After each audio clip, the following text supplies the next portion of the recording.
Dreamscape presents Death at Whitechapel by Robin Paige, narrated by Helen Johns. Chapter 1. Dearest, this is the only subject on which we ever fall out. If you only realized how little I have, and how impossible it is for me to get any more. I have raised all I can, and I assure you, unless something extraordinary turns up, I see ruin staring me in the face.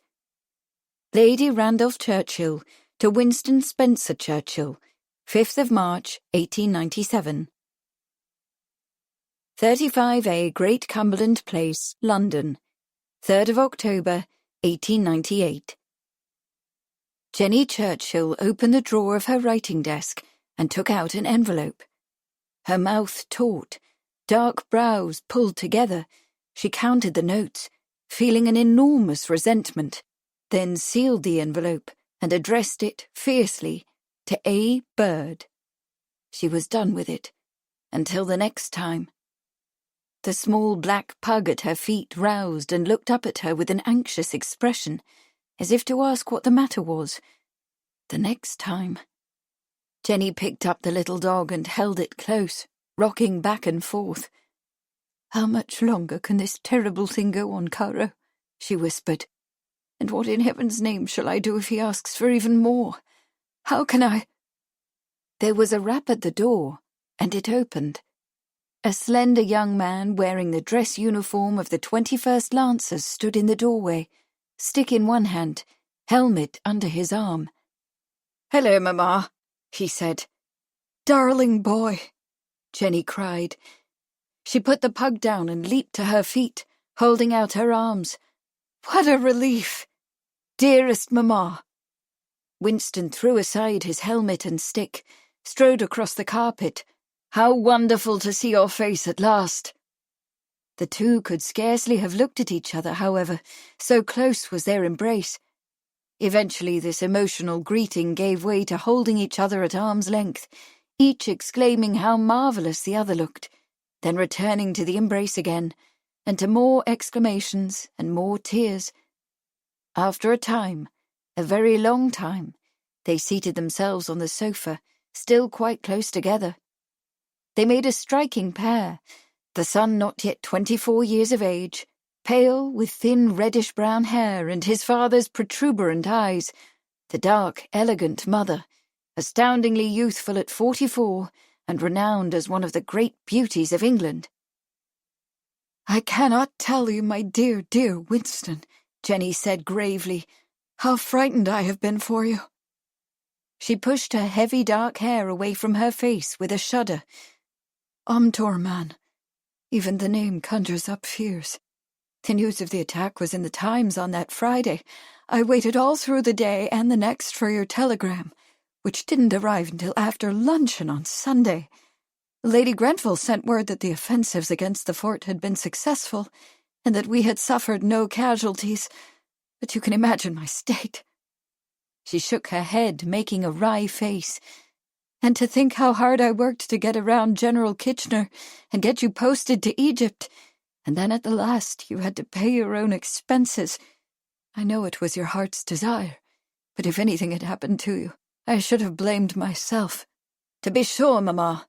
Winston smiled. "You left no wire unpulled and no cutlet uncooked to put me into the expeditionary force. I shall be eternally grateful to you for giving me my chance to join a significant action. But you know my luck in these things. At Omdurman I was under fire all day and survived without a scratch, not even a rip in my sleeve." "Thank God for that," Jenny said. Winston made a dramatic gesture. "I'm sorry to say, however, that I shot 5 men, perhaps 7. Although out of 10,000 dead dervishes, I don't suppose my effort signifies. We lost only 5 officers and 65 men, but Colonel Rhodes was wounded, and poor Hubert Howard was killed with a friendly shell. You cannot gild war. All the raw shows through." He smiled faintly. "But I intend to settle down to writing another history. The War for the Waterway, I'm calling it. You can read all the glorious details there." "I can wait," Jenny said. "War is not my favorite subject. Although, of course, dear boy, I am all for anything you write, as you well know." She patted his hand with a proud smile. "Your dispatches for Borthwick in the Morning Post have caught everyone's eye, although I dare say General Kitchener is mightily miffed at your having written them. Your story of the Malakand Field Force has sold 6,000 copies and is still strong, especially in India, where Lady Curzon says it is read by all the officers. Your agent, Mr. Watt, has sent you an accounting. It appears that you have already earned over £300 in royalties." £300. Winston's smile was rueful. "That's more than I would receive in 4 years as a subaltern, and the writing was done in a few weeks. As for Kitchener, I don't care a fig for what he thinks of the Post dispatches. The glorious victory at Omdurman was disgraced by the slaughter of the wounded, for which he alone must be held to account. He may be a general, but never a gentleman." The smile became a grumbling laugh. "In that direction lies my future, Mamma. Not in the sword, but in pen and in politics, speaking the truth as frankly and fully as is possible." "I don't know about the truth," Jenny said, "but I have no doubt about your political future. You have heard me say many times how anxious I am to see you in the Commons, taking up where your father left off." She paused, thinking of Randolph and what had gone into the envelope, and how much it cost her to defend him. Not for his sake, certainly.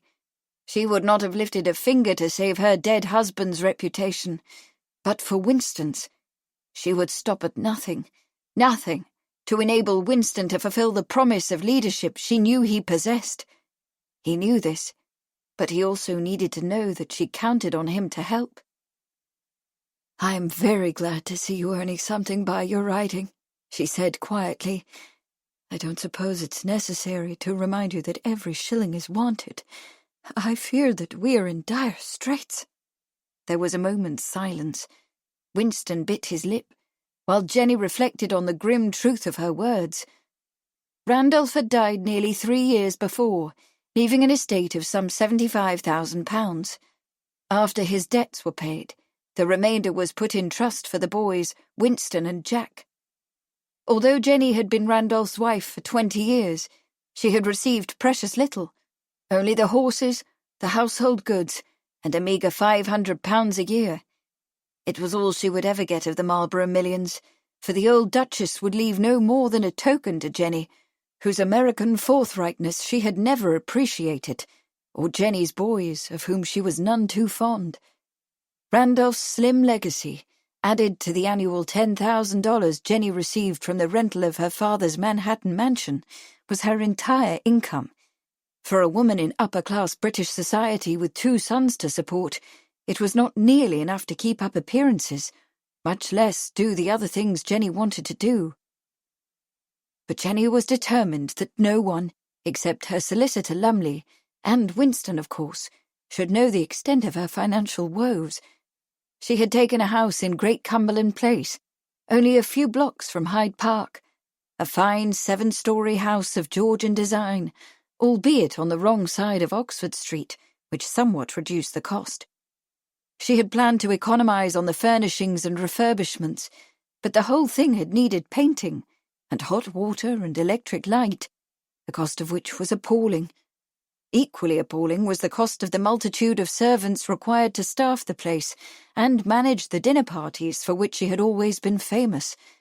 And then there had been that deplorable business with Cruikshank, the fraud who had swindled her and her sisters out of more than £4,000.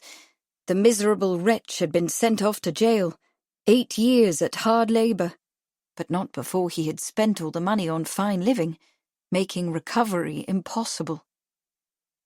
Jenny's financial situation was so precarious that she had not even been able to pay Winston's allowance into the bank, and several of his cheques had been dishonoured. But of course he was as careless of his finances as she was of hers. In India he had lived far beyond the £500 he got from her and the 14 shillings a day the army paid him, and visited the native moneylenders on a quite regular basis. Winston pushed his lips in and out. "I did hope," he said, after a long silence, "that the loan Lumley arranged should have made things more comfortable for you." He spoke carefully, not quite looking at her. Jenny felt herself tense. At the beginning of the year, she had been forced to take out a loan for £17,000. 17,000! The size of the debt and the impossibility of repaying even a small portion of it still filled her with enormous anxiety. But equally hard was the rift the thing had caused between her and Winston. She had told him she needed the money to repay her many smaller notes and to settle some urgent dressmakers' and jewellers' bills. Almost the whole truth, but not quite. He had taken the matter quite hard, for Lumley had unfortunately arranged the business so that Winston was required to guarantee £700 a year. The unfavourable contract wasn't Lumley's fault, of course. Her credit with the banks was so very bad, and she had already borrowed what she could from her friends. Now Winston turned his head to look directly at her, and she saw that his pale eyes were hard as marbles. They reminded her, unhappily, of his father's eyes. "I hoped," he repeated, "that the loan should have made you more comfortable, Mamma." Jenny's hands fluttered, and she clasped them in her lap. "Oh, it has," she said quickly. Now was the time to tell him about the photograph and those miserable letters, before he distracted himself with the many projects he had arranged to undertake on his return. "But I am afraid that something has arisen that I could not have anticipated when I—" "Are you speaking of Maggie?" Winston asked in a cautionary tone. "You should not consider the magazine your financial obligation, you know. You are to be the editor, not an investor. Not a penny of your money should go into it." Maggie was the sobriquet that one of Jenny's friends had given to her latest undertaking, a quarterly literary journal. "No, not of Maggie," Jenny said. "I have hired a managing editor who is raising the necessary funds. No, there is something else." She cleared her throat nervously.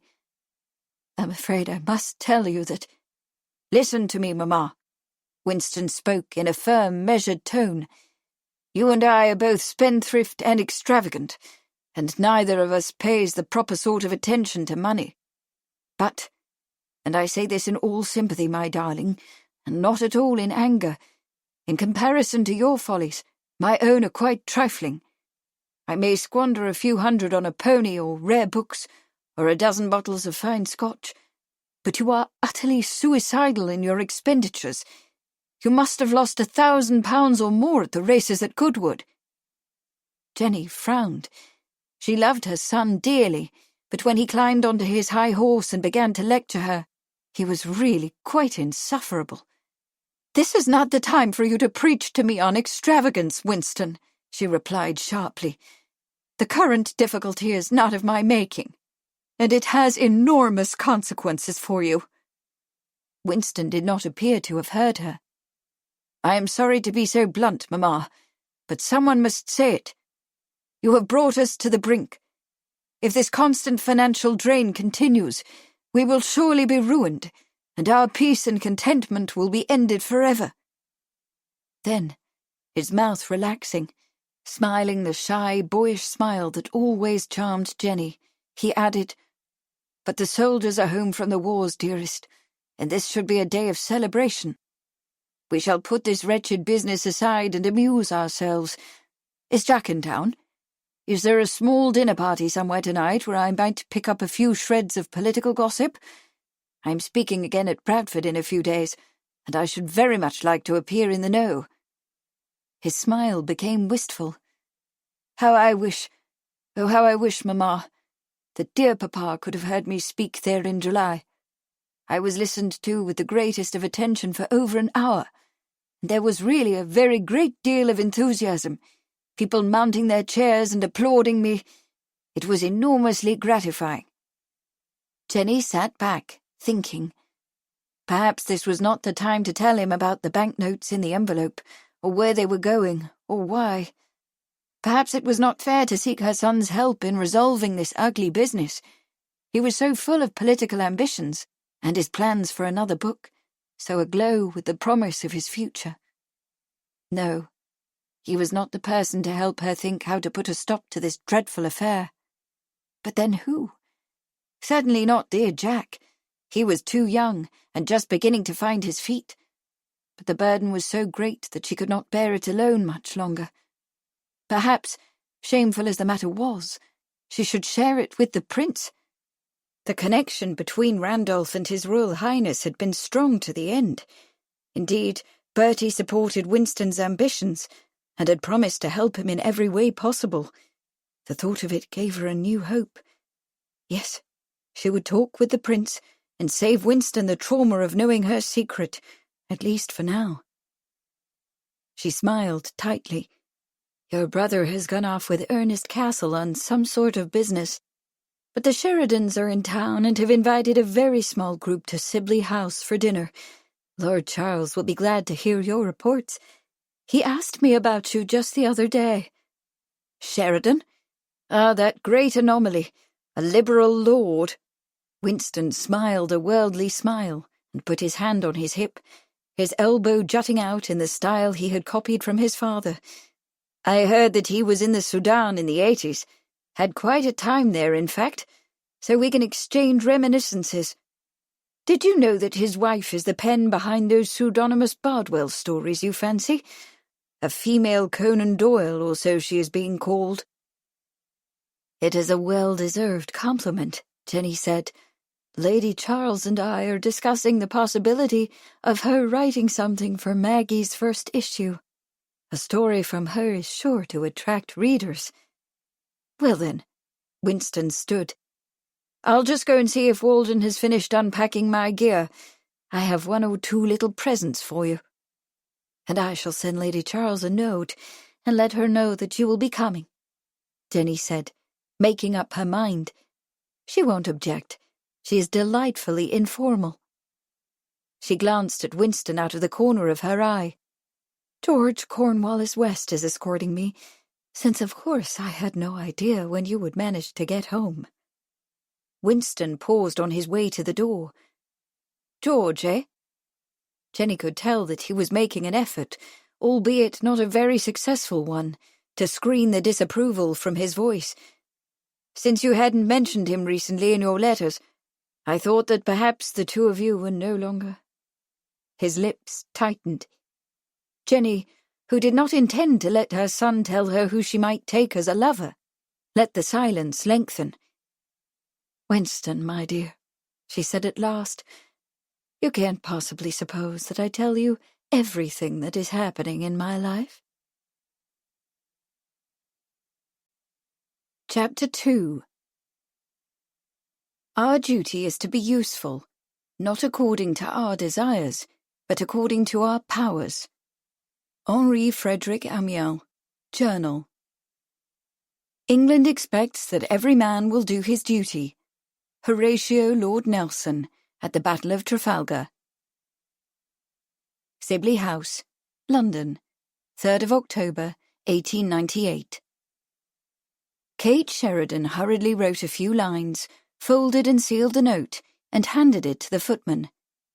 To Lady Randolph, she said, in number 35 Great Cumberland Place, and ask Parsons to lay another place, please. We will be 7 at dinner. As the footman went off, Charles looked up from his newspaper. They were in the library, in Kate's opinion the only habitable room in Sibley House, the grand Mayfair mansion that was part of Charles's ancestral heritage. Kate much preferred her own home, Bishop's Keep, and spent as much time there as possible, coming to London and to Sibley House only when it was necessary. So, young Churchill is back from the wars, Charles remarked.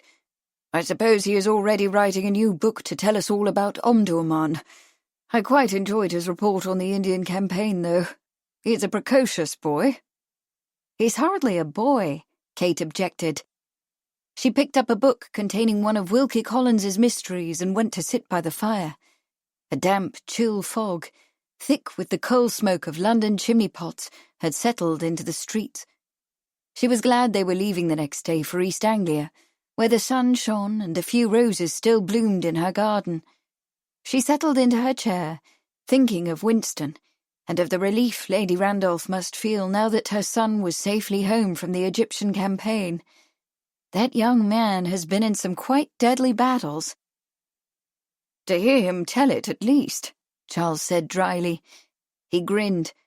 But his adventures will be popular with the Tory working men, which I suppose is what he has in mind by writing those letters for the Morning Post. One suspects that he is already in the running for a seat in the Commons. Charles, Kate said in some surprise, I thought you admired Winston. So I do, more or less, Charles replied. He has zeal and ambition and a great future, although I can't agree with his conservative politics. But why does he have to be in such an infernal hurry to make a name for himself? Answering his own question, he said, It's his mother's American blood, I suppose, that gives him that indomitable spirit. He raised his paper and from behind it added, You have the same fire. That's what so infuriates Mamma, you know. If you gave in now and then, you might win the old lady over. I doubt it, Kate said, with a laugh that was half a sigh. I could give in to your mother's demands from now until the resurrection, but that wouldn't alter the fact that my mother was Irish. Charles chuckled. Mamma can think as she likes, he replied, still behind the newspaper. It won't alter the fact that I love you. American, Irish, whatever you are. And I you, my dear, Kate said softly. All that you are. Her husband rarely spoke of his feelings, and she treasured the moments when he opened his heart. She sat back and opened her book, but her glance lingered on the fire instead of the page. When she fell in love with Charles, she had been 27 and a spinster, accustomed to living her own life and earning her own living. Her inheritance of her aunt's estate and manor house had strengthened her independence, as had the financial and literary success of the stories she wrote under the pen name of Beryl Bardwell. Whether it was her Irish blood, or her upbringing in a New York City working-class family, or the financial freedom she had gained with her pen, Catherine Ardley Sheridan was her own woman, and her mother-in-law, the Dowager Lady Somersworth, could not forgive her for it. For a time, Lady Somersworth's stern disapproval had made Kate unhappy, for she had hoped to be close to Charles's mother. In the last 18 months, though, this difficulty had been overshadowed by another. Her loss of the child she carried, and the doctor's announcement that she could never again conceive. Now, even that darkness was fading, for Charles had made it clear that he did not long for a child, that he was quite content that their marriage be exactly as it was. Anyway, Kate had satisfying work of her own to fill any empty hours. She had started a vocational school for girls, called A School for the Useful Arts at Bishop's Keep, and her latest Bardwell book, an historical novel set in the sea-coast village of Rottingdean and called Smuggler's Village, had just appeared. The reviews had been excellent, and she was beginning to think it was time to start another book, although she had no idea what sort of book it ought to be. On the other side of the fire, Charles Sheridan, the 5th Baron of Somersworth, was also neglecting his reading. He was thinking quite unhappily about his mother and the visit he should have to pay next week to the family estate in Norwich, where the Dowager Lady Somersworth lived when not in residence at Sibley House. Until 2 years ago, Somersworth and Sibley House had also been home to his older brother, Robert, the 4th Baron, whose death had shifted to Charles's unwilling shoulders not only the barony, but the duties and responsibilities that went with it. The management of estates in England and Ireland, the family seat in the House of Lords, and a place in society, none of which Charles wanted. The estates presented far too many intractable problems.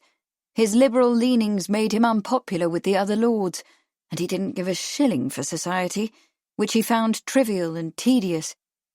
He had even insisted on retaining the name of Sheridan, his own name, which had served him well for his lifetime.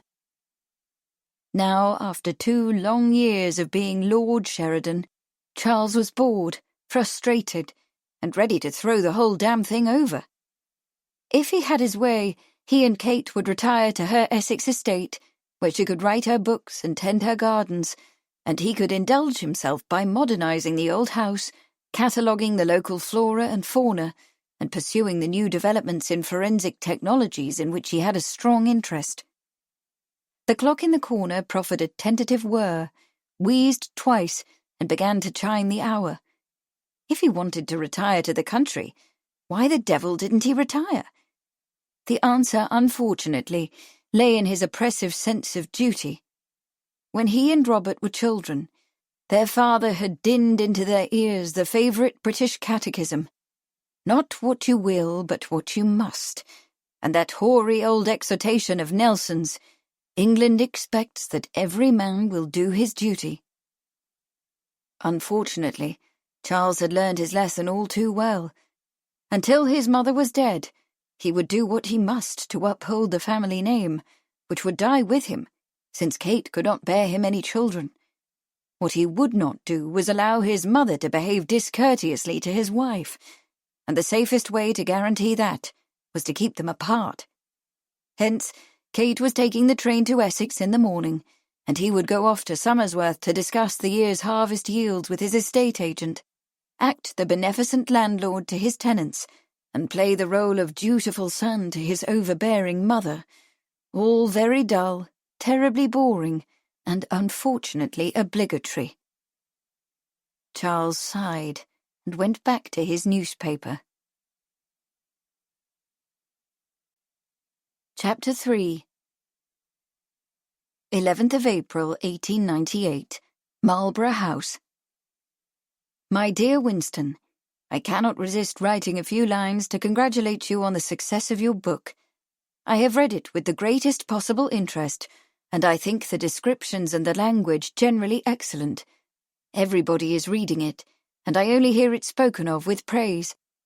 Having now seen active service, you will wish to see more, and have as great a chance, I am sure, of winning the V.C. as Fincastle had, and I hope you will not follow the example of the latter, who, I regret to say, intends leaving the army in order to go into Parliament.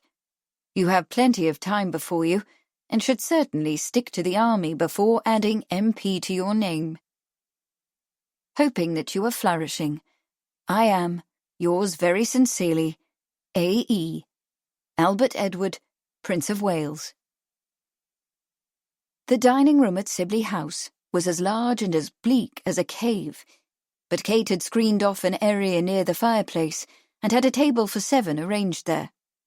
Their guests were Lady Randolph and her companion, a handsome young, very young lieutenant of the Scots Guard named George Cornwallis West, Manfred Raeburn, the managing editor of Jenny's magazine, Mr. Raeburn's vivacious and thoroughly modern sister Maud, who had recently returned from a walking tour of Italy and Greece, and Winston. The staff at Sibley House was so excellently trained that Kate gave scarcely a thought to the mechanics of dinner. Elegant dishes appeared and disappeared, and fine wines were poured with a flourish, while sparkling conversation ebbed and flowed the length of the intimate table. The only difficulty that Kate could see was a marked coldness between Winston and Mr. Raeburn, a bespectacled man who had apparently been in his regiment, and a definite stiffness between Winston and Lieutenant Cornwallis West. Kate understood perfectly well what that was about, because the young guardsman, who was almost exactly Winston's age, was Lady Randolph's current affaire du cœur.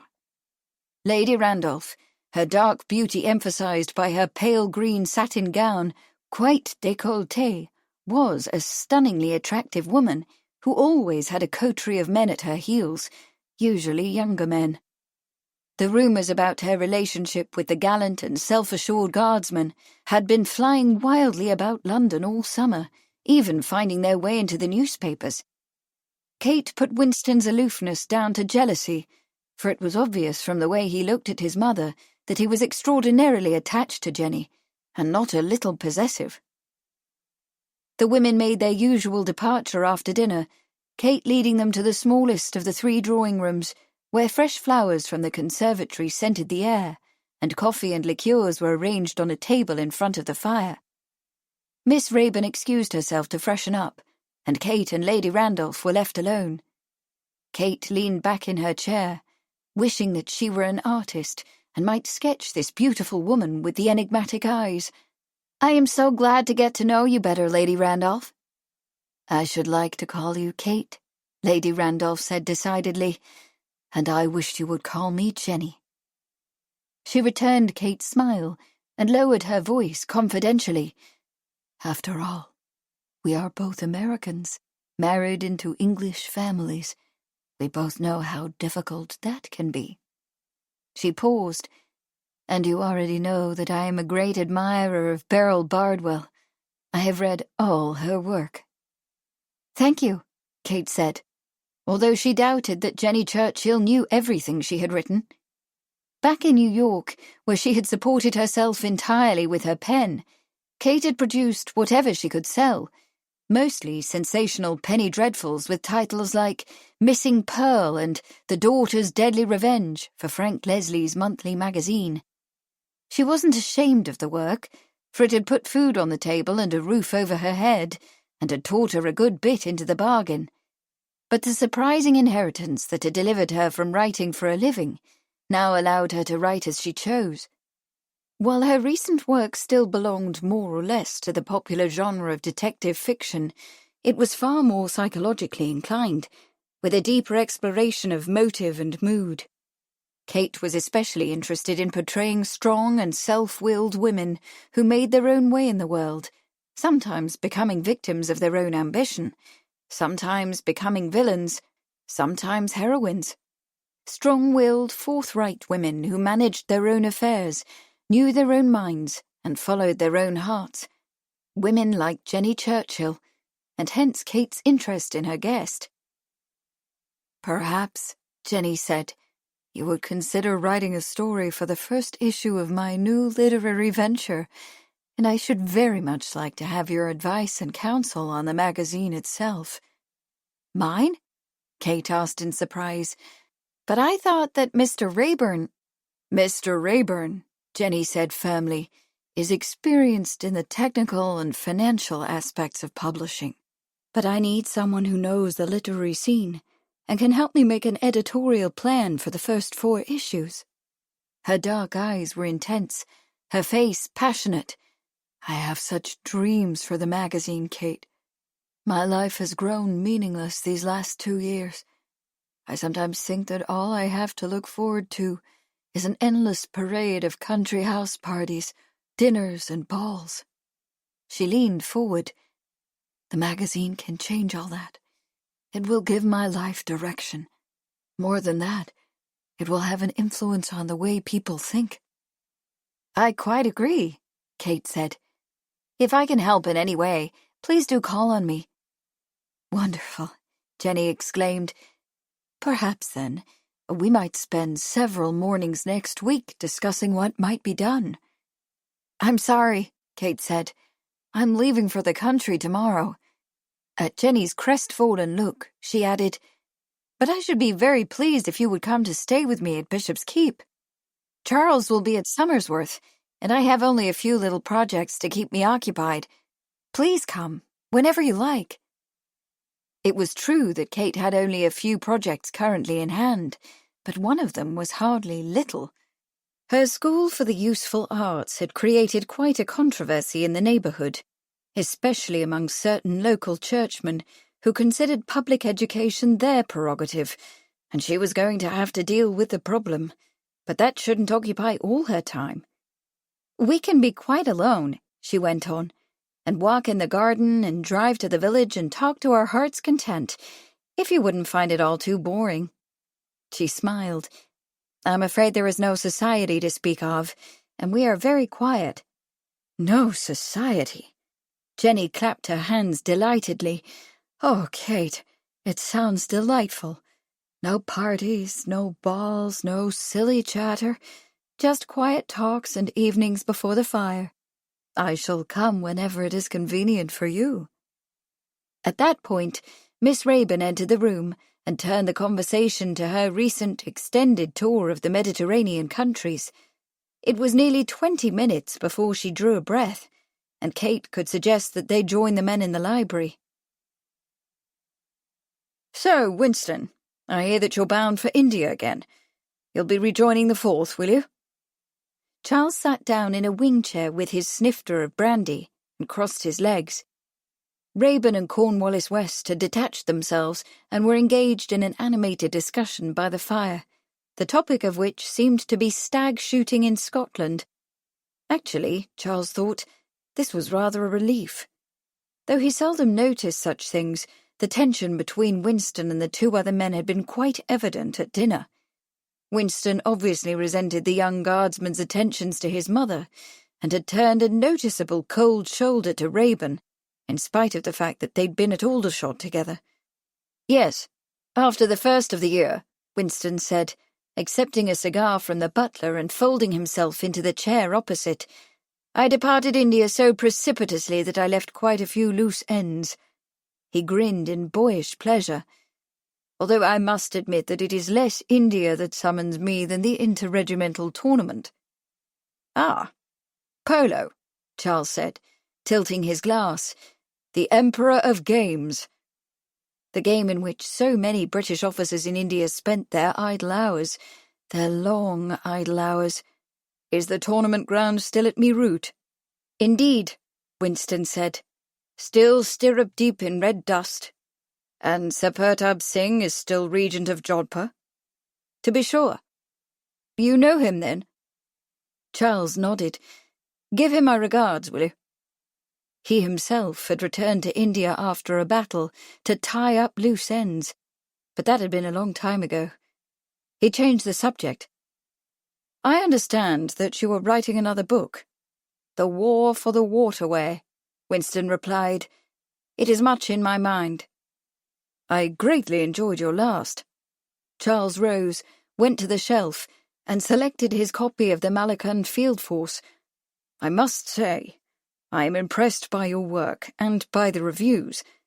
As I recall, the Spectator held it as a minor classic, and the Prince has been praising it to everyone who will listen." He extended the book. "Perhaps you will be good enough to autograph it for me?"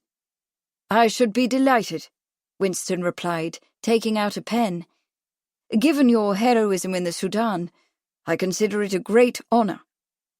He took out a pen and wrote swiftly in the book. "Your courage is spoken of in high places," he said, as he handed it back. "With high praise." Charles's right brow went up, and he regarded Winston curiously. He had not disclosed those events of his military life, not even to Kate. Where the devil had Winston Churchill heard of it? In India or Egypt, most likely, from one of his former comrades. He sighed, reflecting that the army had always loved a rousing war story that exemplified the soldierly virtues of heroism, self-sacrifice, and all that rot. High places, eh? The remark might be merely Winston's posturing. The young man was certainly prone to dropping great names on any occasion where he thought it might earn him attention, but it was also remotely possible that the tale had come from His Royal Highness, who seemed of late to have taken an interest in Winston's career. The relationship between the Prince and the Churchills was long and full of intrigue. It was no secret that Albert Edward had long been, and perhaps still was, one of Lady Randolph's many lovers. The late Lord Randolph, Randy to his friends, had winked at that adultery, but foolishly attempted to call the Prince's hand on another, involving Randy's brother, Blandford, and one of the Prince's former paramours, Countess Aylesford. Randy, the most self-destructive man Charles had ever known, tried to use some of His Royal Highness's indiscreet letters to force the Prince to help Blandford, but this treachery only brought disgrace. It was a long time before Lord Randolph and his wife were allowed to rejoin the royal entourage. Charles sat down, lit his pipe, and leaned back in his chair. "And just what," he asked dryly, "have you heard about my courage?" Winston hesitated, as if drafting a response designed not to give offence. "Well," he said carefully, "at the Battle of Abu Far, that would have been in 85, they say a certain lieutenant of engineers led his detachment in a forlorn hope against the dervishes' flank after they had broken through the regiment's square. The detachment was slaughtered, except for the lieutenant, but his bravery saved the rest of the regiment." Then, wonderingly, and almost as if talking to himself, he added, "They say he refused the Victoria Cross." Charles drew on his pipe. He had heard from acquaintances close to Kitchener that Winston was considered a self-advertiser and a publicity hound. One of the Sirdar's aides had even gone so far as to suggest to Charles that Winston, who had pulled every string he could reach for an assignment to the expeditionary force, had gone to the Sudan in search of campaign medals to further his political hopes back home. If that were true, Winston must ascribe Charles's refusal of a VC to sheer lunacy. But the point was not to be argued. Instead, Charles said mildly, "The Sudan campaign has certainly proved popular here. Most people say that Kitchener's army put a proper end to the business we should have finished 13 years ago." He paused. "You must have had an interesting time of it at Omdurman." "Ah, Omdurman." Winston lost his diffidence, and his pale eyes lit as if by electricity. "The battle entirely strengthened my faith in our race and our blood. We may have appeared to those savages as barbarous aggressors, but I am proud to raise my sword and my pen in honour of the persevering British, who, though often affronted, usually get their way in the end." "Oh?" Charles said. Both his eyebrows went up this time. "It's the game, you know," Winston said, leaning forward eagerly. "War is the finest, honestest work of every man. Omdurman proved to the world that the spirit which flamed in the Light Brigade at Balaclava still burns in the British cavalry of today. Such gallantry, such deeds of distinction." "Indeed," Charles murmured. He cleared his throat. "Well, if you take that line in your book, I dare say it shall sell very well, and undoubtedly raise you to any pinnacle you choose." "Thank you," Winston said. "I believe it is my duty to give readers a taste of the fury of war." He put on a grim look that was at odds with his youthfulness. "We were in a tight spot at Omdurman, you know. If it hadn't been for my Mauser pistol, my bones would be bleaching in the Sudan."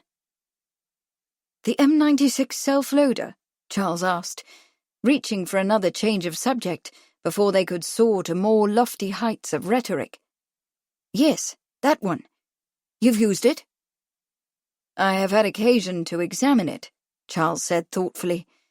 He had in fact discovered a whole crate of this particular weapon, which was manufactured in Germany, the year before. One weapon from that consignment had very nearly ended his investigation and his life. He did not elaborate because His Royal Highness had declared the matter secret in the interests of national security, and Charles doubted that Winston could keep a confidence. "It is a fine defensive weapon," he said. "It must deliver a remarkable volume of firepower." Winston became quite animated. "Oh, yes, yes.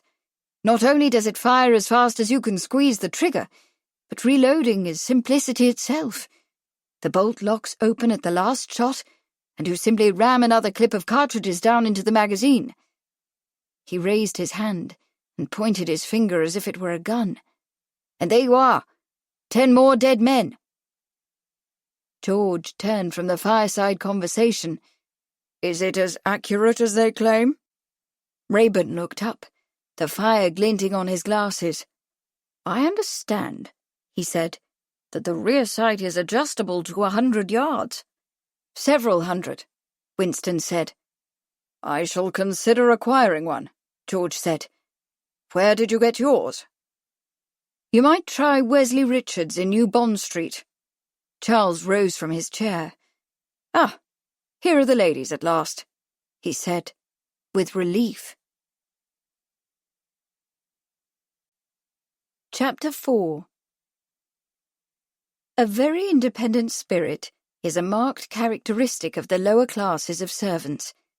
Even when seeking a place, after arranging with a mistress, they not unfrequently fail to appear on the specified day. They have changed their mind, thinking the work too hard or the neighbourhood too far from their friends or whatnot. Domestic Household Service, Life and Labour in London, 1903. Bishop's Keep, Dedham, Essex, 13th of November, 1898. "Well, my girl," Sarah Pratt said angrily, "it's high time you showed your face." She shoved the copper stockpot to the back of the iron range. "Where have you been, Mary Plum? It's nearly 4 and the potatoes not peeled for supper, nor the tea table laid in the servants' hall." The new kitchen maid, a pert, red-headed girl of 15, with an ivory complexion and a tip-tilted nose, looked at her with innocent eyes, blue as the summer sky. "Why, I've been to school, Mrs. Pratt. Don't you remember? Her ladyship told me I might, from 2 to 4 with the village girls." She tied a clean white apron over her grey cotton dress and got out a loaf of bread. "I've been learning to use Mrs. Quibley's sewing machine." "School," Sarah hissed between clenched teeth. She took down the pudding that was meant for the servants' tea. "I thought you were done with learning a long time ago." Mary Plum, whose experience as second kitchen maid at Marsden Hall made her seem eminently suitable for the kitchen at Bishop's Keep, was a replacement for Harriet, who had departed a fortnight earlier. Sarah missed Harriet sorely, though she would not have admitted it. The girl had always been willing, albeit a trifle untidy, never talked back, and had followed Sarah's instructions with diligence, if not always with attention. Unfortunately, Harriet was now employed in the post office in the nearby village of Manningtree, where, she had proudly confided to Sarah in her penciled letter betraying many erasures, her hours were fewer, the work less strenuous, and she had been promised promotion after a year's satisfactory employment. Harriet's betrayal galled Sarah, all the more because her ladyship, quite inexplicably, had encouraged the girl to take the new position when it was offered to her. "Advancement and a change of scene," Lady Charles had said approvingly. "I applaud your ambition, my dear." Whereupon she had given Harriet a sovereign for good service and promised a strong character should that be required in the future. Sarah harumphed to herself. She admired her employer, but some of her schemes and notions were unfathomable. A sovereign for good service, to a servant who threw over one perfectly good post for another. But perhaps that was the way they did things in New York, where her ladyship had grown up. Mary began to slice the bread, working rapidly and neatly. "I am done with learning, Mrs. Pratt," she said. "Book learning anyway, but this is different." She raised her chin. "I'm learning a trade, one of the useful arts." "And what is it you're learning from me, I'd like to know?" Sarah demanded. She shook her spoon at the menu slate hung on the wall beside the great cupboard, where the next day's dinner menu, carrot soup à la Cressy, roast fowl, vegetables, compote of peaches, and charlotte à la vanille was displayed. "Look at those dishes. You're learning to cook, ain't you? That's a trade, and a fine one.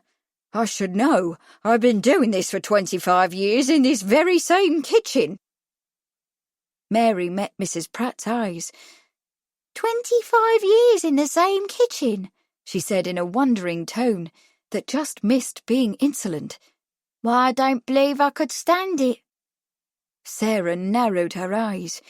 When she was taken on as kitchen maid, the first thing she was taught was to hold her tongue. If she had spoken with such impertinence to Mrs. Howard, who was cook before her, she would have had her ears boxed till they rang.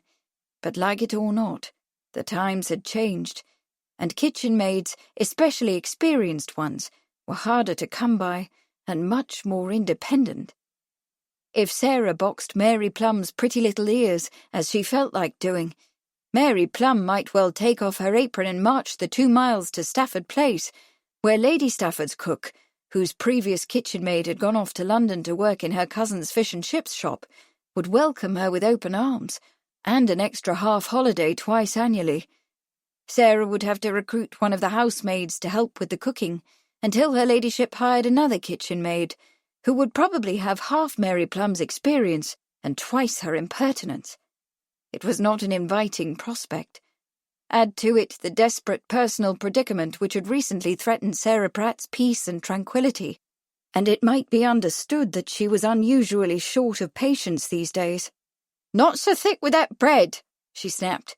"That's the last loaf till tomorrow's baking. And as soon as tea's done, the potatoes is next." She paused deliberately. "Thompson has sent in some fine large potatoes, so I believe we'll make cruels for upstairs dinner."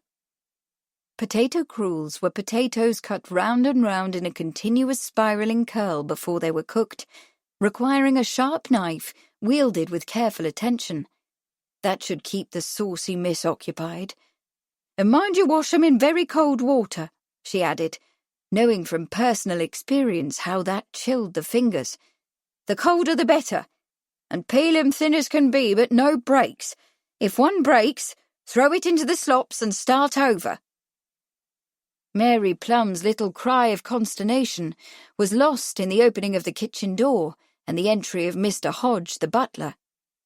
He had been hired last year when the previous butler, Mudd, yielded to wanderlust and departed for New Zealand and life as a sheep farmer. Mudd had been young and inexperienced, and Sarah had ruled the roost when he was the butler. Now she had to submit to Mr. Hodge, Frederick B. Hodge, that is, who would never, in his wildest dreams, imagine himself herding sheep in New Zealand. Experienced in the fine art of butlering, he was a reserved, formal man of indeterminate age, whose coat was always brushed and tie unfailingly straight. His erect carriage and precise language reflected his insistence on professional discipline on the part of the staff. "There has been a change of plans, Mrs. Pratt," Mr. Hodge said in his dry, correct voice. "Tomorrow's guest has already arrived. There shall be 3 for dinner." Mr. Hodge's tone did not indicate what he thought of such a breach of decorum, but Sarah was vexed. 3 for dinner meant a recalculation of the fowl and the addition of another entree, but that had been the way of things ever since Miss Ardley married his lordship and became involved in society, and she was resigned. "3 for dinner, eh?" she said. "Thank you, Mr. Hodge." She turned to Mary Plum. "You'd best hurry your tea, my girl. As soon's you're done, draw and pluck another fowl and peel those cruels. Mind you now, very cold water." This time, Mary Plum's dismay was clearly audible. Sarah smiled to herself. Yes, there was more than one way to handle an insolent kitchen maid. Standing at the edge of the terrace, looking out over the gardens, Kate was pleased. The year before, she had ordered the renovation of the South Gardens, which had been neglected for several generations. Her 2 aunts, from whom she had inherited Bishop's Keep, had been far more interested in the practical kitchen garden that provided vegetables and fruits for the table than in the extensive pleasure gardens that had once surrounded the house. Before the aunts, her grandfather had thought flower gardens frivolous, costing a great deal of money and requiring the time of men and boys who might be better employed in the fields. But while practical Kate counted the cost of the gardens, she also respected their value. To her, to the estate, and to the boys and a few girls who were being trained in the horticultural arts by her new head gardener, Mr. Humphreys. When trained, these young people would have a secure trade which would pay them far more handsomely and reliably than common field work, which, in the current agricultural situation, was not easy to come by and not very secure. A boy or girl who learned gardening was a boy or girl who would not have to go to London to find work in a factory. In Kate's view, growing young gardeners was equally as important as growing gardens, especially when it could be done with money she had earned from her books and was free to spend in any way she chose. So it was with a great deal of satisfaction that Kate looked out over a garden reclaimed from the wilderness that had overtaken it, pruned, planted, transplanted, manured and mulched by a team of 4 boys and 2 girls in blue tunics, at work today trimming the yew and privet hedges so that they were straight-sided, a little narrower at the top than at the bottom. "I congratulate you, Mr. Humphreys," she said. "You have done a fine job." Mr. Humphreys grinned modestly, showing tobacco-stained teeth. "Thank you, my lady. I'm particularly proud of the old rhododendrons. There's several of the early Spanish and a yellow Siberian, and the new herbaceous border, of course. It won't lack flowers for cutting, but the border will take less time to tend, and we can go on to other things. The rose garden, for instance." Kate also loved the rehabilitated rose garden, which contained some lovely cultivars, including a very old Lyle de Bourbon that had been a wedding gift to her grandmother, and a moss rose called Rouge de Luxembourg that her great-grandmother was said to have planted as a young girl. Kate treasured these horticultural connections with her Ardley ancestors, who had lived here long before her father angrily renounced his inheritance and went off to America, where he married her Irish mother. The garden somehow made her feel more English, and while she did not want to forget who she was, or the America she came from, she also cherished the English part of herself, and was glad that she could help to bring the garden back to life again. As Kate was about to ask the gardener to take her through the rose garden, she was interrupted by Sally, the parlour-maid, who came through the French doors onto the terrace. "Lady Randolph Churchill, my lady," she said breathlessly, and curtsied. Kate was startled. Jenny's first visit to Bishop's Keep had been pleasant and uneventful. Several days of quiet walks and relaxed country drives, sharing experiences and confidences, and the two women had become fast friends. But Jenny was an extraordinarily attractive and desirable single woman, who could choose among dozens of invitations from her friends and admirers, including the Prince and Princess of Wales. So Kate had been greatly surprised when she had telegraphed 2 days before, inquiring as to whether she could come for another visit. And now here she was, a full day before her expected arrival. "Thank you, Mr. Humphreys," Kate said hastily to the gardener, and to the maid, "I'll come in, Sally. Is she in the drawing-room? Oh, and do tell Mr. Hodge that there will be 3 for dinner." The maid turned with a helpless gesture. "Lady Randolph, my lady." She curtsied again and vanished. "Jenny!" Kate exclaimed, as the lady came out onto the terrace. She was dressed in a blue wool travelling suit, piped in darker blue velvet, her dark hair piled up under a matching blue velvet hat, with white feathers and a swathe of veil. She was as beautiful as always, but lacked her usual cheerful ebullience.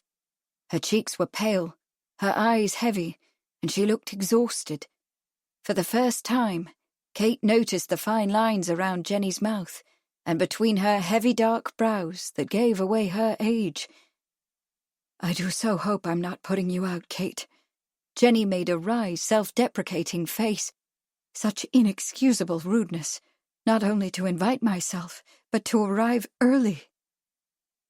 Kate took Jenny's gloved hands in hers and bent forward to kiss her cheek.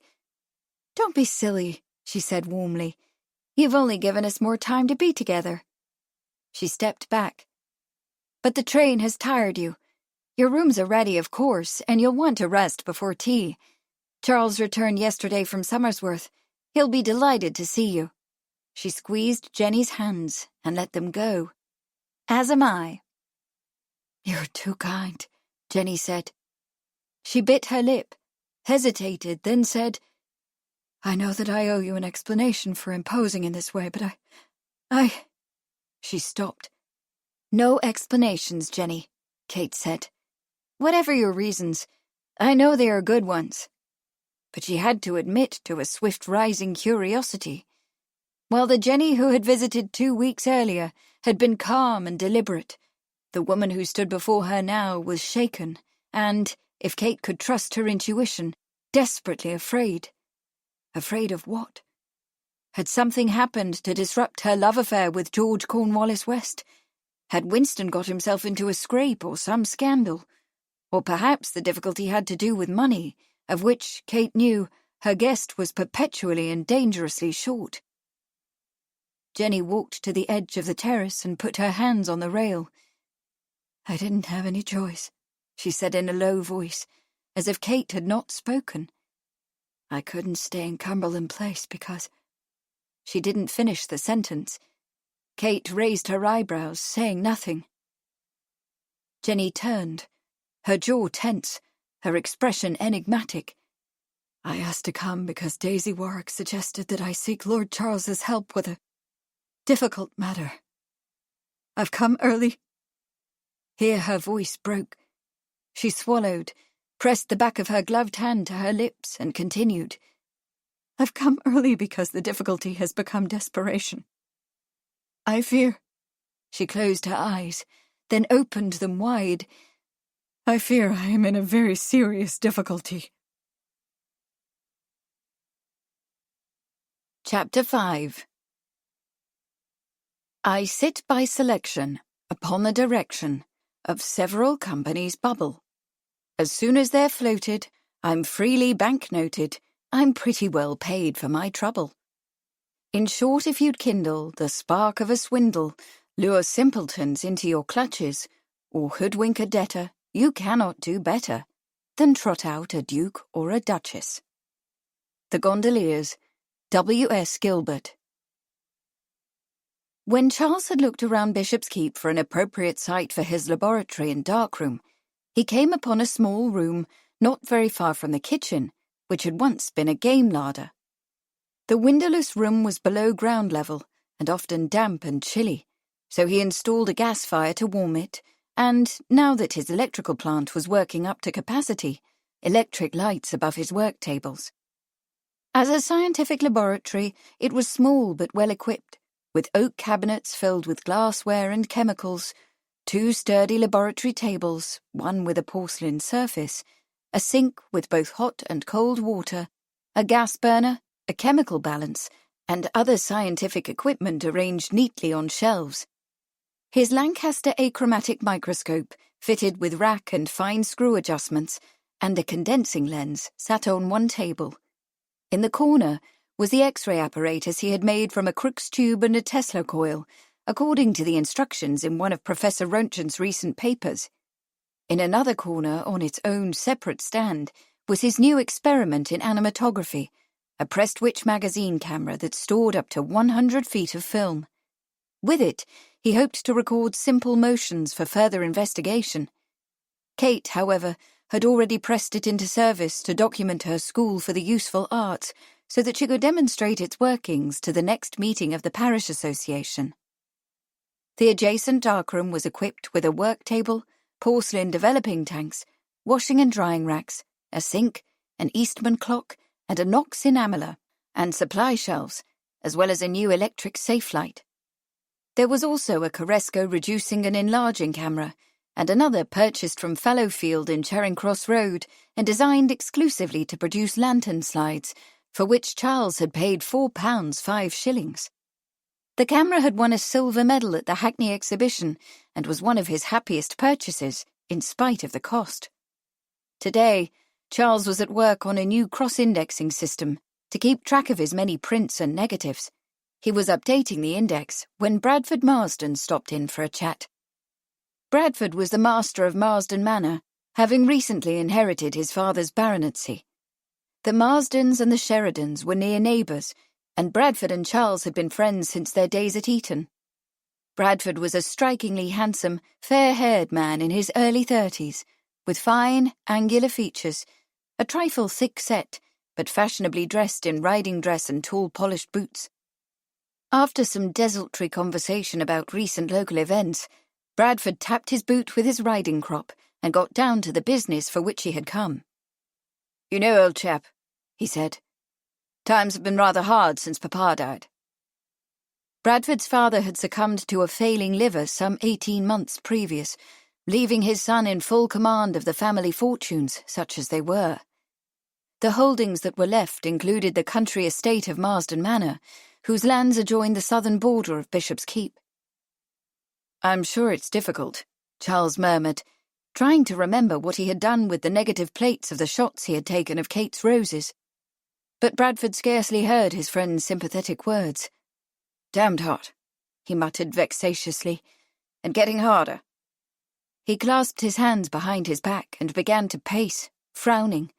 Where his inherited family wealth was concerned, Bradford had an uncomfortably clear understanding of the difficulties he faced, what had caused them, and what he ought to do to redeem them. The cause, of course, had been the old man's refusal to face up to the challenge of the modern era and allow the family funds to be invested for the future.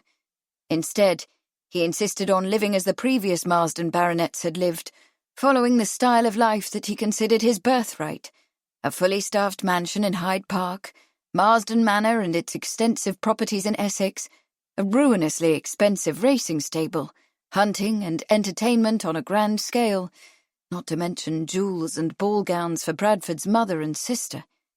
No wonder that Bradford's inheritance had been spent long before his father departed this earth, leaving him precious little besides debts, mortgages, jointures, and heavily encumbered, non-productive land. If Bradford had been able to look beyond the misery of his empty pocketbook and the irritating demands of his banks, he might have not laid such a bitter judgment upon his father, for the decline of the Marsden fortunes was symptomatic of a pervasive change in the way the world was organised. Over the last 20 years, England's agricultural markets had been devastated by the bountiful harvests in America, Australia, and the Argentine, coupled with cheap and efficient shipping, which drove prices so low that English farmers could not compete. Between this irreversible agricultural decline, falling rents, mounting death duties, burdensome interest payments, and unrenewable mortgages, the landed elite was feeling the ground shift under its feet. Their lands and trust funds no longer yielded enough to feed their avaricious desire for money and the power that went with it. Across England and the Empire, there were thousands of men like Bradford who had inherited empty coffers and a mountain of debts. But while Bradford was too close to the problem to see it in its entirety, and not sufficiently philosophical to appreciate its long-term implications, he could at least see what he might do to redeem his own situation. While others of his class might stick their heads in the sand as his father had done, or sit in their clubs and drown their dilemma in drink, he was of a temperament to do something about it. Granted, his earlier efforts had been rather ill-advised. Witness Harry Lawson's automobile swindle which had swallowed up his mother's emeralds, or the failed Canadian mining scheme that had cost him so much grief. But Bradford considered that these efforts had taught him some valuable lessons. Anyway, this Rhodesian venture was different. It was a much more solid thing, based on engineering estimates and proven mineral reserves, and the men involved, well, they were gentlemen and damned shrewd. Not your average city man, with no feel at all for the real work to be done, the profits to be gained. He couldn't keep a boastful tone from his voice when he said, "But things are looking up, Charles. Cecil Rhodes has set up a new mining venture, the Rhodesian Mining Consortium. It will be capitalised at £100,000. I'm to be a director. It's a fine position, offering both interesting employment — one has to fill one's idle hours somehow — and material remuneration." Charles grunted. "Cecil Rhodes, eh?" His friend's tone, Bradford thought, was distinctly sceptical. He said warily, "You have to admit that Rhodes knows what he's doing. Not one of the Rhodesian ventures has failed, and there have been several stunning successes: cattle, land, mining." "I don't doubt the potential for success," Charles said. "The land is rich, and Rhodes is a brilliant opportunist who knows how to exploit its resources. It's the man himself that's the problem. You may be the company's director, but he'll pull your strings." He gave Bradford a direct look. "I hate to see you going the way of Fife and Abercorn. They lent their names and reputations in return for directorships of his British South Africa Company at £2,000 a year. Of course, they were mere ornaments, whom Rhodes kept entirely in the dark. But that didn't stop the Committee of Inquiry into the Jameson raid from censuring them for failing to act as responsible directors and control Rhodes. As if they could," he added wryly. "I will be no mere ornament," Bradford said, nettled. "Rhodes has promised me a free rein." "To ride the course he's laid out?" Charles raised a cynical eyebrow. "But I see that the deed is done. I trust you've also been promised the opportunity to buy stock at par." "Of course," Bradford said, recalling his reason for coming. "Which reminds me of my errand." Charles looked mildly alarmed. "If you are offering me stock in Rhodes's new venture, Bradford, I'm afraid I must decline. No, not that. Bradford said hastily. "Of course, if you should wish to make an investment, I would be glad to assist. But to finance my own initial purchase, I intend to sell some land." He affected a carelessness he did not feel, for the fact of the matter was that he needed the money desperately, and not just to buy into the new venture. "I thought you might be interested in acquiring 1,000 or so acres immediately adjoining the south boundary of Bishop's Keep. Or, if you like." "You shall have to speak to Kate about that," Charles said. "This is her estate." He grinned. "She is one of the new women, you know. No mere ornament, she. She insists on directing her own affairs, and does a damned good job of it, I must say." "Well, then I shall," Bradford said, standing. He felt some relief, for he thought it would be easier to deal with Kate than with Charles. "Oh, by the way, I've been wondering if you would like to become a member of the new Lodge of Freemasons, which has begun meeting in Colchester. I'd be happy to support your candidacy, and I'm sure you would be accepted." "Thank you, no," Charles said. "I was initiated into Freemasonry while I was in the army, but no longer participate." "If you change your mind," Bradford said, "you have only to mention it." He glanced at the clock on the wall. "I fear I must go. My mother is having company to tea, and I am expected." "Perhaps you'd like to come to dinner tomorrow," Charles said, also rising. "Lady Randolph will be here for a few days." "Jenny?" Bradford exclaimed, feeling the heat rise in his face. "But—" "I know," Charles said with a little shrug. "Kate and I do not ordinarily move in Lady Randolph's social orbit, but she too, it seems, is about to embark upon a business venture. For some weeks now, she and Kate have been tête-à-tête regarding a literary journal she is about to launch." His glance was inquiring.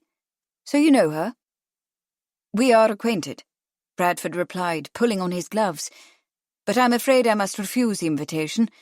I'm engaged this evening, and I shall be in the city for the next few days." He omitted to say that he had spent a weekend in Jenny's company at a house party in Kent the previous spring, and that the mere recollection of those perfect shoulders was enough to make his heart race. But Bradford was a practical man, and while Lady Randolph was, hands down, the most marvellously alluring widow he had ever met, the death of Lord Randolph had left her with 2 young sons and scant resources to support her extravagant habits. Had Bradford successfully wooed her, and he flattered himself that he might have done, for she preferred younger men of wit and charm, she would only have magnified his financial worries tenfold. In the event, she had turned to the arms of a young Scots guardsman, a handsome boy whose inheritance was rumoured to be as encumbered as Bradford's own.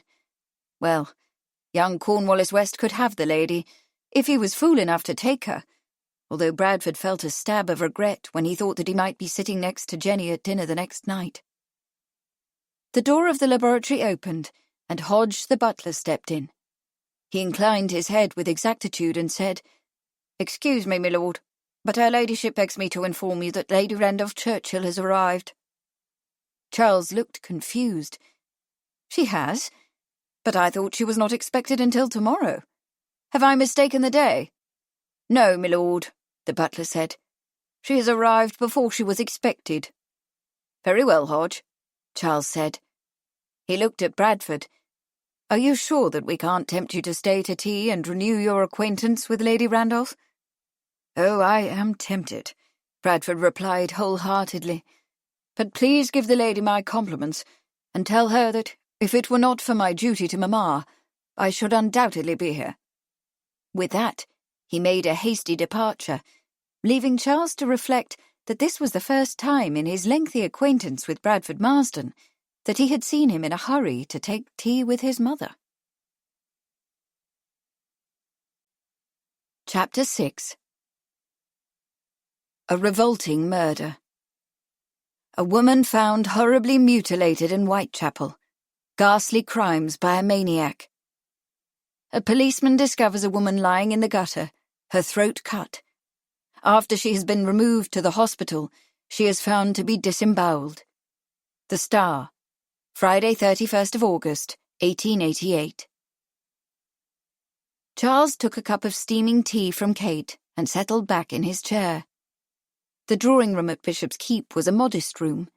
The Ardleys had apparently been given to entertaining a few intimate friends rather than a throng, but it was quite pleasant, with tall, well-proportioned windows, a high ceiling, Turkish carpets on the parquet floor, and the gas wall sconces whose installation he himself had directed. A fire burned brightly in the large fireplace, and across from him, on the sofa, sat two very beautiful ladies, both wearing the loose and flowing tea-gowns that were currently in fashion. His eyes lingered for a moment on the one with the unruly mane of auburn hair, the steady hazel-green eyes, the decisive chin, whom he loved beyond all power of expression. He smiled at her, then turned to the other. She was attempting to hide, not very successfully, a pained distress. "I am so grateful," she said in a low voice, "that you have allowed me to come for another visit." Kate leaned forward. "Allowed you?" she exclaimed with a little laugh, her face alight with pleasure. "We're delighted that you chose to come." Jenny Churchill was a woman of wit and charm, and a sparkling zest for life, and Charles knew that Kate had enjoyed her earlier visit enormously.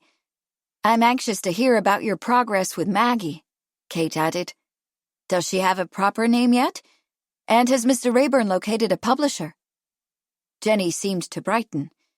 "I've been considering your proposal of the Anglo-Saxon Review," she said. "Winston doesn't favor it, but Mr. Rayburn agrees that it's a fine title, as does Pearl Craigie. I think you know Pearl's work. She writes under the name of John Oliver Hobbs. She has offered a short play for the 2nd or 3rd issue. And yes, it appears that we may have found a publisher, a Mr. John Lane. I am hoping that the 1st issue will appear next June, if we are successful in attracting sufficient subscribers." "I have been thinking," Kate said, "that a French contributor to each number might add to the international interest." "Well then," Jenny said, "what would you say to Paul Bourget?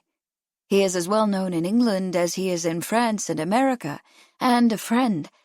I think I could impose on him for a piece. I should also like to have a scientific article. I am trying to get Professor Lodge to write something on wireless telegraphy." She made a little face, although the good professor is not very cooperative.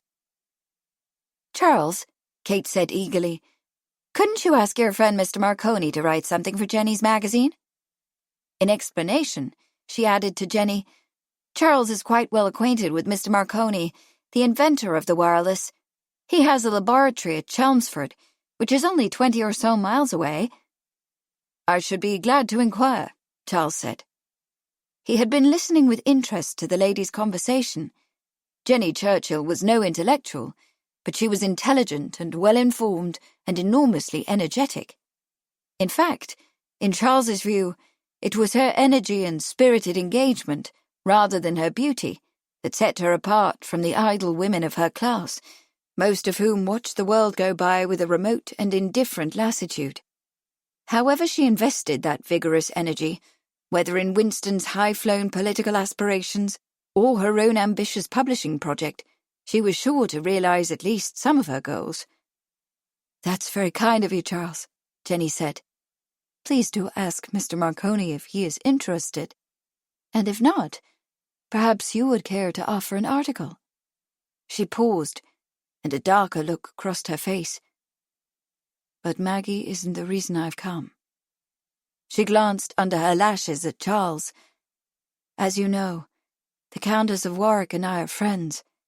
She didn't confide details, but I understand that you and Kate were instrumental in retrieving a certain indiscreet letter that came to her from the prince."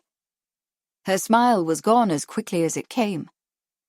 "I am in a similar painful situation, with a potentially ruinous outcome, not only for myself, but for Winston, whose political career may hang in the balance. I've come to ask your help." Charles maintained an untroubled expression, but inwardly he was irritated. If Jenny Churchill wanted him to recover a purloined love letter, he would have to disappoint her. He was not going to become society's all-purpose sleuth, covering up the muck of misbegotten love affairs. He held out his empty cup to Kate, who refilled it from the silver urn on the tea table. "If you are in need of a detective, I can recommend a man who is retired from the yard. You will find him perfectly discreet and extremely able. If it is your letter you wish to recover—" "You have misunderstood." Jenny met Charles's eyes with a candour and determination so fierce that it shook him. "I am speaking about a terrible blackmail." She looked away toward the fire. "The blackmailer's claims are utterly ridiculous. They cannot possibly be true. But even so long after Randolph's death, many would be willing to believe anything about him. If the thing ever becomes public—" Her voice nearly broke. "The taint will damn Winston before he has had a chance to demonstrate his own merit. His political hopes for himself, and mine for him, will be ruined beyond redemption. He will never sit in Parliament." "The blackmail has to do with Lord Randolph?" Charles asked. Randy had never been well liked, except by a small circle of friends who shared his interests in horses and gaming, or admired his audacious political manoeuvrings. The man had made a great many enemies in his 45 years, in both high and low places. It wouldn't be hard to imagine some of them engaging in a spot of blackmail. Jenny's response was measured, but her voice held such tension that it nearly vibrated. "The blackmailer claims to have proof that Randolph was Jack the Ripper." Kate's cup rattled in its saucer. Jack the Ripper? Charles felt relieved. Randolph Churchill had led an unruly life, and there were many charges against which he could not be defended. He did not think this was one of them. Jenny picked up the reticule she had brought downstairs with her and took out a square of paper, which showed signs of much folding and unfolding. She handed the paper to Charles. "Read this." The note was written in a scrawling, almost childish hand, and adorned with several ink blots. It was neither signed nor dated. Charles read aloud. "Dear Lady Randolph, your late husband may now be beyond the reach of the law, but the sins of the fathers are visited on the sons. I know who killed Mary Kelly and the others. My silence is worth £100, which you will pay to the boy who calls for it tomorrow. If you don't, the world will know the true identity of Jack the Ripper. Yours respectfully, A. Bird." Charles folded the note and handed it back. "The Ripper, eh? Well, I don't suppose it's anything to bother yourself very much about. Anyone who knows the family will pass it off as libelous. If you hear any more from this chap, I suggest that you ask your solicitor to track him down and give his nose a good twist." He raised one eyebrow. "You said something about proof?" Jenny put the note back into her reticule. "That is his claim," she said evasively. "But you're probably right." She composed an uneasy smile. "I fear I have been rather silly about this ridiculous business." Kate frowned. "Jenny, I don't think—" Jenny turned to Kate with a brittle cheer that failed to deceive. "Dear Kate," she said, "I have been dying to hear about Beryl Bardwell's next novel. What can you tell me?" Chapter 7. Bloody murder. Man discovered stabbed. Mr. Tom Finch, a resident of No. 2 Cleveland Street, Fitzrovia, was discovered dead in his lodgings on Saturday. The dead man, who had been brutally stabbed in the back, was found by the deceased's landlady, face down on his luncheon table. Police have learned that a veiled lady was seen entering Mr. Finch's rooms in the afternoon, before the discovery of the gruesome murder. The lady's name remains unknown to this time, although an identification is expected shortly. A police investigation is underway. Daily Telegraph, 14th of November, 1898. Lieutenant George Cornwallis West stared at the item buried on the 4th page of the newspaper, his breath coming as fast as if he were running from a pack of howling dogs. Around him flowed the usual Monday commerce of the Bachelors' Club, frock-coated city men brokering business, dandies brokering the latest gossip, uniformed regimentals discussing the Egyptian campaign, liveried footmen, lively page boys. But George, sitting on the leather sofa with the telegraph and a brandy, was oblivious to everything but the page in front of him. Jaw clenched, heart pounding. He read the short piece for the third time, trying to get control of himself. So someone else had spotted her going into that wretched place. Damn the rotten luck. Name unknown, although identification expected shortly. Of course she would be identified. It was a bloody marvel she hadn't been recognized at once, on the spot, from the photographs of her that frequently appeared in shop windows, all too often for his taste, for she had been, like his mother, one of the PBs, the professional beauties. But his mother had aged with time, while Jenny was ageless, like a fine painting or a precious necklace. He'd overheard a pair of old snaggletooths chattering just last week, when she'd come back from Sandringham, and he'd met her at the train station. "That angel," cooed one of them enviously. "Who is she?" "Why, you silly," the other scoffed. "She's Lady Randolph Churchill, she is. Don't you have eyes in your witless head? Who could mistake such a beauty?" Who indeed, George thought despairingly. No one who had ever seen Jenny Churchill could fail to remember that face, those extraordinary eyes, the eyes of a panther, someone had said.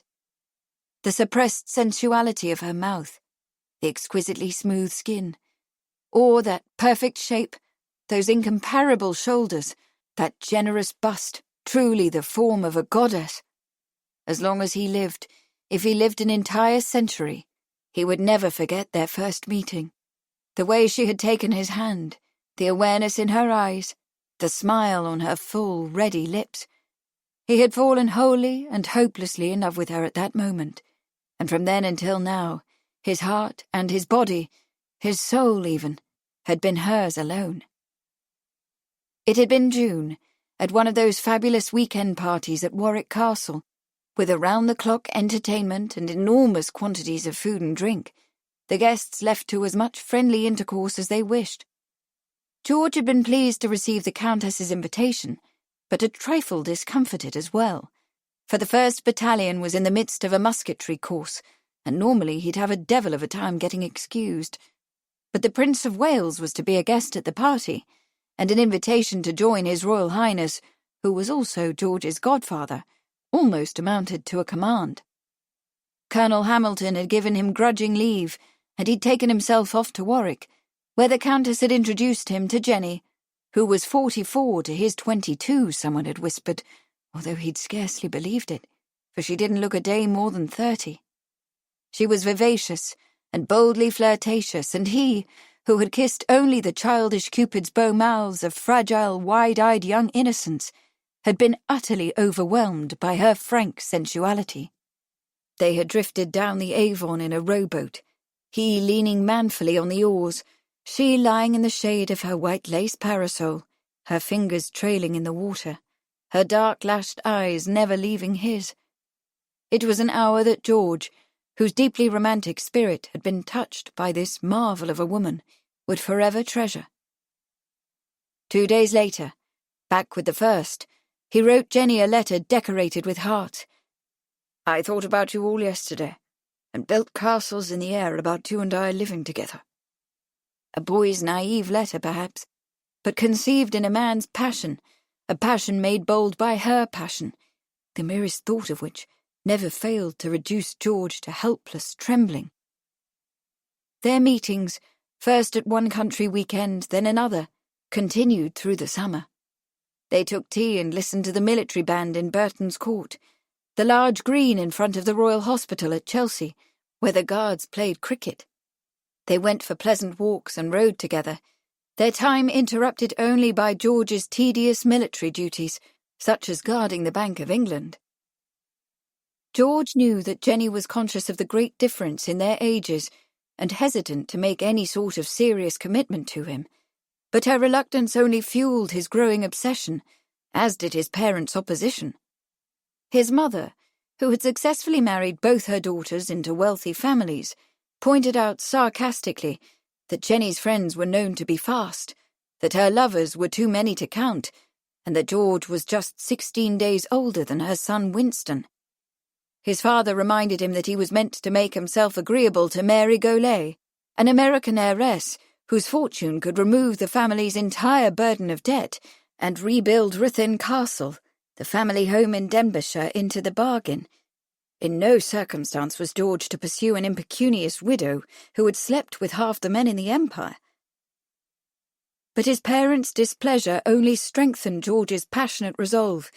He wrote to Jenny daily, telegraphed her, begged her to see him when she seemed to respond coolly, fearing all the while that she might be romantically involved with someone else, Major Ramsden perhaps, that Highlander with whom she had visited Egypt a few months before, or the filthy rich American Astor. Whenever he heard her name linked with another man's, and he heard this far too often, for her romantic escapades delighted all the gossips, he became wild with an uncontrollable jealousy. She was too beautiful, too cosmopolitan, too much of the world's to be his, and yet she must be his, and his alone, or he would go stark staring mad. In early September, to George's enormous relief, his battalion of Scots Guards was transferred to London. Now that he could press his demands on her, Jenny gave in. While she seemed reluctant to be seen about town with him, she began entertaining him alone at her home in Great Cumberland Place. There, in private, she wore the soft, loose kimonos that seemed to him incredibly seductive and exotic, made of the stuff of dreams, her body the stuff of yet other dreams, even more seductive, more exotic. He sighed and closed his eyes, feeling warm. Surely, where this goddess was concerned, his fierce and ungovernable jealousy could be understood and even forgiven, although it led him to do dreadful things. But surely not so dreadful, given his passion. He loved Jenny desperately, lived only for the moments he could hold her in his arms. He had sworn himself to do anything in his power to protect her from harm, from insult, from other men. Surely, then. Two stout fellows with Havana cigars passed in front of the sofa, loudly debating the merits of the Royal Navy's shipbuilding policy which, one insisted, had already allowed the Kaiser to get the upper hand. George's eyes snapped open, and there was the newspaper in front of him, with its story of the discovery of Finch's body, and he was once again in the depths of despair, thinking not only of the appalling sight Jenny had seen with those lovely pure eyes, which should never have looked on such bloody mayhem, but that she herself had been seen, and would surely be identified and hauled before some odious magistrate in some awful courtroom to explain the unexplainable, how it was that she knew the dead man, why it was that she had happened to call on him so soon after he had been visited by a murderer, who she suspected of doing the deed. George's stomach heaved. He was not only violently jealous, but wildly imaginative, and he had created that awful moment over and over again, just as it must have happened, seeing the scene in his mind's eye, witness to the moment of murder. That great, horn-handled knife plunged 3 times hilt deep into the wretch's back, the sound of the dying man's gurgle and gasp as he pitched face down into his shepherd's pie, the splash of ale as the jug tumbled off the table, then the retreat down the stairs and— George shuddered at the thought of it. For him, the worst part had been to see her arrive, believing as he did that she had come to visit a lover. To see her make the awful discovery and flee without sounding the alarm, as surely she should have done, had she gone there on some innocent errand. He recalled it again, the moment she had stepped out of the cab. The day was cold, and she was wearing a heavy woolen coat and veil of dark tulle, a perfect costume for an assignation. But perhaps the very disguise that had sent him into a jealous rage would be her salvation after all. Why, if he hadn't known it was his precious Jenny, even he could not have said for certain it was she who climbed out of the hansom and mounted the stoop. George closed his eyes, recalling the furtive glance she had flung over her shoulder, the way she had slipped through the door without knocking, as if she were expected, as if she were accustomed to regularly calling there, and that, he acknowledged bitterly, was the root of his jealousy, the reason he had done what he did, the loathsome idea that his dearest darling Jenny had called regularly at number 2 and was intimate with Mr. Tom Finch. But there had been no intimacy on that day. Not 3 minutes after she entered, while George fumed and waited and swore, the outer door had burst violently open, and Jenny was fleeing down the steps and into the waiting cab, and away, as if the hounds of hell were after her. And then those hounds had turned on George, and had been at his throat ever since. Their ferocity had only increased when he had discovered that Jenny had gone out of town, and that neither Winston nor the servants would tell him where she was. Chapter 8. Never have I received a really good report of your conduct in your work from any master or tutor you had from time to do with. Always behindhand, never advancing in your class, incessant complaints of total want of application. Do not think I am going to take the trouble of writing to you long letters after every failure. I no longer attach the slightest weight to anything you may say about your own acquirements and exploits. Lord Randolph Churchill, to Winston Churchill, upon Winston's acceptance into Sandhurst, August 1893.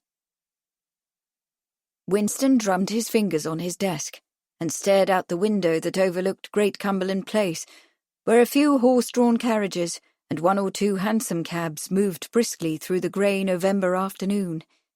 It had been a trying day, the culmination of a difficult week, and Winston felt himself at the end of his tether. Even as a boy, he had been given to fits of black depression, sinking into brooding spells of melancholy so dark, as he had once written to his mother, that he might have been plunged head first into the slough of despond. The only antidote to these dreadful depressions was company. The more flamboyant and stimulating and zestful the better, and incessant activity.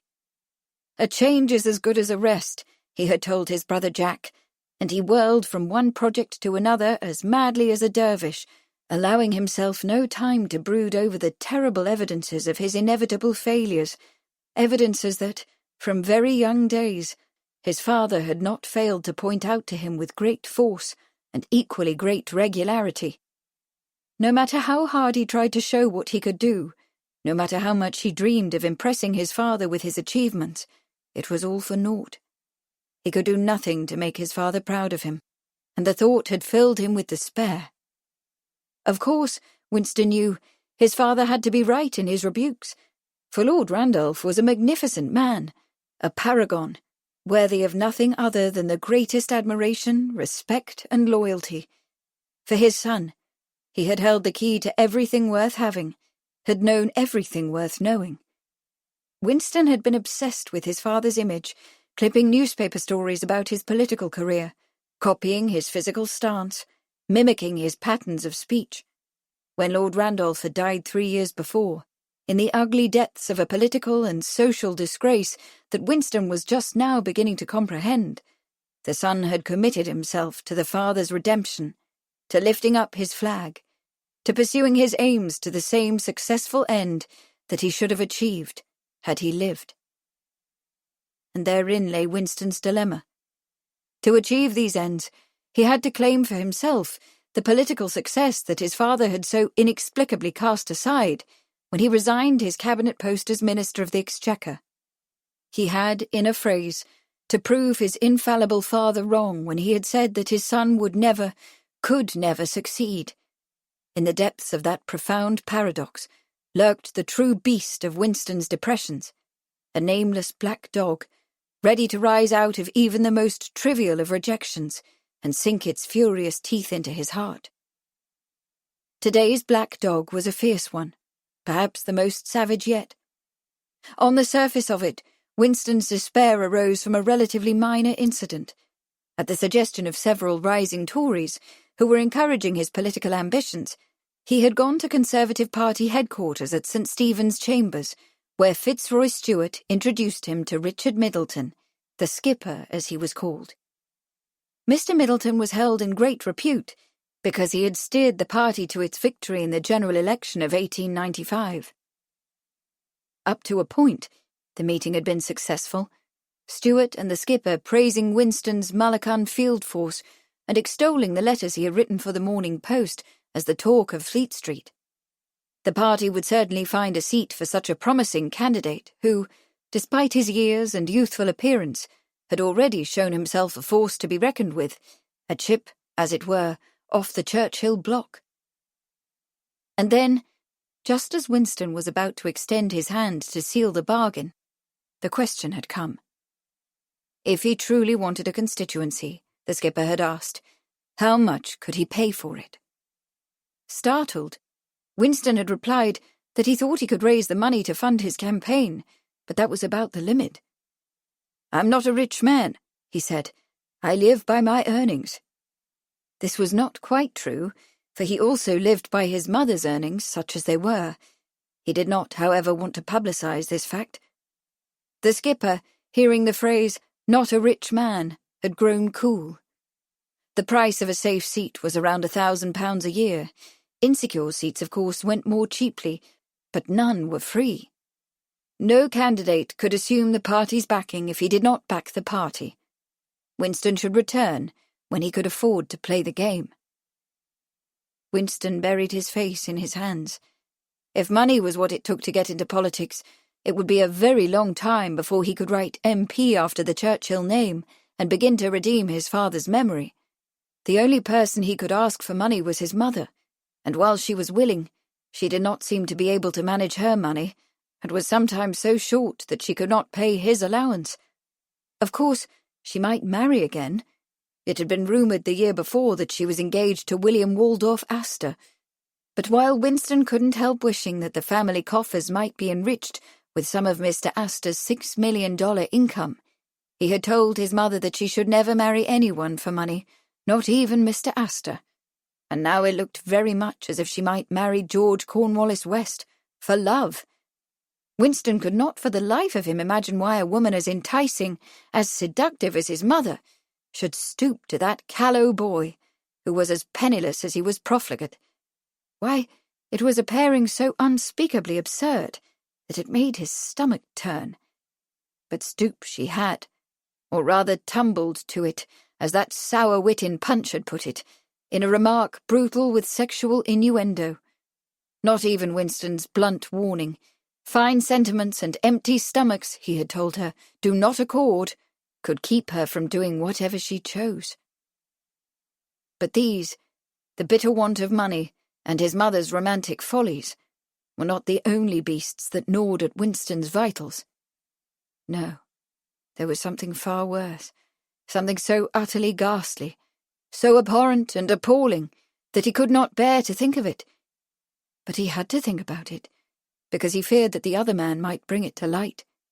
He had to do something to keep it from being found out and ruining all his hopes for himself and for the redemption of his father's name and reputation. But what could he do? What could he do? The hideous truth would sooner or later out. Worse, the other man would see that it found its ugly way into the press, always hungry for some sensation, always ready to cast the first stone, and the next, and the next. And once that happened, not even death would write finis to it. Chapter 9. A Gross Cavalry Scandal. I have heard many strange stories from the British Army, but few to equal this. Here is a lad of excellent character, a crack rider, a first-class shot, and an all-around good sportsman. He joins his regiment in April, and by the next January he is chucked out of the service with ignominy, his profession lost, his long and expensive apprenticeship thrown away, and his prospects in life seriously impaired. And all for what? Truth. 21st of May, 1896. Manfred Rayburn stacked the manuscripts on his desk and tied them together with a stout cord. They were the initial submissions for the first issue of Lady Randolph's Maggie, as she insisted on calling it, an altogether ridiculous nickname, Manfred thought with irritation, as if the journal were one of her intimate friends. He preferred to think of it as the Anglo-Saxon Review, a name that had dignity and merit, and should certainly command attention in the literary world. The content of the magazine would command attention too, if Manfred had anything to do with it, and he would, in spite of the fact that Lady Randolph had made it clear that she meant to have the last word with respect to the editorial decisions. He smiled to himself as he finished bundling the manuscripts. Of course, she did not go through the daily post that arrived here in the office of the Review as he did. She could not know that he had already received, read, and discarded as unfit several submissions that she had invited. That silly thing from Pearl Craigie, for instance, which was so light and shallow that it would never do. He would simply tell her that the expected manuscripts had never arrived, and she would be none the wiser. At the thought of Lady Randolph, Manfred's lip curled slightly. Of course, he had nothing against her personally, except that she was Winston's mother, and even that in itself was not a high crime, for everyone knew that it was Winston's father who had shaped his son's worst attributes, an overweening arrogance, a total lack of principle, a misconceived impression of his own importance, the lack of any compensatory quality, except for compulsive industry and an astonishing ability to make things happen. At Aldershot, one of the instructors had said that Winston was nothing but a spoiled rich boy, endowed by some absurd chance with the brain of a genius and the ambition of a Napoleon, and Manfred bitterly agreed. Aldershot.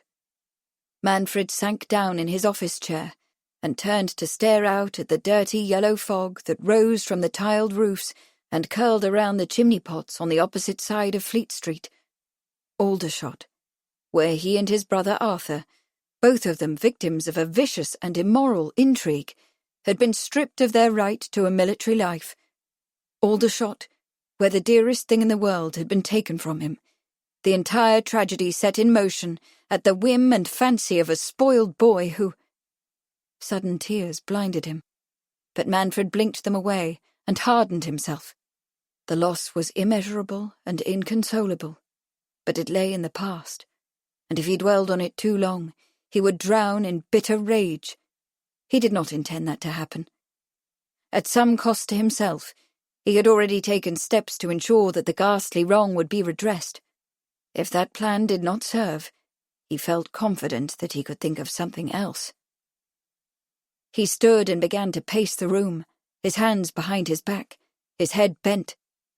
His confidence in himself was no mere shallow conceit, or feigned like Winston's, to cover a deep uneasiness about his merit.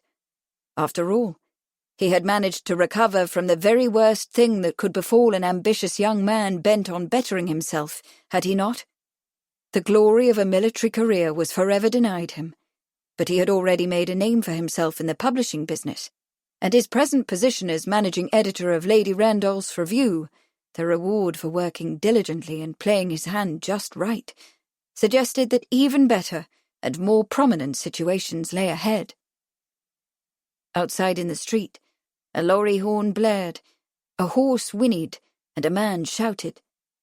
Recalled to himself, Manfred stopped in his pacing and glanced with satisfaction at the well-appointed office, with its bookshelf and filing cabinet and typewriter and leather chairs and fine walnut desk. Whatever the ambiguities and unhappinesses of his private life, he reminded himself, he was in a good place, and once the old scores were settled and the old wrongs redressed, he would be in a better. Chapter 10. Horror upon horror. Whitechapel is panic-stricken at another fiendish crime. London lies today under the spell of a great terror. A nameless reprobate, half beast, half man, is at large, who is daily gratifying his murderous instincts on the most miserable and defenceless classes of the community.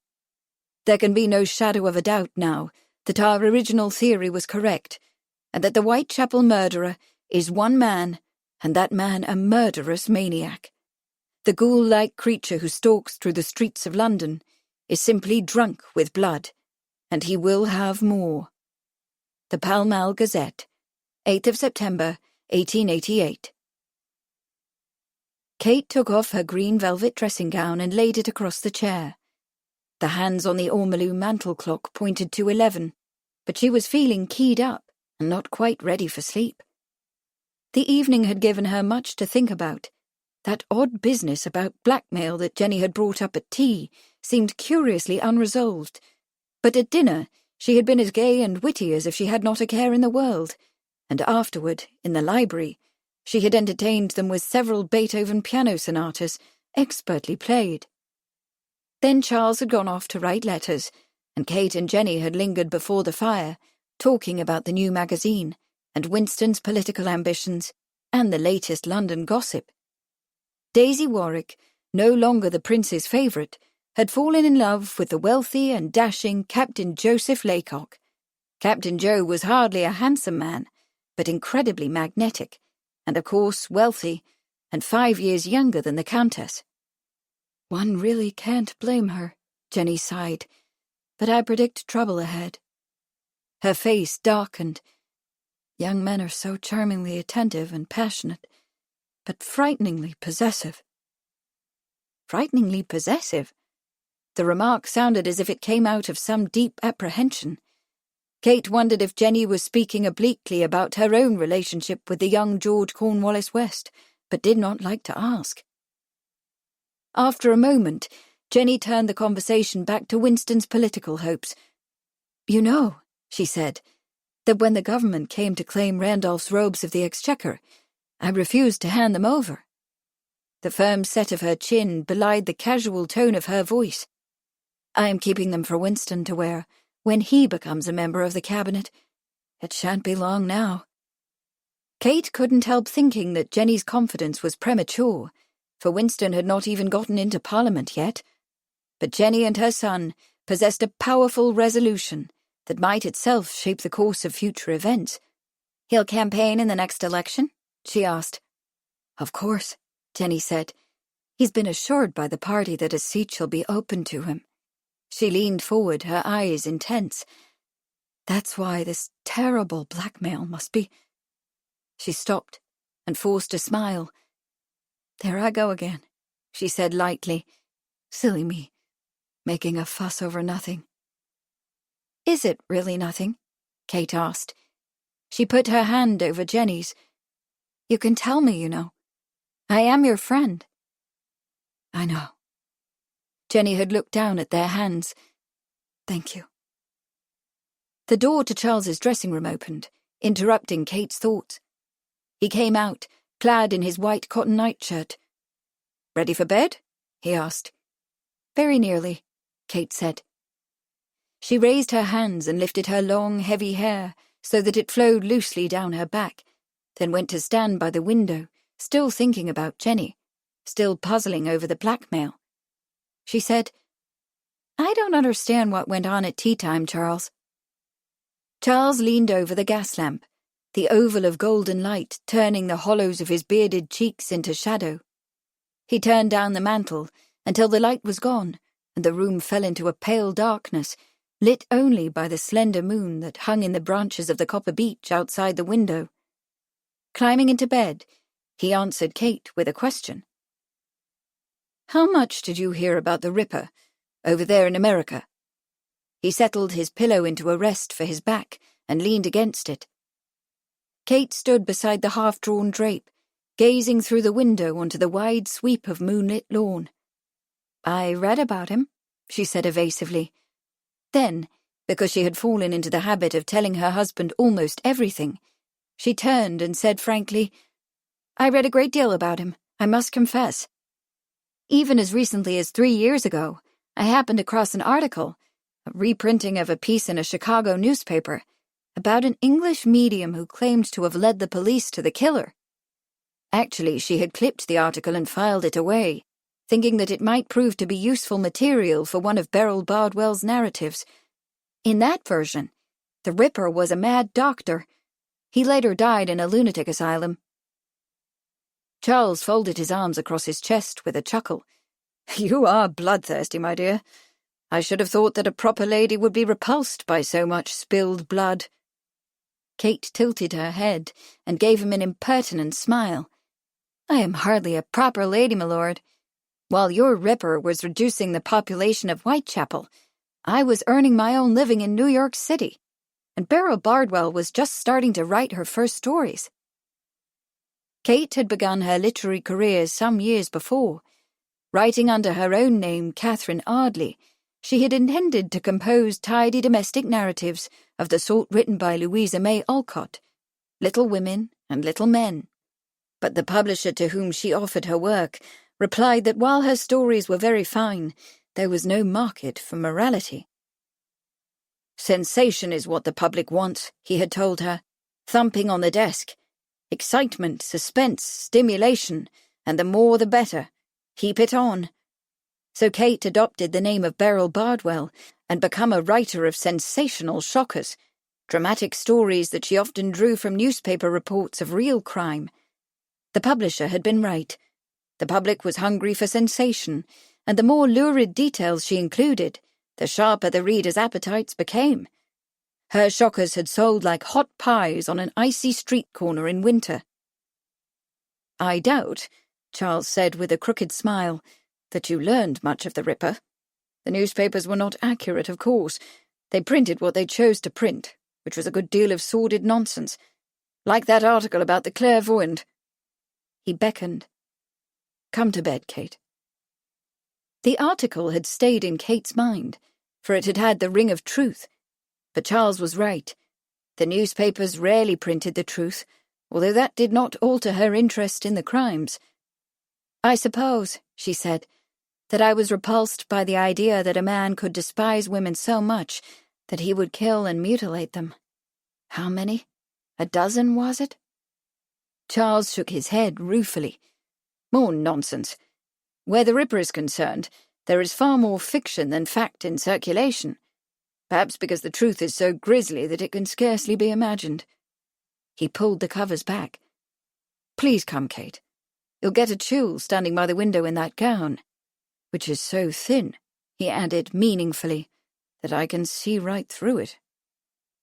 Kate left the window and climbed into bed beside her husband. Well then, she said, pulling the sheet up to her chin, if not 12, how many did he kill? 5, Charles said. He put his arm around Kate's shoulder and pulled her close against him.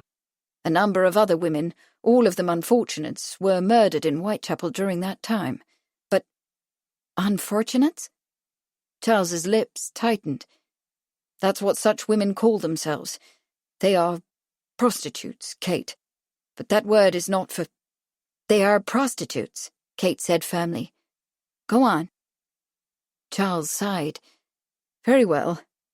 Some of these other prostitutes even had their throats cut, but the modus operandi was not the same.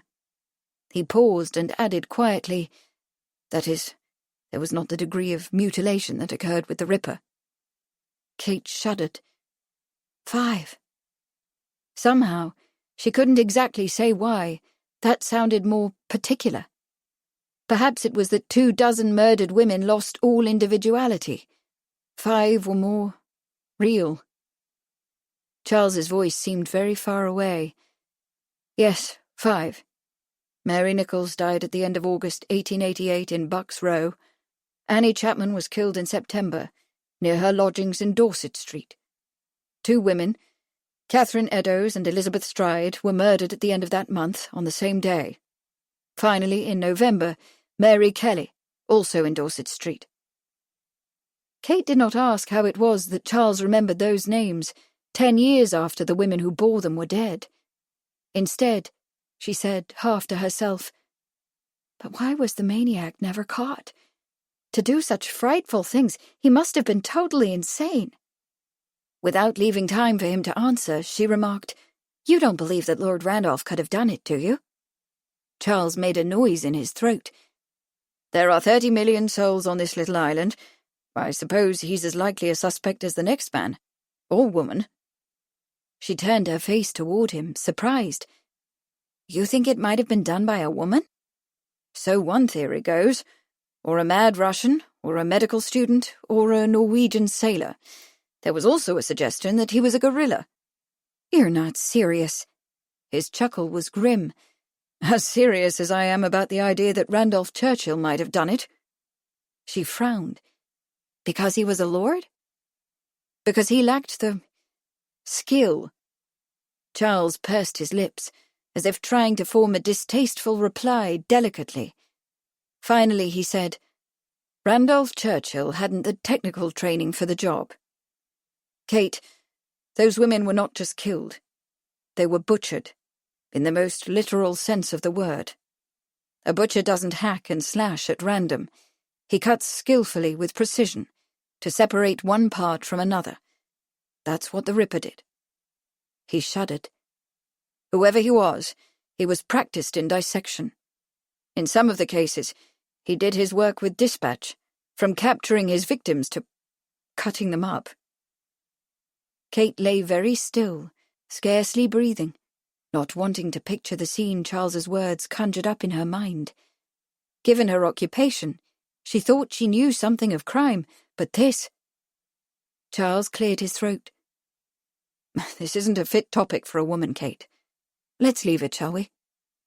But Kate wasn't quite finished. "Jenny says she's being silly about the blackmail," she said. "But I think she's more frightened than she has admitted." "Which suggests," Charles said, "that she knows more than she's told us so far." "Can you help her?" "I am acquainted with one of the chief investigators on the Ripper case. He's retired now, but I imagine that he still knows more about it than anyone else. I could ask him to reassure Jenny as to Randolph's innocence and suggest that she call the blackmailer's bluff. That's probably the most sensible way to handle it, if there's no more to the matter than she has said." He paused. "I hope she hasn't given the wretch any money. If she has, it'll be that much harder to get rid of him." "I doubt she has any to give, Charles," Kate replied ruefully. "From something she said during her last visit, I suspect she is deeply in debt.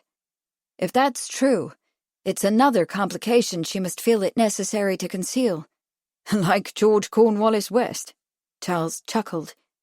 "That young man is certainly a complication, although she doesn't conceal him very cleverly. I wonder how she got out of town without his coming after her. They say he dogs her every step. If I were her, I should be a little afraid that the boy might do something unwise." Kate thought of Jenny's comment about the passion of young men. Love, the love she felt for Charles at least, was a wonderful thing. Exciting, inspiring, vitalizing, protecting. But in the wrong proportions, or from the wrong motives, or with the wrong object, love could be dangerous. Love could be as hazardous as hate. They lay for a while in silence. At last, Charles lifted his finger to stroke her cheek.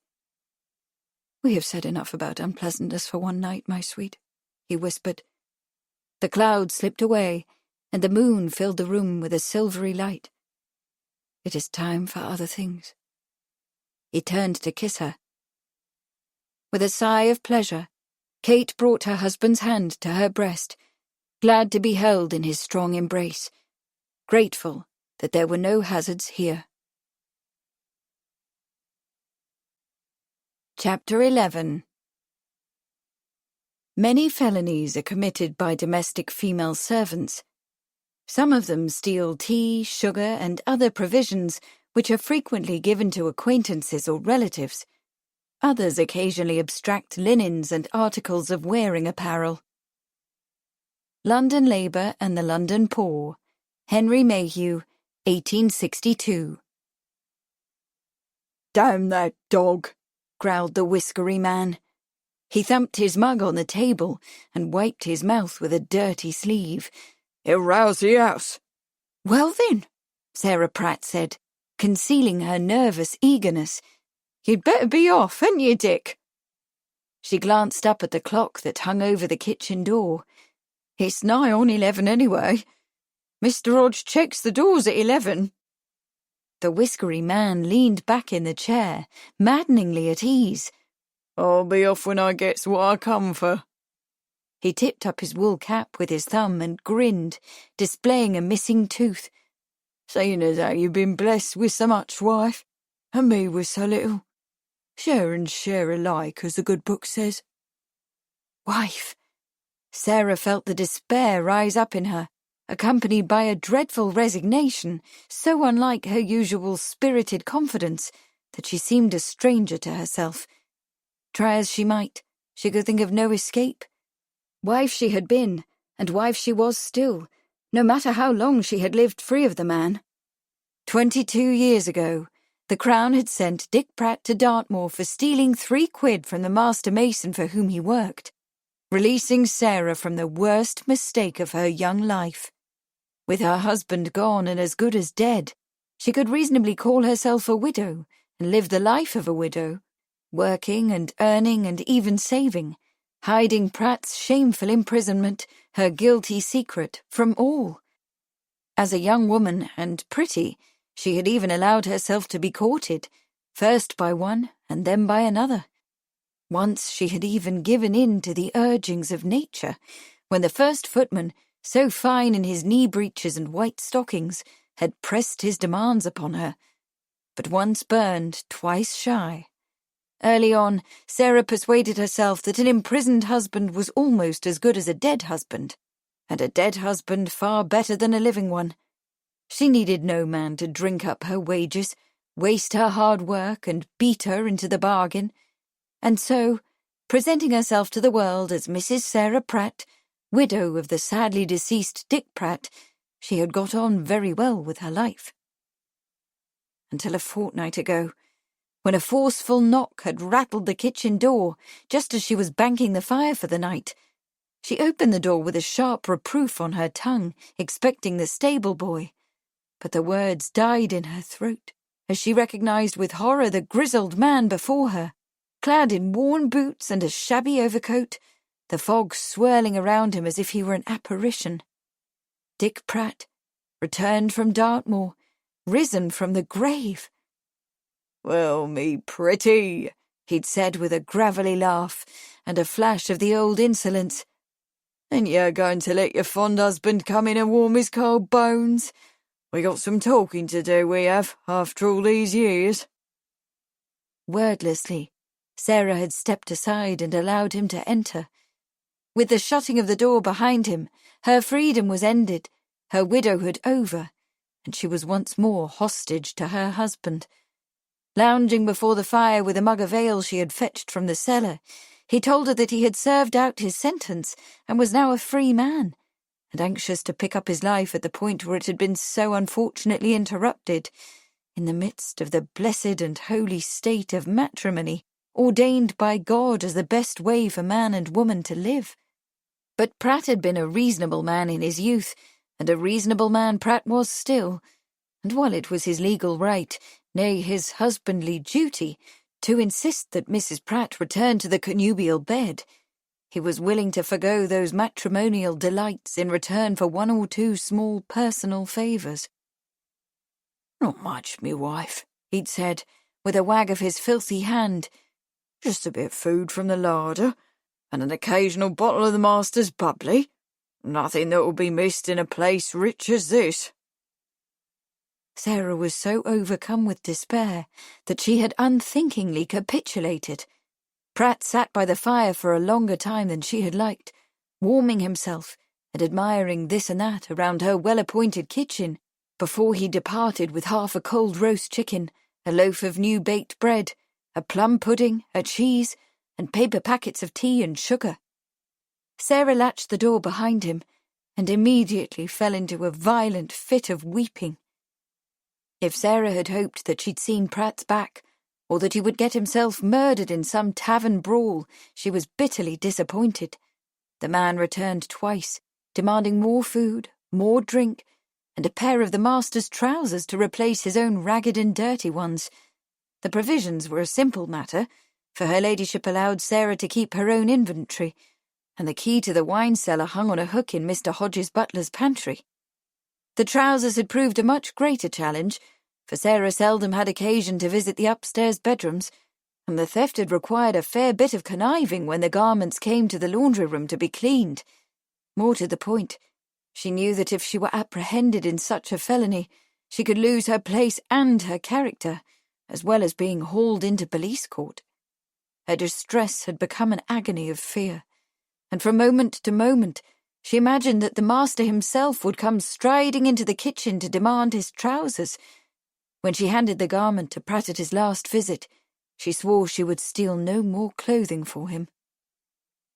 Tonight, neatly trousered and well-fed, Pratt gave her an evil grin. "Well, if you want to be rid of me, wife, fetch me a basket. I'll have some joint to take with me, as well as some fowl and fresh bread and cheese too, course. A bit of cake wouldn't be amiss neither, nor a bottle of wine." He frowned. "The last was sour, it was. Mind you do better this time." "Is that all?" Sarah asked sarcastically. "That's all, me old dear," Pratt said in a cheerful voice. "Look sharp now." Sarah did look sharp, for she was anxious to be rid of him. But when she had fetched the food and drink wrapped in a paper parcel, he sat in the chair, looking mournfully at his boots. "Now that you are so kindly, me wife, there is something else I could do with." He held up one foot to show the boot sole flapping loose. "As you can see, I'm most in need of boots. I'm thinking that your master, as old Perry, don't wear no more, and would be glad to give to somebody who needs 'em." Sarah's eyes widened in utter dismay. "No," she exclaimed. "Not boots, Pratt. I could never." Pratt sighed heavily. "Oh, boots for your husband, for pity's sake." Then, quick as a flash, he grasped her arm in a claw-like grip and pulled her against him. "You're not getting off with a few victuals and a pair of cast-off trousers," he growled savagely. "Till death do us part, remember, me lovey. If you ain't willing to provide for your old man in his time of trouble, I'm sure your mistress will be more than glad to lend a helping hand, especially when she hears that we be yoked together these many years and longing to resume our married station." He gave a malevolent chortle. "Why, her ladyship might even be glad to find me a bit of light work in the stable. But nothing too heavy, of course, seeing as how I hurt me back." Sarah swallowed. Resume their married station. She couldn't imagine anything more repulsive, but she didn't doubt that Pratt was bold enough to go to her ladyship, whose heart was easily touched. Indeed, she knew Lady Charles well enough to know that she would be glad to oblige by finding Pratt a place and finding living quarters the two of them could share, as she had done for her personal maid Amelia Quibley and Amelia's husband, Lawrence, who worked in various capacities for Lord Charles. Sarah's heart sank. Unless she could think of some way to permanently remove Pratt from her life, she was trapped, endlessly and eternally trapped. "About the booze," she said at last. Pratt cocked his head to one side, eyeing her. "You don't want us to have a rose-covered bower and me a place in the stable?" He chuckled. "I'm good with the horses, you know, Mrs. Pratt." "I'll get the booze," she grated. "But it may be a few days. When will you be back?" "Soon." Pratt picked up the paper-wrapped parcel and dropped a gallant kiss on her cheek. "Thank you, old girl. I'll be glad of the boots. My foot's on the ground, it is, and the ground's near frosted." Sarah closed the door behind him and went to turn down the gas mantle, feeling an angry despair engulf her. But she would have been even more sick at heart had she noticed that the door leading into the passage was slightly ajar, and that Mary Plum crouched on the other side, one ear pressed eagerly to the crack. Chapter 12. I was sitting next to Lord Curzon at dinner one night when we approached a subject which, without my knowing it at the time, was fraught with great importance for me. In a despondent mood, I bemoaned the empty life I was leading at that moment. Lord Curzon tried to console me by saying that a woman alone was a godsend in society, and that I might look forward to a long vista of country house parties, dinners and balls. Thinking over our conversation later, I found myself wondering if this indeed was all that the remainder of my life held for me. I determined to do something, and cogitating for some over what it should be, decided finally to start a review. The Reminiscences of Lady Randolph Churchill by Jenny Jerome Churchill. There had been a time in Jenny Churchill's life when she would not have thought of travelling without 2 ladies' maids to see to her clothing and personal needs, and a footman and page to manage the bags and boxes. When economising became necessary, she had reluctantly done away with the male servants. When the situation became desperate, she had let one of the maids go and reduced the amount of baggage. But she could never in the world manage without Gentry, who had just this moment carried in her morning cup of coffee and was opening the drapes in the blue bedroom at Bishop's Keep. "Thank you, Gentry," Jenny said, sitting up in bed. She sipped her coffee, reviewing in her mind the day ahead. "For this morning, please put out something simple. The lavender taffeta waist with the chemisette front, I think, and the grey wool skirt with the lavender velvet piping. Before tea, I shall change to the green tea gown, and for dinner tonight, the yellow silk. The local vicar is coming, I understand." Thinking out the several changes of costume that the day's social activities required was a habit Jenny had fallen into long ago. A useful habit, too, making for less confusion both at home and when travelling from one country house to another, as she did very often. It was so hard these days to find a maid like Gentry, who could manage both one's clothing and one's hair. The young women all seemed to want to go into trade, which held a greater promise of advancement. As Gentry picked up the dress her mistress had worn the night before and went into the dressing room, Jenny reached for the telegram on the tray. It must be from Winston, for she had told no one else that she would be spending the next few days with the Sheridans.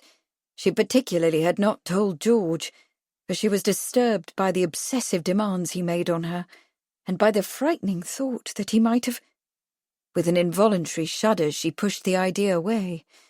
Whatever else George might do to ensure his claim on her, he could not have gone that far. She must have been mistaken when she thought she saw him in the barber's doorway, across from the lodgings in Cleveland Street. In any event, it would do the boy good to cool his heels and curb his insatiable appetite for a few days.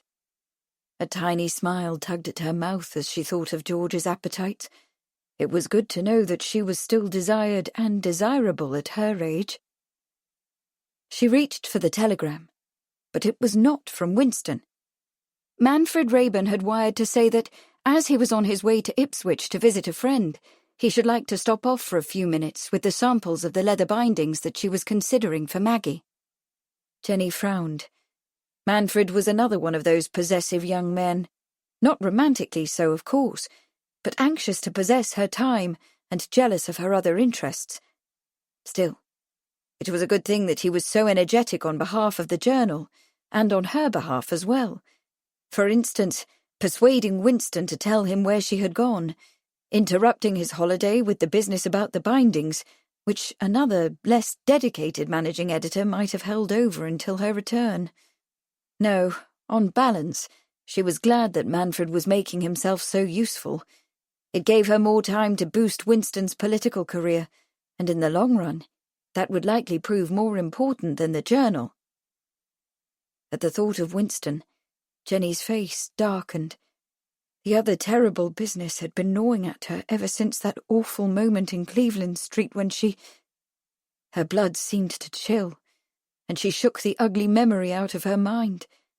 If the affair was not resolved quickly, Winston's career would be ended before it began. She was not going to let that happen. She turned back the covers and got out of bed to begin her morning toilette. She would have to spend an hour with Charles, making sure that he understood how swiftly he needed to act and what exactly he had to do, without telling him how precarious her situation really was. She had already made 2 mistakes in this wretched business. She could not afford to make a third.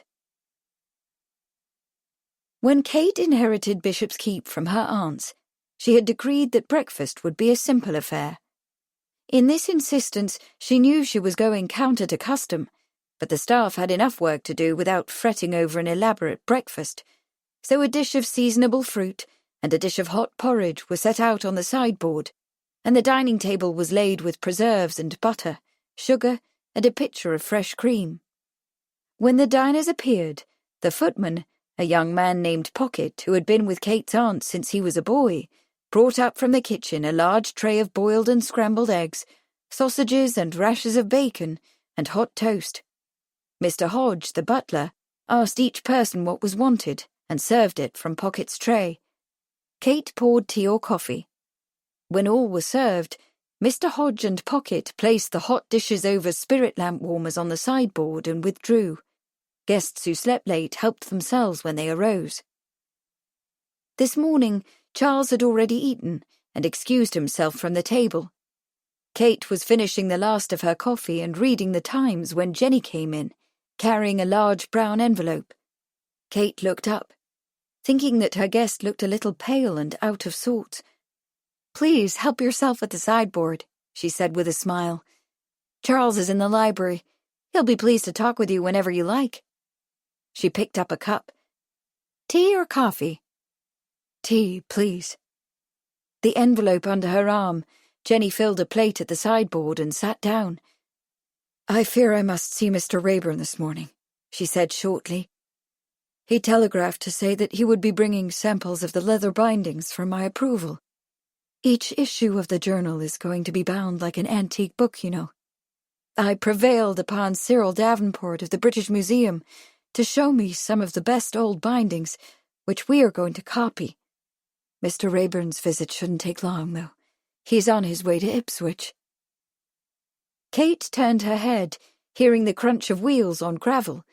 It proved to be the pony cart from the station at Colchester, bringing their visitor. In a few moments, Mr. Rayburn had joined them, refused Kate's offer of breakfast, but accepted coffee and sat down at the table. "I apologize for the bother, your ladyships," he said humbly, inclining his head. "I should not have intruded, but I thought that Lady Randolph would like to see—" "Oh, it's no bother," Kate said quickly. Jenny pushed her plate away. "Show me what you've brought." Kate watched as the young man opened a portfolio of leather engravings and placed it on the table in front of Jenny. She had not seen Manfred Rayburn since the dinner party at Sibley House some weeks before, and she thought he did not look as well as he had. He was a thin-lipped young man, with an arched nose and gold-rimmed spectacles, his chin stiffly elevated over a high-starched collar. Kate thought she remembered Charles saying that he had left the 4th Hussars under some sort of cloud. He did not look the military sort, too slender, with an almost feminine grace, and nervous. His nails were bitten to the quick. Probably his work in Fleet Street had suited him better than life in a regiment. From things that Jenny had said, he certainly seemed to know how to go about publishing a journal. Jenny did not take long to make up her mind about the bindings. "This is the one we shall have for the first number," she said, pointing. "Tell Mr. Conroy that I like the gold embossing very much, and think his price quite fair." "Very well, your ladyship," Mr. Rayburn replied, and closed the portfolio. "I stopped by Great Cumberland Place early this morning and took the liberty of collecting the post for you. I thought it might require your attention before your return." He placed 5 or 6 letters on the table and cleared his throat. "May I ask when that might be?" "I'm not sure, Manfred," Jenny said. "I'm enjoying this respite from society." She tossed her head with a little laugh. "Perhaps I may never come back."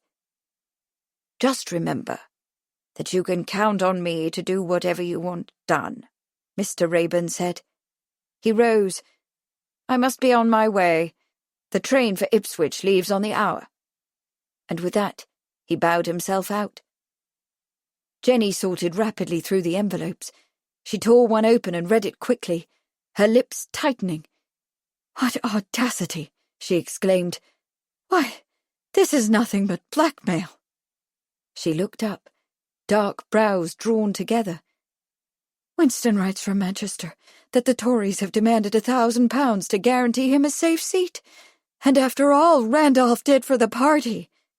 "It does seem a rather steep tariff," Kate agreed. "I shall write to Lord Cecil at once," Jenny said, picking up another envelope and beginning to open it. The party must understand that Randolph's son is not to be dismissed as if he were simply an ordinary—" A clipping fell from the envelope onto the tablecloth, and Jenny picked it up. Reading it, her eyes widened, the colour drained from her face, and she gave an inarticulate cry. "Jenny," Kate exclaimed, half rising. "what is the matter? "Has someone been injured? What—" Jenny sat still for a moment, as if frozen. Then slowly, she drew a folded paper from the envelope and read it. Her hand trembling, she extended both the paper and the scrap of newsprint to Kate. "Read," she whispered. Kate sank back in her chair, looking first at the sheet of plain notepaper on which 4 words had been typed. "You are not free." It was unsigned. Puzzled, she turned to the clipping. "Bloody murder," she read silently, her lips moving with the words. "Man discovered stabbed." She looked up wonderingly. "A murder? What does this have to do with you, Jenny?" Jenny drew in a savage, shuddery breath. "Go on," she whispered. "Read the whole, then tell me what you guess." Kate scanned the newspaper story quickly. A certain Tom Finch had been found by his landlady, stabbed to death with a knife, in his lodgings at No. 2 Cleveland Street. A veiled lady had been seen entering his rooms that afternoon. Her identity was still unknown, although it was expected that she would be identified shortly. Kate shivered, feeling suddenly cold. A chorus of questions echoed through her mind.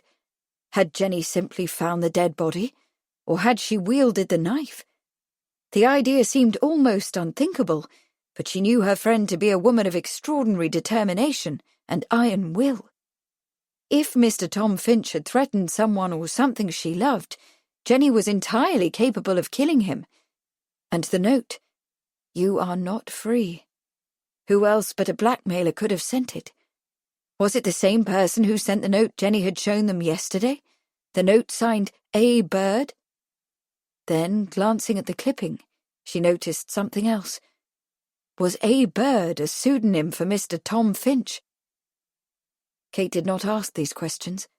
She merely said, "I should guess that you were the veiled woman, and that whoever sent this note means you to know that he knows you visited the murder scene." "You are clever," Jenny said in a thin, metallic voice. "Come. We must see Charles at once." Carefully, Kate placed the clipping, the note, and the envelope on a small tray. "Charles will want to examine these items. But are you sure you don't want to see him alone? There may be certain things you must tell him but would rather not share with me." Jenny's mouth softened. "I fear," she said more gently, "that I shall soon need a friend who stands beside me without judging or reservation." She picked up the large brown envelope she had brought to the table and stood, holding out her hand. "Please come, Kate. I need you." Chapter 13. Blackmail is by common consent the blackest of the black arts, brushing with filth and an indescribable despair all whom it touches. Beryl Bardwell, The Smuggler's Village, 1898. With the dining-room breakfast sent up, a guest in the house, and the vicar expected in the evening, Sarah Pratt should have been occupied with the galantine she had planned for luncheon and the fruit jelly her ladyship had requested for dinner. But on this particular morning, Sarah's attention was distracted from her kitchen chores by Pratt's impossible demand, which hung like a sword over her head, and by the fearful dream that had visited her when she finally fell asleep the night before. In the dream, she had turned herself into a true widow and rid herself of Pratt for all eternity by the easy expedient of seasoning the man's roast chicken with rat poison. The dream, in fact, had been so real that Sarah was half convinced that she had already poisoned Pratt, and that Constable Lacon should soon appear on the kitchen doorstep to take her off to jail. With this half-real, half-imagined misdeed weighing heavily on her mind, It was no wonder that she dropped the pitcher of cream on the floor, and when she turned for the mop, knocked a jam pot into the mess. Sarah had no more finished cleaning up when Mary Plum tripped lightly into the room, carrying a tray full of dirty dishes from upstairs. She set the tray on the table with a rattle of crockery. By this time, Sarah was completely out of patience. "Wash up and be quick about it," she snapped. "We've a galantine to make for luncheon, and a pot of pea soup to strain, and—" But Mary Plum was not rolling up her sleeves in preparation for the scullery chores. "I don't believe," she said with a sharp sniff, "that I wishes to do the washing up this morning. I prefers to go in the garden and get the vegetables instead." She adjusted her cap to a becoming angle and picked up a basket from the shelf. "You prefers to go to the garden?" Sarah Pratt cried, scarcely believing her ears. "What kind of nonsense is that, I want to know? For such sauciness, me girl, you'll be in the scullery the whole blessed morning, and when you're done, you'll be scrubbing the flagstones and blacking the stove. Now get on with it." But Mary Plum did not get on with it. "I don't think so, Mrs. Pratt," she said coolly. "You don't think so?" gasped Sarah Pratt, one hand going to her heart. In all her life, she had never heard such impertinence from a lower servant to her elder and better. Why, the very thought of it was enough to make the blood boil. But there was more. Mary Plum narrowed her eyes, lifted her chin, and said, softly but distinctly, "What's sauce for the cook is sauce for the maid, Mrs. Pratt. If you can hand over a basket of wine and victuals and a pair of the master's trousers to your husband, I can pick and choose me chores. I prefers to take the air in the garden this morning, and if that don't suit you can complain to Mr. Hodge." She gave a light laugh. "I'm sure both he and the mistress would be terrible sad to know about them trousers. They would hate worse to see you took off to jail, but that's as may be. Them that plays with fire is bound to be burnt, as me mother always says." And having triumphantly delivered this parting shot, she tossed her head and sauntered out of the kitchen, leaving Sarah Pratt, for once in her life, with absolutely nothing to say. In the library, Charles was reading the first 40 pages of The War for the Waterway, which Winston had sent with his mother. A better title, Charles thought, was The River War, and he made a note to mention it to Winston. The boy had an uncanny knack for description, he thought admiringly. About the Sudan, which Charles knew well, Winston had written, "Level plains of smooth sand are interrupted only by occasional peaks of rock, black, stark, and shapeless. Rainless storms dance tirelessly over the hot, crisp surface of the ground. The fine sand, driven by the wind, gathers into deep drifts, and silts among the dark rocks of the hills, exactly as snow hangs about an alpine summit, only it is a fiery snow, such as might fall in hell." Charles sat for a moment with his eyes closed, smoking his pipe and thinking. Winston's words recalled to him the angry landscape that he knew very well, and hoped to forget. But the past was not dead and gone, as some might wish. His own military experiences in the Sudan lived on in him. Khartoum and Gordon's defeat lived on in British souls, and now Winston's book would give an eternal life to the bitter revenge that had been exacted at Omdurman, so that it could never be forgotten, by victor or by vanquished. Even if at some future day there might come a generation that could no longer recall why Britain was in Egypt, the War for the Waterway, or whatever it would come to be called, would tell them. Of course, it was good to know the past, but to know too much about it was not always a good thing. Charles's musings were interrupted by the sound of cartwheels on gravel. He opened his eyes and went back to his reading. The cart departed a little later, and some moments after that, Kate and Jenny joined him. He put down Winston's manuscript. His smile faded at the sombre looks on their faces, and a moment later, when he had read the typed note and the newspaper clipping, his expression was as sombre. So there had been more, much more to the blackmail matter than Jenny had cared to reveal last night. Unless he was mistaken, She was in a great deal of trouble. He looked at Jenny. "You are the veiled woman seen leaving Mr. Finch's rooms?" Her nod was barely perceptible. "I was afraid I might be seen and recognized. I wore a heavy coat and several layers of dark veil." She glanced over her shoulder, as if to assure herself that none of the servants was in the room. "I went up the stairs and knocked at the door. When there was no answer, I opened it, since I was expected. I did not want to leave and come back again." She shivered and wrapped both arms around herself. "I saw him there, dead at his table.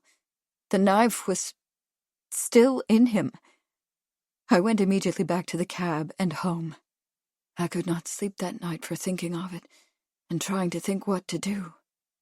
I did not want to stay in Great Cumberland Place, for fear the police might come and question me. The next day, yesterday, I came here." Charles opened his mouth, but Kate asked the question first. "You left from your house and returned to your house by cab?" Jenny nodded, biting her lip. "I know now that it was foolish. The police will search out the driver, and he will surely remember me. But I only did what I was told to do, and of course I had no idea that I would find a dead man." "What a terrible shock!" Kate exclaimed. She reached for Jenny's hand. "You must have been frightened nearly out of your wits." Charles looked down at the address in the newspaper clipping. Cleveland Street, not far from Middlesex Hospital, in the boroughs of Marylebone and St. Pancras. A rather bohemian area, frequented by artists and artisans, with salon-styled coffee rooms and rather good pubs. "Why did you go to see this man?" he asked. Jenny opened the brown envelope and took out a photograph, laying it in her lap. "I fear that I was less than forthcoming last night. I should have shown this photograph to you straight away, but I will make amends by telling you as much as I know." She caught his glance. "As much as I know," she repeated, "and suspect." "Thank you," Charles said dryly. Jenny's narrative was simple. She told the story in a low voice, carefully modulated and without hesitation, as if she had rehearsed it. On the 9th of the previous November, she had received the photograph, hand-delivered to Great Cumberland Place. A handwritten note signed A. Bird had accompanied the photograph, threatening its release to the newspapers if Jenny did not give £100 to a boy who would call the next day. The boy had called. Jenny had given him the money and dispatched her man Walden to follow him. But the youngster was adept at evasions, and Walden lost him in the crowds of Victoria Station.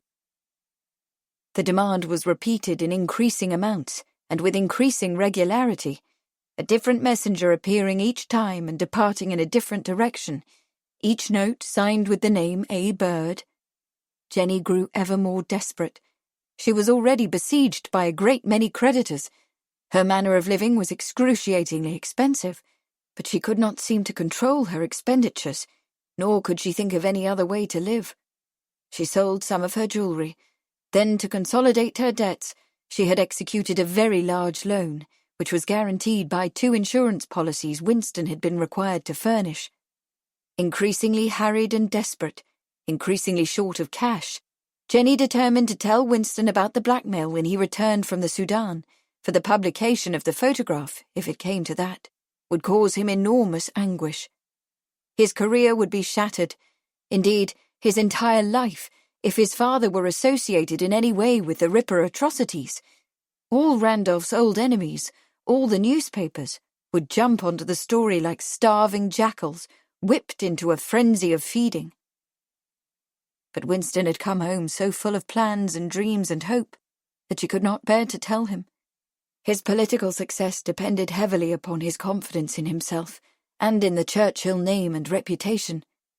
To others, he might seem filled with a great faith in himself, but his mother knew that Winston's self-confidence was shallow and insecure, and that beneath it lay vast, black depths of uncertainty. His self-assurance would be annihilated by the knowledge that someone had the ability to destroy him. In despair, Jenny had thought of appealing to the prince, who would give her a stern look and chide her for not consulting him earlier. The world might think that His Royal Highness was a flighty, frivolous man who lived only to satisfy his appetites, but his friends knew otherwise. Bertie often found ways to provide unorthodox, behind-the-scenes help, for he was acquainted with a great many men of all sorts and classes, and he always knew how to get things done. But something had happened that convinced Jenny she need not involve the prince. She received another communication from the blackmailer, this one by telephone. In an obviously disguised voice, the man had said he was ready to end the dirty business and that he had something to give her in return for what she had already paid. He instructed her to come to his Cleveland Street lodging immediately, alone. Full of hope and anticipation, Jenny followed the caller's instructions, but when she reached her destination, she had discovered the corpse. "When you saw the dead man," Charles said, "did you recognize him?" Jenny shook her head. "I didn't even know his real name until I read it in that newspaper clipping." She paused, looking distressed. "I didn't see his face, you know. He had been eating, and when he was killed, he fell face down into a dish of something on his luncheon table." Kate said very quietly, "You must have been very anxious to know who he was. Did you search the room?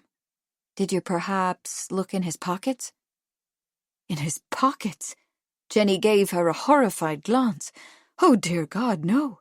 I was afraid to touch him." She closed her eyes for a moment, then opened them and said in a rush of candor, "I know it was wrong of me, but you can surely appreciate the relief I felt when I saw he was dead." She gave a bitter little laugh. "I was fool enough to hope his secret had died with him." Charles devoutly hoped that she would not be fool enough to make that last remark to the police, should she be questioned. Lady or no, she had a very powerful motive for murder, and if she was guilty, not even the prince could protect her. He looked down at the clipping and typed note, "You are not free." "Do you have any idea who might have sent this to you?" "I cannot even hazard a guess." Jenny's face had gone very pale, and her large dark eyes were brilliant with tears. "But there is one other thing you should know. When I returned to the cab, I saw someone standing in the entry to the barber shop on the other side of the street. I can't swear to it, but I thought it might be George." "George?" Kate exclaimed. "Yes," Jenny said. She was crying now. "It has been hard to shake myself free of him." Charles could not say why, but he was not surprised. George was so obviously smitten with this lady that he might have followed her all over London. What else might the boy have done? Could he have killed a man he believed to be a rival? Charles sighed. Damn it. The affair was complicated enough without having to deal with a passionate young lover unable to keep his jealousy in check. Jenny had lost the struggle to keep her composure. She rose from her chair, giving Charles a long, imploring look. "I came here to ask you to clear Randolph's name, Charles. Now I must beg you to save me." And with a half-hysterical sob, she ran from the room. Chapter 14. Another murder in Whitechapel. Shocking brutality. The body terribly mutilated. Search for the murderer. Scenes in the neighbourhood. The Daily Chronicle, 10th of September, 1888. For a long moment, neither Kate nor Charles spoke. Then Kate said very quietly, "No wonder Jenny is so afraid. She is besieged from all directions." She could not have said, though, which element of Jenny's story held the most potential danger: the blackmail, the discovery of the murdered man, or the troublesome ambiguity of her remark about George. Obviously, Lady Randolph was a complex woman, vulnerable in many ways, dangerous in other ways, and thoroughly unpredictable. Charles didn't answer. He had reached down to retrieve the photograph, which had fallen to the floor as Jenny fled from the room. He took a magnifying glass from the table beside his chair and began to study the photo intently. Kate rose to have a look. Over Charles's shoulder, She could see that the photograph was of a man and a woman engaged in intimate conversation on a city street.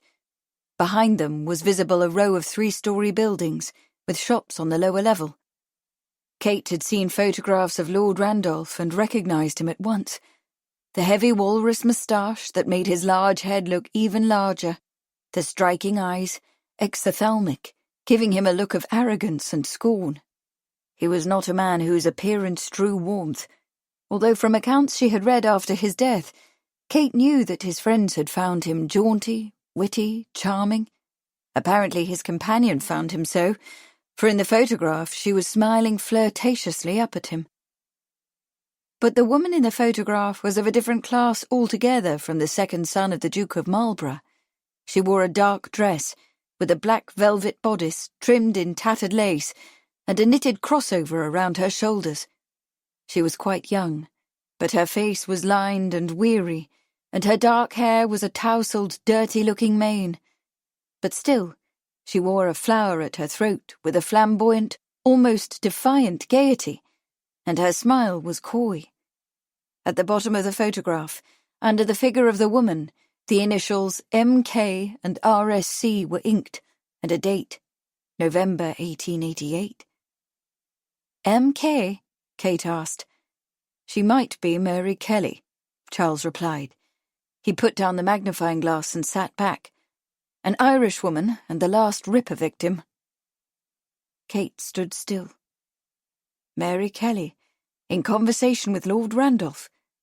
Such a photograph, with all that it implied, was a hideous threat to the Churchill family, not just to Jenny and her sons, but to the Dowager Duchess and the present Duke. What would they be willing to pay for it? The Duke might not have a great deal of wealth, but he had married Consuelo Vanderbilt, whose fortune was nearly the size of the Crown's. Again, Kate wondered if Jenny had revealed everything she knew. At last she broke the silence. You say that the woman might be Mary Kelly. There are the initials, and the face looks clear enough. Why do you doubt? Because I did not see Mary Kelly Marie Jeanette, she often called herself, when she was alive, nor do I know of any photographs of her. When I saw her, her face was mutilated beyond recognition. She seemed scarcely human. Kate put her hand on Charles's shoulder to steady herself. When you saw her? She whispered. Yes, Charles said wearily. Sit down, love. It is a longish story. Kate went to the sofa and sat where she could see his face. It was sombre, the eyes dark, the mouth strained, as if Charles were remembering something that gave him great pain. I was called on the morning of her death, he said quietly, to photograph the poor woman's remains. As it happened, I had been dabbling for some time in the use of the camera in criminal investigation, so I had more than a passing interest in the murders. After the second killing, I wrote to Sir Charles Warren, Chief Commissioner of the Metropolitan Police, expressing my views on the case in general, and the practical application of crime scene photography in particular. He smiled grimly. I'm sure I was presumptuous, but I offered him my services should the need arise. Nearly half of London must have sent him advice, but my letter apparently caught someone's attention. At the end of September, one morning before dawn, I was called to Mitre Square to photograph the scene of another killing, that of Catherine Eddowes, and on the morning of November 9th I was summoned a second time by a police constable who urgently required the services of my camera.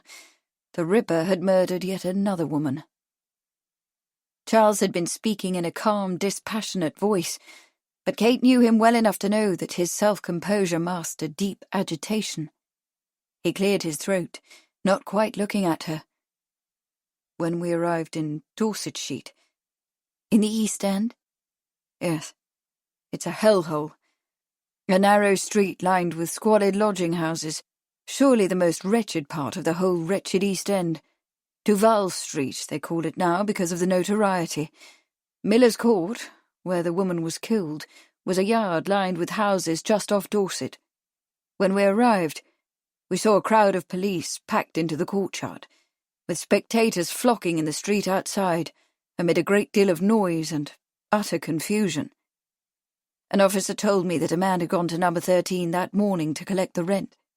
The door was locked, but he had looked through a broken window to see a woman lying on a bloody bed. The police was summoned. Eventually, after a good bit of confusion, Warren had resigned as police commissioner the day before, and nobody was minding the shop. They went through the window and then broke down the door. The detective inspector in charge, Frederick Aberline, asked me to come in and make a photographic record of the scene. He grimaced. It was as bad as anything I had ever seen on the battlefield, Kate. Worse in some ways. Throat cut right across, the head nearly severed from the body, face slashed beyond recognition, abdomen ripped open, breast and arm sliced off, entrails. He bit off the word. It is not something you should know about, my dear. It must have been a ghastly sight, Kate whispered, her eyes on Charles's face. She was thinking how hard it was to imagine the brutal reality of murder, how often in her books she trivialized death, even violent death, how little she really knew of the terrors that flocked like black bats from the darkest cellars of the human heart. The sight that Charles described was one that privileged women should never have seen, should indeed be forbidden to look upon or think about. But it had been a woman who had been butchered in that bloody room, and even though the Ripper had disappeared a decade ago, women like Mary Kelly, an Irish woman like herself, still died by violence in the East End, while ladies of society did not have to see their corpses, or know why they were killed, or try to find any meaning in it. Suddenly it seemed grossly unjust that these women had died, and that other women were forbidden to ask why. Charles's chin had sunk to his chest, and his reply seemed muffled, as if he was speaking to himself. Yes. Ghastly. Unspeakably so. Artillery fire can do horrific things to a human body, but in war the purpose is to kill the enemy, and mutilation is an unintended side effect. In Mary Kelly's case, it seemed to me almost the reverse. That death was a necessary side effect, but the real intent was mutilation. Not random mutilation either, but planned, premeditated, purposeful. Almost as if... He stopped, frowning. Odd thing, that. And I had not thought about it until last night. He fell silent. Kate, captured by the flow of his thought, could not let him stop. Almost as if what? He straightened, seemingly surprised that she was still there. You don't want to know, Kate. This isn't a fit subject for you to ponder. But I do want to know, Kate exclaimed passionately. Those women, those victims, they've been all but forgotten. Who remembers Mary Kelly? The only name people remember is Jack the Ripper. He looked up, studying her face. As if satisfied by something he saw there, he nodded. Well then, it's been generally assumed that these crimes were carried out by a lunatic who killed for the mad pleasure of killing.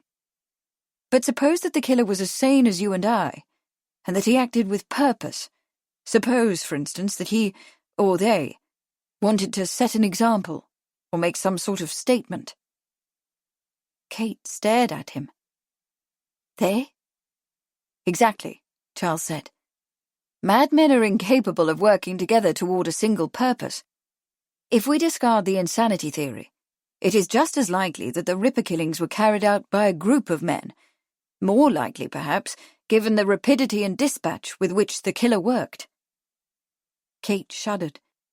A madman, a man with no reason, did not need a motive, and hence was less culpable, or so it seemed to her. What motive on earth could compel a sane and reasonable man, much less a group of men, to butcher 5 women? Charles's jaw worked for a moment. Finally he said, At the moment, we seem to have 2 tasks before us. The first, and perhaps the easier, is to learn who sent the typed note to Jenny. When we do this, we may also have found the man who killed Tom Finch, and Jenny will be cleared. He fell silent again. And the second? Kate prompted, although she thought she knew what his response would be. Charles roused himself. The second will be considerably more difficult. In order to clear the Churchill name, it may be necessary to identify the Ripper." "Is that possible at this late date?" Kate asked. "I don't know," Charles said honestly. He picked up the photograph once again and held it so that Kate could see it. "There is something odd about this photograph, Kate. Look at the shadows behind the woman." He handed her the magnifying glass. "And then here, at the highlights on Randolph's face." Kate studied the photo with the magnifying glass. "Yes, I see. There are some very subtle differences in the lighting. It seems to be coming from different directions." "Exactly. The shadows and highlights are inconsistent with the general lighting of the scene as a whole. I cannot know for certain without examining the negative, but I suspect that the print is a forgery. It looks to me as if it has been created from a montage of 2 or more carefully positioned negatives." He eyed the photo appreciatively. "A very clever effort, actually. It would fool almost anyone, especially a wife who already has her doubts." "Doubts?" Kate pulled in her breath. "But Jenny can't possibly suspect her husband of—" "She might," Charles said grimly. "In the years before he died, Randolph was increasingly unbalanced." "Mentally?" "Yes. The truth is that he was suffering from syphilis." "Oh, no!" Kate exclaimed. "Oh, poor Jenny." "Yes," Charles replied. "Poor Jenny indeed. The best that could be said about Randolph's public behaviour, even when he was in the Exchequer, was that he was often inexplicably eccentric. Jenny might well have seen private behaviour that was much worse. She might have looked at the photograph and recalled times when Randolph seemed capable of such brutal murders." "Then you must show her that it is a forgery, Charles," Kate said earnestly. "She will know that he was innocent, and her mind will be at rest." "But that is not necessarily the case, Kate." Charles's voice was bleak. "In and of itself, this forged photograph is only a forged photograph. It does not provide proof of innocence. And what if the blackmailer either believed or knew that Randolph was guilty? What if he intended the photo to be investigated, assuming that a serious inquiry would eventually prove Randolph's guilt in some way he could not?" "I see," Kate said thoughtfully. "Of course, Randolph is dead and can no longer be held to account. But if the Ripper killings were committed by a group of men—" She stopped. "In that case, Charles, an investigation might endanger them. They might be exposed." "Precisely," Charles said. "In fact, it is possible that they discovered the blackmailer and decided to silence him." Kate shook her head wonderingly. "If all this is true, how will we ever get to the bottom of it?" Charles put his hand over hers. "I understand your concern, Kate, and you know that I've supported your participation in other investigations, but this is not a matter in which you, or any woman, should be involved. I'm going to London to visit Finch's lodgings, with the hope of locating the negative from which this photograph was printed. Then I'm on to Bournemouth to have a talk with Inspector Aberline, who is retired from Scotland Yard." He smiled gently. "And you, my very dear, are going to stay here at Bishop's Keep and entertain our guest." Kate was tempted to an angry response. The 5 murdered women had certainly been involved, as Charles so delicately put it. And by what right did he believe that he could restrain her activities? Did he feel that because he was her husband, he could tell her what to do? Really, these British gentlemen, thinking that they could control their wives— But she said none of this. She bowed her head and gave him a sidelong look. "Yes, my lord," she said meekly. "Is there anything you wish done in your absence, my lord?" Charles did not look up. "Please tell Jenny what we've talked about, and what I plan to do. That might give her some respite." He spoke absently, for he had once more picked up the magnifying glass and returned to his examination of the photograph.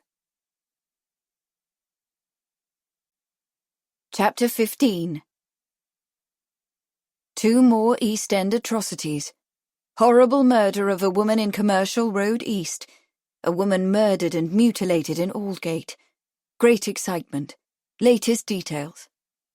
The Daily Chronicle, 1st of October 1888. Hearing the rustle of skirts, Jenny looked up from the desk in the morning room where she was writing a letter of instructions to Manfred Rayburn regarding Maggie's subscription list. Kate had come into the room wearing a thoughtful frown. Jenny stood. "I'm sorry I ran out so impetuously," she said ruefully. "It really was awfully rude of me, when both of you are trying to help. I'm sure you must think I am over-dramatizing myself, and heaven only knows what Charles thinks. He probably sees me as a spoiled child." "Please don't fret," Kate said. "You certainly are not to blame for feeling upset by all that has happened in the last few days, and before.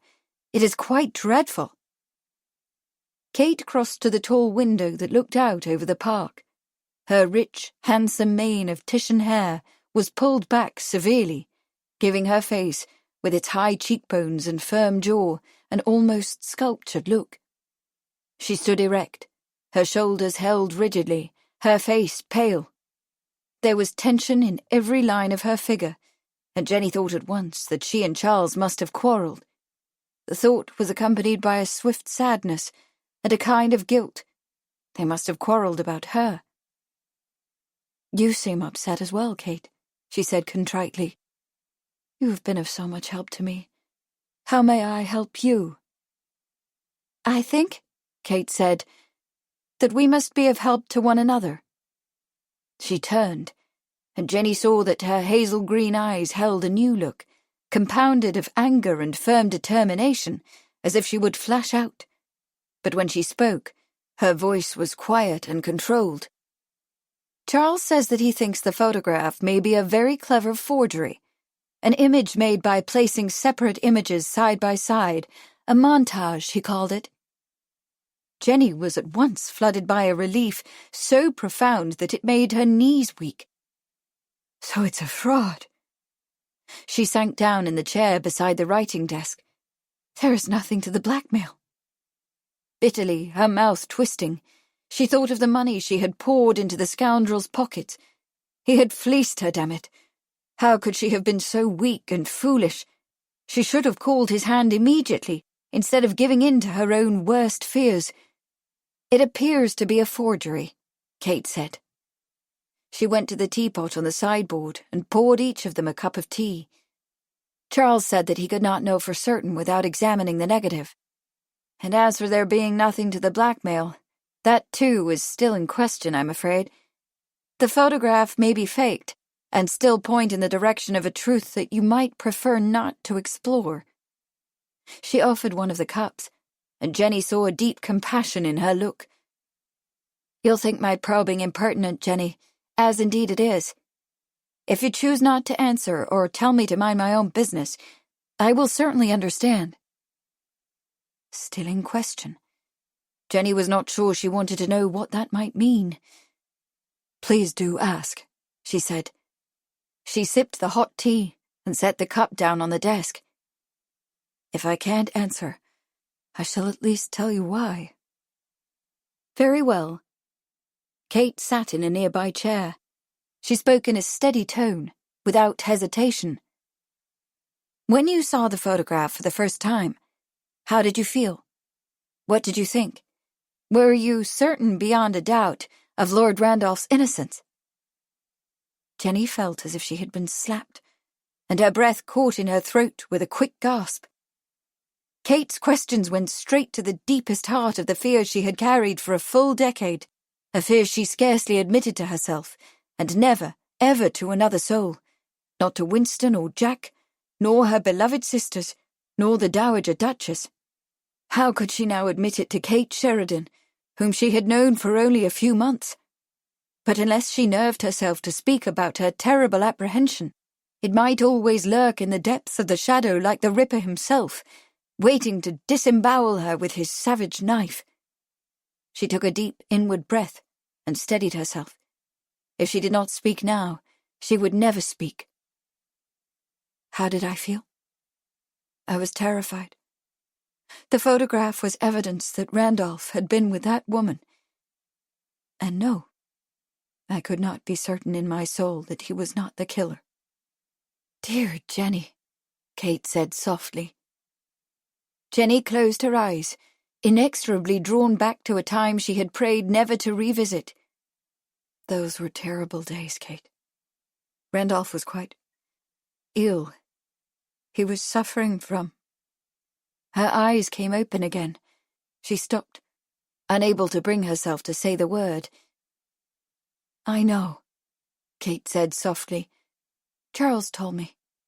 I'm so dreadfully sorry." Jenny sighed. "I was desperate to keep it private because of the boys, and for myself, of course. His family denied it. His mother insists to this day that Randolph died of a brain tumor, but I had known for some time. He confessed it when we..." Her mouth felt dry, and she took another swallow of tea. "When he ceased to seek intimacy with me, and I begged him for an explanation. Later, his doctors confirmed it." She stopped, thinking of the terrible irony of appearances, that Lord Randolph, so suave and elegant, so aristocratic, should have been destroyed by a disease so shameful that she could not speak its name. "You have a great deal of courage." Kate's tone was gravely admiring. "Courage," Jenny laughed bitterly. "At the end I felt that my courage was all that was left to me, Kate. I lost my sense of wifely loyalty long before, and certainly Randolph left neither of us any dignity. He insisted on being a public spectacle to the very end, mortifying his friends and fellow party members by speaking in the Commons when he could scarcely manage to formulate a sentence. He was unreasonable and unpredictable, and often driven by violent rage, especially toward women of the sort who, he said, had signed his death warrant. He hated them, and he often spoke in Parliament about the need to clean up the East End." The words, so long suppressed, were pushing up in a nauseating, convulsive rush, and she was powerless to hold them back, even though each was an indictment of the man she had once loved. Was he capable of killing? Yes, I fear he might have been. And once, sometime during those months, I don't know when, I found a good deal of blood on his shirt. He said he had got it at a cockfight." Kate, who was watching her closely, said nothing. But could he have butchered those women in the way that the newspapers described? I cannot believe that either. Suddenly Jenny heard herself giggling hysterically. Randolph could not even carve a joint. How could he possibly cut up those poor...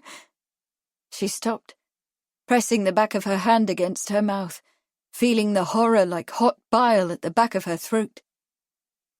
Kate took the cup from the desk and handed it to her. "Drink this," she commanded. Jenny drank. She was sickened by her own ugly words, but beneath the distress was a paradoxical relief, as after a purging. For better or worse, she had at last given voice to the terrors that for a decade had rotted within her. "Charles says that whoever mutilated those women was skilled in the craft of cutting," Kate replied, with a forced briskness.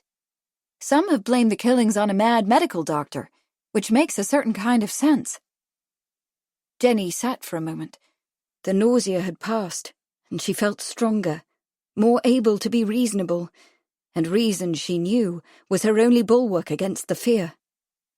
"The chief difficulty is," she said, "that Randolph's erratic behavior was so public and notorious that it would be easy for some to believe him to have been the Ripper. The photograph deceived me. It would certainly deceive others, unless it is proved to be a forgery." Kate nodded. "Charles agrees with you there, too. He plans to go to London to have a look at Finch's lodgings, with the idea of finding a clue to the whereabouts of the negative. Then he expects to go on to Bournemouth to talk to a retired policeman who knows something of the Ripper case. He has instructed me to stay here with you." Her eyes glinted, and her mouth took on a determined set. "But I have it in mind to do some investigating on my own, and I wondered if you might agree to accompany me. I should be glad of the company." "Investigating?" Jenny asked, surprised. "Yes. You may think it rather odd, but I feel a sort of special relationship to the women who were killed." Kate rose and went back to the tea urn to refill her cup. She turned, fixing her eyes steadily on Jenny's face. "You have been honest with me, and I shall be truthful with you. I grew up in New York City. My Uncle O'Malley was a policeman, and my Aunt O'Malley took in laundry, and they lived with their little O'Malleys and me, in a tenement." Her lips twitched, and her eyes held a secret, almost mocking smile. "The rest of Manhattan regarded our Irish settlement in the same way that you Londoners regard Whitechapel." Jenny stared at her, dumbfounded. She had known that Kate was an American with Irish blood, and from New York City, which had once been her home too. But her father had built his family a magnificent mansion on Madison Square, and sent his daughters to Paris to be educated. It was almost unthinkable that Kate, so cultured, so polished, so well married, could have been brought up by a policeman and a washerwoman in the squalid poverty of a New York slum. But of course, she had lifted herself above her background by becoming a writer, Jenny reminded herself, as astonishment was swiftly replaced by admiration. The writers she knew, even the women writers, were like artists. They lived unorthodox, often daring lives, making choices that were forbidden to other people, and moving across social boundaries as easily as someone else might cross a street. Perhaps it was Kate's very upbringing that made her so fearless, that gave her the ability to choose her destiny for herself, rather than allowing circumstance to choose for her. "I see," Jenny said at last, and then impulsively added, "How much I admire you, Kate. To have come so far, to have done so much, requires a spirit of extraordinary boldness and resolution." Suddenly, Jenny was wrenched by a great desire. If only she could be as bold as Kate, could loosen the constraints society had bound about her like the wretched lacings of a corset. People called her free, and said that she acted with daring, but that was where men were concerned. George, for instance. Perhaps, if Maggie were a success, she should one day be remembered for that particular boldness, for no other woman had ever founded a literary magazine. But even Maggie was nothing compared to Kate's achievements. Kate's mouth was grave, but her eyes still smiled. "If you think me bold and resolute, then perhaps you won't be surprised to hear that I intend to go to Whitechapel and see what can be learned about the last Ripper victim." She paused. "Mary Kelly," she amended softly. "She was an Irishwoman, and a Kelly, as I am." "You?" Jenny was startled. "My mother's name was Eileen Kelly," Kate said. Her mouth curved slightly. "And all Kellys in Ireland are kin if one goes back far enough." She gave Jenny a searching glance. "Would you care to go with me to Whitechapel, to see what can be learned about my kinswoman?" "To Whitechapel?" Jenny exclaimed. Women she knew, Margot Asquith for one, Daisy Warwick for another, occasionally made sorties into the East End out of some charitable motive, while men of society went there often, for reasons that were well known although never discussed. But to go with the purpose of learning the sordid details of the life of an Irishwoman who had been murdered a full 10 years before. Suddenly feeling the weight of Kate's quiet gaze, Jenny sat quite still. The Ripper had killed Mary Kelly, and despite what she had said, she knew in her heart that it was possible that Randolph had been somehow involved. Did she dare? "I also aim to search out a certain Mr. Lees," Kate went on. "I read of him in a newspaper article some time ago. He is a clairvoyant, quite well known, it appears, who claims to have led the police to the killer, a lunatic physician. The article did not name this person, but perhaps Mr. Lees will tell Mary Kelly's cousin who it was." "Mr. Robert Lees." Jenny regarded her with some interest. She herself was fascinated with spiritualism and had attended several séances. "I am not personally acquainted with the man, but he is highly respected as a medium. It is said that when he was just 19, he was called before Queen Victoria to make contact with Prince Albert, who had died some while before. Presently, he heads up a spiritualist group in Boswell Street, not far from the British Museum. My sisters have seen him once or twice. Then you know where to find him, Kate said. It is a slim chance, a very slim chance, but a place to begin. After that, who knows where the trail might lead us? She straightened her shoulders and met Jenny's eyes with a level, challenging gaze. Of course, the inquiry might not be to your liking, Jenny. In the East End we will no doubt see sights we would rather not see, and smell terrible smells and hear of terrible things. There might even be danger. I have no fear for myself, since there was a time in my life when I was accustomed to living in such a place. However, I shall certainly understand if you choose not to come with me. It was the challenge in Kate's hazel eyes that decided her. I don't know what you're looking for, or what you hope to learn about this woman, Jenny said. But of course I shall come with you. I am looking for the truth about her killer, Kate said very quietly, and it is possible that I shall learn it. Are you sure you are willing to join me, or would you rather not know? Jenny sat, scarcely breathing. Did she dare to join Kate's search? Was she willing to accept whatever truth they might learn? And if that truth involved Randolph, would it get out to the rest of the world? What then would become of Winston and his ambitions? And with this thought, a small, hard resolve began to form inside of her. She would go to London with Kate, not just to learn the truth, if it could be learned, but also to stake a claim to it on Winston's behalf. For if she were involved in discovering the truth, she would be in a stronger position to suppress it, if that proved necessary. I'll go, she said. Chapter 16. Ladies of the manor often undertook charitable work among the less fortunate. Upon these occasions, they abandoned their expensive finery, borrowing from the servants to garb themselves in less obtrusive, more serviceable garments. Priscilla Pridewell, Social Conventions and Clothing of the 1890s. A word, please, Mrs. Pratt, Lady Charles said. Sarah Pratt, caught up in her troubled musings, turned from the kitchen range where she was pressing cooked peas through a colander for the luncheon soup, not as good as straining through a cloth, but that required 4 hands, and Mary Plum was still in the garden. Of course, milady, Sarah said. Her attempt at self-possession was destroyed when the spoon dropped into the hot soup. Her ladyship, whose pretty mouth wore an unusually firm look, glanced around the kitchen. Where is the new maid? Now Sarah was even more flustered. Where was Mary Plum? Under the grapevines, probably, in the arms of the stable boy. Under ordinary circumstances, Sarah would have stormed after her long ago and dragged her back by her ear. But the circumstances were not ordinary. Mary Plum had the upper hand, and Sarah knew it. Well, no matter where she is, her ladyship said decidedly, as long as she isn't here.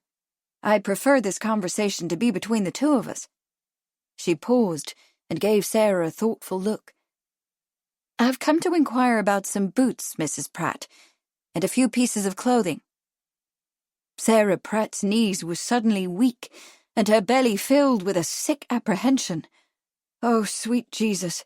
Mary Plum had betrayed her. Her heart gave way and the tears began to start to her eyes. She was ruined forever, her character destroyed. She would never find another place as nice as Bishop's Keep, with her own dear kitchen, and her own private quarters with a window over the garden, and a pretty little plot of flowers she had planted beside the kitchen door. Indeed, she was likely never to find another place at all, except of the very worst sort. If she were fortunate enough to escape prison, she would likely be forced to join Pratt under the bridge or the nearest haystack. And at this last, most terrible thought, Sarah Pratt's shoulders shook, and she began to cry in great gulping sobs. Lady Charles put her hand on Sarah's arm. My dear Mrs. Pratt, I have no idea what I have said to make you cry. Whatever it is, I am sorry, and I shall try to make it up to you. But what I want is a simple matter, really. Lady Randolph and I are off to London tomorrow, and we need to borrow some apparel." Sarah gasped for breath. Apparel?" she asked faintly. "Amelia has fitted us up with suitable skirts and waists," Lady Charles went on, "and I hoped that you might have a woolen jacket or a cape. A hat, too, if you please, and I should be grateful if you have a pair of boots that Lady Randolph might try on for a fit. I promise that no harm shall come to them, other than a little wet." "Boots?" Sarah said now, incredulous. "And a hat? My hat?" "Yes, please." Frowning, her ladyship focused on her face. "Is there something wrong, Mrs. Pratt? You are very pale. I hope you are not unwell." No, Mum," Sarah managed. "It's just that—" The relief she felt was so great that she thought it would sink her. "I was just trying to think about the hat, your ladyship. I've got a green one with cabbage rose on a crown. I made it for the last Girls' Friendly Society meeting. It's quite handsome, it is, or so I was told by the vicar, who has a special liking for pretty hats." She knew she was babbling, but she couldn't seem to stop. "And as for a cape, I've got a green plaid that matches the hat, and me green wool jacket with braid trim, which is very nice, and a black coat that sheds the rain like a duck. You're welcome to whatever you want." "Thank you. I do indeed want as many pieces as you are willing to lend us," Lady Charles declared, a sudden smile lighting her face. "I'll send Amelia to bring the clothes to my room." She looked around the kitchen with a puzzled air. Sarah knew why, for there was no evidence of preparations for tonight's dinner party, let alone luncheon. "I hope you've remembered that we are 4 for dinner tonight. The vicar is joining us." "Oh, yes, m'lady," Sarah said hastily. "I'm just a bit behind is all." She placed herself in front of the table, hiding from her ladyship's view the tray of breakfast dishes that still sat where Mary Plum had left it. "Does the new maid suit you?" her ladyship said. "She seemed very eager to get on, but if you have any complaints about her work, don't hesitate to speak to Mr. Hodge or myself." "Oh, no complaints, m'lady," Sarah exclaimed, rather too heartily it seemed, for her ladyship gave her a questioning look. But all she said was, "Very well, then," and with a final "thank you," she was gone. Sarah stood for a long time over the soup pot, fishing with a fork for the spoon that had gone to the bottom. She felt as if she had been reprieved from a death sentence, but her troubles weren't over, not by a long shot. In fact, they had just begun. Little Miss Telltale could take it into her head to spill her vicious secret at any moment, and even if she did not, the price of her silence was exorbitant and bound to go higher. There were the breakfast dishes waiting to be washed, and luncheon not started, nor a thought given to the dinner preparations. If Mr. Hodge came in to inquire about the progress of the day's work, as he usually did around 11, he would see the disorder and know that something was afoot. What could she tell him if he asked after Mary Plum's whereabouts? And of course, there was still that dreadful task to be done, the fetching of Pratt's boots. It had been difficult before. How could she manage it now, under Mary Plum's scrutiny? Having found the spoon, Sarah picked up the tray of dishes and took it to the scullery. As if she didn't have enough to worry about, into the midst of the snarl of personal troubles had come this silly business about borrowing her clothes. It sounded very much as if their ladyships intended to wear them, but they had quite beautiful clothes, silks and satins and fine wools, trimmed with lace and jet beads and lavish braids. Why did they want her ordinary hat and jacket and cape and boots? Had they been invited to a masquerade? Sarah shook her head, sighing. The ways of quality always seemed mysterious to the people who did their work, but this borrowing of clothing was utterly absurd, almost as preposterous as a cook being bullied by her kitchen maid.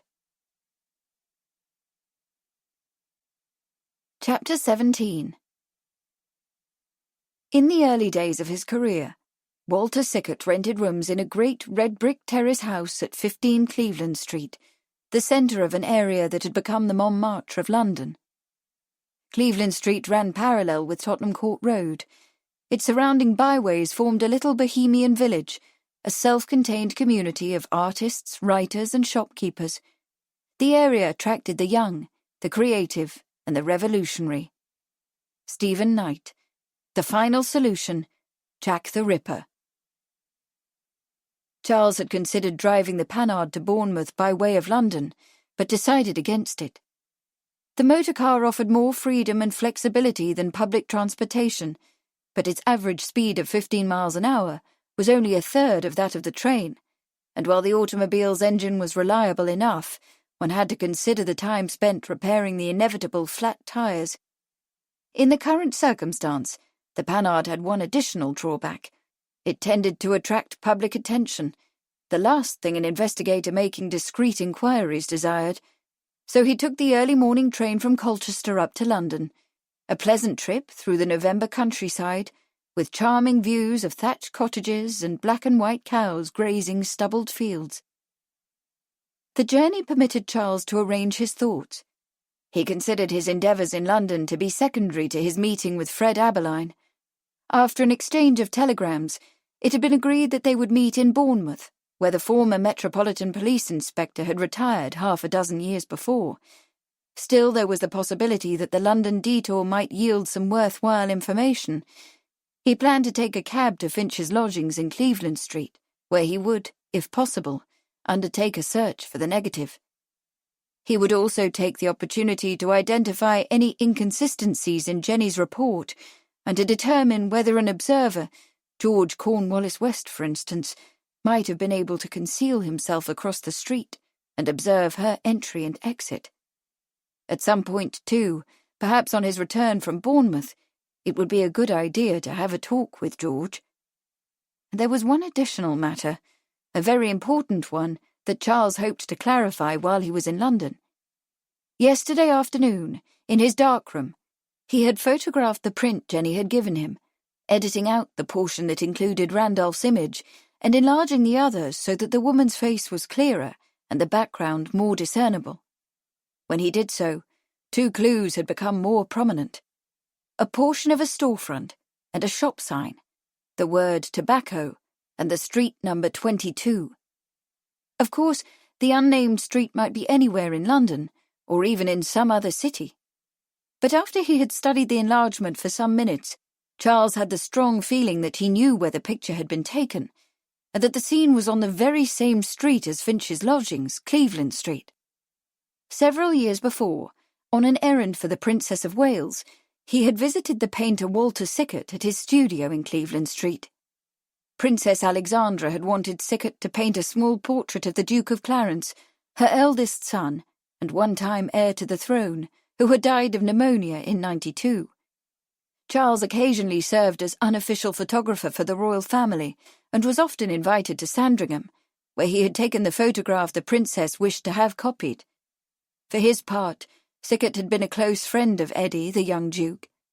Charles and Sickert had met several times before and since through their association with the Royal Society of British Artists and several mutual acquaintances, including H.G. Wells and the Edens.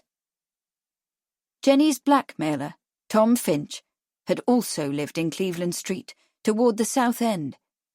Was it possible that Finch himself had taken the original photo of Mary Kelly standing in front of a tobacconist's shop at number 22? The forged photograph had been created with a skill that suggested an experienced photographer, also Finch perhaps. If so, the man might have a darkroom in his lodgings and a file of negatives. It was a long shot, but Charles had no other good place to begin. At Liverpool Street Station, Charles hailed a hansom cab and climbed aboard. The driver, whose seat was mounted above and behind his fare, cracked his whip, and they moved off, but not very far. There was more angry whip-cracking, and a voluble stream of unholy oaths, as an overloaded omnibus pulled into the crossing in front of the hansom and stopped. It was only the first of a dozen delays.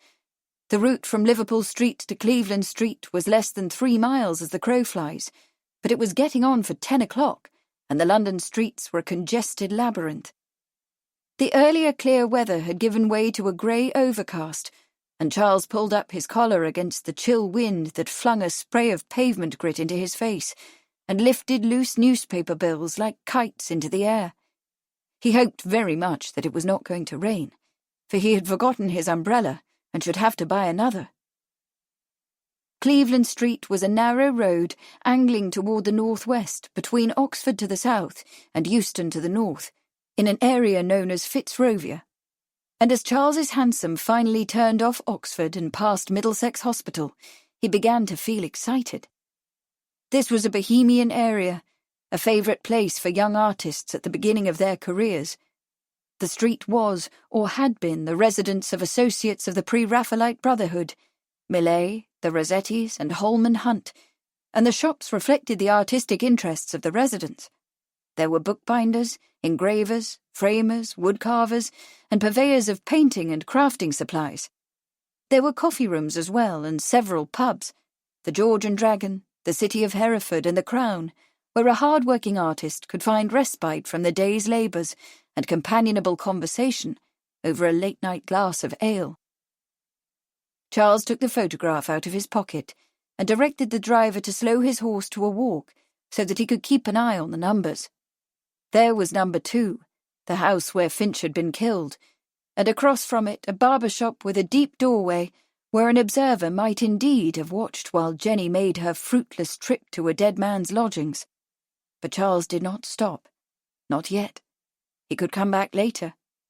The horse plodded on, pulling the cab past a linen draper at number 10, a greengrocer with a rack of vegetables and fruits displayed in front of number 14, Matthew Endersby's rare books 2 doors down, and there it was.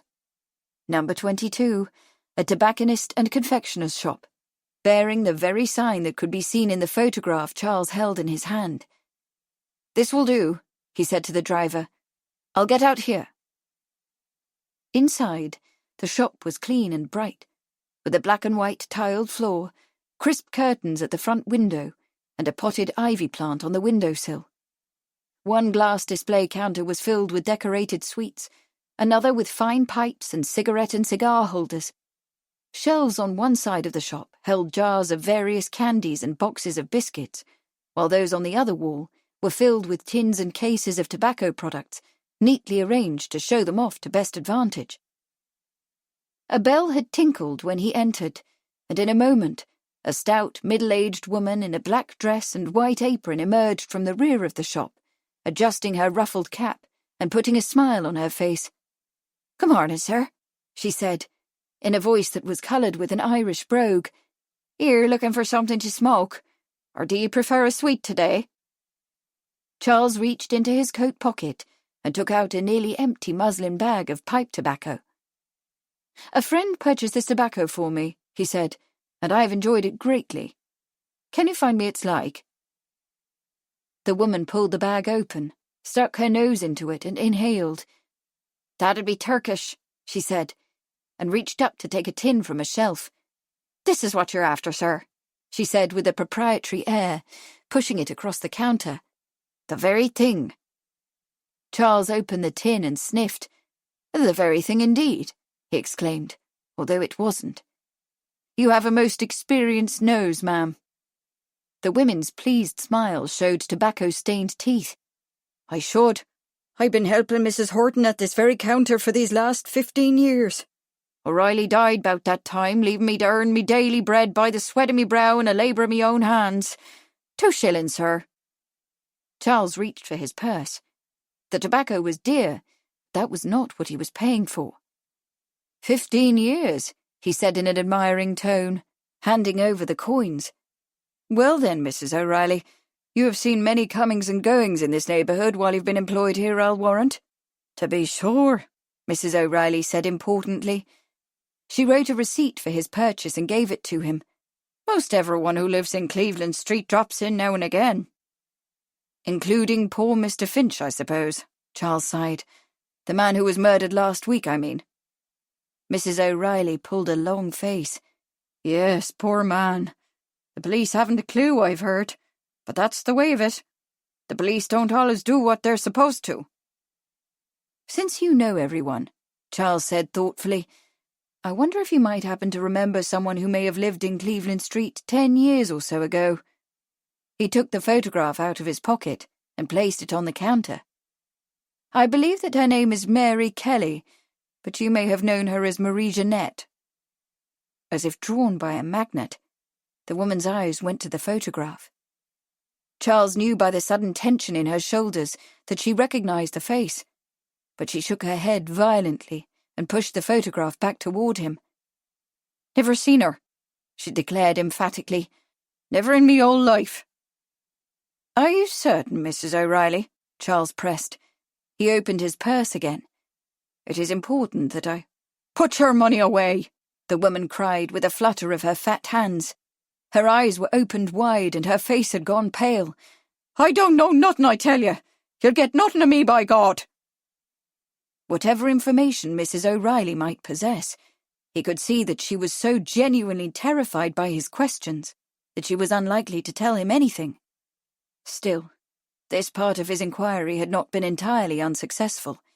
He could surmise from the woman's response that Mary Kelly had been known in this neighborhood, and he had learned where part of the blackmail photograph had been taken. What these things might mean, though, he had no idea. Perhaps he would have better luck at number 2. Chapter 18. The Theory of the Mad Doctor. Robert James Leese is the person entitled to the credit of tracking down Jack the Ripper. In his early years, Mr. Leese developed an extraordinary clairvoyant power. One day he was writing in his study when he became convinced that the Ripper was about to commit another murder. The whole scene arose before him. He seemed to see 2 persons, a man and a woman, walking down the length of a main street. The Sunday Times Herald, Chicago, Illinois, 1895. Kate and Jenny ate a leisurely breakfast and then dressed for their trip. Pocket, trying not to show his bemusement at their ladyship's unusual appearance, drove them in the pony cart to Colchester, where they boarded the 9 o'clock train. They disembarked at the Liverpool Street Station, the terminus of the Great Eastern and North London lines, and joined the noisy river of passengers that poured up the steps and spilled out onto the street. There the stream divided, one top-hatted and frock-coated tributary surging toward Broad Street and the Stock Exchange and banks and insurance companies, another capped and billycocked, flowing rather more sluggishly in the direction of Spitalfields and the East End. There were young mothers burdened with babies and brown paper parcels, working women hurrying off to an office, smartly dressed ladies trailed by uniformed porters pushing heavily laden baggage carts, and the ubiquitous traffic policeman whose job it was to direct the disorderly procession of cabs and omnibuses eager to claim passengers. Now that it had started to drizzle, everyone was in a great hurry to get in out of the wet. As they moved along with the crowd, Kate thought with some satisfaction that she and Jenny were not in any way remarkable. They were both dressed in plain dark skirts, white cotton waists and thick boots, and held black umbrellas over their heads. Jenny was wearing Mrs. Pratt's green jacket and green plaid cape, and her dark hair was topped by Mrs. Pratt's cabbage rose hat, now swathed with additional veiling. Kate was decked out in her cook's black coat, and her maid's red-trimmed bonnet and matching red and white checked scarf looped against her shoulder and fastened with a gaudy brass brooch. They looked, Kate hoped, like 2 respectable housekeepers on holiday, except that Lady Randolph was rather more regal in her bearing than any housekeeper Kate had ever seen. There had been some discussion when it came time to board the train, but Jenny was finally persuaded to forego the first-class carriage and climb into the third, which should have seated 10 but was being made to serve half again that many. A similar discussion took place when they reached Broad Street, and Jenny raised a commanding arm to hail a hansom. At Kate's whispered objection, they boarded instead a crowded mustard-yellow omnibus with a red Lipton's tea advertisement on the side panel. For 6pence, they were on their way to Bloomsbury, along with 10 other passengers whose furled umbrellas dripped on their neighbours' skirts and boots. They disembarked at Theobald's Road and Southampton Row, put up their umbrellas again, and made in the direction of Boswell Street. "What are we going to say when we locate Mr. Leese?" Jenny asked as they hurried along, taking care to avoid the puddles. Kate stepped aside so that a nursemaid might pass with her green wicker pram. "If you don't mind," she said, "I should prefer to talk to him." She gave Jenny a sideways look. "Unless you can pretend to be Irish." "Irish?" Jenny said with a trill. She tossed her head gaily. "I need not pretend to be Irish, you silly. Randolph's father was Viceroy, and Randolph was his secretary, and we lived in Dublin for 3 years. In all that time I can remember naught but blue waters and green hills, and days full of Irish sunshine and song." She tipped her umbrella and lifted her face to the falling rain. "With only a wee frolic of a raindrop dancing out of a cloud every now and then." Kate laughed out loud. "Well done," she exclaimed. "Then you shall be my sister Charlotte Kelly, and I shall be Catherine Kelly, and we have come from Dublin to ask after our kinswoman." "But if this man is indeed clairvoyant," Jenny asked, lapsing into her ordinary speech, "won't he be sure to see through our deception?" Kate had been thinking about that very question. "If he does," she said, "then we shall confess. But perhaps he will see past our deception to our sincere search for the truth. Either way, we have nothing to lose." "I agree," Jenny said. She pointed. "We have come to the place." They stood in front of a red brick house set back a few yards from the street behind an iron fence. The scrolled gate bore a brass plaque announcing that this was the home of the Bloomsbury Spiritualist Society. As they came through the gate, the front door of the house opened. The prosperous-looking grey-bearded man who came out was dressed in a dark morning coat, grey trousers and felt hat, with an ivory-headed walking stick under one arm and an umbrella in his hand. He was just putting it up when he saw them. "May I assist you, ladies?" he asked. "We're looking for Mr. Robert Leese, if you please, sir," Kate said, slipping easily into the thick brogue she remembered so well from her childhood with Uncle and Aunt O'Malley. "Robert J. Leese at your service," the man said, and took off his hat with a courteous gesture. "And you?" "My name is Catherine Kelly," Kate said gravely, "and this is my sister Charlotte. We've come to ask some questions, sir, about a cousin of ours, in hopes he might tell us what really happened to her and why. Her name was Mary Kelly." The man stood very still for a moment, his glance resting first on Kate, then on Jenny. He stepped back and pushed the door open. "I think you had better come inside out of the wet," he said. "Our conversation may take some time." Chapter 19. We are now in a position to inform our readers of the men who were involved in the West End brothel scandal. The guilty parties include a number of well-known aristocrats, among them Lord Arthur Somerset and Lord Euston, who, it is believed, has departed from this country and gone to Peru. It is scandalous that men of position are allowed to leave the country and defeat the ends of justice, because their prosecution would inculpate even more highly placed and distinguished personages. The North London Press, 16th of November, 1889. Charles learned even less at number 2 than at number 22. The landlady, a truculent woman with eyes like blackcurrants, a face like a pudding, and a mole on her chin that sprouted 3 coarse black hairs, would not allow him into Finch's lodging. "The rooms won't be ready to rent till Mr. Finch's brother comes to claim his belongings," she said in a proprietary tone. "He was all packed up when he was killed for going to Paris, so it won't take his brother long to collect his things. But it'll be another few days before the carpet is cleaned and the rooms is ready. Come back next week, Monday will do." She started to close the door. "But I don't want to rent Mr. Finch's rooms," Charles said. "I just want to have a look around. I'd like to see if he—" The landlady's black eyes snapped. "Oh, you don't want to rent, do you? And why not, I'd like to know?" Her voice rose defensively. "They're fine rooms, large and convenient, and only a little blood spilled on the carpet, which will be entirely gone as soon as it's been cleaned. You won't find any better lodging in Cleveland Street." "But I don't intend to lodge in Cleveland Street," Charles said.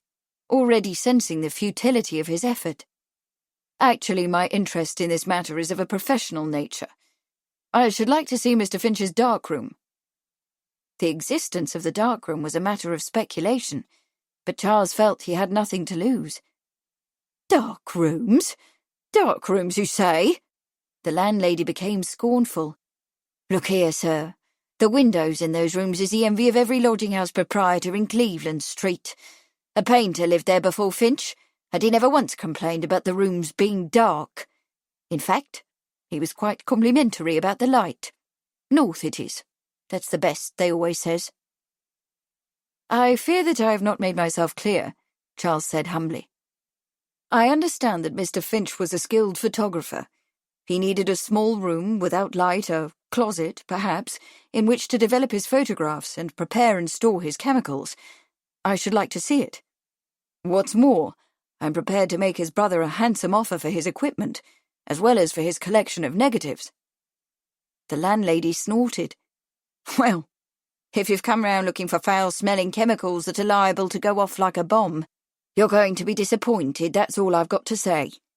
This is a clean, safe house, I'll have you know." She wrinkled her nose distastefully. "If I ever got a whiff of any chemical goings-on, Mr. Finch would have been out on the pavement in 1 minute flat, bag and baggage.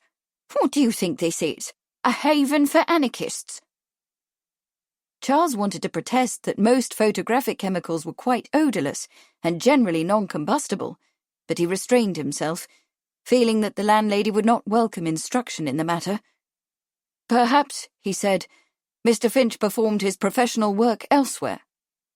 "If he did," she retorted snappishly, "it wouldn't be any business of mine now, would it?" Charles sighed and reached into his pocket. "Here is my card. Perhaps you'll be good enough to give it to Mr. Finch's brother when he calls to retrieve the belongings, and to convey my offer as well." The landlady studied the card as if she were scrutinizing it for evidence of chemical contamination, then pocketed it with a suspicious harumph. Murmuring his thanks, Charles took his leave. As he was going down the steps, he heard the door slam behind him.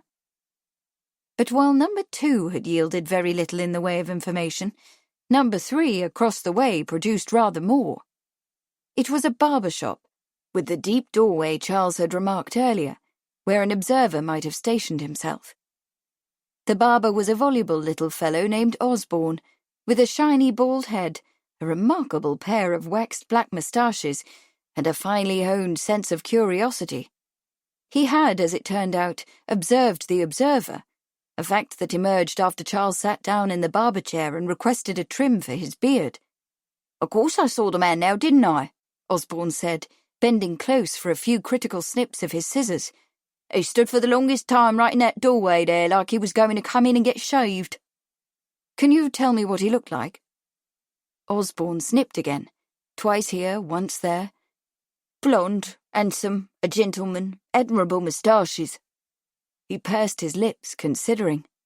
"Might have been a military man from his bearing." Blonde, handsome, moustached, military. George Cornwallis West to the life, Charles thought. So Jenny had been right. George had hidden himself in the doorway and watched her come and go. But how long had he been there? Long enough to run upstairs and kill the man who was waiting for Jenny? "I don't suppose you happened to notice the time," he remarked. "No, I didn't." Osborne plied his comb regretfully, then returned to snipping. "'Twas before the coppers was called to the lodging across the way, though, I can tell you that much. When I went out to see what the trouble was, he was gone." "Oh?" Charles asked, feigning ignorance. "There was some trouble that afternoon, then?" "Trouble?" Osborne exclaimed. He turned Charles's chin for a better view, snipped several times, then turned it the other way. "I'd say 'twas trouble. Tom Finch, who lived in number 2, he got himself stabbed to death, poor man. There was folks buzzing about, coppers in droves, the mortuary wagon parked by the door till going on tea time, and the landlady having a fit of hysterics, of course." His eyes glinted. "Most excitement we've had since that unsavoury business at number 19. "Number 19? Charles asked, and then, with a start, remembered. "Oh, yes, of course. Number 19. The year after the Ripper killings, in the autumn of 1889, a scandal had erupted regarding a male brothel that had enjoyed a thriving business at number 19 Cleveland Street. In fact, the affair had reached to high places, to the royals even, for it was widely rumoured about London that Eddie, the Duke of Clarence, frequented the place in pursuit of its forbidden pleasures. After 2 initial arrests, however, the thing had been quickly hushed up. The brothel's owner had taken himself off to France, and the 2 men charged in the case received suspiciously light sentences, in return for their silence, some said. The North London press had charged that men of title, Lord Euston and Lord Arthur Somerset, a close friend of Prince Eddie, had been allowed to escape justice in order to protect more highly placed persons, but the editor, a man named Ernest Park, paid dearly for his freedom of speech. He was convicted of libel and dispatched to prison. Gossip about Eddie's part in the affair had raged until his death, some 2.5 years later, and the whole thing had begun at number 19 Cleveland Street, Charles mused, just a few doors down from Walter Sickert's studio, and across the street from the tobacconist's and confectioner's shop he had visited this morning. "Funny thing, come to think of it," the barber said, stepping back to admire his handiwork. "The man who was killed, he was involved in that business." He paused solicitously. "What do you think, sir? Short enough for you?" "I think you have done a first-rate job," Charles said, allowing the striped cotton cape to be removed. He stood. "So Tom Finch was part of the affair at number 19, was he?" "'Deed he was," Osborne replied, shaking the cape with a snap. "In fact, him and Charles Hammond, he was the owner of the place, went off to France together, so's they wouldn't get arrested. Not that many did," he added significantly, "if you take my point. There was higher-ups involved, so they say. Far as the coppers was concerned, it was hands off." "Indeed," Charles said. He reached into his pocket. "I understand that Mr. Finch was something of a photographer. Is that true?" "Oh, yes, sir," Osborne said, his eyes following Charles's hand. "Used to take photos up and down the street. Not buildings or horses, though, just people. Said he specialised in faces." In a meaningful tone, he went on, "I've heard as how he might have took a few photos at number 19. Not just faces neither, if you take my meaning." "Oh?" Charles said. He took out a silver coin. "And used his photos to put a bit of the black on 1 or 2, Osborne went on. He rubbed his bald head. "Some say that Lord Euston paid Tom Finch quite a few pounds for a good picture himself." "Ah," Charles said. "Lord Euston, eh? So Mr. Finch's blackmail of Jenny Churchill was not a novice's lucky first effort. Who knows how many extortion attempts the man had made. Well then," he said reflectively, "I suppose you've wondered whether Mr. Finch's employment might have contributed to his death." "So I have." Osborne gave an emphatic nod. "So I have indeed. I heard that some fine lady come to see him before he died. I shouldn't be much surprised if she was tired of the black and decided to handle the matter herself." Charles said. He took out the photograph of Mary Kelly and handed it to the barber. "I'm curious as to whether this might be an example of Mr. Finch's work. Do you recognise the woman?" Osborne gave the photo his careful attention. After a long moment, he said, "I believe I recognise her, sir, but I couldn't give you her name. Seems to me she lived hereabouts some while ago." "It would have been more than 10 years ago," Charles said. Still studying the photograph, the barber rubbed his hand over his bald head again. "Seems to me she was a nursemaid," he said thoughtfully. "I seem to recall her pushing a pram, but 10 years is a long time." He handed the photo back. "It is indeed," Charles said, pressing 2 silver coins into the barber's hand. "A good trim," he said, "and more. I thank you." "You're more than welcome, sir," Osborne said. He looked down at the coins, then squinted at Charles. "You're not from the police, are you?" "No," Charles said. "I'm not. This is a private inquiry." "A private inquiry?" A light broke across the barber's face. "To be sure. Like Sherlock Holmes, eh?" "Something like," Charles said, and took his leave. Chapter 20. From newspaper account of Catherine Eddowes' inquest. Crawford, solicitor representing City Police. Would you consider that the person who inflicted the wounds possessed anatomical skill? Brown, police surgeon. He must have had a good deal of knowledge as to the position of the abdominal organs and the way to remove them. The way in which the kidney was cut out showed that it was done by somebody who knew what he was about. The Times, 12th of October, 1888.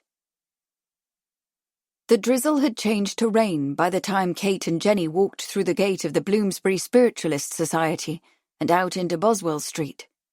Without speaking, they put up their umbrellas and splashed through the puddles in the direction of the British Museum, where they found a small tea shop with a green awning. They took a table in a darkened corner, away from the window and the noise of traffic from the street, and ordered cress sandwiches, vegetable soup, and cups of strong, steaming tea poured from a china pot. Kate wiggled her toes inside her damp boots and sipped her tea gratefully, glad for its warmth and for the quiet shelter of the tea shop. Mr. Lees had been far more willing to talk with them than she had anticipated, and their conversation had yielded an unexpected treasure trove of information. At the same time, it had been distinctly unsettling, not only because Mr. Lees's story was so extraordinary, but because the conclusion of his tale had had such a devastating impact on Jenny, who sat across from her now, pale and silent, her eyes cast down. Kate was accustomed to crafting fictions with a startling psychic twist. In fact, some of Beryl Bardwell's most popular early stories had involved a medium named Mrs. Leona Travis, who frequently helped the New York Police Department solve some very grisly crimes by calling on the spirits of the departed to tell what they knew.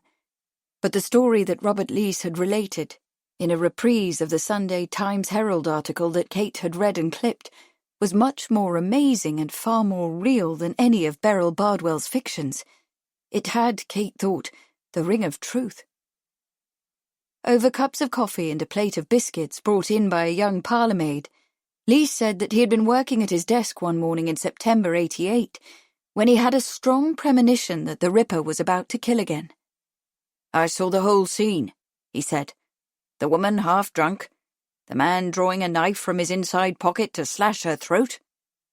He went immediately to Scotland Yard, but found that the CID, already overwhelmed with crank reports, had no patience for this latest lunatic.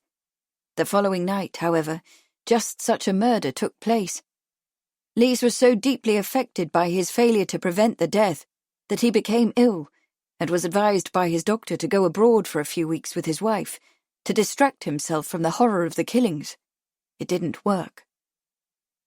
"I believed," he said gravely, "that some sort of mysterious link, a magnetic wave, if you will, had been formed between me and the man who was butchering those poor women.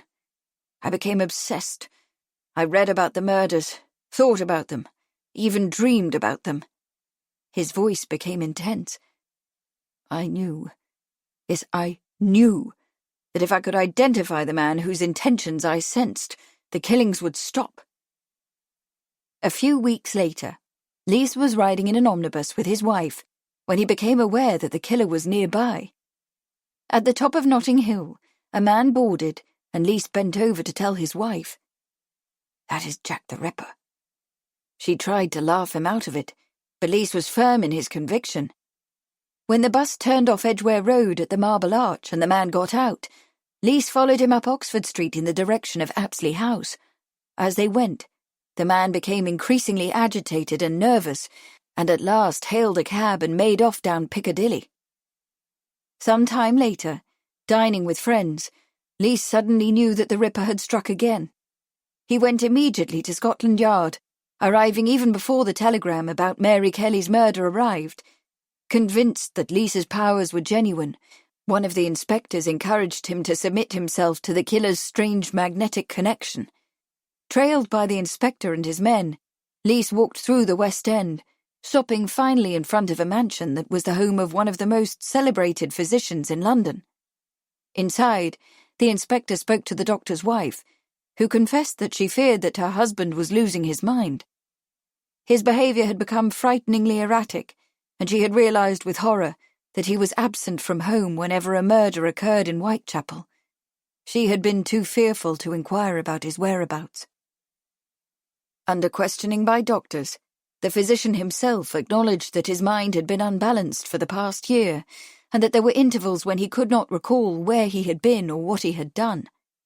On one occasion, he confessed that he had awakened as if from a dream and discovered blood on his clothing, the source of which he could not identify. Some weeks later, the physician was certified as insane and committed under the name of Thomas Mason to a private asylum in Islington. To conceal the truth, the family announced that he had died. His coffin was filled with stones, and his funeral was celebrated with appropriate solemnity and attended by many of society's greats. His real death came later, in the asylum. Kate leaned forward. "What was the doctor's name?" she asked. Mr. Leese studied her with a sober attention. "I trust you will forgive me for being blunt, Miss Kelly, or whoever you are. I am fully aware that you have uses for this information other than the one you have told me. Even so, I offer it freely, because I feel that you have lied to me out of a genuine desire to find the truth." He turned from Kate to Jenny. "The physician whom I identified was Sir William Gull." Kate could see that Jenny recognized the name. At Mr. Leese's pronouncement, her face went white. Her large dark eyes were fixed unwaveringly upon his face, and she sat stiffly erect, gripping the arms of her chair with both hands as if to keep from fainting. She did not utter a sound. Leese cleared his throat. "However, Sir William was not the only man involved in the crimes." He paused, still looking at Jenny, as if he were waiting for a question from her. When she said nothing, he went on. "There were others. The police, one inspector anyway, knew who they were." He held up his hand as if to forestall a question. "I cannot tell you their names, nor even share my suspicions. I can say only that Sir William did not act alone, nor on his own behalf. He was, as he thought, acting upon the commission of a greater authority." He stood. "I see that this is terribly upsetting, so I shall leave you to gather your thoughts before you go on your way. Please help yourselves to more coffee." Then he had turned, his strong face lined with the deepest compassion, to Jenny. "I do wish you well, my lady," he said softly. "Your path is a steep and difficult one." He looked down at the muddy black boot showing under her dark skirt, and added, inexplicably, "Pray do mind your step." And then he was gone.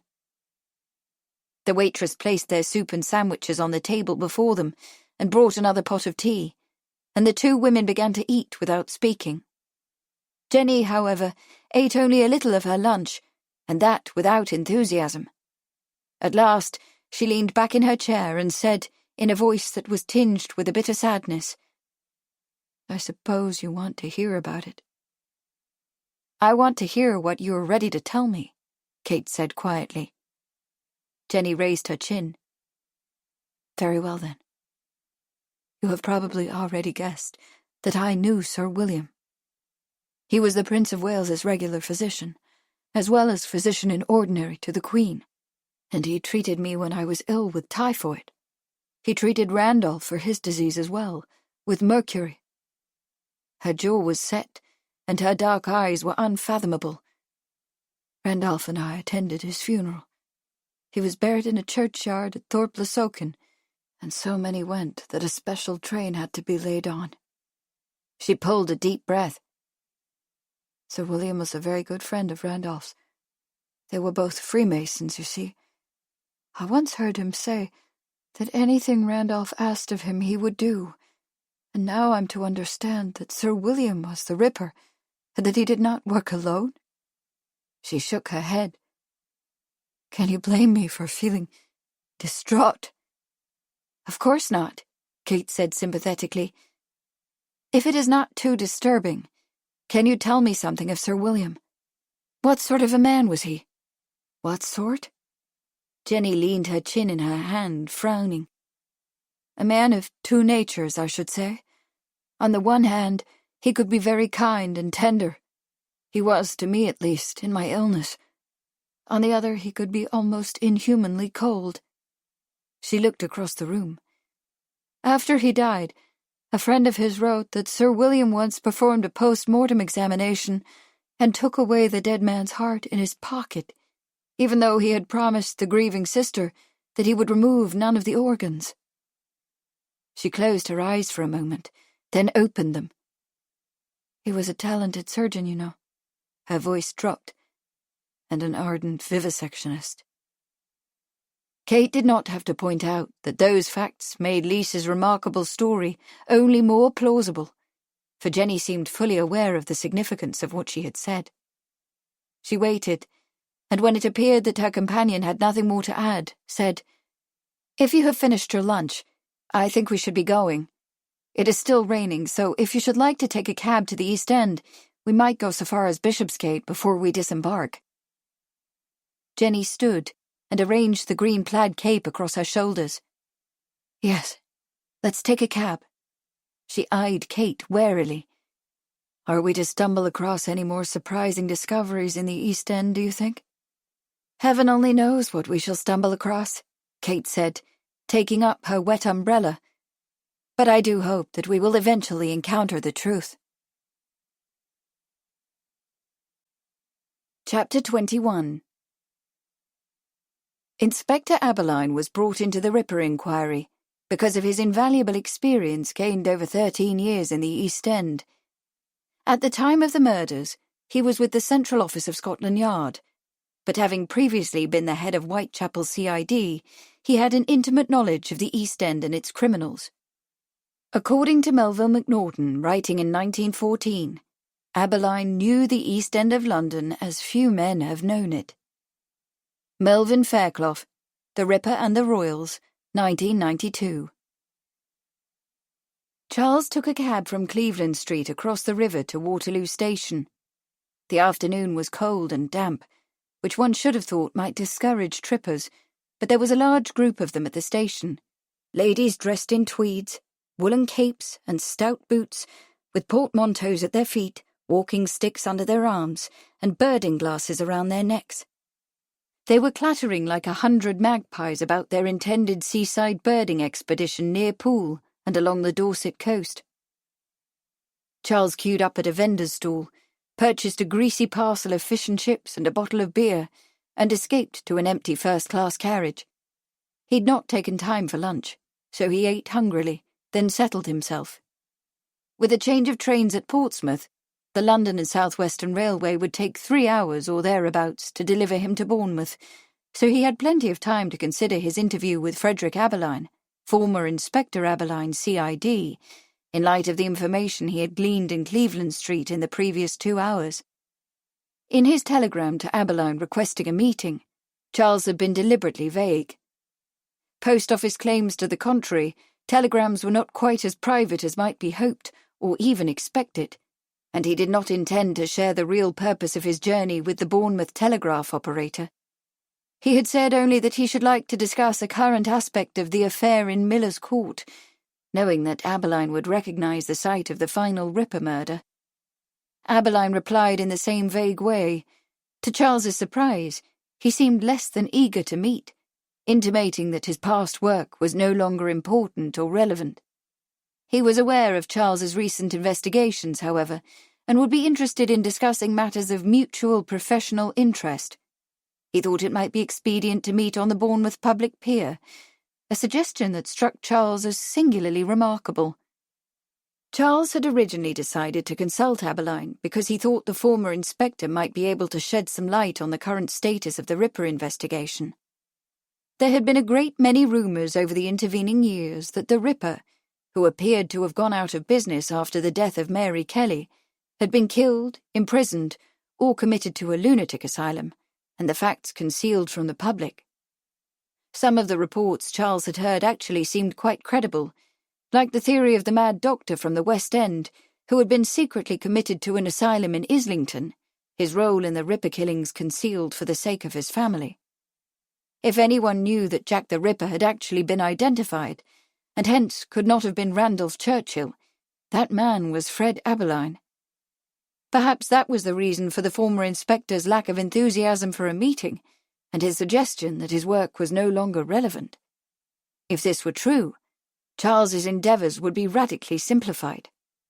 The authorities might be persuaded to make some sort of statement that would protect Jenny and her sons from any more of these cruel blackmail attempts, and that would be that.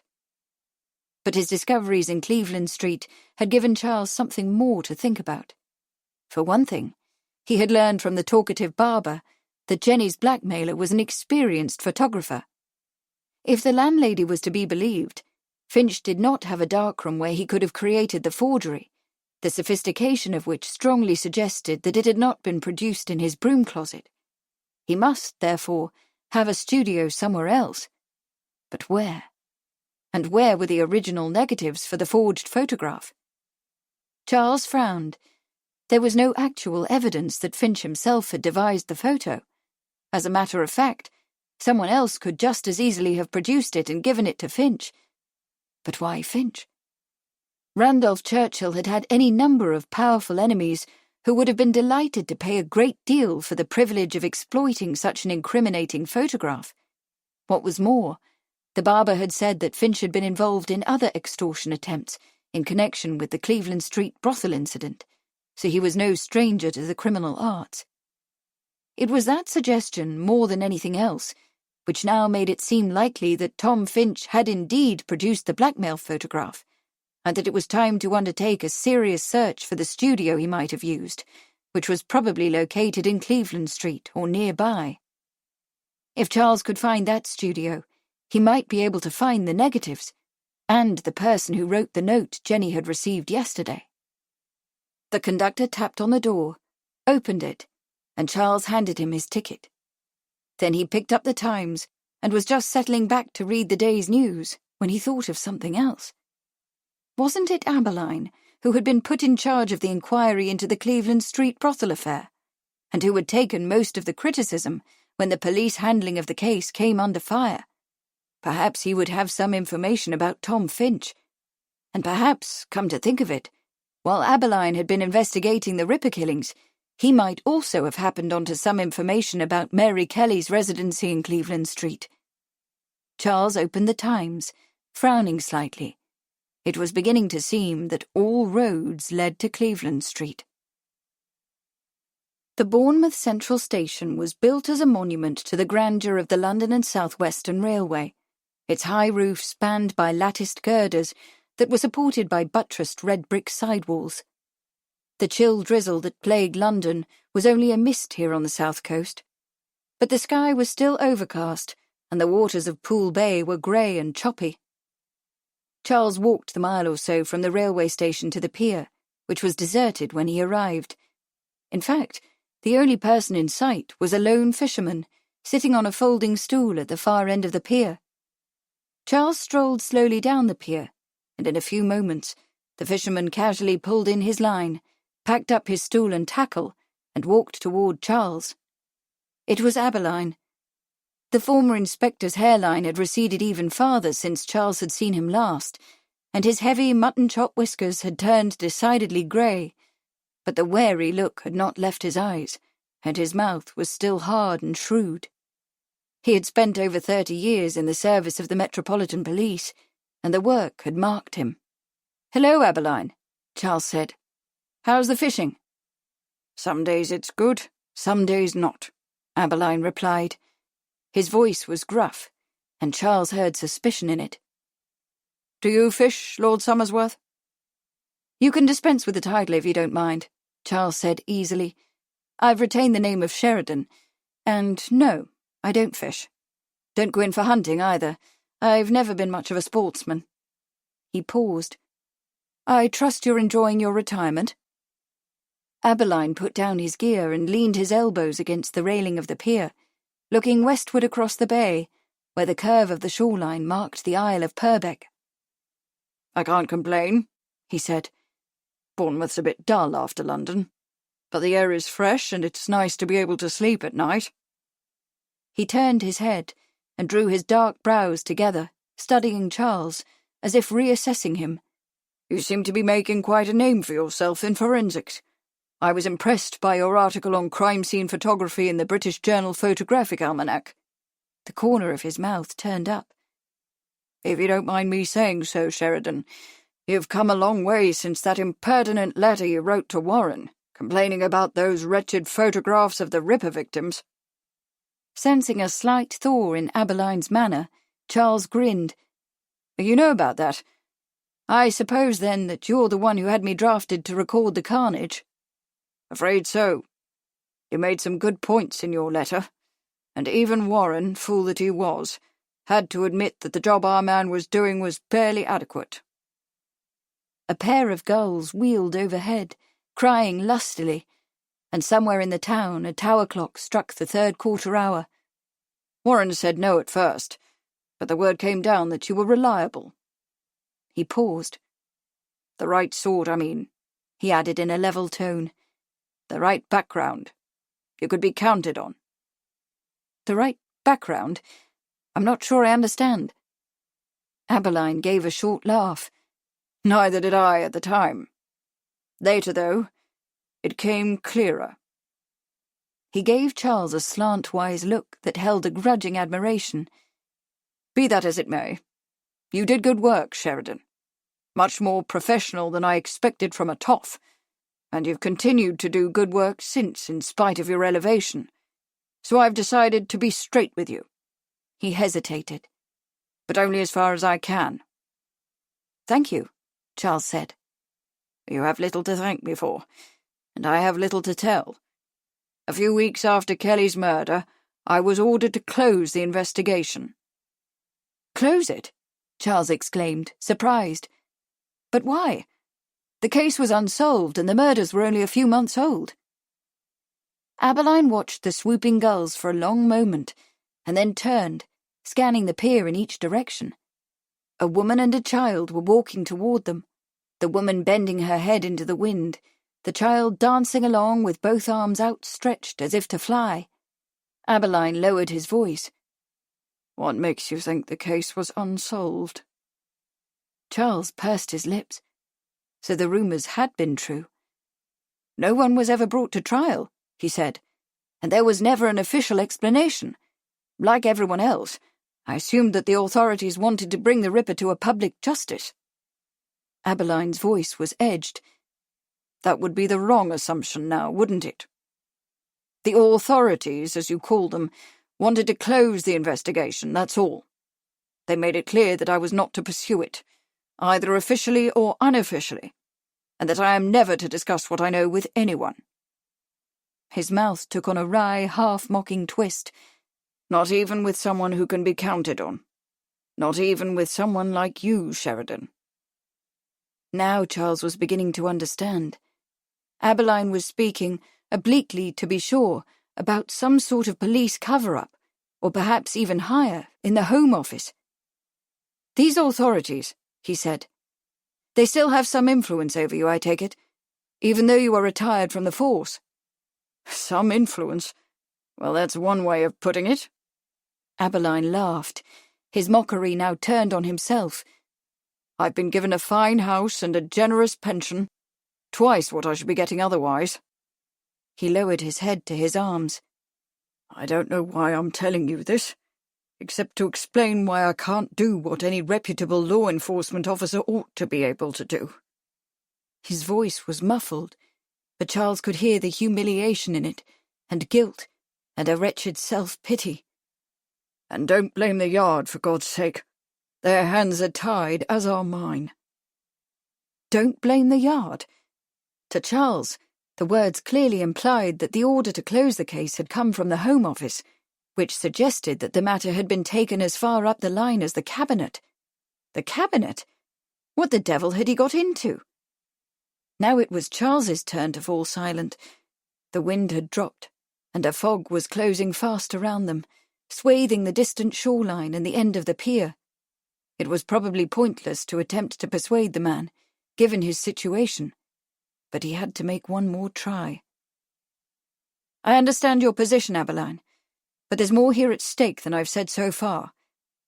I've been asked to help a certain lady who was being blackmailed with a forged photograph that poses her husband with one of the Ripper victims. I don't need details, but if I can show that the case has been solved—" Abeline's head came up. "You can't," he said. "Aren't you listening to me, man?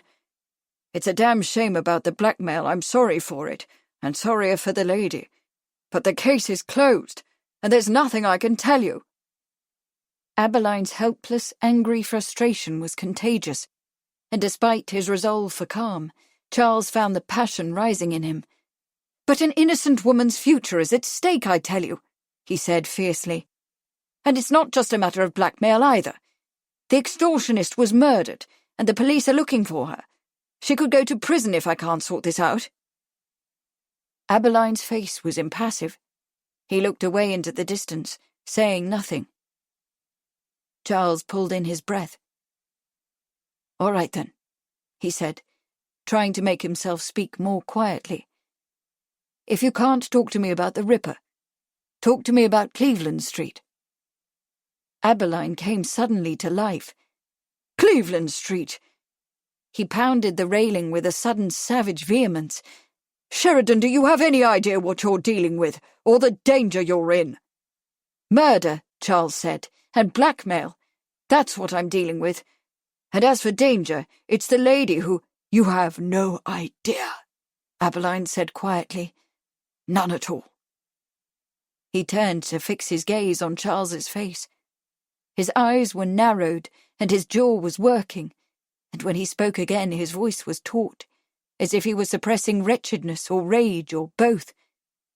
"You may think that your social position guarantees you a certain safety, but it does not. The authority that sentenced 4 women to death because they threatened to reveal a secret marriage surely has the power to restrain one renegade lord. I advise you to watch your step." "A secret marriage?" Charles asked, astonished. Resolutely, Abeline turned his face toward the water.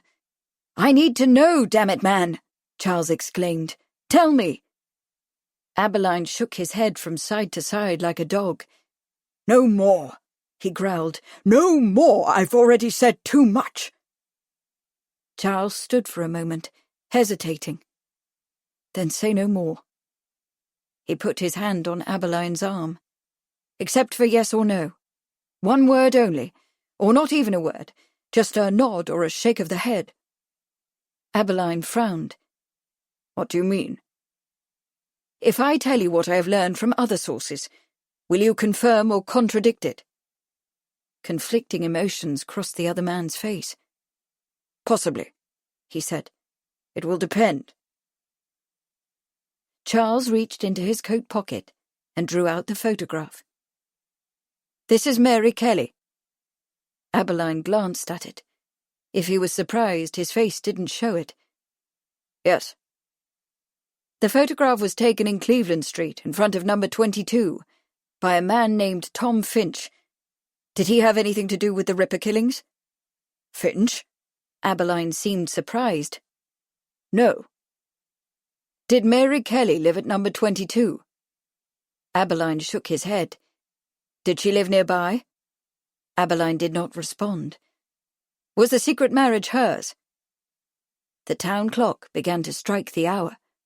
Abeline straightened. "The last train to London is due to leave in 30 minutes. If you hurry, you could just catch it." Charles felt close to despair.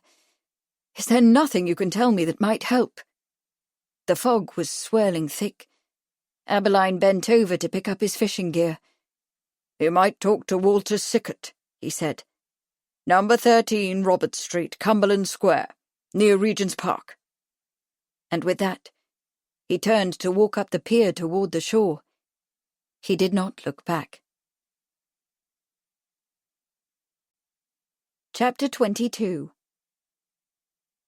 When we first came to the East End, to St. Jude's in Whitechapel, my husband was told by the bishop that it was the worst parish in the district. There were some 6,000 people crowded into a maze of insanitary courts and alleys. To get into the courts, you often had to walk through the stench of evil-smelling gases rising from sewage, and refuse scattered in all directions. The sun never penetrates into them, and they are never visited by a breath of fresh air. Dame Henrietta Barnett, wife of the founder of Toynbee Hall Settlement.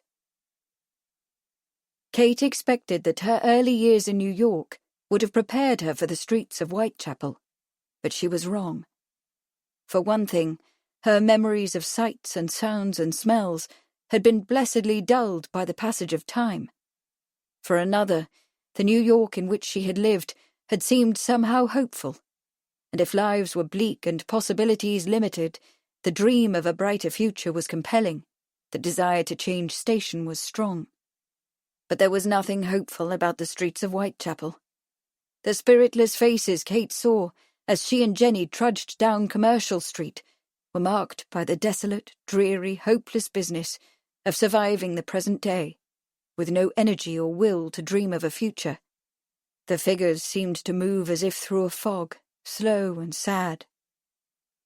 Commercial Street slashed a long diagonal through Spitalfields from Shoreditch High Street to Whitechapel High Street. Christchurch loomed on the left, its massive bulk of Portland stone rising through the thickening mist like some monument to a forgotten god who offered only scant comfort to his followers. Attached to the church was a patch of bare dirt under a few trees, known locally as Itchy Park, owing to the many lice-infected homeless people who passed their time there.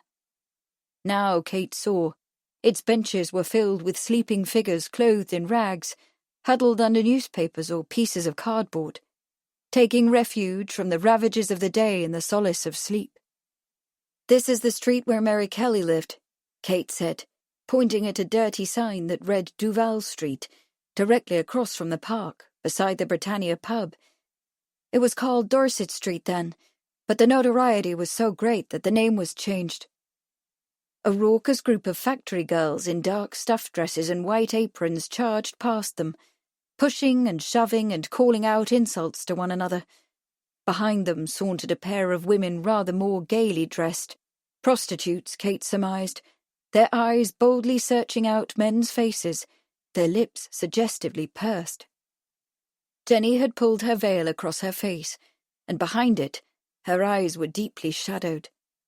She fixed them on Kate, as if to avoid seeing anything else. "I still don't understand what you hope to learn in this awful place," she said. "It all seems so grim and hopeless." Kate, her own spirit failing her, did not answer. What could she hope to learn 10 years after the murders?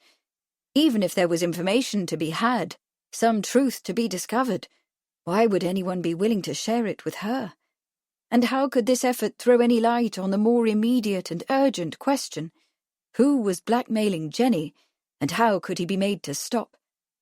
But Kate had committed herself to this search, futile and perhaps purposeless as it might seem, and she was determined to go on with it. Without a word to Jenny, she turned into Duval Street, a mean, inhospitable, evil-looking place of lodging-houses and pubs, their grimy signboards thrusting out over the narrow thoroughfare, which was ankle-deep in dirt and mud. It was, Kate thought despairingly, like a street in hell. Miller's Court lay at the end of an arched, tunnel-like passage between numbers 26 and 27 Dorset Street. Walking through the passageway was like walking through a sewer, Kate thought, as she held a handkerchief to her nose to filter the terrible stench. The court itself was a narrow paved yard, littered with blowing papers and old rags, surrounded by 6 houses, their walls whitewashed up to the 2nd story. The windows had once been painted green, and from one to another was stretched a clothesline, from which were hung a wet shirt and a pair of tar-smeared canvas trousers. A mangy dog lay sleeping in one corner, a half-naked, runny-nosed child played with a pile of stones in another, and a pretty young woman, barely out of her teens, sat hunched in a doorway, her feet tucked under her ragged woolen skirt, her long black hair dirty and unkempt. A broken gin bottle lay in shards on the pavement beside her. She looked up at Kate. There was a large purple bruise on one cheekbone, and her jaw looked swollen. "We should like to speak to the landlady," Kate said. Can you tell us where to find her?" "That would be Mrs. McCarthy," the girl said shortly. She took a broken comb out of her pocket and began to tug it through her hair. "In the chandler's shop around the corner in Dorset Street." Kate looked at the girl in some surprise, for it was evident by her speech that she had been educated. "Thank you," she said. She paused. "Have you lived here long? Do you live alone?" "Long enough," the girl said. She jumped up, and her dullness turned to an active hostility. "And I live with whomever I please," she snapped. She looked Kate up and down, from her respectable bonnet to her respectable boots. "I don't need any missionaries telling me that I'm a sinner. I know what I am, and it's my business." Jenny drew herself up. "We're not missionaries," she protested. "We're—" "Looking for our cousin," Kate interrupted hastily. "Her name was Mary Kelly. She died here 10 years ago. We're hoping that someone will remember her." The girl leaned against the door jamb, whatever energy the anger had sparked in her seeping away. "Well, it won't be me," she said, sullenly lethargic. 10 years ago, I was a schoolgirl in Stratford-upon-Avon." She turned her head to hide the bright glint of tears. "The shop is at number 27.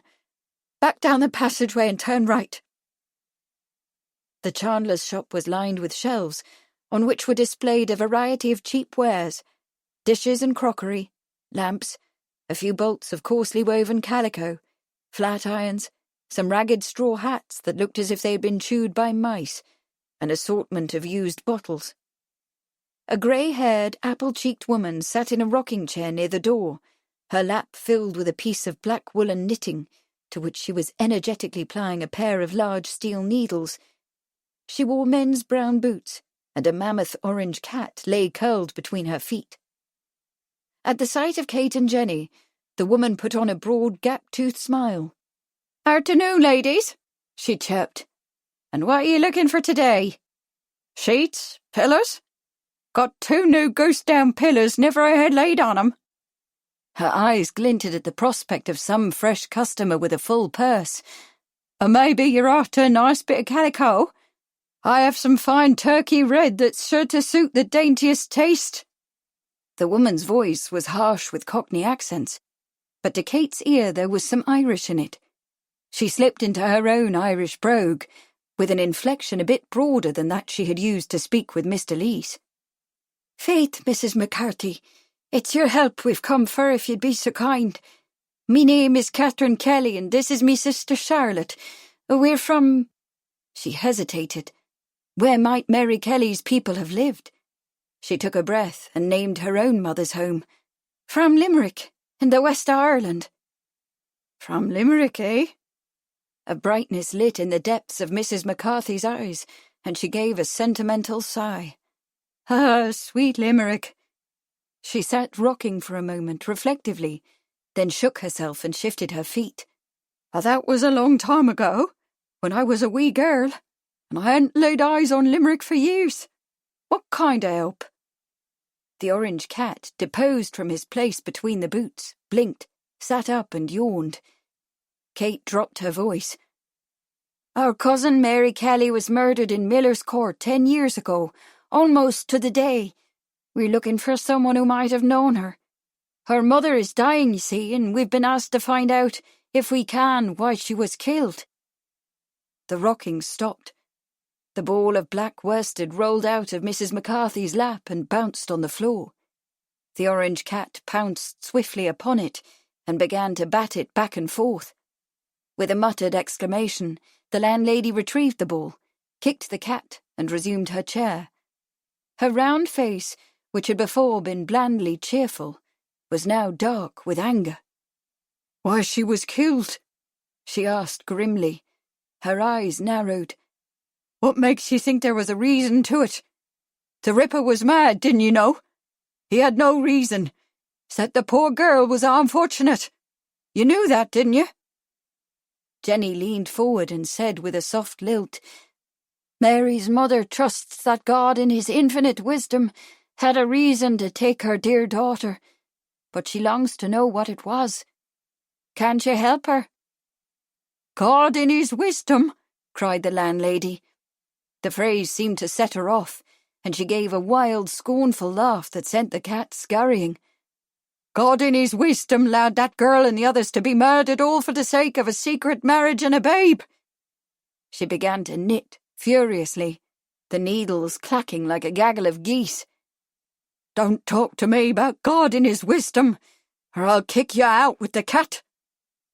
"A marriage?" Kate asked, frowning. "A babe?" Click, click. "Aye, a babe," Mrs. McCarthy snapped. "Ain't that what I said?" Click, click. "A little girl. Mary Kelly was a nanny." Her nanny? "Mrs. McCarthy," Kate said, by now completely confused. "Are we talking about the Mary Kelly who died in Miller's Court?" "Who else?" Mrs. McCarthy's anger seemed to fuel her speech, for it came in short, hard bursts, punctuated by the clicking of her needles. "I've kept a secret all these years because I knew 'twas dangerous to tell it and I was afeard. But I woke up this very morning, thinking on Mary and Annie Chapman and Elizabeth and the others, and thinking how it was 10 years gone and time their story was told." Annie Chapman? She was the second of the Ripper's victims, Kate thought in surprise, and Elizabeth must be Elizabeth Stride, yet another. This woman had known them all. "Time their story was told," Mrs. McCarthy said again. Her hands had stopped, the needles had fallen silent, and she gazed straight before her, not as if she were looking out, but rather looking inside herself. "And now here you are," she said in a quieter voice, "asking about Mary. So maybe it's you I'm meant to tell." "Perhaps that's the way of it, Mrs. McCarthy," Kate said in an encouraging tone. "Perhaps we were sent to hear it." So for the next few minutes, the two women listened as Mrs. McCarthy told what she knew. Mary Kelly was born in Limerick and moved to Wales as a child. She was the daughter of a collier. At 16, she was the wife of a collier. At 18, she was a collier's widow. 2 years later, she moved to London, and while searching for work in the East End, began sleeping in the Providence Row Night Refuge for Women. One of the refuge's committee members, seeing that Mary was intelligent and ambitious for herself, found employment for her in a confectionery and tobacconist shop in Cleveland Street.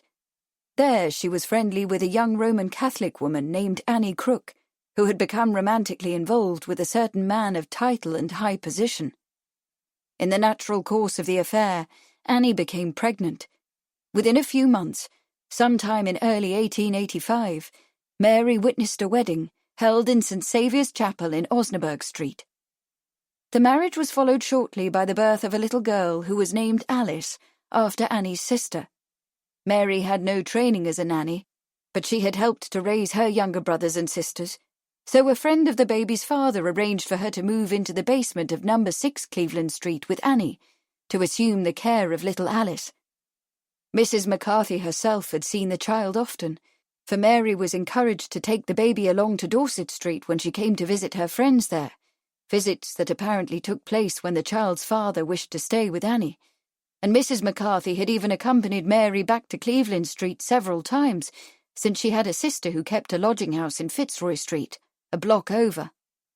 This comfortable arrangement continued for some time, until one day Mary returned with the child from an airing in Regent's Park to discover that Annie, upon the order of her husband's father, had been carried away and locked up for mad, and mad she was indeed when she was finally released. Mary, frightened out of her wits by what had happened, left Alice in the care of the man who had arranged her employment and fled to the anonymity of the East End. There she unhappily fell into the profession that so many other East End women came to, soliciting for customers in Lehman Street, or outside the 10 Bells in Commercial Street. But she was angry and very bitter about what had happened, and could not keep from telling others about it, especially when, as it often occurred, she was drunk. Some time later, Mary and 3 of her friends, Mary Ann Nichols, Annie Chapman and Elizabeth Stride, devised a blackmail scheme. They wrote to the friend who had paid Mary's salary, threatening to reveal everything they knew about Annie, Alice, and Alice's father, unless they were paid for their silence. "And that was why they was killed," Mrs. McCarthy said sadly. "One after t'other, to shut their mouths, to make certain sure that the marriage and the babe would stay a secret." "And what of Catherine Eddowes?" Kate asked. Mrs. McCarthy sighed. "Poor Catherine was mistook for your cousin," she said. "'Twas a sad error." Kate stared at her. "What an amazing story," she said at last. "To think that all those lives were destroyed, and all for a secret marriage." Mrs. McCarthy gave a harsh, ironic laugh. "But 'tain't no secret. Not in the East End. Everybody knows why, and would like to see the bloody coppers dangle at the end of a rope for making out that Mary and the others was killed because they was unfortunates, or killed it or miss-like, by some crazy. But nobody'll talk, for fear that something bad'll happen to themselves, like to the women." Jenny let out a long-held breath. "So Jack the Ripper was no lunatic." "As lunatic as you and me," Mrs. McCarthy replied. She picked up her knitting again. "In fact, it was more than one. It was a whole gang of rippers." From the back of the shop came the slam of a door and a man's loud voice shouting, "Oh, woman! Oh, woman, where the devil are you?" Glass smashed, and there was a sound of cursing. Suddenly anxious, Mrs. McCarthy screwed up her face. "That's McCarthy. He'd beat me if he knew I told. You won't go tell him what I said now, will you?" She added in a whimper, "Only to Mary's mother." "Only to Mary's mother," Kate lied. She reached into her purse. "I think I should like 2 yards of that turkey red now, if you please, Mrs. McCarthy." "And I should like to have that shawl," Jenny said, pointing to a blue woolen shawl draped over a wooden rack. "And those tortoise-shell combs, please." A few moments later they were outside, with their bundles. "Whatever shall I do with this shawl?" Jenny asked, frowning. "And these combs."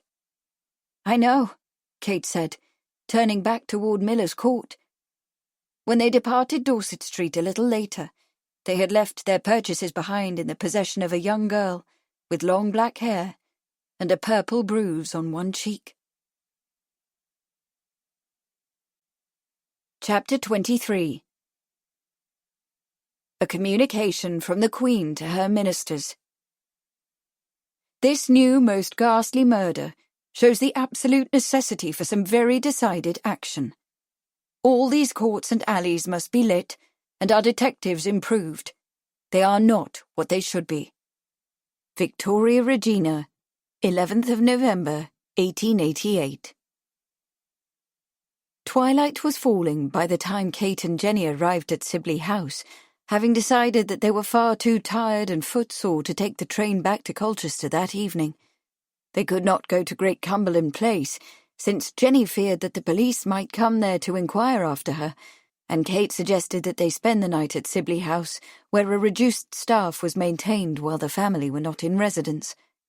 She and Jenny were not expected, but Charles was, so the cook, while she would complain bitterly about the lack of notice, could surely think of something for their dinners.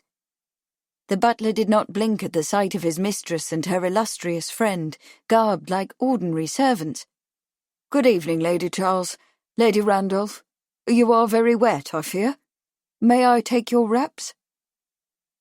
Jenny began to unwind the veiling from Mrs. Pratt's green hat, and Kate wearily yielded up her mud-speckled coat and Amelia's red-trimmed bonnet, much the worse for having been thoroughly dampened. "Thank you, Richards," she said, clasping her arms around herself with a shiver. "Lady Randolph is staying the night in the blue bedroom. She and I will take tea upstairs in our rooms and then have a rest. What time is Lord Charles expected?" "Not until about 9:30, I believe, milady." As Richards took Mrs. Pratt's hat from Jenny, the green silk cabbage rose, now wet and bedraggled, fell off. He picked it up from the floor. "With permission, milady," he said gravely. I shall see to the repair of Lady Randolph's hat." "Thank you," Kate replied. "And please tell cook that we shall be 3 at dinner. We shall eat in the library, I believe. Be sure that there is a good fire. Lord Charles will be cold and wet. Oh, and do send Rose upstairs." Neither Richard's face nor his voice revealed what he thought of the heresy of dining in the library. "Yes, m'lady. Is there anything else, m'lady?" Jenny handed him Mrs. Pratt's green cape. "Perhaps a footman could be sent round to Great Cumberland Place with a message for Winston," she told Kate. "I left Bishop's Keep without telling him where I could be found." Kate was struck by how wretched Jenny looked. Well, it was no wonder, given their long, wet trek around London, and what they had learned along the way. "Is there a telephone at your house?" she asked. "If not, you can use the telephone in Charles's study. He had it installed just a few months ago." "There is indeed," Jenny said with alacrity. So Richards retired to the kitchen to break the news to cook. Jenny went off to telephone Winston, and Kate went upstairs to her bedroom.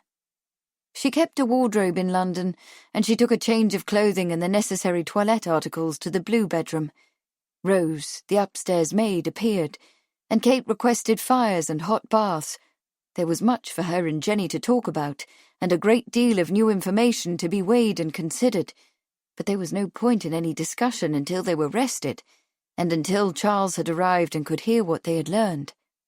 In the meantime, she looked forward to a cup of hot tea, a hot scented bath to wash away the dirt of the East End, and a nap, although she knew that her sleep would be troubled by many things, among them the poignant memory of a pretty young girl with a bruised face and the glint of tears in her eyes. It was nearly 10 by the time Charles arrived, cold and wet indeed. At Richards's direction, he went straight to the library, where he was greeted by a heartening domestic scene. A bright fire, a glass of fine dry sherry, his slippers toasting on the fender, and the sight of his dear wife wearing his favourite blue dress, her face rosy in the firelight. "Kate!" he exclaimed in surprise, bending to kiss her. "What the devil are you doing in London?" He turned to see Jenny seated on the sofa. "Both of you? I thought—" "You thought," Kate said demurely, "that we would do as we were told and stay in the country out of trouble." She handed him a glass of sherry and poured one for herself. "Isn't that right?" "Well, something like that," Charles admitted. He turned to see a table laid for 3, with a white damask cloth, fresh flowers and candles. "But I see you have come to town to keep me company at dinner." How very sweet of Kate, not wanting to be parted from him for a single night. "Something like that," Jenny said. She sighed heavily, and Charles noticed how worn and sad she looked. "But there is a great deal more. I fear you shall be very angry when you hear what we have got up to, Charles." "No, he won't," Kate replied. "He shall be far too interested in what we have to tell him to be angry." She smiled and put her hand through Charles's arm. "But cook has made your favourite partridge pie, my love, and nothing at all should be said of the day's doings until you have warmed yourself, finished your sherry, and dinner has been eaten." An hour later, after they had progressed from their sherries through dinner and dessert to the port, they were once again seated in front of the fire, Charles and Kate on the sofa, Jenny in the chair opposite, Charles half turned so that he could see his wife's face. "Now, Kate," he said fondly, lifting a lock of her russet hair, "let me hear what you have done today. You have been shopping, I suppose?" He smiled at Jenny. "Is that why I should be angry with her, Jenny? Has she been spending a great deal of money?" Kate pulled her hair out of his grasp. "You can stop being patronizing, Charles," she said tartly. "It is not becoming to either of us." Charles frowned. He never meant to patronize Kate, but sometimes he didn't entirely think through the implications of his words. "I'm sorry for offending, Kate," he said, genuinely regretful. "You can spend whatever you like, of course." He paused. Should he have said that, or was it patronizing too? Kate stirred impatiently but did not reply to his remark. Instead, she said, Jenny and I should like to discuss what has been learned today. What discoveries have you made?" "I don't really think," Charles began. "Charles," Kate remonstrated quietly. Charles thought for a moment. Kate had certainly proved helpful on other occasions, when there were complex issues to be untangled and difficult relationships to be sorted out. Perhaps, since she was removed from this case and knew so little about its various dimensions, she could bring a fresh view to it. And certainly Jenny had a right to know what he had attempted to do on her behalf today. "Of course, my dear," he said, and began a recital of the discoveries of the day, however minor, in the order that they had occurred. He described the confectioner's clerk's denial that she had ever known Mary Kelly, and reported the landlady's assertion that Finch had not kept a darkroom at his lodgings. He recited the barber's claim that the dead man was an expert photographer with a history of blackmail, going back to the notorious episode of the male brothel on Cleveland Street, and his recollection that Mary Kelly might have been a nursemaid. Then he recounted Abeline's stunning statement that the Ripper case had been solved long ago, and the inspector's refusal to be involved with the investigation, except by, perhaps, confirming or denying what Charles might learn from other sources. He concluded with Abeline's remark that the Ripper killings had been motivated by a secret marriage, and his intimation that there had been a cover-up, at senior police levels or even higher, in the Home Office. "In the Home Office?" Jenny exclaimed, and Kate said, "Do you suppose the police knew all along who was responsible?" "It's possible," Charles said, "which makes it very unlikely that anyone, at this late date, will get at the truth. There have been too many opportunities to destroy the evidence." He sat back, feeling weary and defeated. Although he had managed to gather an impressive array of odd bits of information, he could not for the life of him put them together in any meaningful pattern. And worse, he had kept two important things back, out of concern for Jenny's feelings. First, he had not revealed that George Cornwallis West had indeed been stationed where he could see Jenny go up and down the stairs to Finch's lodgings, and second, that he was beginning to harbour the definite suspicion that George, in the heat of a jealous passion, might have stabbed Tom Finch to death. Chapter 24. He, Dr. William Gull, had been attending a poor patient with heart disease, and after his death was extremely anxious for a post-mortem examination.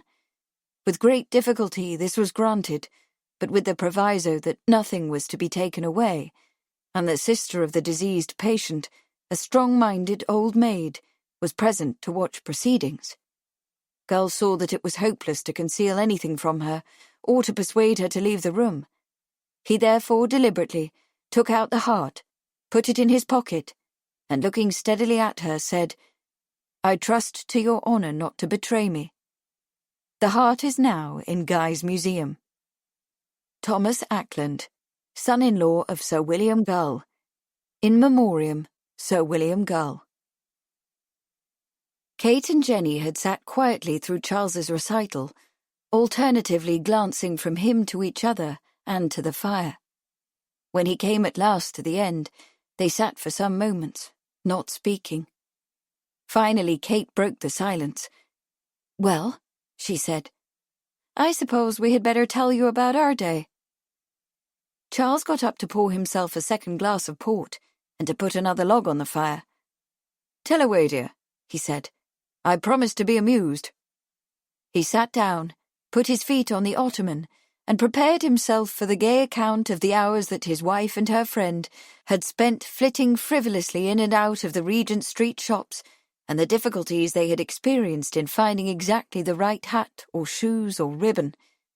But instead, Charles found himself listening in shocked amazement and growing incredulity as Kate narrated the journeys she and Jenny had made in their disguises as Mary Kelly's Irish kinswomen, first to a clairvoyant in Bloomsbury who had told them that Dr. William Gull was the man who had carried out the Ripper's butchery, and then, even more unbelievably, to Duval Street, in the most dangerous depths of the East End, where they had somehow managed to locate Mary Kelly's former landlady, and hear her astonishing claim that Kelly and her 3 friends, attempting blackmail, had been murdered to ensure their silence, while Catherine Eddowes had been killed in error. "So Jack the Ripper was no lunatic," Kate said, concluding. "And if Mrs. McCarthy is telling the truth, Dr. Gull, if indeed he was the one who dissected the women, did not act alone. He was only one member of a group of men who singled out these women because they had information that jeopardized the well-being of a certain highly placed individual or family. It was more expedient and more effective to murder them than to buy their silence. Besides, no matter how much the women were paid, they couldn't be trusted to hold their tongues. Sooner or later, word about the secret marriage and the baby would get out."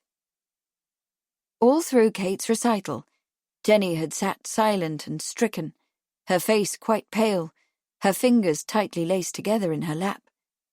It was clear to Charles that the idea of Sir William Gull's involvement distressed her deeply, and with good cause.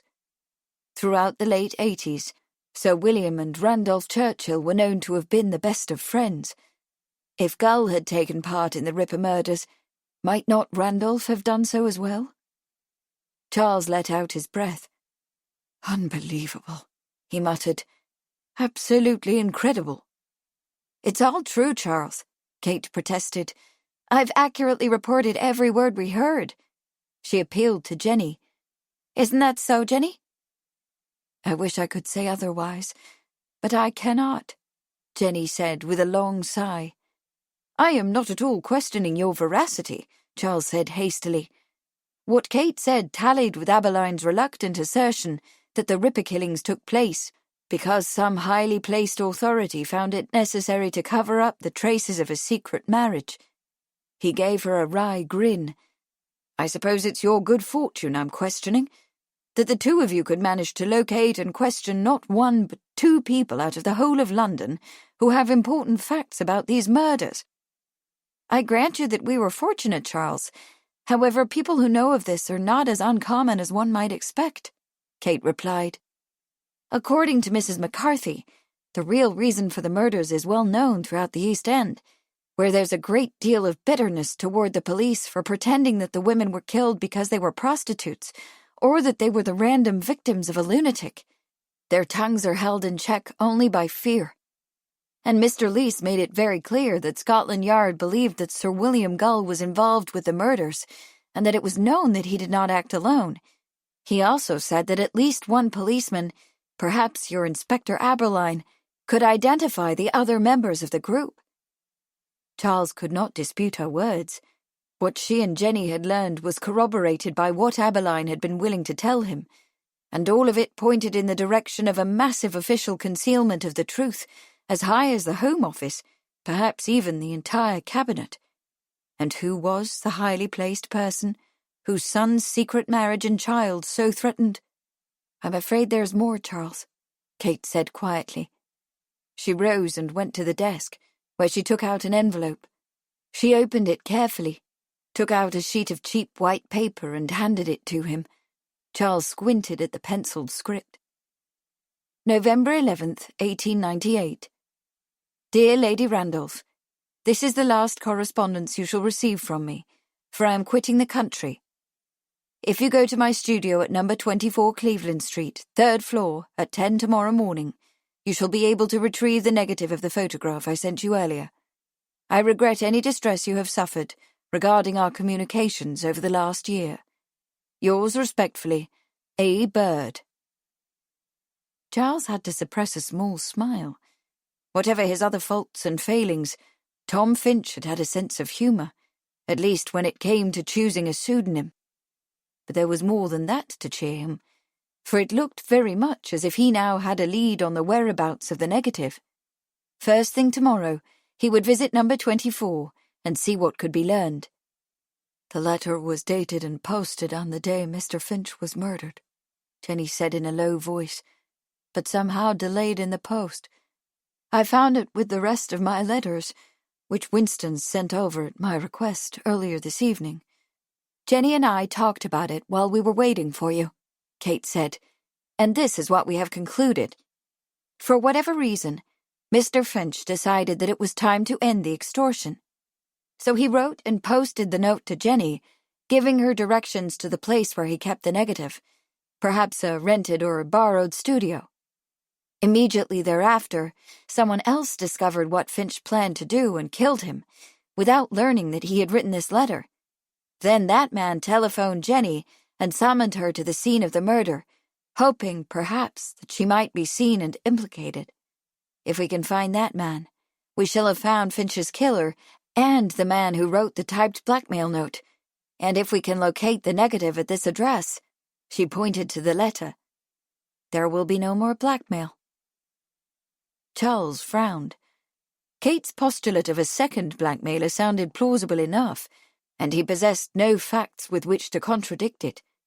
But George Cornwallis West was also a suspect. He had a powerful motive. He was passionately jealous of Jenny and would do anything to keep her to himself, and he had been at the scene of the crime. What's more, the typed note that had accompanied the clipping might not have been a blackmail note after all. "You are not yet free" might simply be George's way of binding Jenny more closely to him. It might all seem a bit irrational, but what lover, especially a young and passionate lover, behaved rationally? And then, as though the thought had summoned the devil, the library door flew open and George himself burst in, with Winston at his heels, ineffectually remonstrating, and Richards following after, wringing his hands in dismay at such an ill-mannered display. "Jenny, my dearest, my only love, at last I have found you." Jenny straightened her shoulders and gathered a dark dignity.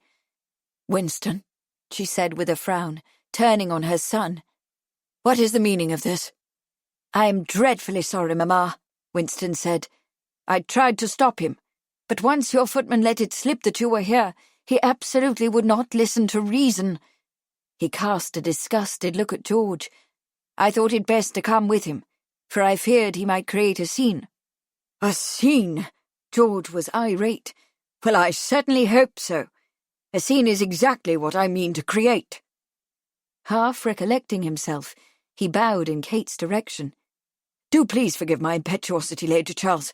I realize that I am behaving boorishly, but I must beg a word with Lady Randolph alone. She and I have a great deal to—" Winston put both hands on George's arm. "George, Mamma does not want to see you. You must come away with me now." George shrugged off Winston's hands. "I have nothing to say to you, Winston. I intend to talk to your mother, and I will not go away until— I am utterly ashamed of you, George." Jenny had risen and fixed a haughty eye upon her lover. "What can you be thinking of? Intruding on the Sheridans in this unconscionable way." "Jenny!" George all but wailed her name. "We must speak. I can save you. I can tell the police."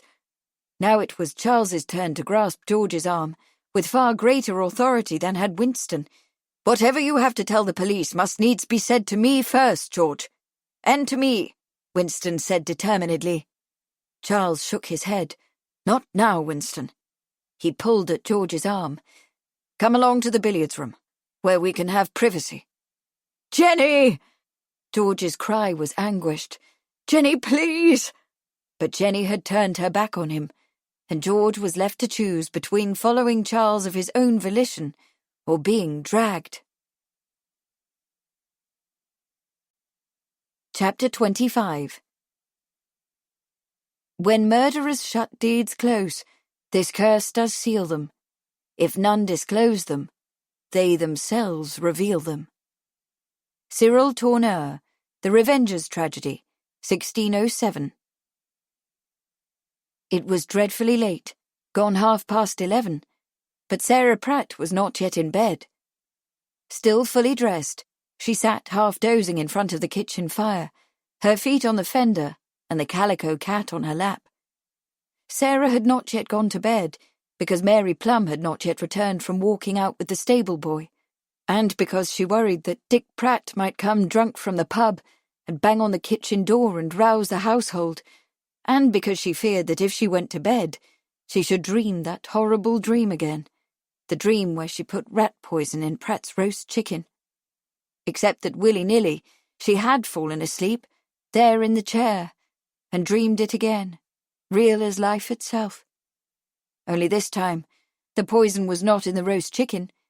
It was in the cup of fresh horseradish sauce she'd made to go with the slices of cold joint that had gone into the basket Pratt picked up late that afternoon when he came for the boots. The boots? At the thought of the boots, Sarah's eyes popped open and the sleepiness fled from her brain to be replaced by a bone-chilling fear. And this time, her fear was not just for herself, but for her niece Amelia Quibley, who worked as housekeeper and her ladyship's maid. Frantic with the impossibility of meeting Pratt's demand for boots and unable to think of anywhere else to turn, Sarah had gone to the housekeeper's closet, where Amelia was counting the linen sheets, and tearfully told her the whole story. About Pratt's release from prison, and his sudden appearance, his ominous threats and demands, which every day grew more oppressive. About the food and the wine and the trousers. About the boots. "Boots?" Amelia had exclaimed. Her mouth was a round, horrified O. "You're saying as how you want me to steal a pair of the master's boots?" "Well, not steal exactly," Sarah said in a small voice. Amelia put her hands on her hips, rounder and softer hips, now that her baby had been born. "If it's not stealing, I don't know what it is," she said indignantly. "You certainly don't mean to put the boots back after Pratt's done with 'em, do you?" Faced with this question, Sarah could only shake her head numbly. "Forget what I asked," she said. "'Tis not fair for me to drag you into this mess. I'll think of some other way." Amelia put out a hand. "Don't fret," she said more softly. "There's an old pair of his lordship's riding boots on the top shelf in his dressing room. I've never seen him wear 'em. He probably don't even know they're there. Will riding boots do for Pratt?" Sarah had no idea whether riding boots would do for Pratt or not, but she was so eager to put the business behind her that she nodded vigorously. So within the hour, Amelia had brought the boots to the kitchen, where Sarah hid them behind the vegetable bin. She had not expected Pratt before nightfall, but the brazen man had appeared just before tea-time, demanding not only the boots, but a basket of food. He had spied the cold joint she was slicing for the servants' tea, and ordered her to put it in the basket, with bread and butter and beer, a half-dozen bottles of beer, and some of the fresh-made horseradish sauce he saw on the table. And now the dream, so real that it made Sarah Pratt break out in a cold sweat. The poison was ready to hand, just where it always was, on the shelf just inside Mr. Humphreys's garden shed. She had gone in there many times to fetch poison for use in the pantry or the scullery. She could see her hand reaching for the package, see herself shaking it into a cup and carrying it into the kitchen where she— There was a noise at the back door, and the cat sprang from Sarah's lap. It was Mary Plum, most like, back from her carryings-on. If it had been Harriet who'd gone out without asking, Sarah should have known what to do. Her half-day holiday cut, her kitchen duties extended, and a smart dressing down in front of Mr. Hodge. But Sarah could not discipline Mary Plum, because to do so would invite revelations too horrible to imagine. It was an impossible situation. But the noise at the back door was not Mary Plum. The door shook under a heavy knock, and Sarah knew with a sinking heart that it was Pratt, back for more food and drink. But that was wrong too, for when she opened the door, she saw Constable Lakin standing on the stone step. "May I come in, Mrs. Pratt?" he asked. Sarah stared at him, cold fear striking into her heart. She was acquainted with the constable, who had visited Bishop's Keep on the deaths of her ladyship's aunts, and was a friend of his lordship. She knew him as a kind man and a good police officer, not given to rapping on people's doors near midnight just to annoy them, and from his ordinary clothing, she guessed that he too had been summoned from his fireside. "May I come in?" Constable Lakin asked again. "Why?" she replied apprehensively. "What's wrong?" "I have bad news for you, Sarah," the constable said. "It concerns a certain Dick Pratt." Sarah's thoughts flew to the rat poison in the horseradish sauce, and her legs nearly failed her. "What about Dick Pratt?" she whispered. But instead of Constable Lacon's reply, came Mr. Hodge's irritated question. "What's all the noise, Mrs. Pratt? Who's knocking at the door at this hour of the night?" He came to stand beside Sarah, wearing his night-robe and slippers. "I am Mr. Hodge, the butler," he said to the constable, in a tone of great dignity. "Who, sir, are you?" Sarah tried to speak, but the words came out in a mouse-like squeak. The constable answered for her. "Constable Lacon, sir," he said courteously. He turned to Sarah. "Dick Pratt told Ralph Martingale at the Lamb that you and he are married. Is it true?" "Married?" Mr. Hodge, both eyebrows arched, turned incredulous eyes on Sarah. "Our Mrs. Pratt? Married?" To Sarah's credit, it did not occur to her to lie. "'Tis true," she said wretchedly. "Pratt and me have been married these 25 years, more's the pity." Constable Lacon put out his hand. "Then it is my duty to tell you, Sarah, that your husband is dead." Sarah stared at him. His words seemed to come from far away, and his face loomed before her, a harbinger of doom. "Dead," she whispered. "Pratt's dead." "Yes," the constable said. "I know it's late, but I'm afraid you'll have to come with me to the jail."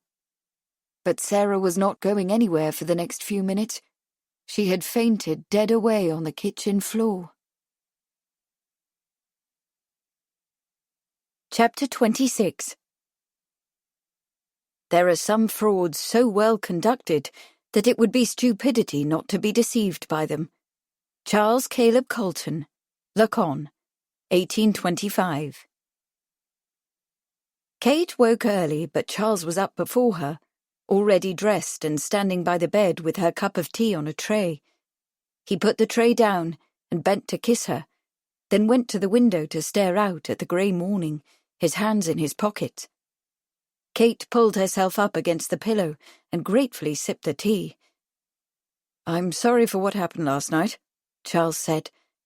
"I looked in on you after George left, but it was around midnight and you were sleeping so soundly that I bedded down across the hall." He paused. "I do hope Jenny is all right."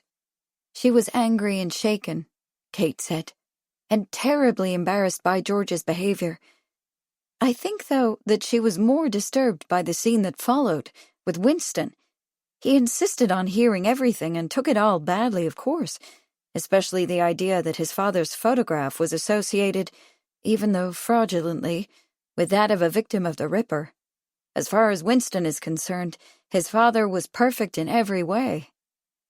She grimaced, thinking how devastating it should be for Winston if it were discovered that Lord Randolph had anything to do with the Ripper killings. She put down her cup. "What did you learn from George?" Charles sighed. "Not a great deal," he said, turning from the window. "I didn't tell you last night because I was trying to spare Jenny's feelings, but the barber who owns the shop across the street from Finch's lodgings confirmed that George was there the afternoon of the murder. When I confronted George with this testimony, he hemmed and hawed and finally said that he had been visiting Jenny when she received the telephone call summoning her to Cleveland Street. He overheard her part of the conversation, then, thinking that she was meeting another lover, rushed to Cleveland Street as fast as he could, to be there before her. He says that he watched her enter and leave Finch's lodgings, then ran up the stairs and found the man face down in his shepherd's pie, dead." Kate raised an eyebrow. Charles had spoken without inflection. "Do you believe him?" Charles sat down on the edge of the bed. "I don't know what to believe, Kate. George lives from impulse to impulse. He's passionately in love with Jenny, and he's certainly jealous enough to have killed a man he suspected of being her lover. It also occurred to me last night that, although he might not have killed Finch, he might have sent Jenny that clipping about the murder with the typed note. The phrase, 'You are not yet free,' might easily have come from him. Perhaps it is not another blackmail note at all, but merely George's misguided attempt to tie Jenny to him." "I suppose that's possible," Kate said, although it didn't seem to her that George would have gone that far. "If he did anything like that," she added, It will ruin his chances at any long-term relationship with her. Jenny would positively run from any such connection. Charles nodded in agreement. He was a bit overwrought last night, but he said that he feared that Jenny killed Finch, or that the police might think so. He wanted the two of them to concoct some sort of mutual alibi that would let her off the hook. He looked rueful, and him too, of course. But for the moment, there is certainly not enough evidence to convict him if he should be charged with Finch's murder. It's an entirely circumstantial case. Changing the subject, Kate said, "It was a bit of luck that Finch's letter finally arrived yesterday." She put her hand over his. "I assume that you are going to Cleveland Street this morning to have a look for the negative?" "Yes," he said. He hesitated. "I thought perhaps... That is, I wondered if I would go with you?" Kate asked. It was the invitation she had been waiting for. "I should be very glad to, Charles." He pointed to the window. "It's raining again," he said in a cautioning tone. "The expedition will be damp." He paused. "I hope that doesn't sound patronizing." Kate smiled. "It does, but you are forgiven." She paused and slipped into her Irish brogue, playfully exaggerated. "I was thinking perhaps I might stop at the confectioner's shop you visited yesterday and have a wee bit of a word with Mrs. O'Reilly. She might be more willing to tell Mary's cousin what she was afeard to tell a strange gentleman." "Would you, Kate?"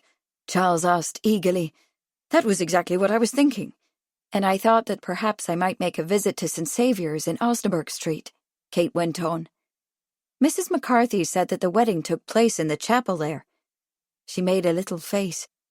"I somehow have the feeling that the more we can find out about the marriage and the baby, the more we will know about the Ripper murders." "It's not likely that you'll be able to discover much," Charles said. "If there was no civil service, it's very likely that the marriage wasn't registered, and that it could even have been a sham." "Not a real marriage at all, you mean?" Kate asked. "Indeed," Charles said. "It wouldn't be the first time a man went through the form of a marriage ceremony in order to achieve the object of his physical desires." Kate frowned.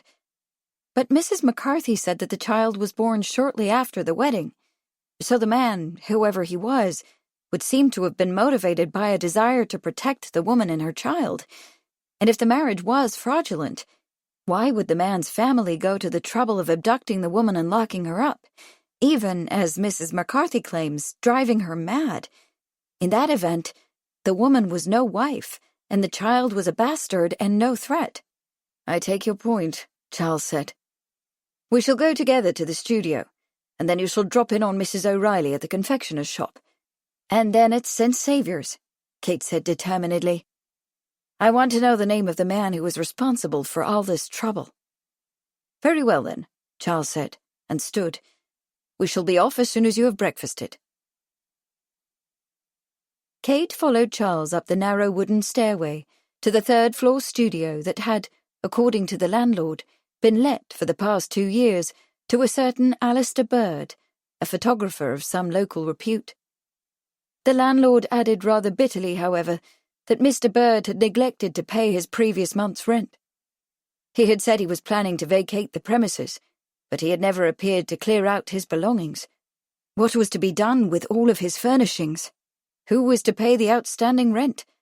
It was only after Charles had supplied the 10 shillings deficit that he was willing to admit them to the stairway. 10 shillings a month for this, Charles muttered as they climbed. The stairway was so steep that it was more like a ladder, Kate thought. "Perhaps the rent went up when the landlord saw how eager you were to gain admittance," she said, holding her skirts away from the walls to avoid catching cobwebs or snagging on splinters. "Most likely." Charles unlocked a door with the key the landlord had given him, and they stepped into the gloom of a small studio. One dusty window in the opposite gabled wall afforded a modicum of pale light. Overhead, the sharply pitched roof angled downward to rough-finished brick walls at either end of the room, the exposed rafters supporting laths, which in turn supported the roof tiles. At some time long past, several of the laths had been cut, the tiles removed, and a frame of 9 mullioned window panes set into their place, with the object of turning the dusky space below into an artist's studio. Kate shivered. It was chilly enough now. In the dead of winter the place must be frigid. How could any artist endure the cold? Wouldn't his or her fingers be so stiff they would refuse to work? She turned to study the room. Located directly below the skylight was a high work table with a slanted wooden top, before which a stool was placed. On the walls hung photographic enlargements, studio portraits of serious-looking women and men, dressed in their finest, casual shots of East End street scenes featuring shopkeepers, labourers and weary-looking women, and several photographs of a strikingly pretty young woman in a ragged dress, her dark hair tousled, striking a series of dramatic poses. Beneath these was a single caption: Ellie, in the courtyard. "Charles," Kate said, "this looks very much like the girl I spoke with yesterday in Miller's Court." Charles glanced at it, then at the other East End photographs. "I don't suppose I'm surprised," he said. "Finch apparently knew the East End." Kate continued her survey of the room. Sturdy wooden shelves along one wall held several cameras, camera bags, and an array of lenses, all arranged in an orderly fashion. A large wooden studio camera, over which had been flung a black hood, was affixed to a heavy mahogany stand and placed before a paper backdrop, painted to resemble a parlour wall, with an elaborately carved fireplace and mirror. On the right were a chair, a curved-back red velvet sofa, and a small table displaying a variety of parlour props, and on the left, a limelight apparatus and cylinders of gas. The only other pieces of furniture in the room were a dirty sofa piled with several ragged blankets and a battered wooden file cabinet, which looked as if it had seen service in the Crimean War. One corner of the room had been walled off into a sort of closet, with entry through an insubstantial panel door, its edges trimmed with flaps of black felt. The darkroom, Kate thought.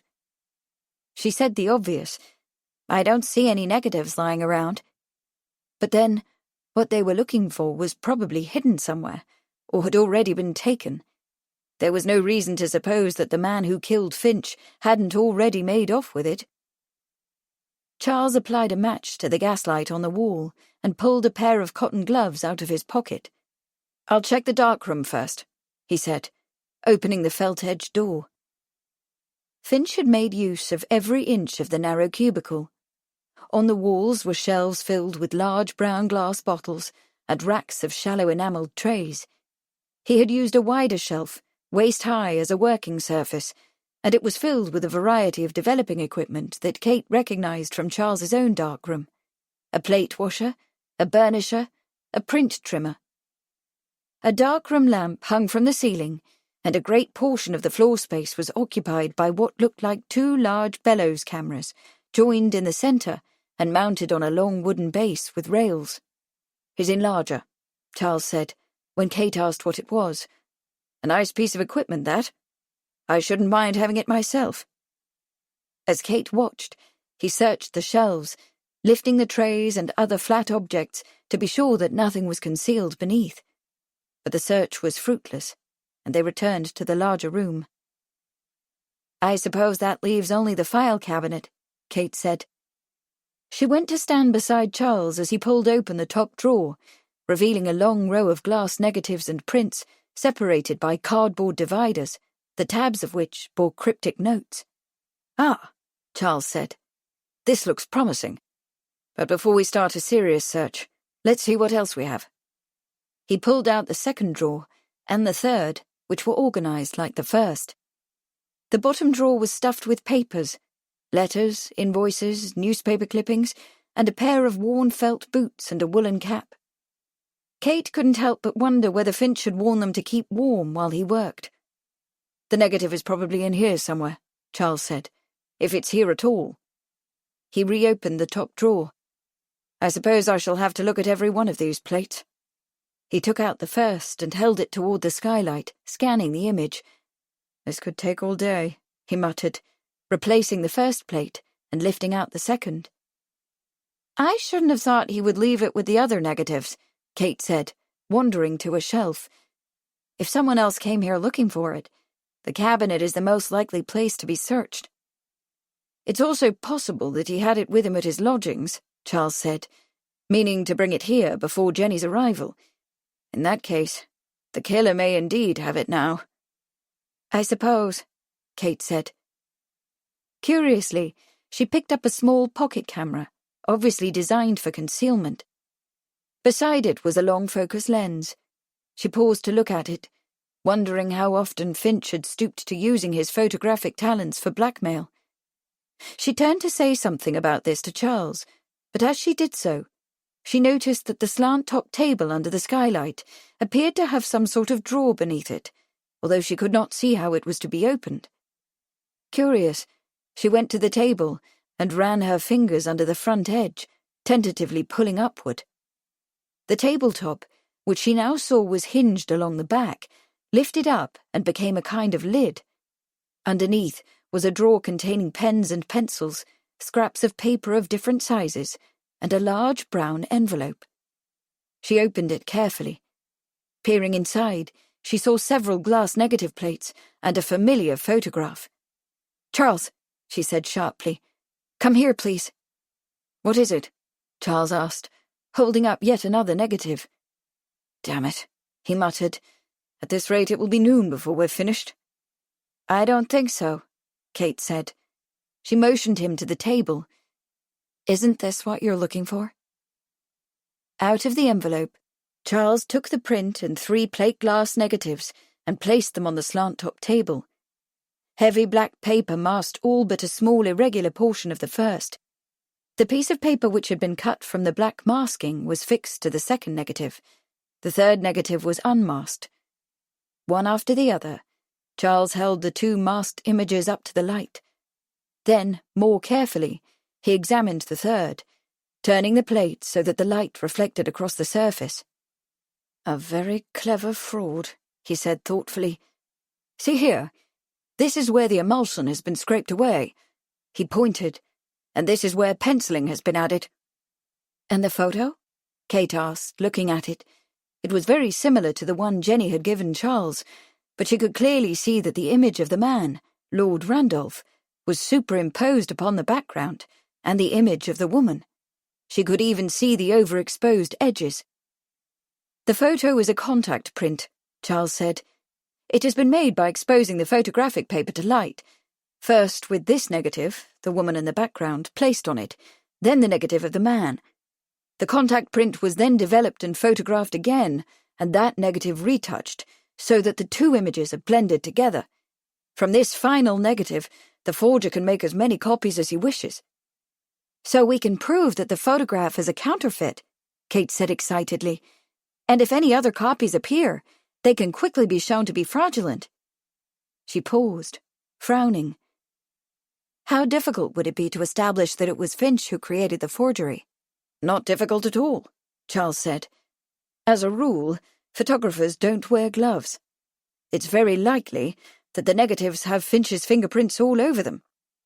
His grin was ironic.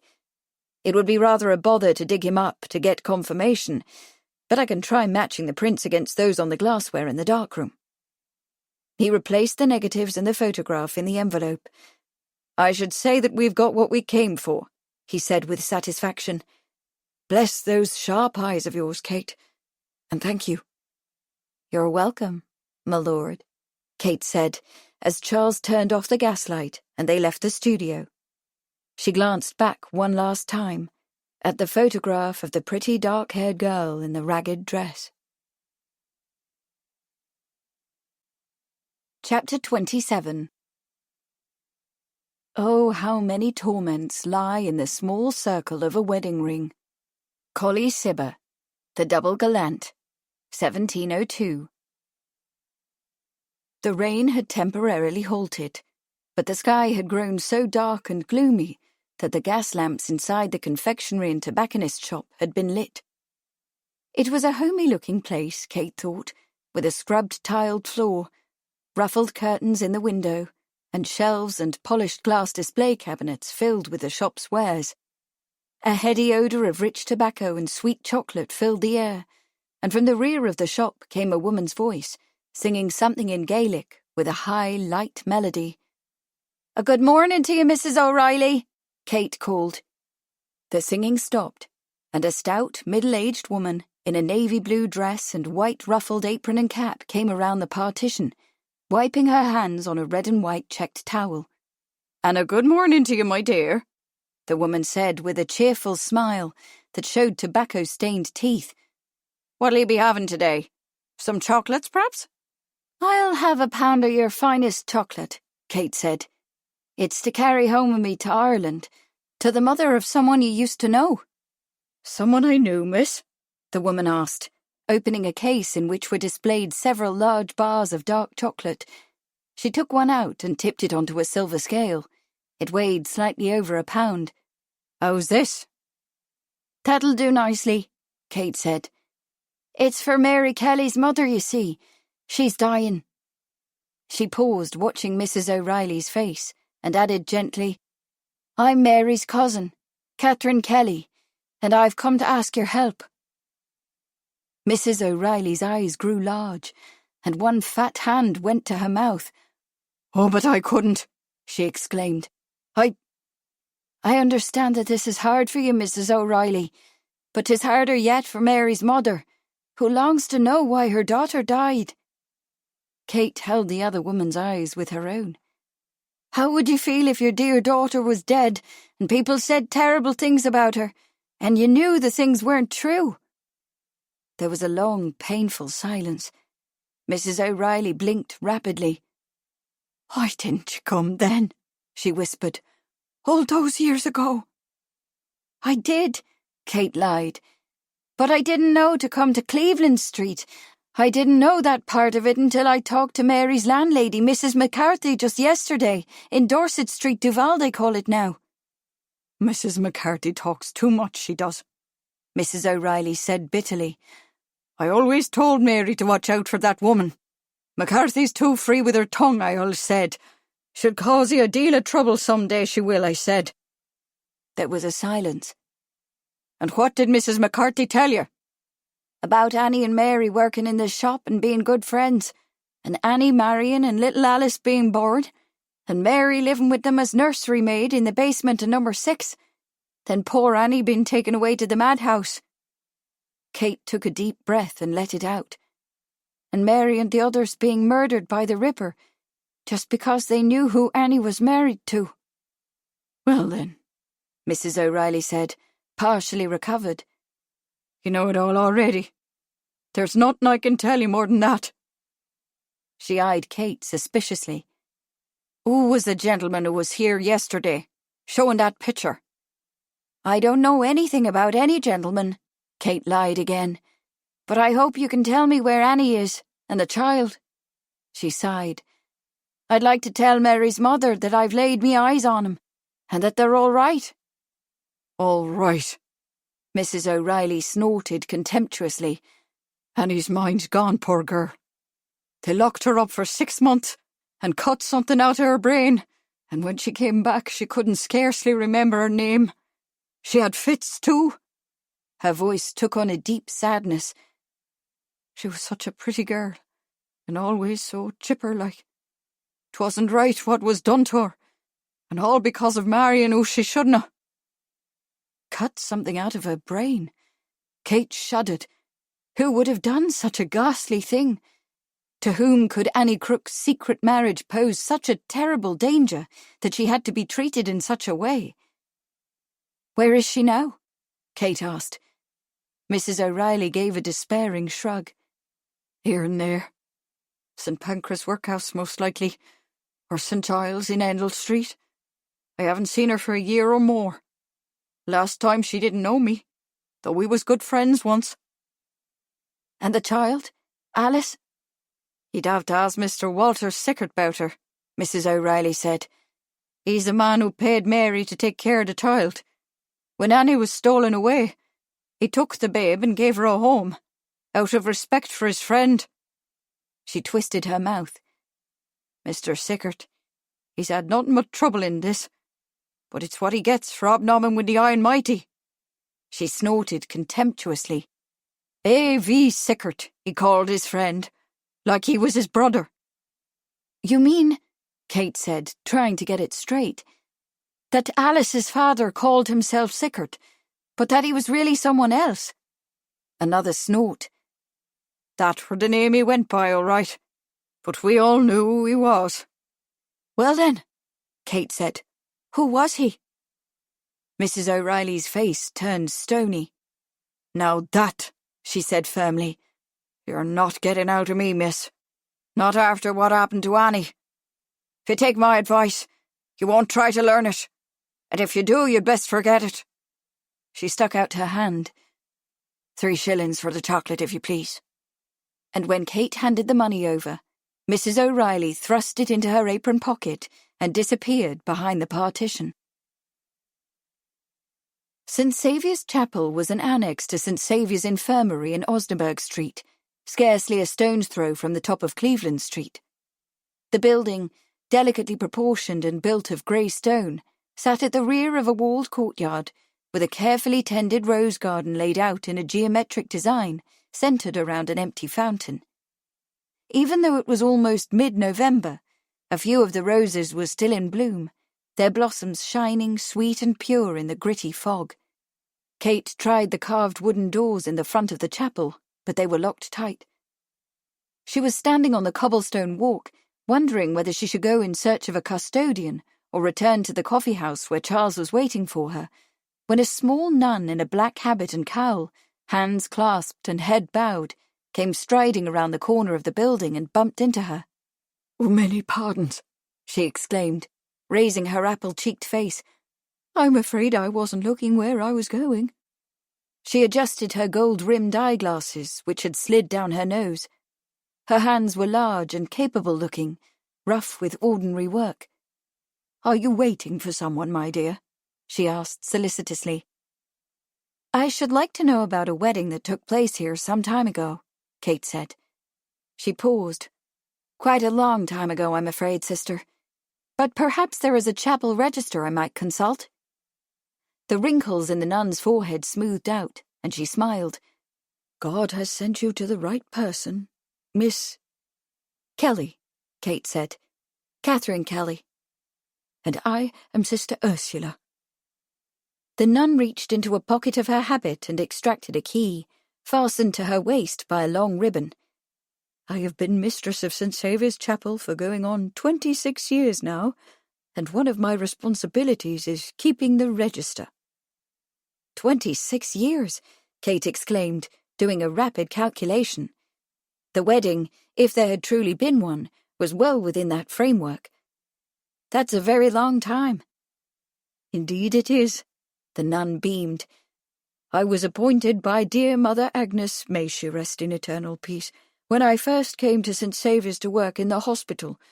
I did my novitiate at the Mother House in Kent, you see, and arrived directly here, green as a new leaf." She paused and assumed a modest expression. "Mother Agnes's appointment of a sister so young and inexperienced as chapel mistress seemed quite extraordinary to me then, although I suppose I should be more humble.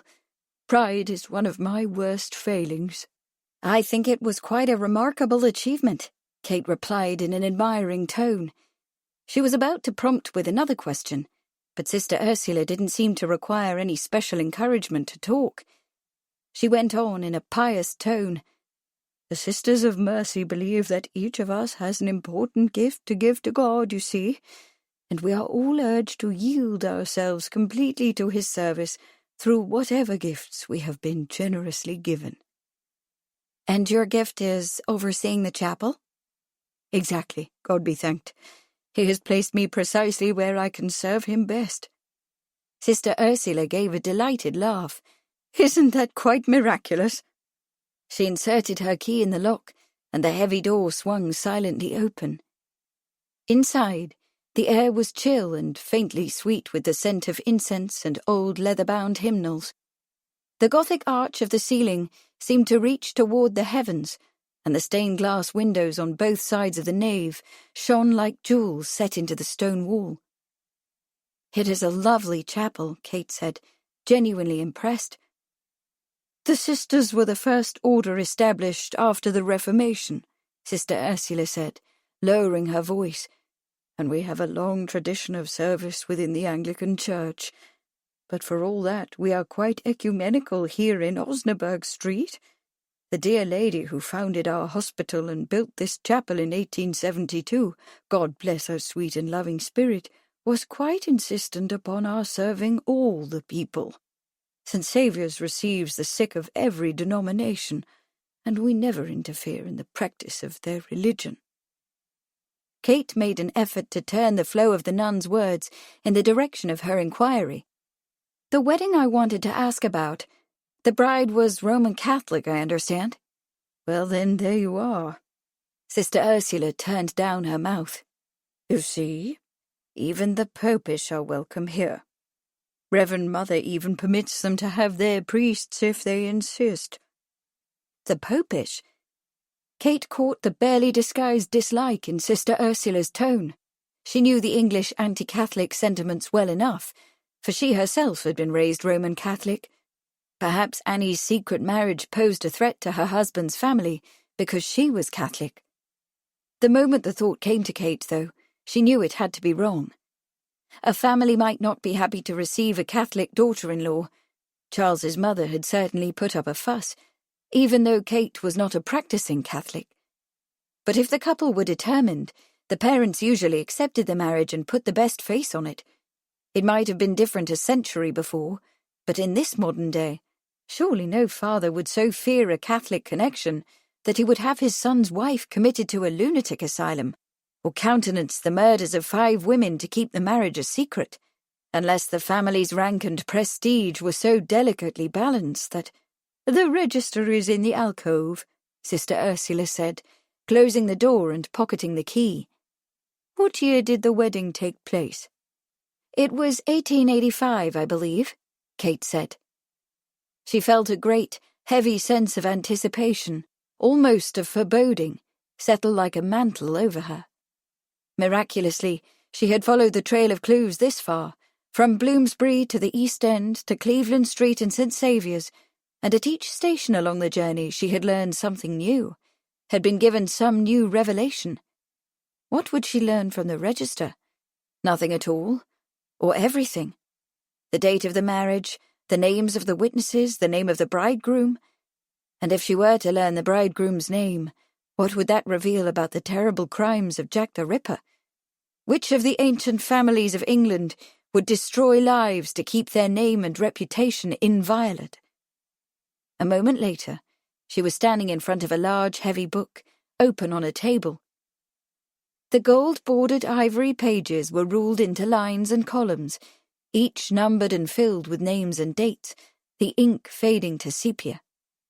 Reverently, Sister Ursula turned the pages. 89, she murmured. 88. She paused. 86. Ah, here we are. 85. What was the date, my dear? Early in the year, I believe, Kate said. Certainly prior to April. The ceremony was witnessed by my cousin, Mary Kelly. The bride's name was Annie Crook. I don't know the name of the bridegroom. The name of the bridegroom, it now seemed to Kate, almost certainly held the key to this whole tragic thread of events, from the secret marriage to the murders. Sister Ursula ran her finger down the column.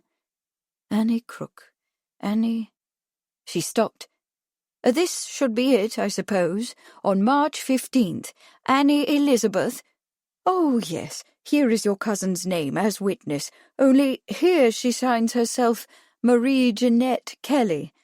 The other witness I see was a man by the name of Walter Sickert, the groom's brother, I suppose, or his father. Her dreamy smile held more than a little envy, Kate thought. It makes me happy to see the names of a wedding party in our register, and think of the joy they felt as the vows were exchanged. So much delight in the small compass of a wedding ring. I always pray that the happiness of their wedding day shall last forever, and be shared by all those who know and love them. Forever, Kate thought, if her 2 informants were to be believed. Poor Annie's tragic happiness had lasted only a short while and had led to such indescribable villainy that it still echoed across the kingdom. With these thoughts swirling in her mind, Kate gazed at the register. They were here. The 4 names, the final, ultimate evidence of the marriage, the name of Annie Elizabeth Crook, written in a poorly formed cursive script, Marie Jeanette Kelly, awkwardly printed and badly blotted, Mary Kelly, styled in the French manner, Walter Sickert, elegantly decorated with a pair of artistic flourishes, and the bridegroom's name, the name of the man whose secret and ill-conceived marriage had been prologue to such an unholy course of events. Kate bent closer, trying to make it out, for it was almost illegible. And then it came clear, and she felt an almost sickening sense of disappointment.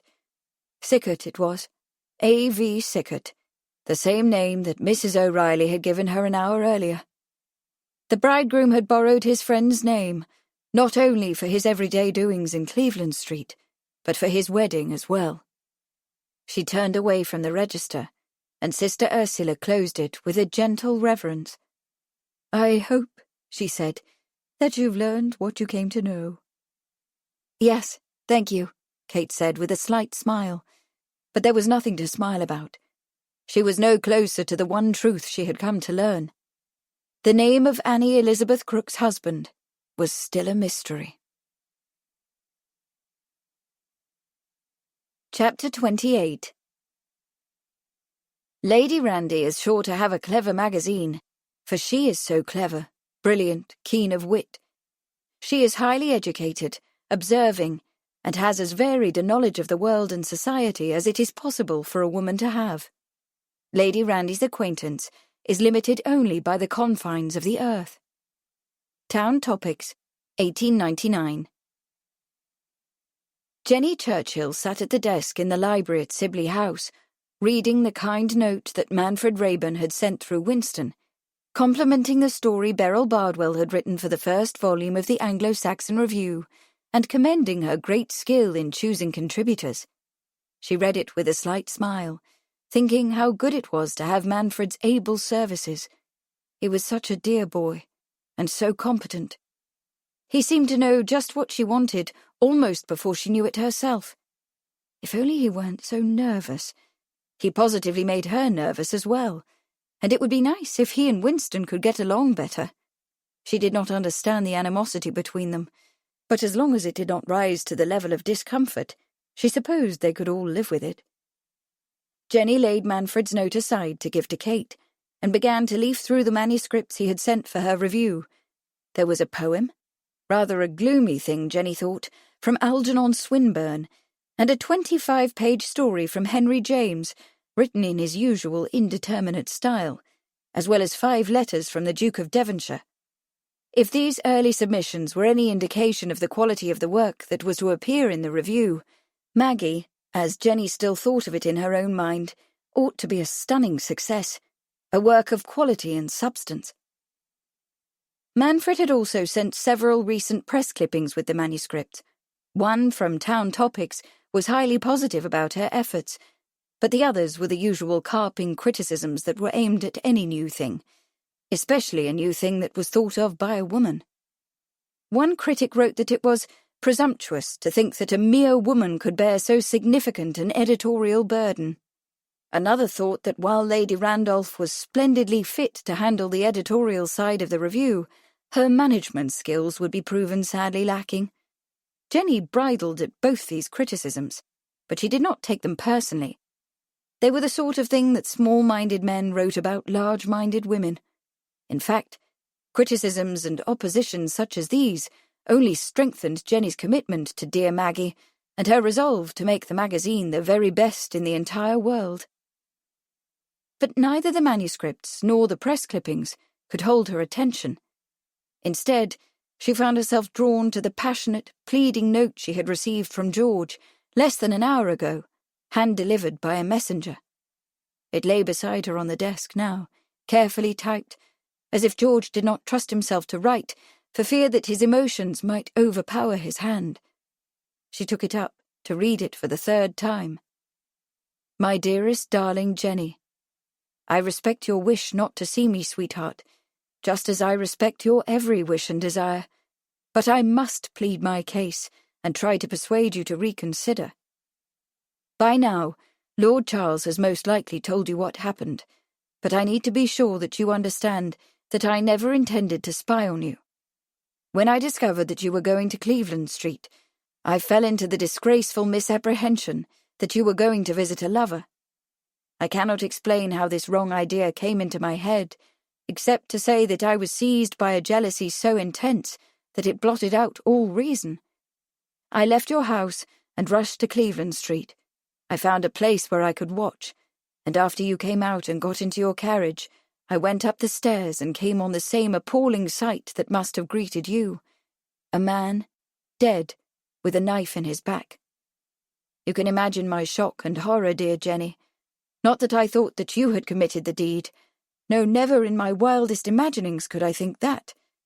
But I was nearly overcome by the fearful apprehension that you might have been seen by others, and I have scarcely been able to sleep a wink since, especially because I did not know where you were, and could not assure you of my undying love and support. I know how intolerably I behaved last night, and I can only beg you to think of my anguish in the past few days, knowing that you were in trouble, and finding myself powerless to help. Forgive me, my own precious Jenny, and take me back into your heart and your arms, for the thought of life without you is appallingly hateful. Neither of us can ever be free of the other, my dear. I remain, eternally, devotedly, your own George. Should she? Would she? Forgive him and take him back? Jenny's sigh was a mixture of frustration and perplexity, and she threw down the note with an impatient gesture. Since she had known George, her life had not been her own. He had pursued her, written to her, sent gifts and flowers, and embarrassed her with his attentions. But whatever his jealousies, she knew that George could not have killed Finch. The man had been newly dead when she found him, and George had been with her since the evening before. Anyway, George would never have stabbed Finch in the back. If he had raced to Cleveland Street before her to confront the man, he would have insisted on having satisfaction, however illegal duelling might be. As far as the Finch affair was concerned, there was, in Jenny's opinion, not a very great deal to forgive except for a moment's impetuosity. But that wasn't the entire question, was it? Jenny sat back in her chair, frowning. Forgiving George was one thing, but taking him back was quite another.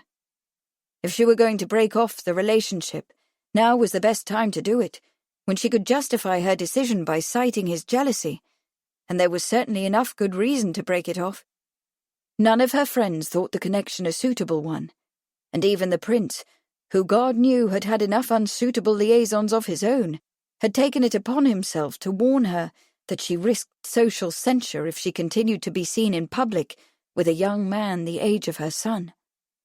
Already the invitations to country house weekends were beginning to taper off, as people understood that an invitation to Lady Randolph meant as well an invitation to her young lieutenant.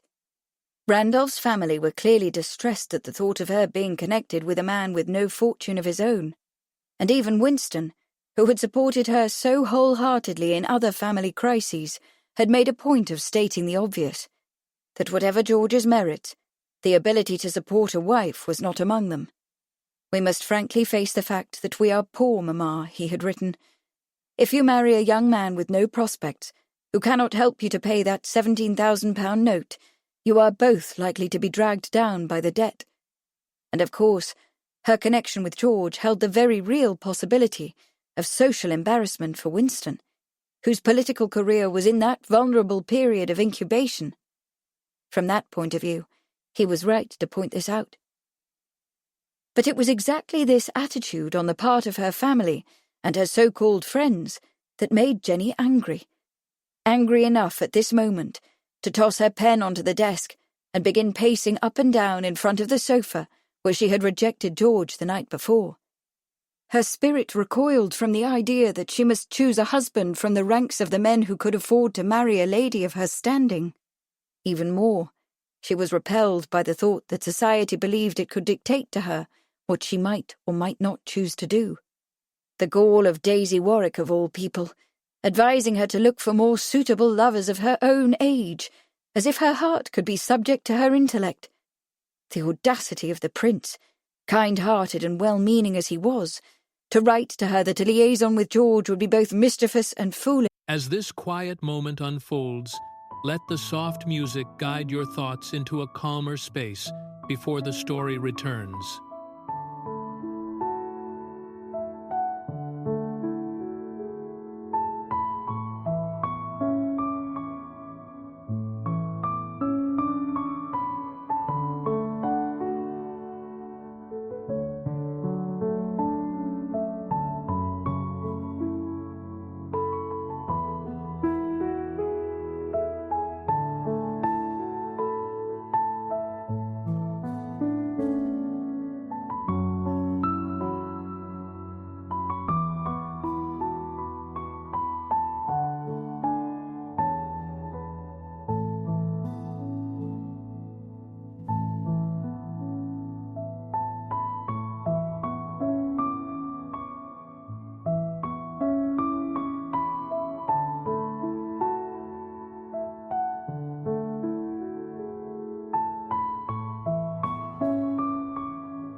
And that it would cost her the royal friendship.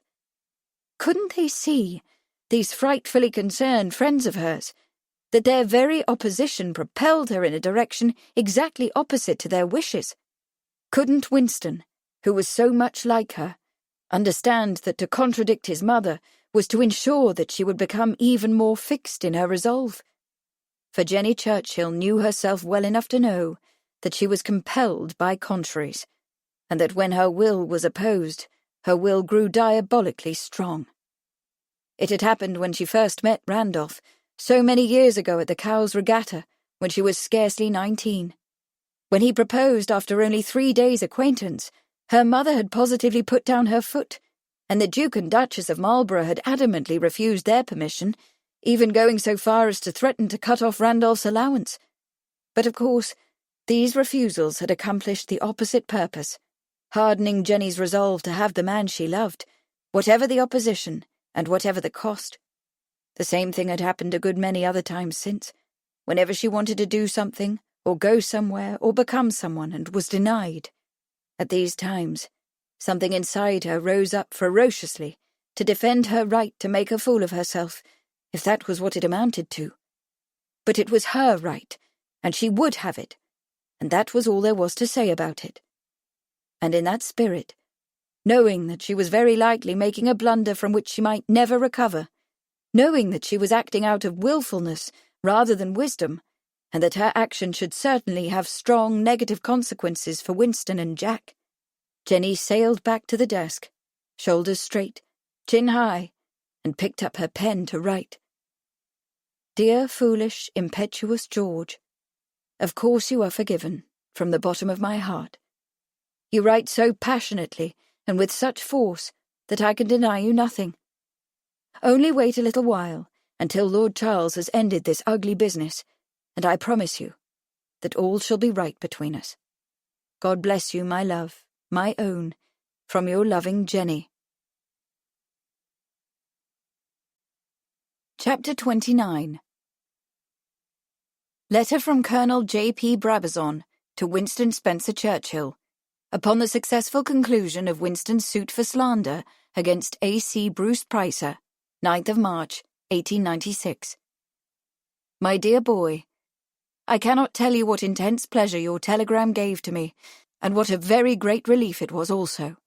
For one cannot touch pitch without soiling one's hands, however clean they may have originally been, and the world is so ill-natured and suspicious that there would always have been found some ill-natured sneak, or perhaps some deed good-natured friend to hem and haw and wink over it, perhaps in years to come, when everyone, even yourself, had forgotten all about the disagreeable incident. Ever, my dear boy, yours, J.P. Brabazon. Carrying a small bag containing a clean shirt and his shaving things, Winston turned out of Great Cumberland Road and headed in the direction of Paddington Station, which was so near that there was no sense going to the bother of a cab. He was on his way to Bath to address a gathering of the Primrose League, sponsored by a party man named H.D. Scrine, a one-night stay only, but no less important for that. It was his maiden effort for the Tories, officially, that is, for he had already made several other informal speeches, to see what response there might be to his entry into the political arena. Ordinarily, the event should have brought him great joy in the anticipation, but what had happened the night before had changed all that. And even though he tried to push the memory of what his mother had told him out of his mind, it kept rearing up like a savage dog to chew away at him. It was too damn bad she couldn't have saved the news until he'd delivered his address at Bath, Winston thought, resentment mixing with his fear and sadness.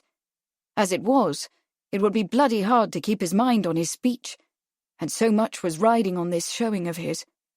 Oliver Borthwick at the Morning Post was sending a reporter, which meant that the small and relatively unimportant local event would receive full coverage.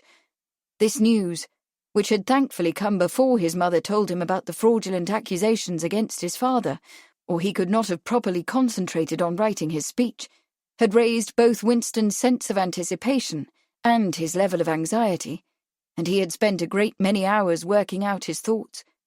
He was especially proud of the combative tone of the piece, and sure that one sentence in particular would catch the Post's attention. England will gain far more from the rising tide of Tory democracy than from the dried-up drain-pipe of radicalism. He'd repeated this splendid sentence to himself as he strode up Baker Street, thinking how much his father would have appreciated the sound and the sense of this pungent assessment of the radicals. But the thought of his father brought back the ugly memory of his mother's revelation, and he fell into an even darker despair that still held him in its clutches as he turned off Praed Street into the station. Paddington was crowded as usual.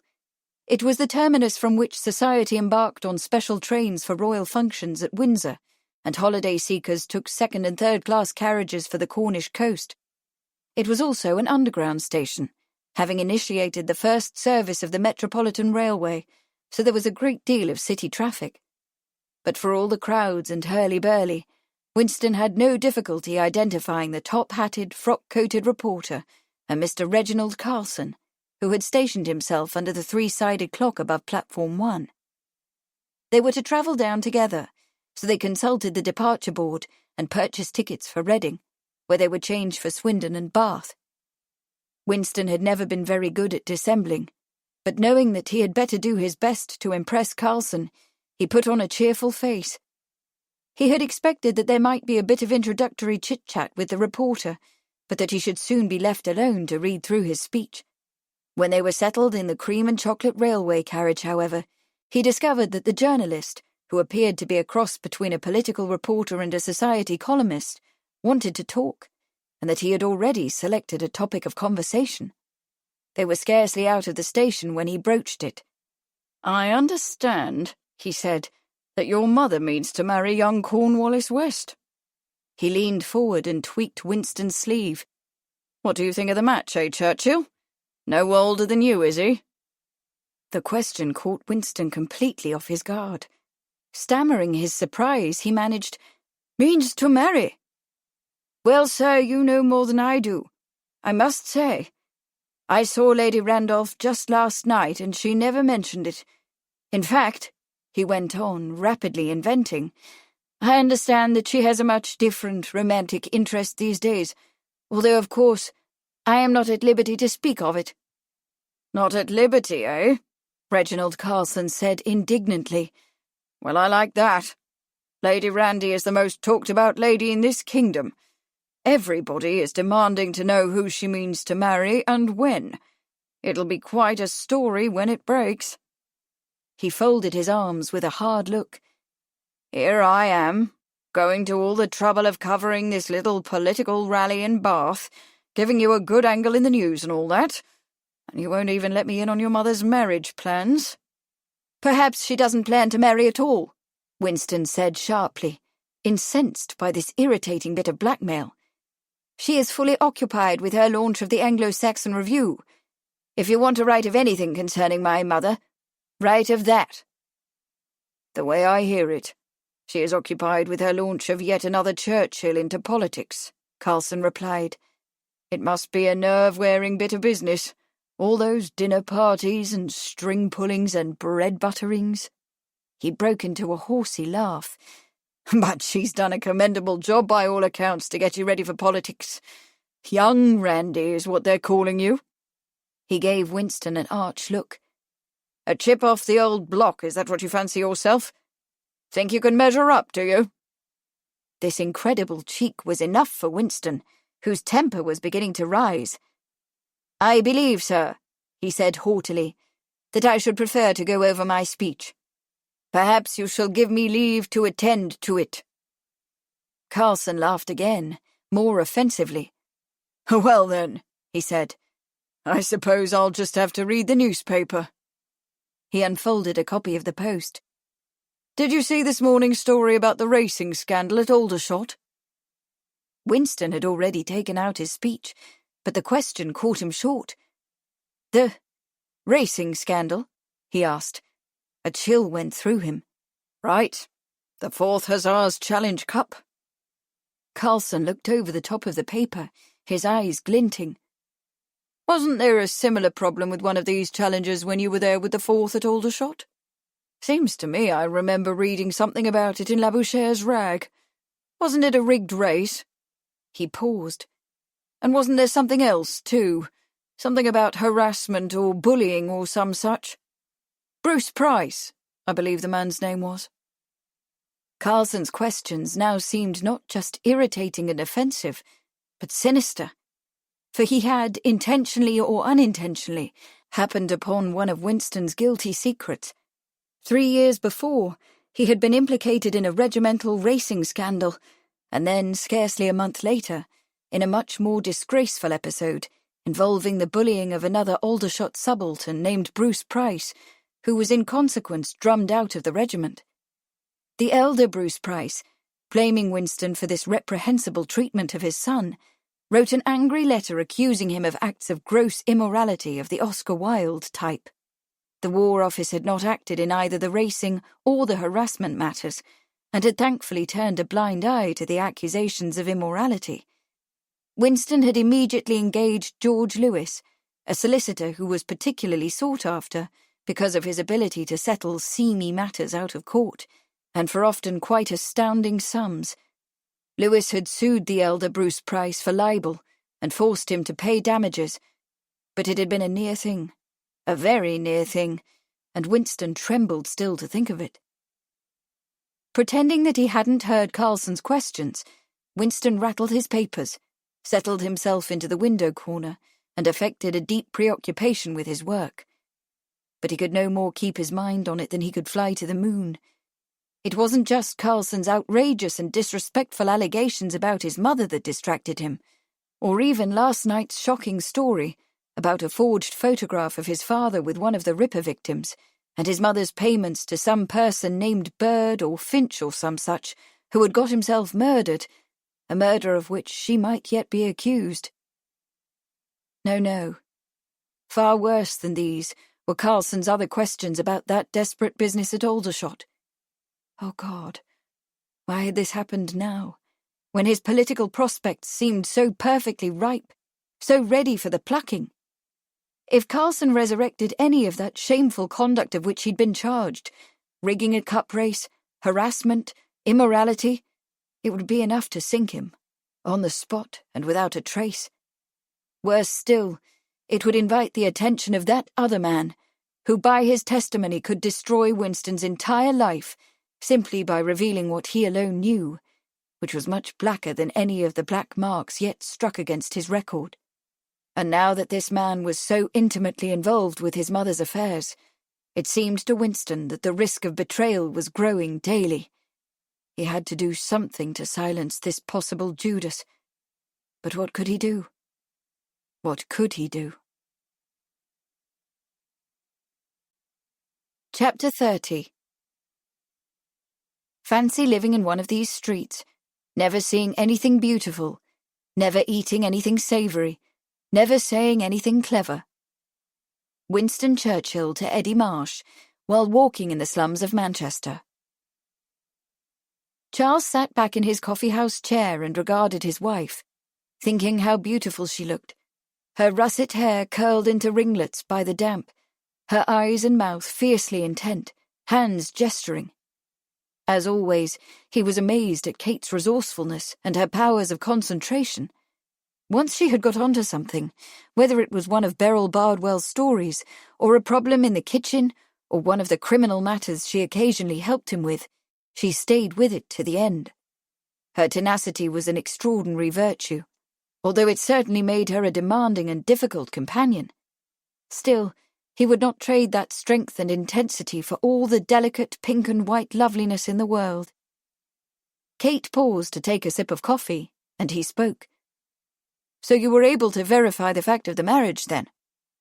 "Yes," Kate said, putting down her cup. "Sister Ursula showed me the entry in the register, dated March 15th. Mary Kelly and Walter Sickert, the same man who paid her wages when she worked as the little girl's nursemaid, witnessed the ceremony.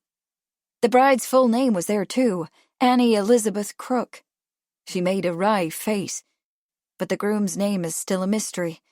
He signed himself A.V. Sickert, and while Mrs. O'Reilly says she knows who he is, she is clearly afraid to tell. I'm certain that we shall get no more out of her." Charles leaned forward, his attention caught. "A.V. Sickert. You're certain about those initials, Kate?" "Certain? Of course I'm certain. Why?" She gave him a narrow look. "You're not telling me that Walter Sickert actually has a brother with those initials?" "No," Charles said. "I mean, yes, Walter has two brothers, but neither of them has those initials." Kate's eyes widened in surprise. You know Walter Sickert, then? I do, Charles said. We met at one of his showings at the Royal Society of British Artists some years ago, and since several times. We have some mutual acquaintances, including the Princess of Wales. He paused, then added slowly, Prince Eddie was a close friend of Walter's back in the early 80s. Mr. Sickert is an artist, then, and a popular one, I take it, if he is a friend of the royal family. He's one of the London Impressionists, Charles said, and quite a man about town. He has an eye for city life, and his work shows a sharp sense of character. He's done a fine series of music hall pictures and some striking portraits in an avant-garde style. He paused, then said slowly, A few years ago, the princess asked me to take one of my photographs of Prince Eddie to Walter so that he could make a portrait for her. He fell silent, recalling Abeline's enigmatic suggestion at the end of their conversation that he talked to Walter Sickert. Yes, it was time he saw Sickert. Kate ate the last of her pastry and blotted her lips with a napkin. Doesn't it seem a bit odd, she said, that a man who was friendly with a prince was also a friend to shop girls like Annie Crook? Walter Sickert paid Mary Kelly's wages when she was Annie Crook's nursemaid. She paused. And when I asked Mrs. O'Reilly where I might find the child, she said I should ask Mr. Sickert. What is a well-known painter doing in this kind of milieu? Lost in thought, Charles didn't answer until Kate put her hand on his arm. Charles? Charles roused himself. A friend to shop girls, he said. You wouldn't ask that if you knew the man. Sickert doesn't paint studio subjects, you see, although his talents certainly give him an entree to society. He prefers the vitality and variety of streets and pubs and music halls, the low life, one might say. He smiled a little. Life among the rough and tumble, the real people. I've heard him say how much he loves the world of sawdust and spittoons, for that's where he finds the real energy of life. The kind of world he might find in Cleveland Street, Kate said thoughtfully. Or in the East End? He certainly frequents the East End, Charles replied. I saw a painting of his several years ago at the Dutch Gallery in Brook Street, the Marylebone Music Hall it was called. Quite a remarkable piece of work, humorous and melancholy at the same time. And he had a studio in Cleveland Street at one point, for I visited him there on Alexandra's errand. He thought for a moment about the way Walter had received the photograph of Eddie, with a sadly reminiscent smile, as if he were remembering gay times he and the young prince had shared. I was with him once at a tea given by Lady Eden. The tea table was filled with the most exquisite pastries, all beautifully contrived and artful, but Walter went down to the kitchen and brought back a bun. Everyone laughed, and I thought how much like him it was. Kate was watching him with that determined look in her eye that he knew very well, but when she spoke, her voice was almost gentle. And where is Mr. Sickert to be found these days, do you suppose? He has a studio quite nearby, actually. Charles pushed back his chair. In Robert Street, across from Regent's Park. Kate put down her cup and blotted her lips with a napkin. If you mean to see him, Charles, I think you should go alone. The two of you are already acquaintances. He might tell you things he would not if I were present. Charles was grateful for her tact. Curious as she was to get at the truth and determined to uncover it, she was still willing to let him do it in the most effective way. Agreed, he said, and stood. Shall I summon you a cab? Thank you, but no, she said, and gave him a small smile. I think I shall spend a little time among the real people before I go back to Sibley House. Although, she added wryly, I do not have quite the romantic view of them that your Mr. Sickert seems to possess. Romantic, Charles said, musing. I don't think that's the right word for it exactly. A romantic looks at the dirt and finds it wonderful. Sickert seems to see both the hopefulness and the hopelessness at the same time, and manages to capture both. It's quite a complex view. A complex view, Kate said. I shall have to think about that. Commercial Street was much as Kate had left it the day before, the massive grey bulk of Christchurch looming like a great shadow over the weary people, the homeless sleeping restlessly on the benches in Itchy Park, the factory girls in their dirty pinafores, the coal peddler with his sooty coat and half-empty barrow, the coal stolen, most like, from the London docks. Close behind the coal peddler came the gloomy rag-and-bone merchant with his cart, headed for Spitalfields Market. But with Charles's remarks about Walter Sickert in mind, Kate tried to see Commercial Street from another, more complex view. She scanned the grey faces, tried to read enigmatic expressions, sought for some new insight. Was there life and energy here? Was there hope in what she had taken for utter hopelessness? And little by little, she did see something she had not seen before.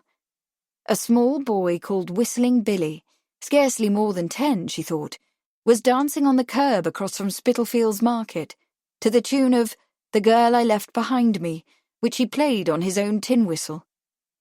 On the pavement before him was a tray of tin whistles for which he was asking twopence.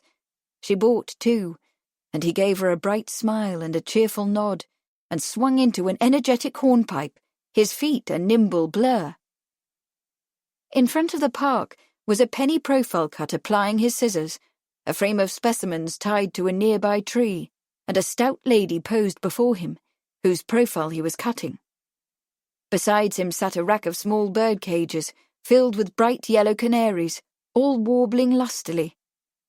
Across the way was an old man in a coachman's blue greatcoat, playing the Sultan's polka, with many flourishes, on a concertina, to a gathered crowd of mesmerised listeners, and behind him was Spitalfields Market, with its vast array of stalls and bins, wicker baskets and wooden boxes, cages of cackling hens and crowing cocks, and trays of lettuces and fresh vegetables. Was this the life and energy that Walter Sickert had admired in the street people? Kate wondered, and now that she looked for evidences of this elan, if that's what it was, she saw it everywhere. A dirty kerchief, bright red and fringed, tied gaily around a neck. A shiny yellow feather tucked with a rakish flourish into an old felt hat. A morose horse with a circlet of purple paper flowers hung around his neck. The ragged skirt with a ruffle beneath. The frayed coat topped by a smart velvet hat. The flash of a gaudy brooch. The flare of a silk scarf. And now that she saw it, she thought she understood it for what it was. Heroism of a sort. A kind of audacious daring that thumbed its nose at the worst life could offer.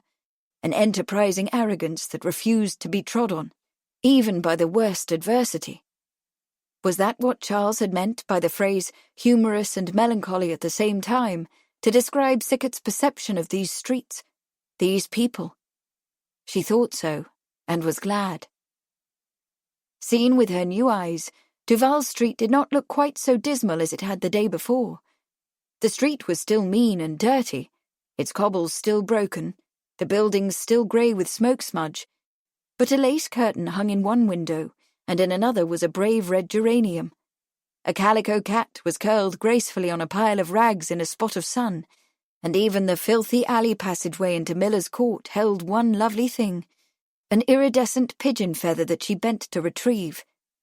The child was gone, the dog was gone, but the girl still sat in the doorway, her hands clasped around her ankles, her cheek upon her knee. Her hair was neatly brushed and fastened with a pair of tortoiseshell combs, and she wore a blue shawl around her shoulders. At the sound of Kate's footstep, she looked up. "Ellie?" Kate asked. "How do you know my name?" the girl demanded suspiciously. And then, "I suppose Mrs. McCarthy told you?" "No," Kate said. A small wooden keg, empty, stood nearby. She pulled it up and sat down. "I saw your photographs in Mr. Finch's studio. At least, I think it is you." "He's dead though, isn't he?" the girl said bitterly. "Somebody killed him." "He's dead," Kate acknowledged in a matter-of-fact tone. She paused.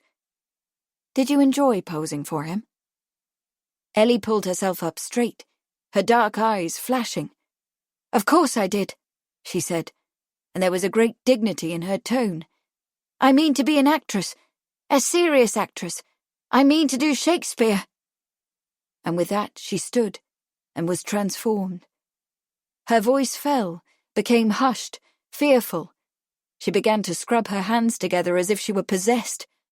"Out, damned spot," she whispered. "Out, I say." She stopped scrubbing and began to whimper. "1, 2, why then 'tis time to do it." Then raising her eyes and her voice, as if calling to some unseen presence, "Hell is murky. Fie, my lord, fie. A soldier and afeard. What need we fear who knows it, when none can call our power to account?" Then, hushed again, plaintive, weeping, and half-laughing at the same time. Here, too, would have thought the old man to have had so much blood in him. Kate, amazed at this unexpected performance, burst into spontaneous applause. "Ellie," she exclaimed, "that's splendid! A perfect Lady Macbeth." Ellie shrugged, herself again. "Thank you," she said. She sat down and her voice grew dull. "But I doubt I'll ever get the chance to play her." Kate couldn't argue with that. Ellie had an extraordinary talent, there was no question about it. But under the circumstances it was unlikely that she should have a chance at anything but the cheapest of music-hall theatre. Perhaps that was what Finch had seemed to offer when he took those photographs, a chance to move into serious theatre. Perhaps that was why she sounded so bitter when she spoke of his death. "I don't know very much about the stage," Kate said at last, "but I have a few friends who do." It was true. She was acquainted with Bram Stoker, who was the manager of Henry Irving's Lyceum. It wasn't impossible that Bram might give Ellie at least a bit part in one of his productions, for he was known to take a great interest in young people just beginning their careers. But it was certainly impossible for Ellie to begin from here. Ellie gave her a cynical look, saying nothing in response to Kate's remark. Kate, too, was silent. She could offer Ellie a place to work, a place to find enough quiet to prepare herself for the stage. But would the girl trust her enough to accept what might seem to be a curtailment of her freedoms? Would she accept what might seem to be charity? After a moment, she spoke. "I have a home in Essex," she said, "and am in need of a servant. If you should like to work for me and save enough to get a start, I shall introduce you to Bram Stoker, who manages the Lyceum." Ellie stared at her, disbelieving. "You're lying," she said flatly. "You're one of those missionaries who wants to save souls. Well, you're not going to save mine, damn it. It's my soul, and if I want to go to hell, I'll bloody well do it." Kate smiled a little. "I'm not a missionary," she said. "It is true that I lied to you yesterday, but I'm not lying now." From her purse, she took out a piece of paper and wrote her name and the directions to Bishop's Keep. She handed it, with 5 florins, to Ellie. "Here is train fare plus a bit more, and my address," she said, and stood. "Think about it a little, and then think some more." She paused. "If it be now, 'tis not to come," she said softly. "If it be not to come, it will be now. If it be not now, yet it will come. The readiness is all." Ellie stared up at her, holding the florins as if she were ready to fling them away. As Kate walked down the narrow alley, a ray of sunlight pierced the gloom. Something glinted at her feet, and she bent to pick it up. It was a second pigeon feather, shining and iridescent, as beautiful as the first. She picked it up, retraced her steps, and handed it to Ellie. "The readiness is all," she said. Chapter 31. Certainly I have borne what I have for some years, without a temptation to be embittered or unjust, or to see in my own sufferings anything but the necessary consequences of my own actions. Walter Sickert, in a letter to Jacques-Émile Blanche, 1899. The neighbourhood in which Walter Sickert had settled was not much different from Cleveland Street, except for being livelier, rowdier and seedier, with a good deal more cart and omnibus traffic. Hampstead Road was lined with cheap restaurants and French laundries and shabby shops, their windows pasted over with advertising placards. Peddlers' carts filled with penny trifles were parked along the curbs. Costers bawled, quacks harangued, and crowds eddied up and down, dressed in bright colours and the extremes of fashion. It was all, Charles thought as he turned the corner into Robert Street, wonderfully bohemian, a fine place for a painter whose inspiration fed on such liveliness and life. Number 13 was at the Hampstead Road end of the street, in a row of dark-coloured brick 3-storey buildings built flush with the sidewalks, with wrought-iron railings across the first-floor level and tall, narrow windows at the second and third. Charles consulted the bell panel to the right of the door and found the initials WRS beside the words "Third Floor Front." He went in, climbed the stairs, and stood for a moment outside the door. From inside came the sound of hammering. Charles waited until it stopped, then rapped sharply with his knuckles. In a moment, the door opened. "I say," the flush-faced man said, "I do hope you haven't been rapping long. If you have, I shouldn't have heard you." His face cleared. "Hello. It's Charles Sheridan of all people.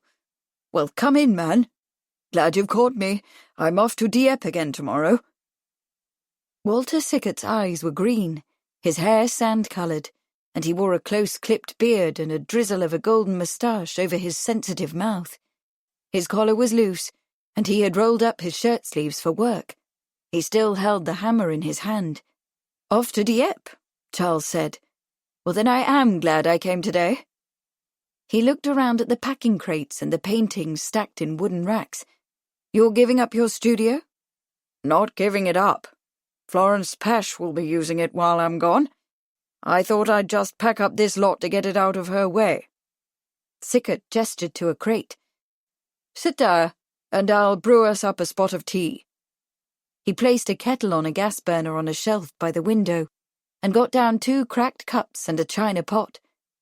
"You've heard, I suppose, that Nellie and I are about to write finis to our marriage." He opened a package and poured loose tea into a tea ball and dropped it into the pot. "I hadn't heard," Charles said, "and I'm sorry." Sickert seemed to take the failure of his marriage as a small thing. "We haven't lived together for a couple of years. She lost patience with me, is what it amounts to." He gave Charles a wry, self-deprecating grin. "Fidelity isn't one of my better qualities, I'm sorry to say. It is difficult for me to stay attached to one of the fair creatures for any longer than it takes to paint them."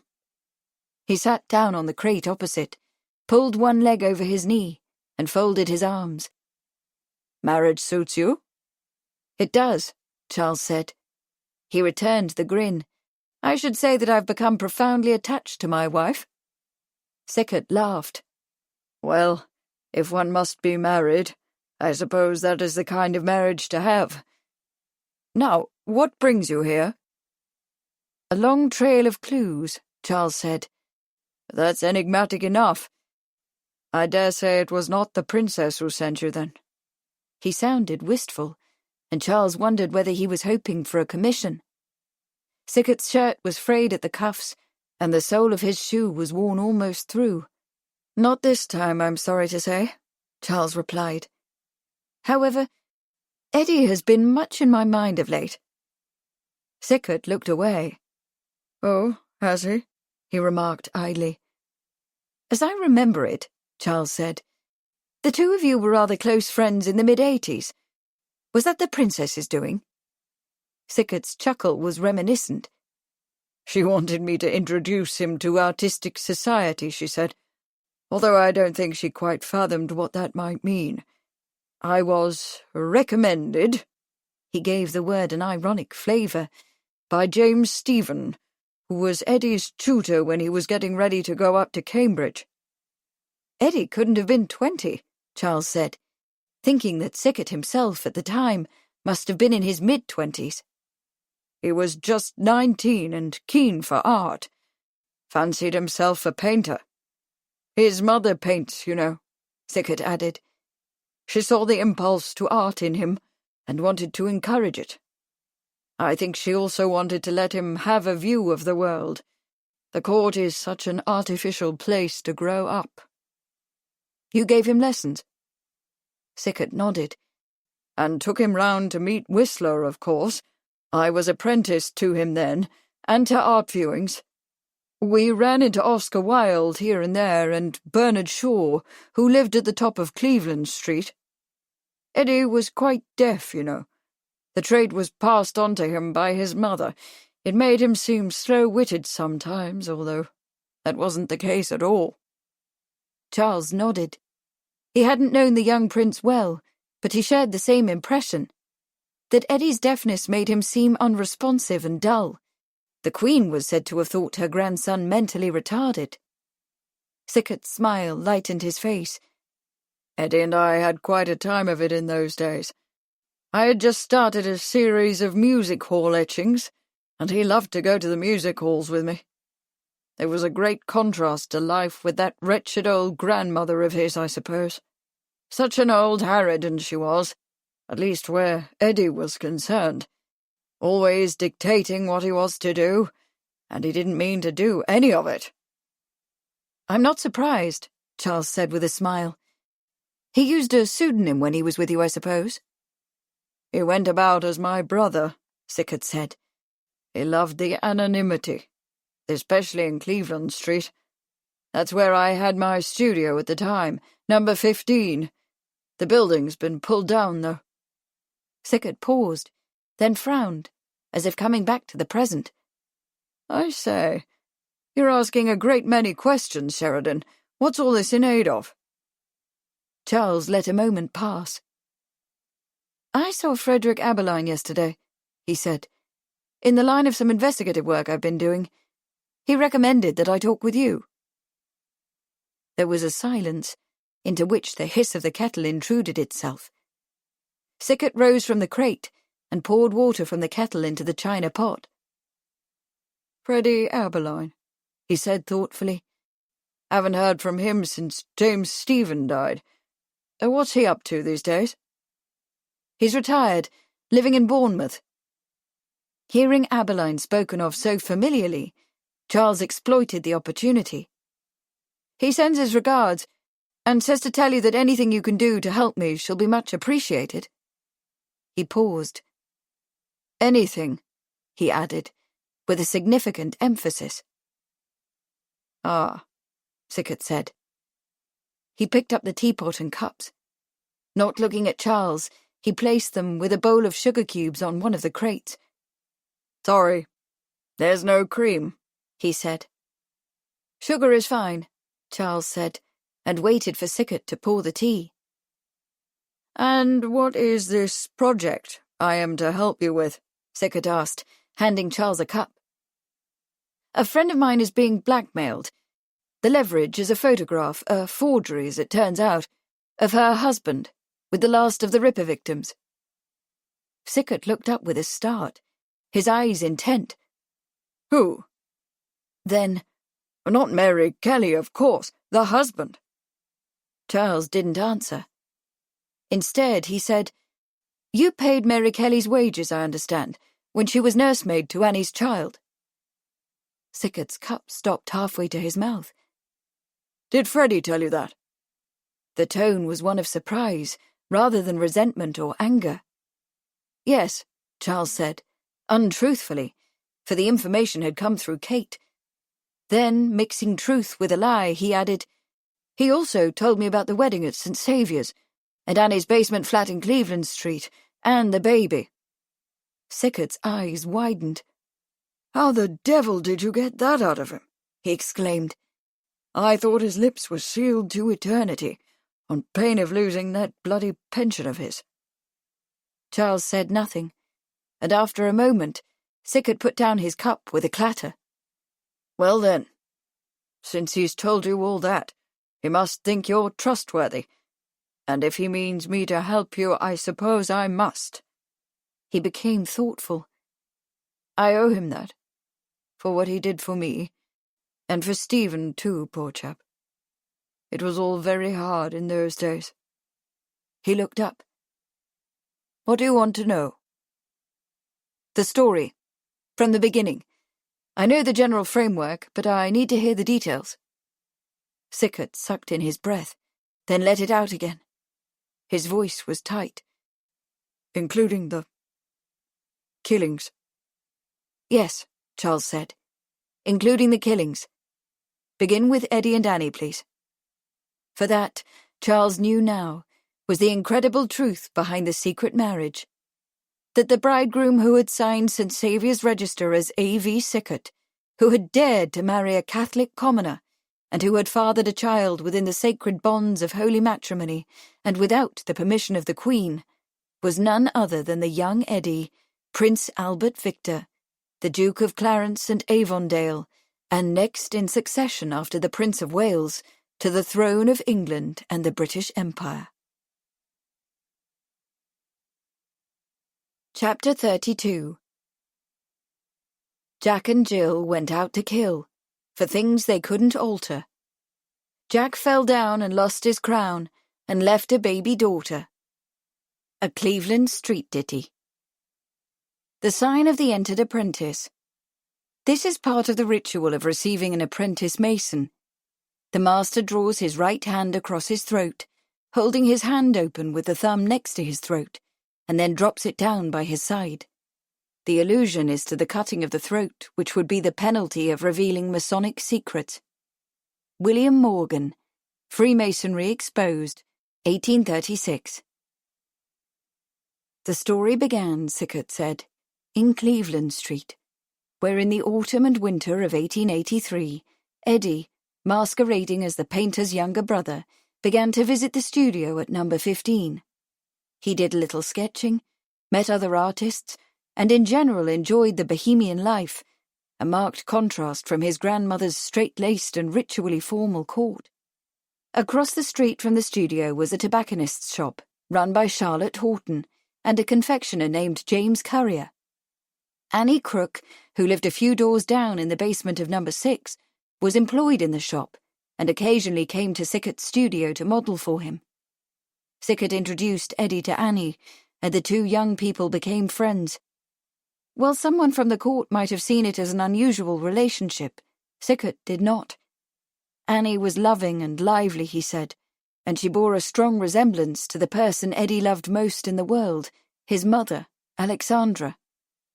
For a time, Annie did not know the prince's real identity, and behaved toward him as she would any young man whom she fancied. For Eddie's part, he found Annie's honesty and openness a refreshing change from the pretense and artifice of the court. At some point, he told her his secret, and was delighted when it made no difference between them. She was just as natural and easy with the prince as she was with the boy, and he treasured the time they spent together. The friendship between Eddie and Annie ripened into love, and she became pregnant. Loving his Annie, Eddie insisted that they be married, although Sickert counselled against it. In fact, according to Sickert, they were married twice, once in an Anglican ceremony, and afterward in a Roman Catholic ceremony held in St. Saviour's Chapel. Annie gave birth on the 18th of April, 1885, to their daughter Alice Margaret, in the infirmary at the Marylebone Workhouse in Euston Road. She might have borne Alice at Middlesex Hospital, which was very nearby, but she preferred to seek the greater anonymity of Marylebone. Sickert paused, and added in an explanatory tone, Eddie didn't have to marry her, you know. He could have sent her off somewhere with an allowance, and been done with the whole affair. Well, that's the way it's done at court. That's the way his father did it, over and over. His eyes grew sad. But Eddie loved Annie. That was his great tragedy. He loved Alice, too, and that mean little basement where Annie lived. He told me once that it was their secret trysting place and should be forever sacred to him. In his romantic naivete, he believed he could keep the marriage hidden, a special private thing safe from the clutches of the Queen. He shook his head. I tried to tell him how futile it all was, but Eddie had been raised as a royal. He would have it his way, whether or no. I don't suppose the marriage was ever valid, Legally speaking, Charles said. The prince was under 25, and he married without the Queen's consent, which the Royal Marriage Act requires. It could have simply been set aside, and there would never have been any question of the child's inheriting. That might have been the Crown's view, Sickert said, although the Church would have held the marriage canonically valid. But that wasn't the problem. The common people and their attitude toward the royal family at that time, that was the problem, you see. Eddie's father was constantly the subject of scandal, and the Queen herself was not a great deal liked. She had hidden behind her widow's weeds too long to suit the populace. And there was the Fabian Society, and the Socialists, and the Anarchists. I don't suppose I'm telling you anything new, he added. It was all true, Charles thought. In the mid-80s, it was well known that the Queen lived in deathly fear of revolution, had even been, herself, the target of an assassination. She would have feared that Eddie's marriage to a Catholic commoner, valid or invalid, could bring down the throne, and with it, the empire. And well it might, Charles thought, given the popular sentiment against the royal family. But that was another chapter, and they needed to get on with the central narrative. "What about Mary Kelly?" Charles asked. "Ah, yes, Mary," Sickert said, and took up the story again. A friend of Sickert's, a man named Bellord, a partner in a Cleveland Street firm of solicitors, had founded the Providence Row Night Refuge for Women at Crispin Street and Raven Row. When it became clear that Annie was pregnant and should soon have to stop working, the shop owner, through Sickert, asked Bellord to find a replacement from among the young women who came to the refuge. He chose Mary Kelly, who seemed bright and ambitious, and she was trained to take over Annie's job. But after the child was born, Eddie decided that Annie should have a companion and help with the child, and gave Sickert the money to pay Mary to move into Annie's basement and take care of Alice. "I wasn't in favour of it," Sickert said. "Mary was young and had no training as a nursemaid, but she was strong-willed, ambitious for better things, always on her dignity." He grinned ruefully. "She didn't think I treated her with enough respect, but she wasn't above leaving the baby in my care when she trotted off to the East End to see her friends. Then back she would come, Miss High and Mighty, to pick up the little princess, as she called the child." He made a face. "If it hadn't been for Eddie, I should have told her to shove off. But I loved him, you see. And I felt that this marriage was good for him, that it gave him a genuine love and warmth that he could find nowhere else. And I was fond of Annie. She was a dear, good girl and utterly faithful to him.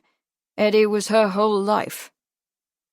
Charles could not help but be struck by the pathos of the account, but he kept his voice steady. "How long did this arrangement go on?" The prince's secret marriage was kept from the royal family for a surprisingly long time, perhaps in part because Sickert had taken the little group to France with him a time or two, but could not be hidden forever. The unhappy end came some 2 years after the birth of Alice Margaret. A gang of ruffians, strangers to the neighbourhood, appeared on the corner of Howland Street. They began to quarrel loudly among themselves, and then broke into fisticuffs, attracting the attention of neighbours and passer-by. While everyone was watching the fight, 2 coaches that had been waiting in Googe Place turned the corner into Tottenham and thence into Cleveland Street, stopping outside Annie's basement. Eddie, who was there at the time, was seized and borne off, to be confined to court under the supervision of the Prime Minister, Lord Salisbury. Annie was taken to Guy's Hospital, where she was kept for 5 months or so, and then released as a certified lunatic. "And she was, by that time," Sickert said bitterly. "The game was up. Gull had done his work and—" "Gull?" Charles asked, thinking of what Robert Leese had told Kate. "Sir William Gull?" "Yes, Gull. Physician in ordinary to the Queen. Eddie's doctor. Doctor as well to the Prince and Princess of Wales." Sickert's mouth twisted. "The great Gull performed some sort of operation on poor Annie's brain, and when he was finished with her, She was partly paralyzed, given to fits, and amnesic. She was infected with syphilis, too, by being injected with tainted blood. His tone was corrosive. I owe that little piece of intelligence to Bland Sutton, a surgeon at Middlesex Hospital, who got the gory details straight from Gull himself. He laughed harshly. You might say that our Annie was the first of the Ripper's victims. That last remark was extraordinarily tantalizing, but Charles decided to leave it for the moment. Where is Annie now? Sickert shrugged. Anywhere. Everywhere. St. Pancras Workhouse, the last time I knew of her, a year or more ago. She doesn't remember me, and she's deeply suspicious of any attempts to help her. I've long ago reconciled to letting her fend for herself. And Mary Kelly? Mary Kelly, Sickert went on, had been out with Alice on the day Annie disappeared. She was frightened and distraught when she learned from the neighbours what had happened. She left Alice with Sickert and fled back to the East End, to Dorset Street, where a friend of hers, a woman named McCarthy, kept a lodging in Miller's Court. Sickert followed Mary there a few days later and warned her to keep quiet, or she might find herself in the hospital with Annie. But Mary, self-willed, impulsive Mary, had not listened. She began to drink heavily and regularly, and her tongue wagged, and before long she had confided her experiences to 3 friends, Mary Nichols, Annie Chapman, and Elizabeth Stride. Like Macbeth's witches, they had brewed trouble, concocting a scheme that would bring enough money for a new start in life. They sent Sickert a blackmail letter to be forwarded to the appropriate persons, threatening to make the whole story public, and not just the story of Eddie's marriage either, although that was bad enough. They intended to tell about Annie's shameful treatment and reveal who was behind it, unless they were paid for their silence. Ironically, the amount they demanded was pitifully small. To women who sewed sacking or glued a gross of matchboxes for 2 farthing, or sold a night's love-making for 4 a guinea was a small fortune. 10 guineas, unimaginable wealth. Charles was suddenly aware that he had been holding his breath. He let it out.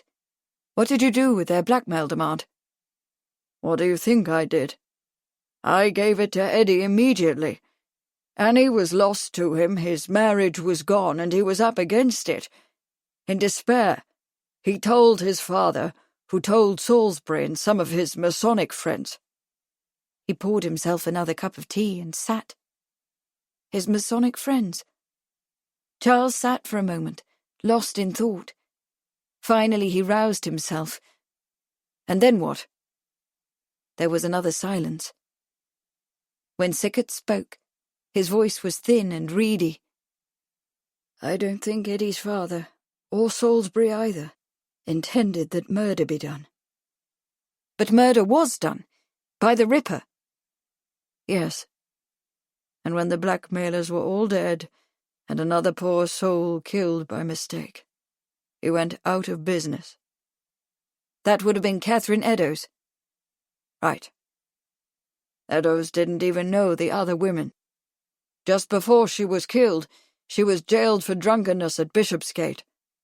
She gave the policeman the name of Mary Kelly, and she had a pawn ticket in that name in her pocket. A coincidence, I suppose, Charles said, but fatal all the same. Indeed. When they got Eddowes, they thought they were done, until the newspapers came out and they realized their mistake. Sickert shook his head. I'll never know why Mary Kelly didn't leave the city. Too paralyzed with fear, I suppose. Or perhaps she had turned fatalistic. By that time, she might have thought there was nowhere to run. Anyway, they did her on the Prince of Wales's birthday, as a present to him. He showed his teeth. Ghoulish, eh? Charles was silent. Ghoulish wasn't the word for it. Surely the prince himself had not ordered this. What kind of deranged mind had imagined such things? Was it Gull's crazed intellect, or— Meanwhile, Sickert went on, poor annihilated Annie was wandering the streets like a lost soul. Eddie was utterly heartsick and couldn't keep himself out of trouble. There was that affair with the male brothel. Just down the street from Annie's flat, Charles put in. Exactly, Sickert replied. He would come back to the neighbourhood every chance he got, poor man. The brothel scandal was quashed pretty as you please, of course, and the one journalist who dared to write of it was bundled off to jail. Eddie was packed off to India out of the way, but once back in England, he fell in with a dissolute crowd that liked to play with boys. Sickert's smile had no mirth. At the 100 Guineas, Eddie was known as Victoria. Ah, Charles said. The 100 Guineas was a club where the members assumed women's names and quite often women's garments. It is quite an irony, isn't it? Sickert cleared his throat. He was drinking and dissolute. I believe he too was syphilitic and could no longer be kept under any kind of control. His father thought a wife might rein him in and suggested that he go about getting one. And what did he do? He smiled dryly. He proposed to the Princess Helene, another Roman Catholic, which of course sent the Queen into hysterics and brought poor Salisbury to the brink of revolution again, in his imagination, of course. From the Crown's point of view, then, Charles said, it was a good thing that the Prince died when he did. He paused. Although I've heard... He let his voice trail off. Ah? Sickert looked directly at him. What have you heard? That he did not die in 92, Charles said softly. That he is, even now, alive. It was true. Eddie had become so increasingly irrational and was such an unsuitable heir apparent that news of his demise had clearly come as a relief to the government. In fact, some weeks before the death was announced, Charles had heard that there was a plan afoot to have the prince committed to an asylum, and that after he set a second fire at Sandringham, even his mother had agreed that he must be confined. His reported death and funeral put a stop to the rumours for a time, but soon they were circulating again, and Charles heard it said that Eddie was being held in Balmoral, the Royal Scottish residence on the River Dee. Even now alive, Sickert repeated, musingly. There was a silence, broken only by the rattle of wheels on the pavement below. Well then, he said finally, there it is. Yes, Charles said. But those are only rumours. I wonder whether you have any direct knowledge. Another silence. Aberline is a better source on that subject than I. Sickert sounded irritated. Why can't you get it from him? I've given you everything else you wanted. Not quite, Charles said. The Ripper. You haven't told me who he was. He paused. Who they were. Sickert laughed dryly. They're dead, you know. The whole lot of them. All but the chap who drove the coach. That's where the women were killed, except for Mary. They were lured into the coach with the promise of a fast piece of work at a good price. This came as no surprise to Charles. It was common for customers to invite prostitutes into their carriages, to be let out some while later, some distance away. The coachman's name? Netley. John Netley. He used to drive Eddie to Cleveland Street when he came to visit Annie. Since he already knew the secret, he was recruited to take the Rippers, into the East End. Is Netley still in London? He was 5 years ago, working as a coachman out of a depot at the Grand Central Station in Marylebone. Sickert scowled. He tried to run Alice down, you know. Twice. The first time when she was about 4, then again just before her 7th birthday in Trafalgar Square. She had to be taken to the hospital that time. He's a bad character, that one. If he's not dead already, I warrant he won't last much longer. Charles took a deep breath. And Gull was the Ripper himself. You're sure of that? Who else could have carved them up so exquisitely besides that old vivisectionist? Sickert said, in a barbed voice. But he didn't work alone, and he wasn't the mastermind. Gull had the stomach to be a butcher, but his mind was failing fast. He lacked the wit to think the whole thing through, except for the bloody rituals. Sickert laughed sarcastically. He could handle those, all right. Oh, yes, he could handle those. The rituals, Charles said slowly. You're speaking about the mutilations, I take it? He had studied the reports of the coroner's inquests and knew the basic details, and of course he had seen Mary Kelly's body. As he recalled, each of the women, except for Elizabeth Stride, where the Ripper had evidently been interrupted, was mutilated in much the same way.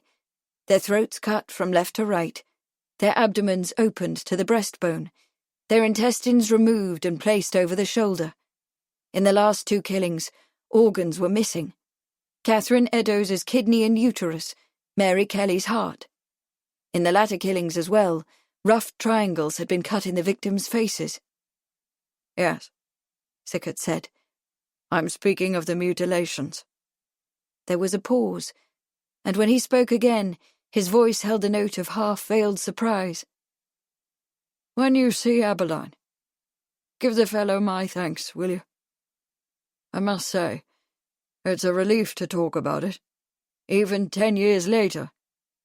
Get the whole thing off my chest, as it were. He straightened and said in sudden realization, By Jove, it is 10 years, isn't it? 10 years almost exactly. Mary Kelly was murdered on the 9th of November. He gave a harsh laugh. His Royal Highness's birthday. Quite a gift, that, from his fellow Freemasons. Charles looked up. It was true, then. His suspicions were correct. You don't look surprised, Sickert said. I suppose it had already occurred to you, then? Just now, actually, Charles said. Although now that he thought of it, he couldn't understand why it hadn't come to him before. I suppose, Sickert said, I had better explain that angle, although I should have thought Abeline would have done so, since he was the one who found it out and told it to me. He gave Charles a slantwise look. You are a Freemason. I was once, Charles said, when I was in the army. I'm afraid I did not take it very seriously, or rise through the degrees, or pay much attention to the rituals. Well then. Sickert sipped his tea, then put down the cup. Do you remember hearing anything about a message chalked on a passageway wall at the scene of Catherine Eddowes' murder? Indeed, I witnessed it myself, Charles said. I was called to photograph the scene, but it was very early in the morning and there was not yet enough light. What I saw was written in a strong, well-shaped hand, and the words were quite clear. But you didn't photograph it? Commissioner Warren came, just at sunrise. He sponged the wall himself, fearing that the message might incite a riot. There wasn't an opportunity to photograph it, unfortunately. And do you remember what it said? It was so enigmatically worded that I have never forgotten it, Charles said. He quoted, The Jews are the men that will not be blamed for nothing. And I suppose you took the word Jews to be a misspelling for the word Jews, and were not surprised by the Commissioner's action.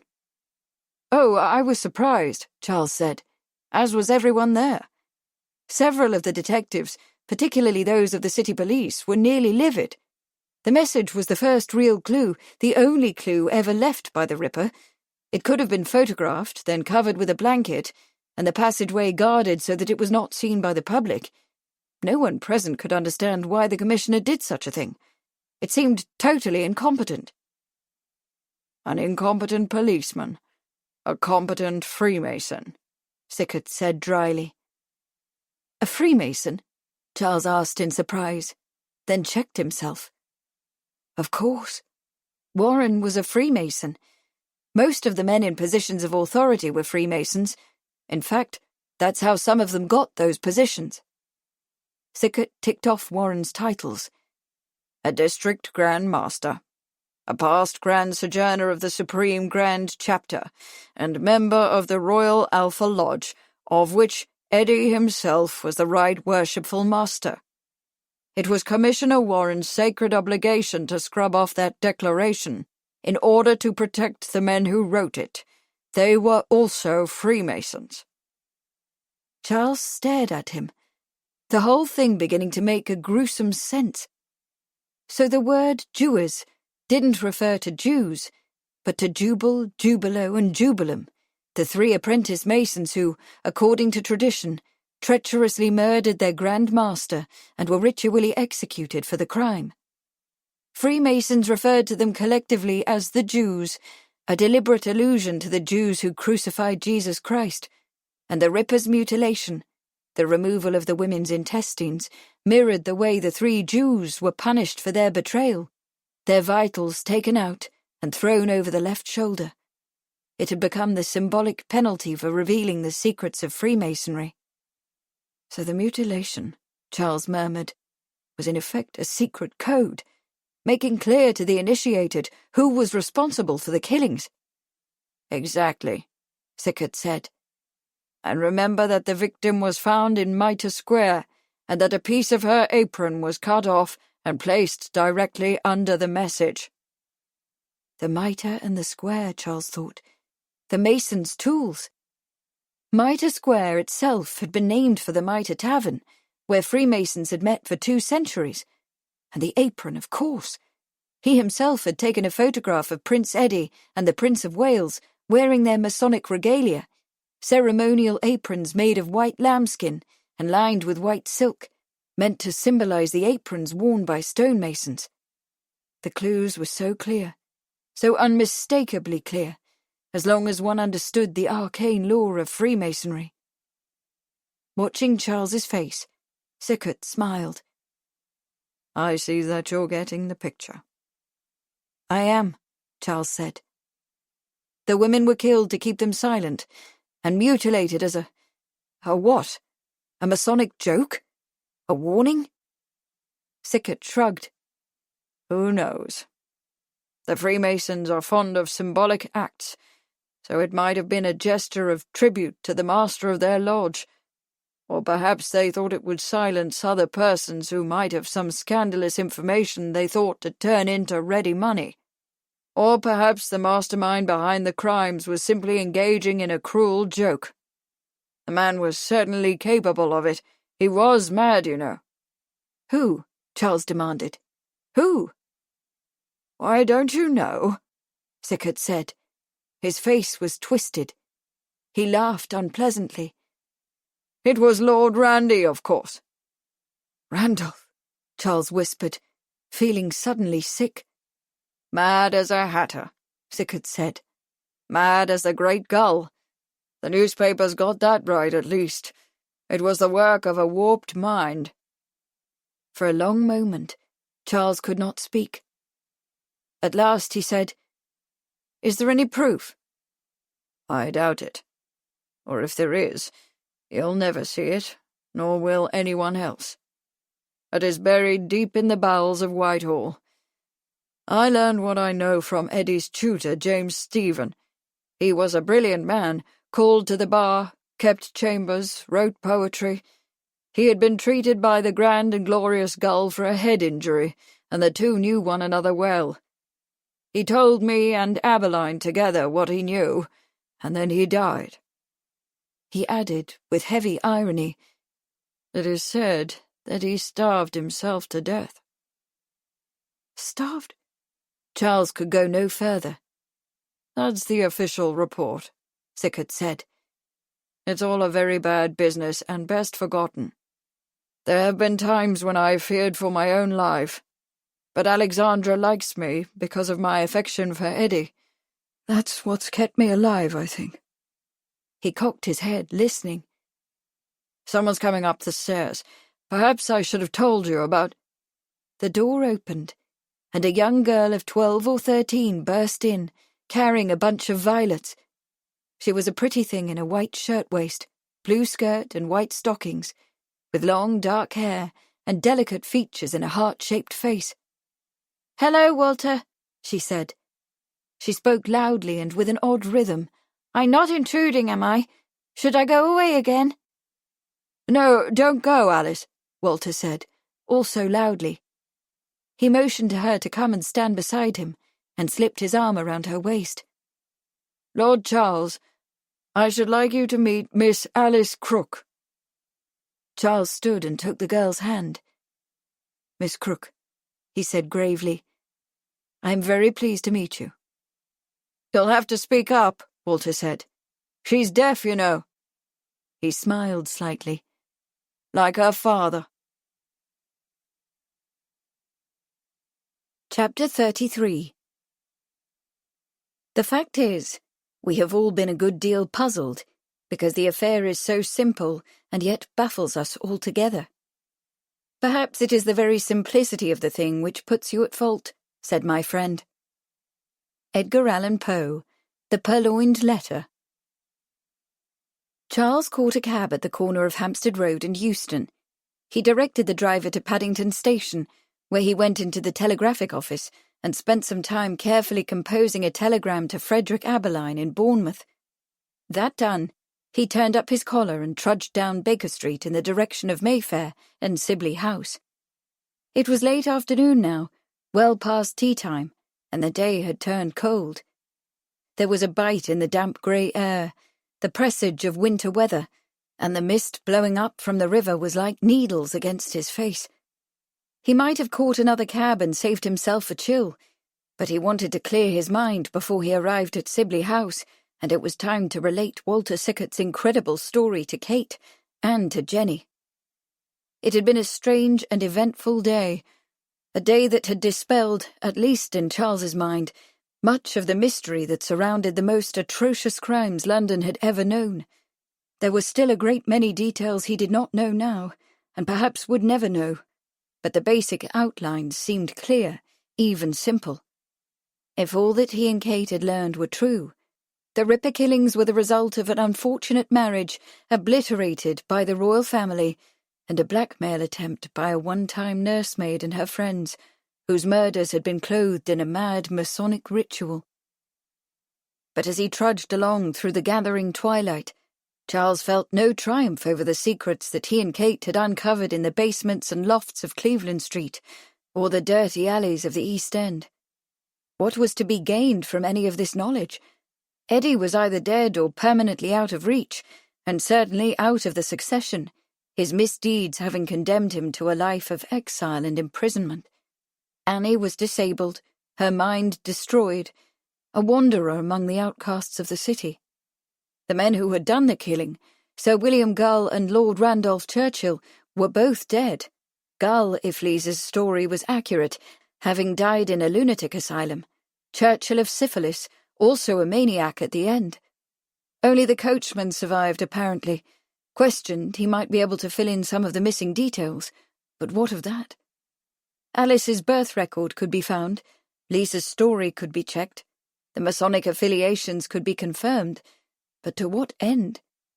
There was nothing left to know about the Ripper killings that mattered to anyone, anywhere, except as a matter of forensic curiosity, or to serve some abstract ideal of justice. Justice. The thought of it set his teeth on edge. There had been no justice anywhere in the whole of this foul business, only fear and exploitation and high-level corruption. How high did it reach? To the Prime Minister, certainly, and the Prince. To the Queen? Very likely. The old lady was notorious for her demands to be told each minute detail of government, and neither her son nor the Prime Minister would have dared to keep Eddie's marriage and Mary Kelly's blackmail letter from her. And Sickert was only speculating when he said that the royals had not sanctioned murder. Charles knew from personal experience how the prince's instructions were given, with a wink and a nod. And even if the directive had not come from His Royal Highness or Salisbury, they could not have escaped the knowledge of the women's deaths. The papers had shrieked the gruesome news. The police reports, the inquest reports, the interrogation of suspects, from the end of August to early November. The royals might have called off their dogs at any time after the first murder, and they didn't. Oblivious to the traffic, Charles crossed Oxford Street, splashed to the thigh with gutter filth by a passing brewer's wagon, and nearly run down by a motor lorry, whose driver flung curses at him like stones. The fog wrapped around him like a cold, wet shroud, and in spite of the hurrying crowds that brushed past, he felt desperately alone. Yes, he had found it all out, but to what purpose? The knowledge could serve no one, bind no wounds, heal no broken hearts. No justice was possible. No public resolution, no restitution. But with this thought came another. What about the children? There was Alice, the little princess, except that she wasn't a princess, for her mother was a Catholic commoner and her father no longer a prince. She was only a pretty child, with a delicate face and something of her grandmother's look, saved from the gutter by the generosity of her father's friend, not very stable himself, who had taken the responsibility for seeing that she had some sort of decent life. No revelation of her parentage, of her connection to the Ripper killings, could ever change her circumstances or bring anything but unhappiness to her. And there was Winston. It had been his mother's desperate efforts to silence Finch that had opened up this whole affair. If any word of Randolph's involvement in the heinous murders were to reach the public in her son's lifetime, Winston's political ambitions should be ruined, his life wrecked. As far as Winston, and his brother Jack too, were concerned, the sooner the Ripper was forgotten, the deeper the secret was buried, the safer their futures. They had nothing to do with the sins of their father. Justice could only destroy them, as surely as it would destroy Alice.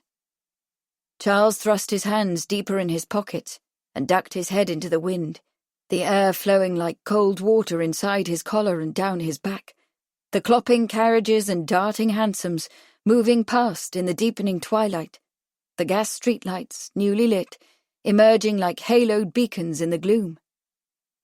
5 minutes later, he had reached Sibley House, and Richards was opening the door and clucking over the wetness of his coat and shoes, and Kate was standing at the library door, her russet hair shining in the light, her hand held out in loving welcome. "You're wet and cold," she said. "Come in by the fire, my dear." He did not answer. Instead, he took her by the shoulders and kissed her mouth, then folded her into his arms, warming himself in her warmth, cleansing himself in her fresh, clean scent. It would not be easy to relate to Lady Randolph Churchill the horrors he had heard today, but Kate would be there, and by her very presence would help him to say what needed to be said. Only that much, and no more. He touched her forehead with his lips, tenderly, thankfully. Kate would always be there, and for that he was unutterably grateful. Chapter 34. Please confirm Jack R.C. and W.G. stop. Can you shed light on present whereabouts of P.A.V. stop. Walter sends regards. Stop. Signed, Sheridan. Fred Aberline read the enigmatic telegram one more time. He folded the flimsy yellow paper, pushed it into the pocket of the woolen shirt he wore under his mackintosh, and stared out to sea, where the grey of the sky and the grey of the water met with no perceptible boundary. He had come down to the pier, as he often did these days, to be alone, to think, and to remember. Remember things he desperately wished he had never learned, and fervently hoped he might some day forget. But that was a fool's dream, he thought wearily. What he had discovered would be with him to the day he died, an albatross chained around his neck, a leaden weight on his heart. Worse yet, it was a burden he could not lighten by speaking of it, except to Sickert, who already knew the worst of the horror. He could not speak of it to Sheridan, before whose integrity he felt compromised and dirty, nor to his wife, Emma, whose only joy in life was the house he had bought her with the coin of his complicity. He could not tell the world that he knew who committed the crimes that had riveted the attention of the entire empire, the murders that had appeared to baffle even Scotland Yard. He could not tell, because his knowledge was now a state secret, and to reveal it was not merely madness, but treason. Aberline had joined the Metropolitan Police as an idealistic and naive young lad of 19, and had risen swiftly through the ranks. to sergeant in 2 years, and inspector in 10. He had been a good policeman. More, he had been an honest policeman. This had been a rare and a hard thing, especially after he was assigned to the Whitechapel CID. The division was rotten to its core. Payoffs were routinely accepted as part of the policeman's salary, and corruption was a part of the policeman's world. But not for him. He had risen above the rot even in that God-forsaken part of London, and through the strength of his moral character and reputation, he had succeeded in the nearly impossible job of keeping his hands clean for over 20 years. But a decade ago, he had been pulled willy-nilly into a succession of terrible events. He had been captured in their inexorable grip, just as he himself had captured hundreds of criminals and delivered them into the swift embrace of justice. Except that it was not justice that had seized him, but the rot. Struggle as he might to keep himself clean, and he had struggled, hadn't he? It had at last gathered him into its filthy embrace and pulled him down.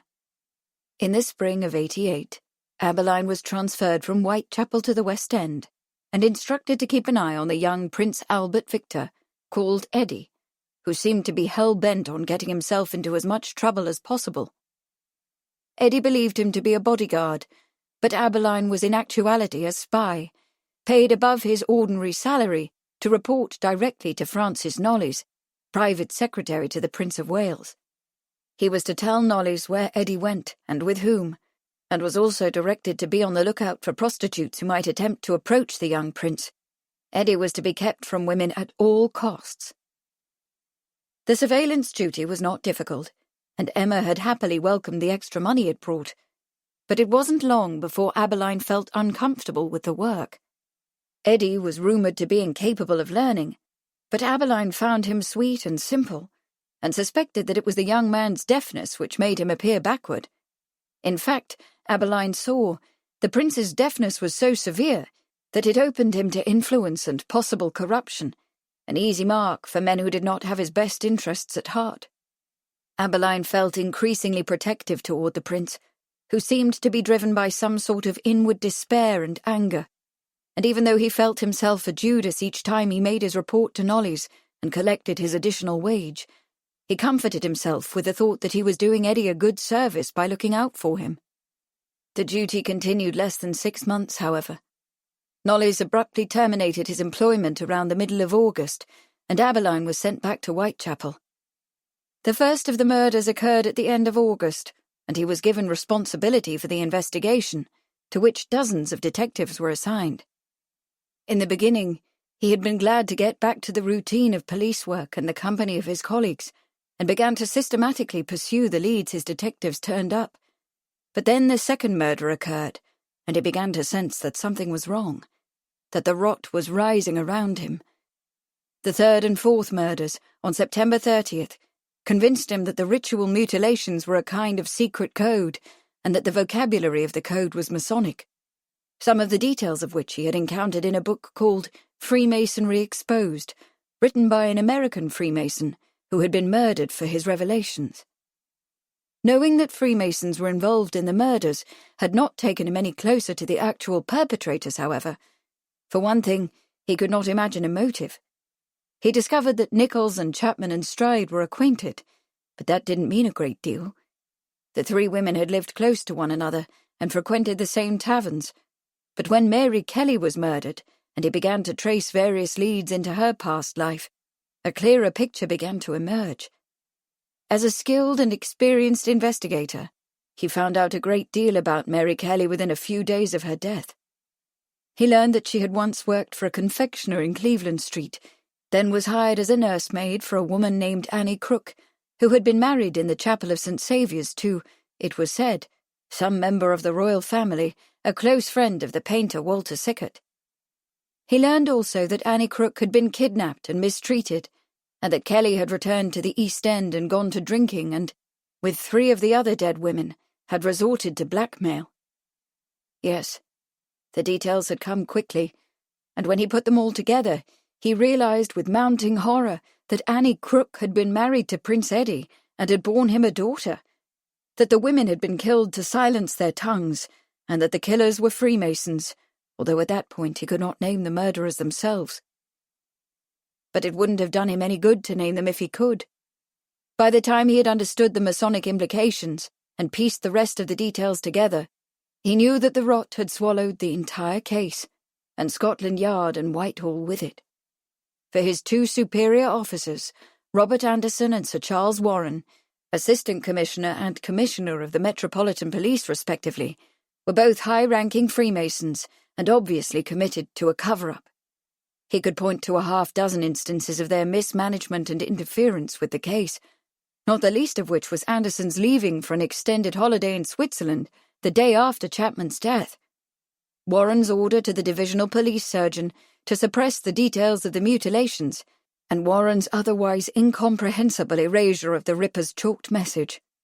To top it off, Warren himself resigned as commissioner just hours before Kelly's death, and his failure to notify Aberline of his departure had led to enormous confusion and delay at the crime scene, and the potential loss of evidence. The Home Office followed by illegally removing the inquest from Whitechapel to Shoreditch Town Hall, placing it under the direction of a coroner who aggressively suppressed important evidence. The next day, Aberline was told to turn in his notes and close his investigation. But these events came as no surprise. He had known since Chapman was killed that the fix was on. From that time forward, Aberline understood that there was no getting out of the rot. His next significant case came 7 months after Kelly's death. It was the Cleveland Street brothel affair, where he was ordered to make sure that the important men, Eddie, Lord Arthur Somerset, and Lord Euston, even the brothel owner, escaped before he closed in on the 2 minor suspects he was told to arrest. In due time, these 2 unfortunates were allowed to plead to minor charges, served short terms, and disappeared. After that ridiculous debacle, which lost him the respect of the few police officers who still believed in him, he was assigned once again to tag after Eddie, who was rumoured to be suffering from syphilis and certainly looked the part. Realising that the extent of his knowledge about the crimes and the cover-ups put him in danger, Aberline tried to keep his head down, but still, there was a near miss or two, and he began to be afraid. Then came the shocking news, in February of '92, that Eddie was dead, and Aberline was hit as hard by the blow as if the prince had been his son or his brother. And on the day after this devastation there came another. He was contacted by Walter Sickert and taken in great secrecy to talk with a man named James Stephen, who had been confined for the past few months to a lunatic asylum in Northampton. Stephen, who was a barrister and poet as well as Eddie's one-time tutor, long-time friend and brother Freemason, seemed to Aberline to be perfectly lucid. He had a story to tell and names to name, and he urgently wanted, he said, to set the record straight. Aberline listened carefully, mentally checking the dates, the details, and the evidence Stephen offered against what he knew as fact from his own investigations. The names Stephen named, Dr. Gull, Lord Randolph, and John Netley, confirmed Aberline's own suspicions, although he had not been able to find any direct incriminating evidence. The story was entirely plausible, entirely possible, and the teller's present condition, he was clearly dying, gave to his tale the added significance of a deathbed confession. But was it the truth? Aberline had to admit that Sickert and Stephen might have concocted it between the two of them, perhaps to cover up their own involvement. Through their relationship to Eddie, they themselves were deeply involved in the case in one way or another. Had they participated in the murders as well? Should their names be added to the suspect list? It was possible, but there was no way to know now. The investigation was ended, the case was closed, the rot had triumphed. Within a few weeks, Stephen was dead, of self-imposed starvation according to the official report. By this time, Aberline had heard the rumours that were circulating about Eddie, that he had not died of pneumonia but of poison, alternatively, that he was not dead at all, but in exile. Both seemed equally plausible to Aberline, given what he knew of the way the marriage had been handled and what had been done to the women. He continued to give Stephen's story a great deal of careful thought, measuring the names of Garland, Churchill, and Netley against the evidence he himself had collected, and concluding, on balance, that Stephen spoke the truth. Several days after Stephen's death, Abeline went to see Robert Anderson, who was still the head of his department. He told Anderson that he had written down what he knew and surmised about the Ripper's crimes and had put the document in a safe place, leaving instructions for it to be released to the public if he were to die suddenly. He was not yet 50, but he was ready to retire if the department could do without him, and if 1 or 2 minor requests were filled, such as the payment of his pension, and perhaps a little something extra on account of faithful service. Anderson replied, straight-faced, that the department would be devastated by his loss, but he would see what he could do. The next day, his resignation was handed to him. He signed and received an envelope containing the first of the payments that still continued to come to him, in cash. Emma found the house of her dreams in Bournemouth, and that was the end of his career as a policeman. The sky was dark now, and the gaslights on the high street were winking on. He had missed his tea, but no matter. Emma's sister was visiting, and the two of them would never miss him, but his table was waiting at the Dog and Pony, and a stein or 2 of ale would do very well in lieu of tea, with perhaps an eel pie to go with it. Tomorrow morning, when Mr. Peters opened the post office, he would send a telegram to Sheridan. He already knew what it would say. Yes, stop. No, stop. Regards to Walter, stop. Good luck to you, stop. Abeline. Chapter 35. Would that I could discover truth as easily as I can uncover falsehood. Cicero. De Natura Deorum. The room was so silent that the fall of ash in the fireplace seemed loud and startling. Jenny's face was turned toward the fire, and Charles was sitting in his chair with his head flung back, his eyes closed. Kate sat quietly beside Jenny, watching them both, and thinking about the fantastical story Charles had told them. Prince marries commoner, marriage destroyed by Prince's family, blackmailers murdered by half-mad Freemasons, police officials conceal the truth, Prince removed from the succession and imprisoned in secret exile. The whole thing was so riveting, so utterly compelling, that it deserved to be the plot of one of Beryl Bardwell's novels, if nothing else.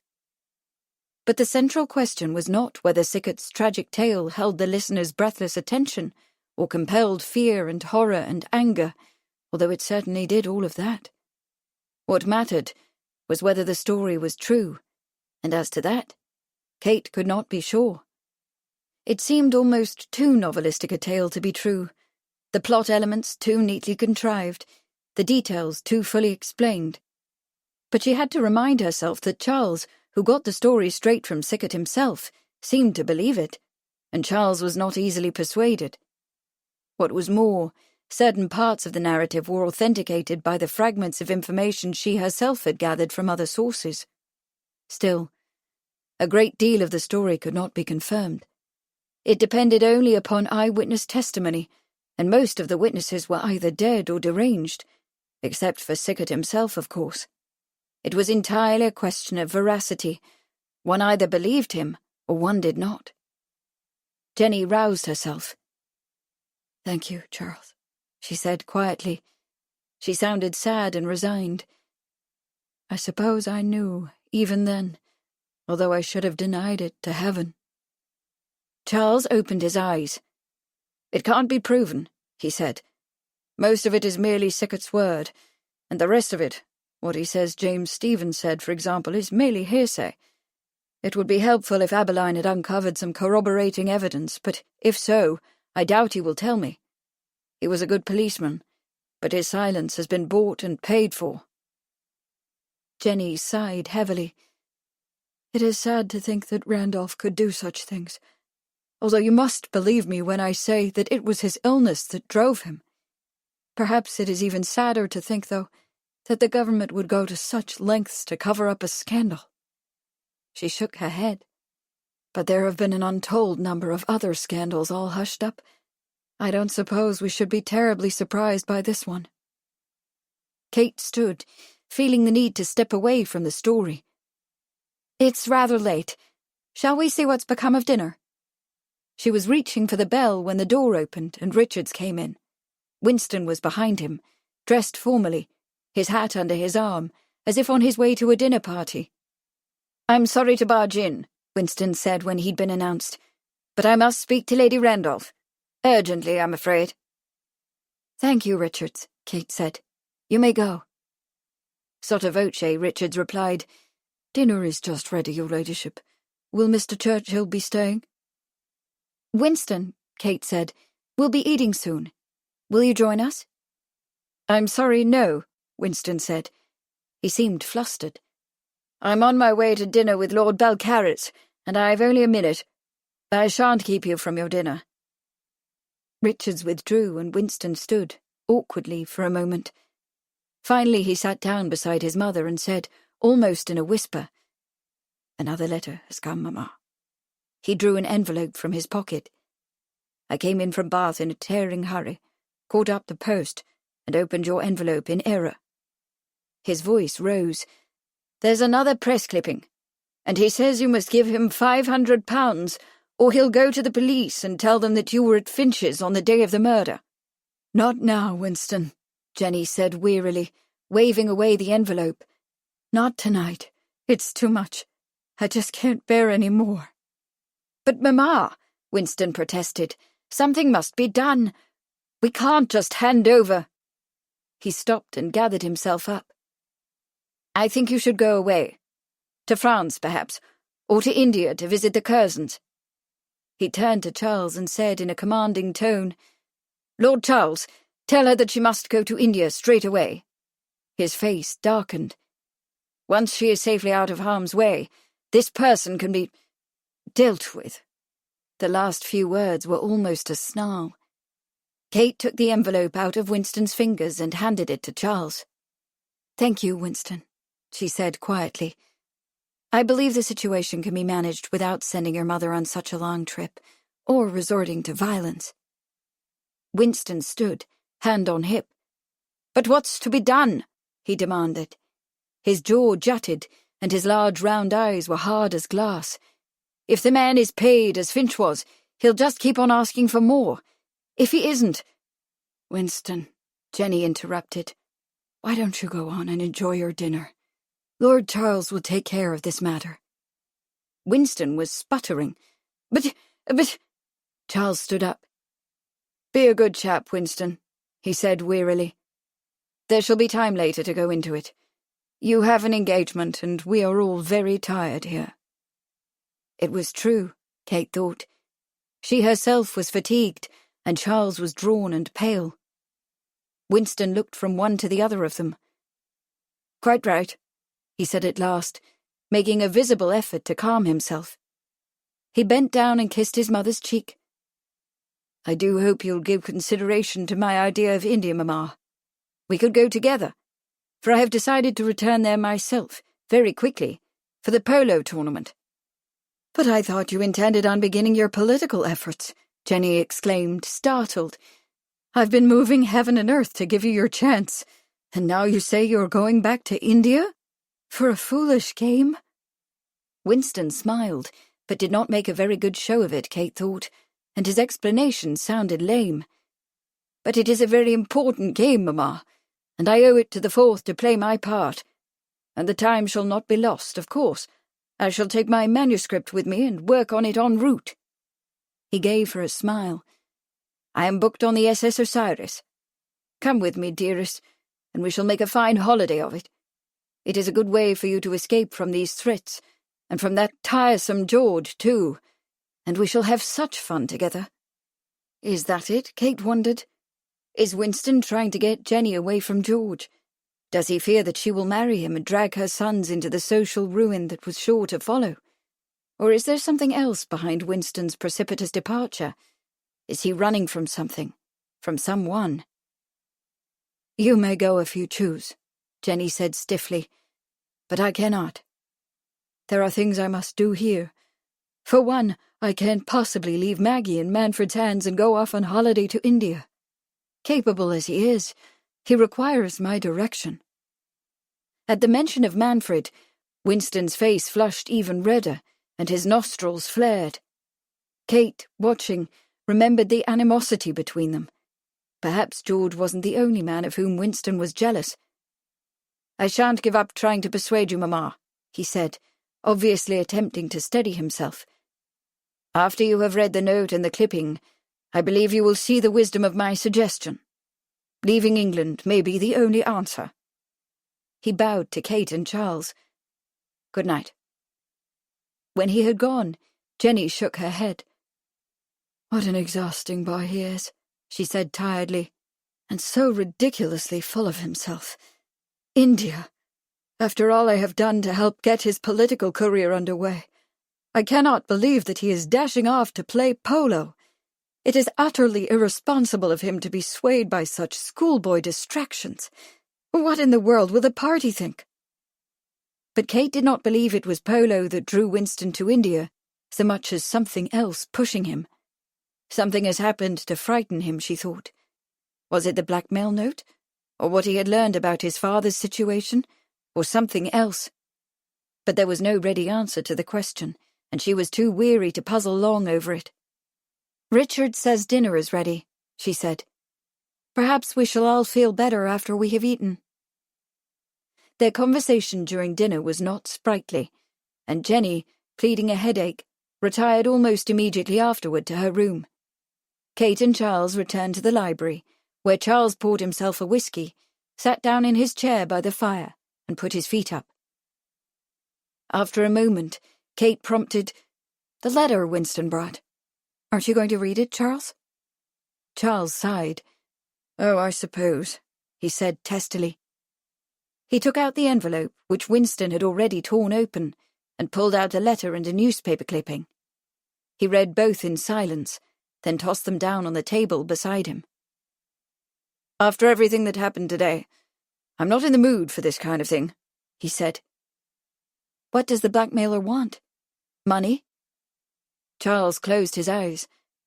£500, he said wearily. "The love of money is the root of all evil. Read these, Kate, and see what you make of them." The newspaper clipping from an unidentified paper was terse, to the point, and threatening. Kate was glad that Jenny had not wanted to read it. "Police continue investigation. The Metropolitan Police are continuing their investigation into the murder of Thomas Finch of No. 2 Cleveland Street, Fitzrovia. A reliable anonymous informant has offered to aid them in identifying the chief suspect in the crime, a veiled lady seen leaving the murder scene. Further developments are expected shortly." The note that accompanied the clipping was typewritten on a half-sheet of thin yellowish paper. "I will trade my silence for £500, it said. Get the money and wait for my instructions." There was no signature. Kate looked from the note to the clipping and back again, thinking that Jenny really should go to the police. The longer this went on, the more suspicious her visit to Finch's lodgings appeared. On the other hand, if she went to the police, the resulting notoriety would disgrace not only herself, but Winston. It was a hopeless dilemma. She frowned down at the note, thinking that something about it seemed to tug at her memory. The phrasing? She read it again, but nothing came to her. The paper? Perhaps, for it was of a familiar sort that could have been purchased at any stationery shop. The typing was ordinary too, although from the way the letters were inked, slightly heavier at the bottom, she rather thought that the note had been typed on a downstrike machine.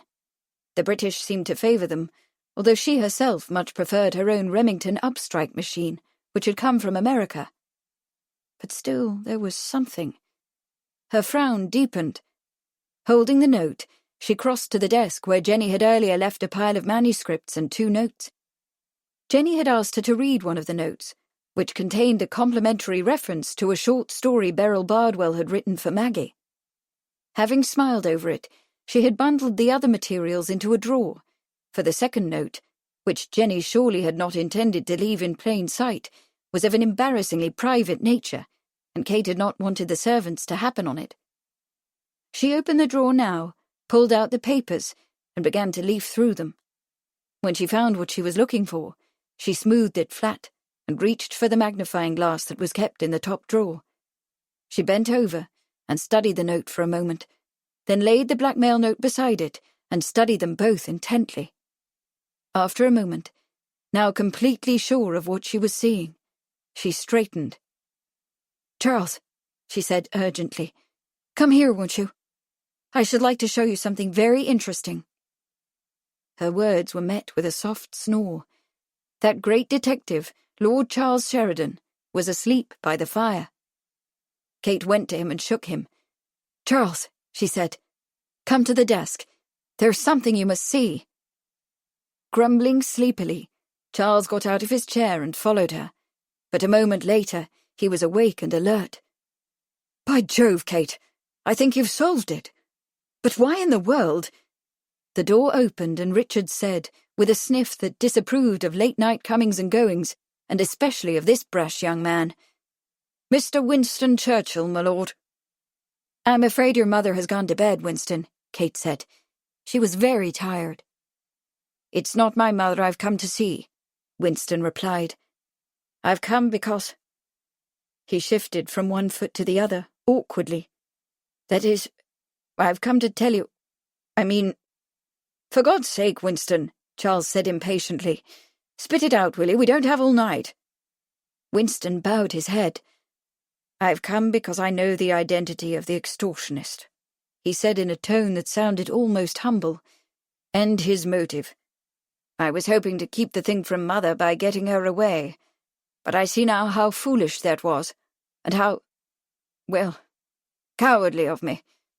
I have behaved in a self-centered and entirely dishonorable way, and I confess to being utterly ashamed of myself. I am the guilty party, you see. The culpability lies with me." He brought his heels together, lifted his chin, and squared his shoulders as if he were facing a firing squad. It's time the ugly truth was brought out into the open, and the sad business brought to a close. Chapter 36. When one is in love, one begins by deceiving oneself, and one ends by deceiving others. That is what the world calls a romance. Oscar Wilde, A Woman of No Importance, 1893. Handed the envelope by a messenger as he came off the cricket field behind the Royal Hospital in Chelsea, Lieutenant Cornwallis West wiped his face with a towel and went to sit down on a wooden bench. He was still breathing hard from the exertion, but as he held Jenny's lavender-scented note in his hand, he breathed harder, and his heart began to pound at a fearsome rate. It could only be a reply to his plea for forgiveness, and he turned it over in his fingers with a deep trepidation. What would she say? If she rejected him, he really did not know what he would do. Could there be some other man? Yes, most likely, and probably Winston was urging her to turn him away. Winston certainly didn't like him, nor did Jack, and both of them would give anything if Jenny would abandon her interest in him. Or was she so frightfully confounded by this other business, this gruesome Finch affair, that she could not think which way to go? He already deeply regretted having meddled in the matter, fearing that his efforts had done his cause more harm than good. But couldn't she see that he was the only person on earth who could save her from the mire of that dreadful Cleveland Street affair? Well, there was nothing to do but read what she had to say. He ripped open the envelope, pulled out the note, and read it swiftly, his heart leaping with a lover's joy as he began to take it all in. Yes, he was forgiven. Yes, she loved him. Yes, a future lay before them, bright with the promise of true love. Now the way lay clear to his proposal, and perhaps in a few months Lady Randolph would call herself Mrs. George Cornwallis West, and he would be the husband of the most beautiful woman in the land. George closed his eyes and held the note against the sweaty front of his cricket shirt, imagining the ecstasy of being married to Jenny. But it was only a moment before the romantic dream of the future began to give way to the practical realities of the present. If Jenny truly intended to lay open the way to a marriage proposal, he would have to speak to his father and mother immediately. And that prospect was enough to bring him down to earth with a thump, for he could easily imagine what his father and mother were going to say to the idea of his marrying Lady Randolph. They had already made their views on the subject quite plain, especially with regard to his obligation to marry for money. No matter how he protested, they were absolutely set on his getting his hands on Mary Golet's fortune in order to ease the family's debts and mortgages. It wasn't enough that they had married his older sister to the Prince of Pless's fortunes and had their eye on the Duke of Westminster for the younger. Now they wanted him to marry money and use it to redeem the dreadful situation they were in. But he did not intend to marry for money, and they should have to be disabused of that thought and be reconciled to Jenny. And when Ruthin Castle and the Denbighshire holdings came to him, he meant to sell, family sentiment or no. The estate was heavily encumbered, but it would fetch enough, £100,000 perhaps, to take care of him and Jenny. In the meantime, he should have to leave the Guards, for while he loved the freedom and excitement of a guardsman's life, he could never support a wife, especially such a wife as Jenny, on a guardsman's pay. Winston had put it to him bluntly only a few days before. Love starves on an empty stomach. George could only agree, of course, and if his family would not help to support him and Jenny, he would go to his Bond Street friends and see if they could not point the way toward a few firms that might pay him well for the use of his name on their directors' roster. And he could probably think of something else in the way of business, although he certainly did not have much head for it. At the thought of Winston, George frowned darkly. He was confident that he could bring his father and even his mother around eventually, but Winston, that peremptory, impertinent and pugnacious boy, was quite another matter. Jenny's son had taken an aggressive dislike to him and seized every possible opportunity to come between him and his mother. In fact, George suspected him of whispering malicious lies to Jenny about his innocent friendships with other women, in a brazen effort to drive them apart. And Jenny, for all her lovely virtues, had one dreadful flaw. She could not say no to her son. Whatever Winston wanted, his mother moved heaven and earth to get for him. George sat quite still, chewing on the ends of his handsome gold moustache.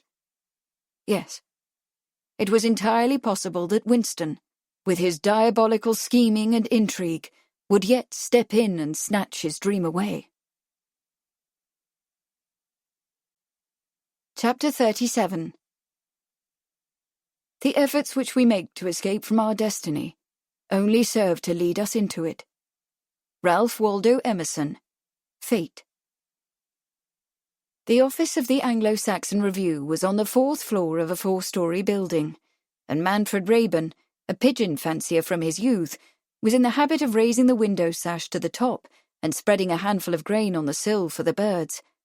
They, in turn, had learned to expect this generous offering, and came by the dozens to accept it, filling the morning air with the eager whir of their wings. This morning, Manfred was captured by a particularly handsome grey-green bird with a green bill, pink feet, and a distinctive pattern of iridescent purple on its flight feathers. It reminded him of the pigeons that he and his brother Arthur had raised in the loft they had built behind the barn in Shropshire so long ago, and its soft cooing brought back a surge of memories. Arthur at 8, laughing with delight, his favourite pigeon perched on his hand. Arthur at 14, hanging a newly won blue ribbon around the neck of one of his birds. Arthur at 19, triumphantly hanging his hussar's sword at his hip. Arthur at 20, hanging. Manfred shut his eyes. This was not the way to begin the morning, especially when he had several important things to do. Or perhaps it was, for it was the memory of Arthur, hanging limp from the rafter of the barn, that drove him to do what he had done, what he was doing now. He turned from the window, took off his tweed coat, and draped it on the coat rack to the right of the door. Then he poured himself another cup of tea from the pot he had brewed earlier, and sat down at his desk, where he took a Turkish cigarette from the leather holder his sister had given him, lit it, and leaned back. He sat thus for a few moments, smoking and thinking, mentally scanning his scheme for its flaws. Then, finding none, or at least none so substantial that they might scuttle the mission, he reached for a piece of flimsy and turned to insert it into the typewriter that sat at his elbow.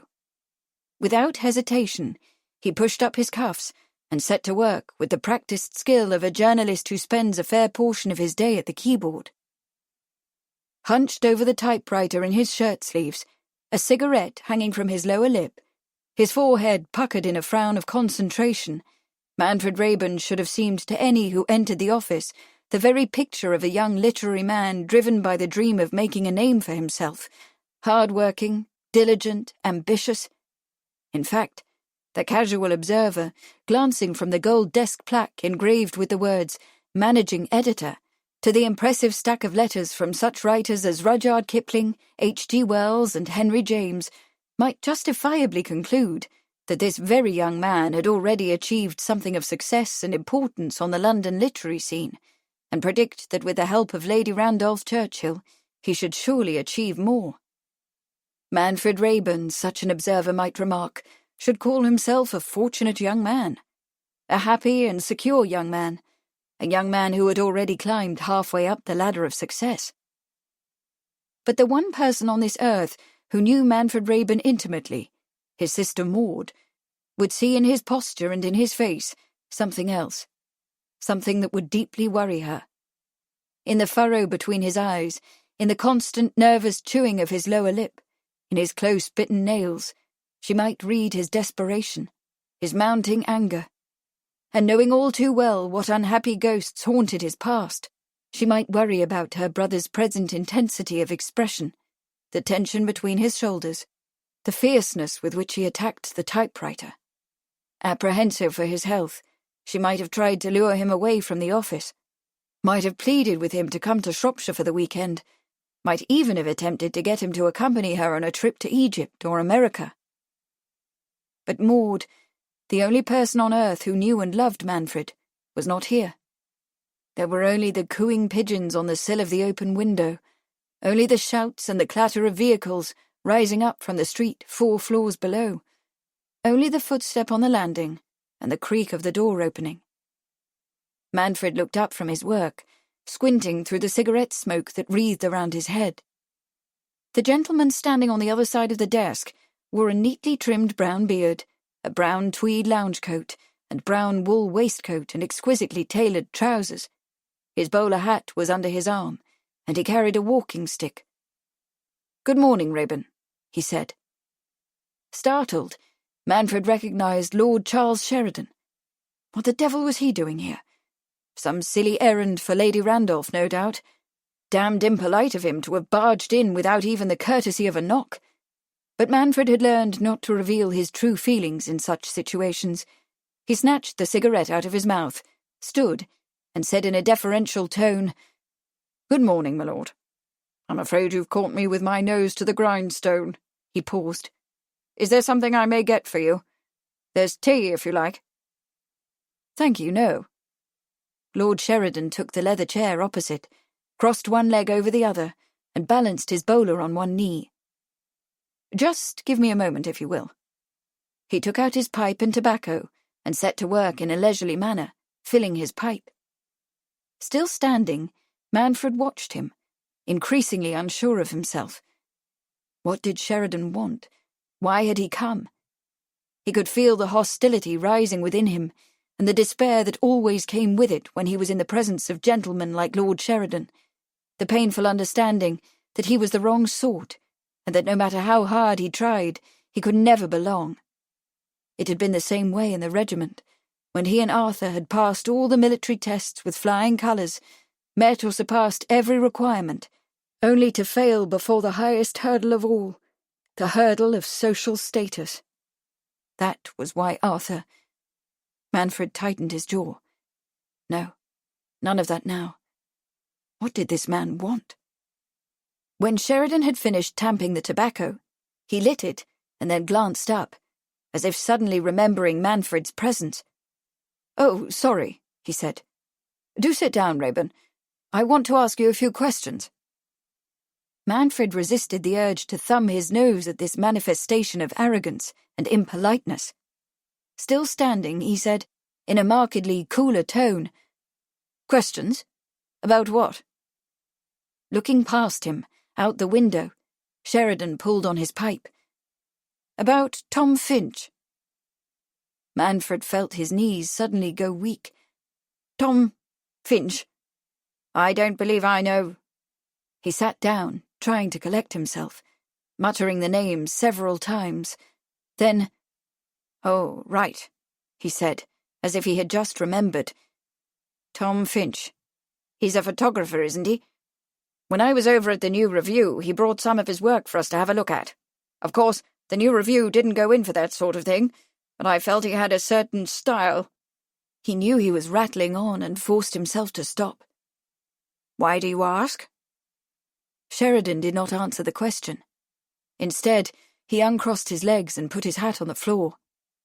Then he took out his wallet and removed 2 newspaper clippings, placing them in front of him, the edges precisely touching. "Because," he said, "he is dead." Manfred's stomach lurched. "Dead?" He swallowed. He could not read the clippings upside down, but they looked like... He swallowed again, and said more loudly, "What do you mean, dead?" Again no answer. Again into the wallet. Without looking up, Sheridan took out 2 typewritten notes and laid them on either side of the clippings, just touching. Just so, as if they were playing cards. Manfred's eyes were fixed on the notes. "What?" he heard himself asking hollowly. "Are those?" "They are demand notes received by Lady Randolph in the past few days," Sheridan replied. He reached into the side pocket of his coat. Tom Finch was in the unsavoury business of photographing people, particularly important people whom he caught flagrante delicto, as it were, in the midst of unwise acts. He claimed to have such a photograph of Lord Randolph Churchill, with one of the victims of the Ripper killings, a woman named Mary Kelly. He was using it to blackmail Lady Randolph. From his pocket, he took out a manila envelope from which he extracted a photograph, placing it above the notes and clippings. "Blackmail!" Manfred exclaimed, trying not to look at the photograph. His voice was high and thin, and he heard it as if from a great distance. "Why, I call that shocking. Poor Lady Randolph. Why would anyone do such a—" "At some point," Sheridan continued, in his precise, dry voice, "another party learned of the photograph and felt that he could put it to a better use. Finch, however, had already had a change of heart. He wrote to Lady Randolph to tell her that he would no longer annoy her with his demand letters and to offer her the negatives." "To offer her—" Manfred heard his voice crack and the words fail. "Exactly," Sheridan said. "However, before Finch could make good on his intentions, the other party learned of his plans. They fell out, and Finch got the worst of it. The police found him face down in his shepherd's pie, with a knife between his shoulder blades. His murderer made off with one or more prints of the photograph." Someone made a choking noise. It might have been Manfred, but he wasn't listening. He was trying to weigh the likelihood that Sheridan was guessing. The man did not sound at all speculative, but where had he come by his information? "What the other party did not know, however," Sheridan went on, "was that the photograph for which he killed Finch was a forgery, and that the negatives used to construct it were hidden in a photographic studio elsewhere on Cleveland Street." "A forgery." Manfred's words were a whisper, and he scarcely heard them. Involuntarily, his hand had gone across the desk for the photograph. He pulled it back. Sheridan turned the photo and pushed it toward Manfred. "Exactly. It was a rather clever forgery, you see. Clever enough to have deceived Lady Randolph, and clever enough to have taken in Finch's killer. However, the negatives have been recovered from Finch's studio and clearly reveal how he fabricated it." I... Manfred's throat was too dry to continue. He seized his cup and swallowed some tea. "I don't see why you—" "Why I have come to you?" Sheridan asked. With the tip of his finger, he pushed the 2 typewritten notes across the desk. "Because these notes were typed on that machine at your elbow." He paused and added gently, "And since you are the only occupant of this office, it is logical to assume that you typed them. Wouldn't you agree?" Manfred turned to stare at the typewriter, as if he had never seen it before. "On this machine?" Now he was sure that Sheridan was guessing. There was no possible way he could know. "Yes." Sheridan took a pencil from the cup on the desk and pointed to a line in one of the notes. The lowercase o is slightly defective. You can see that it is flat at the bottom." He paused. "If you cannot make it out, I shall be glad to offer you my hand lens." Manfred found it suddenly very difficult to see the notes on the desk in front of him. He blinked to bring them into focus, but they were still a blur. Sheridan went on, relentlessly logical. "And if you were inclined to point out that this demonstration proves only that the two notes came from the same machine, consider this." Out came the wallet again, and a third typed note, the commendatory one Manfred had written to Lady Randolph about Beryl Bardwell's short story. "You can see the same flattened O," Sheridan said, pointing. "This note has your signature on it." He nodded toward the typewriter. "And if I'm not mistaken, the paper in the machine at the moment is the very same yellow flimsy you used for the second demand note."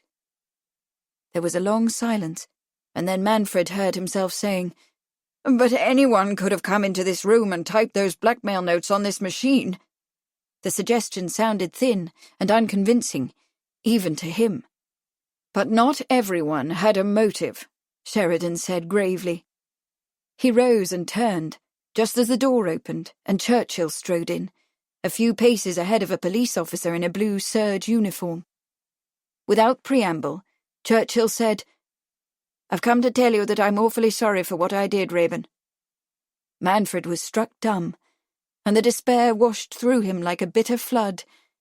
They not only knew that he had killed Finch and tried to blackmail Lady Randolph, but they knew why, and their knowledge robbed him of everything. There was nothing left of his plan for revenge, nothing left of his hopes, nothing left of his future. It was gone, all gone. He half turned toward the window, where the bird with the iridescent feathers had come back to peck at the remaining bits of grain.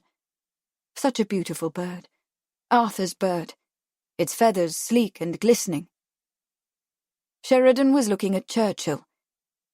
"I want Raven to hear the whole thing, Winston," he said. "Everything you told me last night." Manfred heard Churchill's words through a great roaring in his ears. "Ragging you and your brother was unforgivable of me," he was saying, "and I shall be haunted by my actions for the rest of my life. I want you to know that I am heartily sorry, Raven. I could not know that what I and the others did might lead to your brother's suicide. But if it is of any help to you, I have thought of myself with a deep loathing every day since his death. If only I could go back and undo what we—" "Stop him!" the officer cried. "He's jumping!" Manfred heard that too. But he had already swung one leg over the windowsill, and the desk was between the three of them and himself. They could not reach him in time. He cast one last glance at the pigeon as it flew up and away, and then he was over the edge and falling free. Chapter 38. Man dies in fall from window. Pigeon fancier suffers fatal accident. Mr. Manfred Raven, managing editor of the Anglo-Saxon Review, fell to his death from the fourth-floor window of his office on Thursday morning. According to witnesses, he was intent on feeding pigeons at the windowsill when he lost his balance and fell to the street below. Lady Randolph Churchill, editor of the Review, expressed deep sorrow at his passing. "He was a talented and capable editor," she said. "It will be difficult to replace him." Mr. Raven is survived only by his sister, Miss Maud Raeburn of Queensway, Bayswater.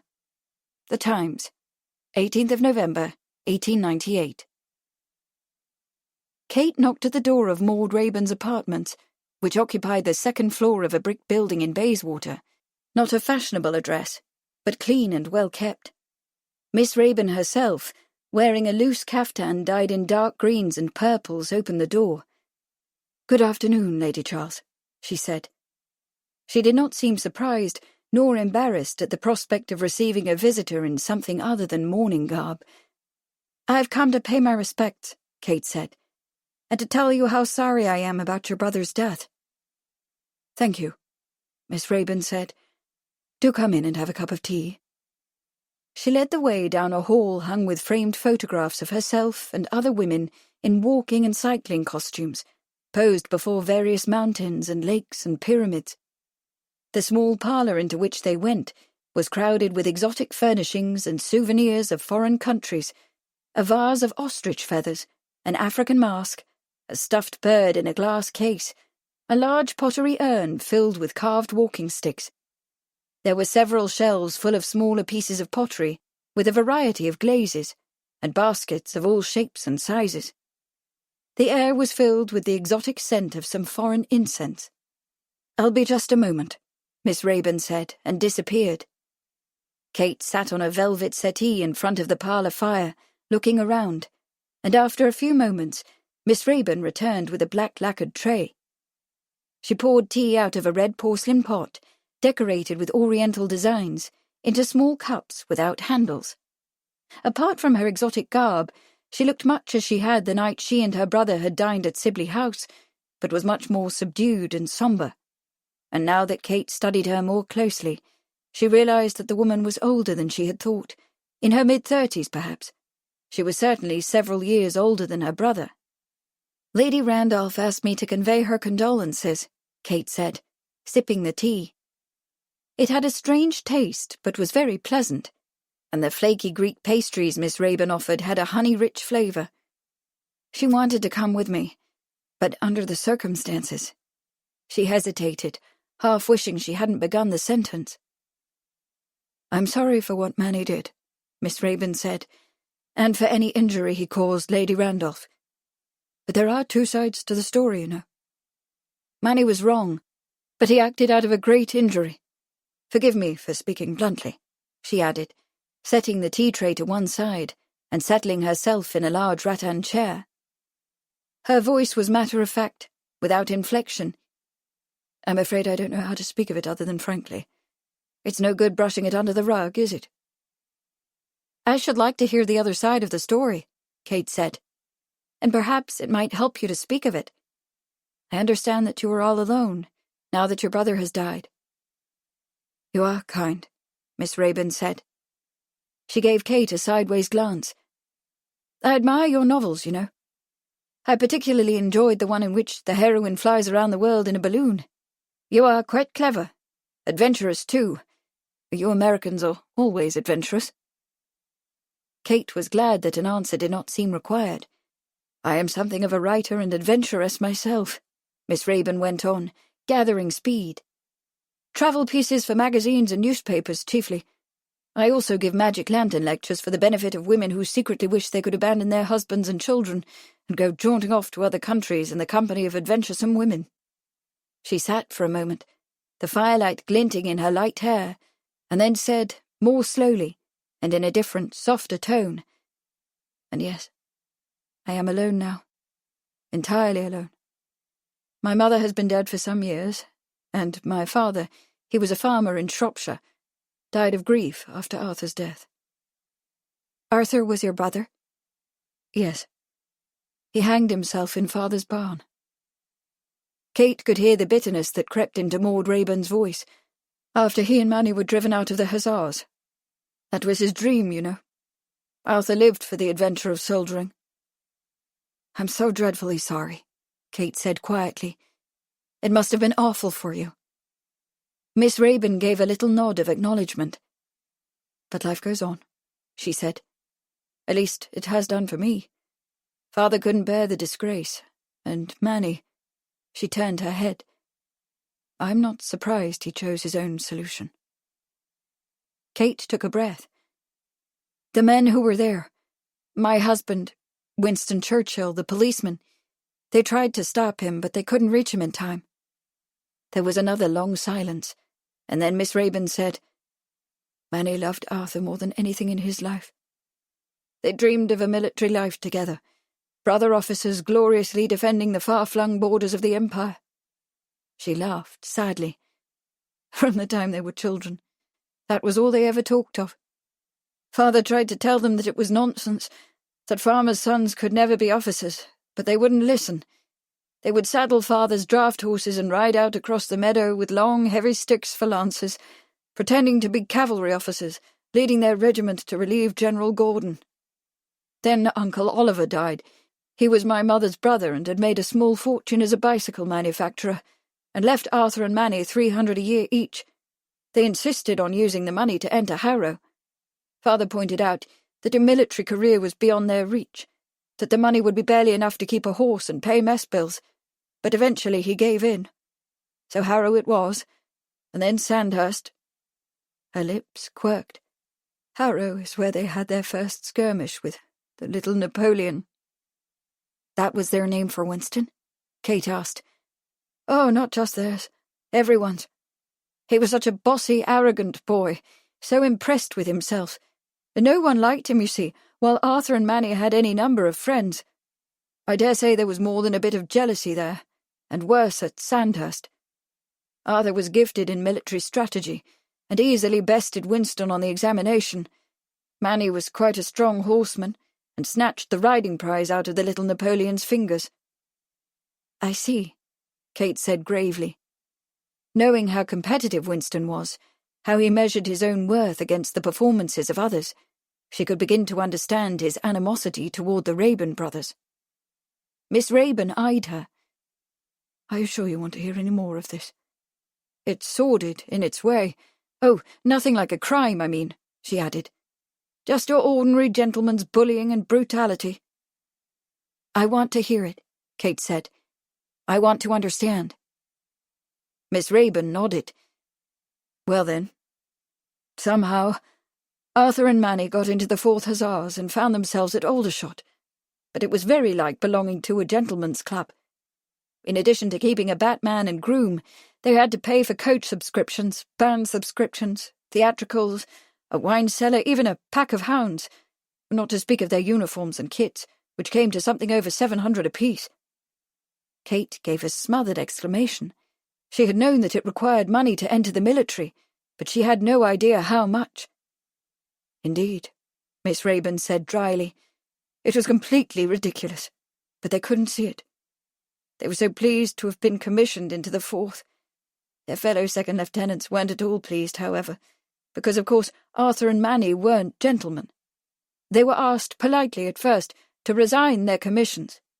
When they refused, they were bullied and badgered. They never went to sleep in a dry bed. Their possessions were smashed and pilfered, and they were flogged and held head down in a horse trough where Arthur nearly drowned. The end came when they returned from exercises one day to find their bags packed and loaded onto a cart. Manny tried to convince Arthur to stay and brave it out, but he was a sensitive young man and was completely broken. He resigned his commission that day. 2 days later, he was dead. But what about the commandant? Kate exclaimed. What about the upper levels of command? Didn't anybody see what was going on? Couldn't they stop it? Why? Miss Raeburn asked with a toss of her head.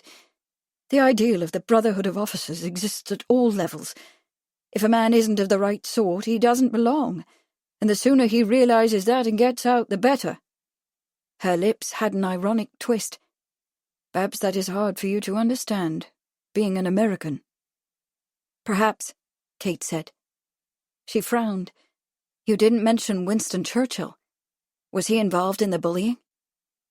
There were 4 or 5 others, but he was the ringleader, Miss Raeburn said shortly, the worst and cruelest of the snobs.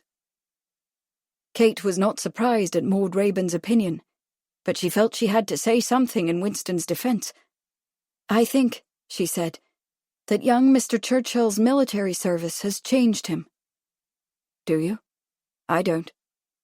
I believe that he is using the army as a platform for a political career, a career which he can scarcely finance, any more than my brothers could finance their cavalry commissions, and I certainly didn't find anything in his military reporting to suggest that Mr. Churchill is anything but manifestly ambitious for himself and willing to sacrifice others to gain his own ends.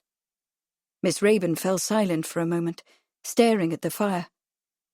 God help England if he should succeed in his ambitions. Can you imagine the consequences if that young man should be called to serve with the cabinet, or as Prime Minister? She shuddered. After that, there was hardly anything more to say. A few moments later, Kate murmured her goodbyes and left. As she walked down the street towards Bayswater Road to hail a cab, she reflected on the course of events, the terrible chain of causality that had led from a boy's jealousy at Harrow and Sandhurst, to a young man's bullying at Aldershot, to a suicide in Shropshire, thence to a murder in Cleveland Street, and finally to another suicide in Fleet Street. Arthur Raeburn had died by his own hand. Manfred Raeburn, bent on avenging his brother, had killed Tom Finch to obtain the photograph he intended to use to destroy Winston's political ambitions, and now Manfred was dead. Was that the final conclusion? Had they arrived at the end of the terrible trail?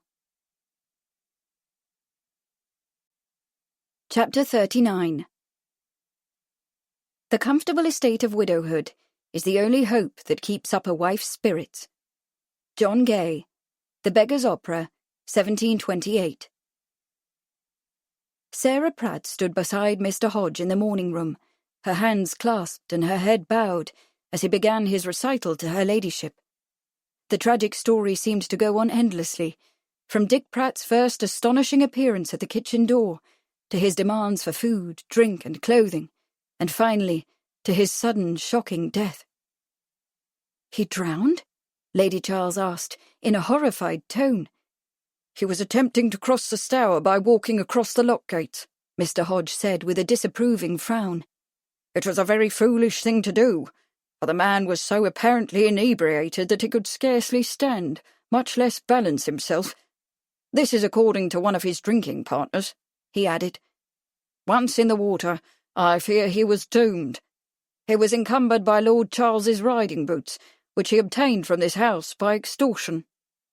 Her ladyship shook her head. "What an irony," she said sadly. Sarah Pratt was not sure what iron had to do with it, since the boots were made of leather, but it did seem to her to be eminently just that Pratt's greed for drink and fine boots should have sunk him. She had been enormously relieved when she discovered that Pratt had indeed died by drowning rather than rat poison, and that the constable had come to escort her to the jail so that she could identify the mortal remains. Still, her relief had been coloured by her consciousness of her own dreadful guilt, and she could not feel easy until she confessed her thefts to Mr. Hodge, who had been quite stern with her, as he should, and to her ladyship as well, with a true remorse for her theft. But Lady Charles, having now heard the entire story, was not stern. She turned to Sarah with a sympathetic look. "I am so sorry, Mrs. Pratt, that you have lost your husband." "Oh, please don't be sorry, your ladyship," Sarah burst out. "He was a bad man and got what he deserved." She could not say how glad she was to have been returned to the comfortable estate of widowhood, but she could say something else. She twisted her hands, her voice breaking. "I'm so dreadfully sorry to have took what didn't belong to me, on his account. It was wrong of me, very wrong." "Yes, it was wrong, Mrs. Pratt," Mr. Hodge said firmly, "and it was wrong to lie to your employer about your situation. I think, under the circumstances—" Sarah was never to know exactly what Mr. Hodge thought, because Lady Charles interrupted him, in a gentler tone.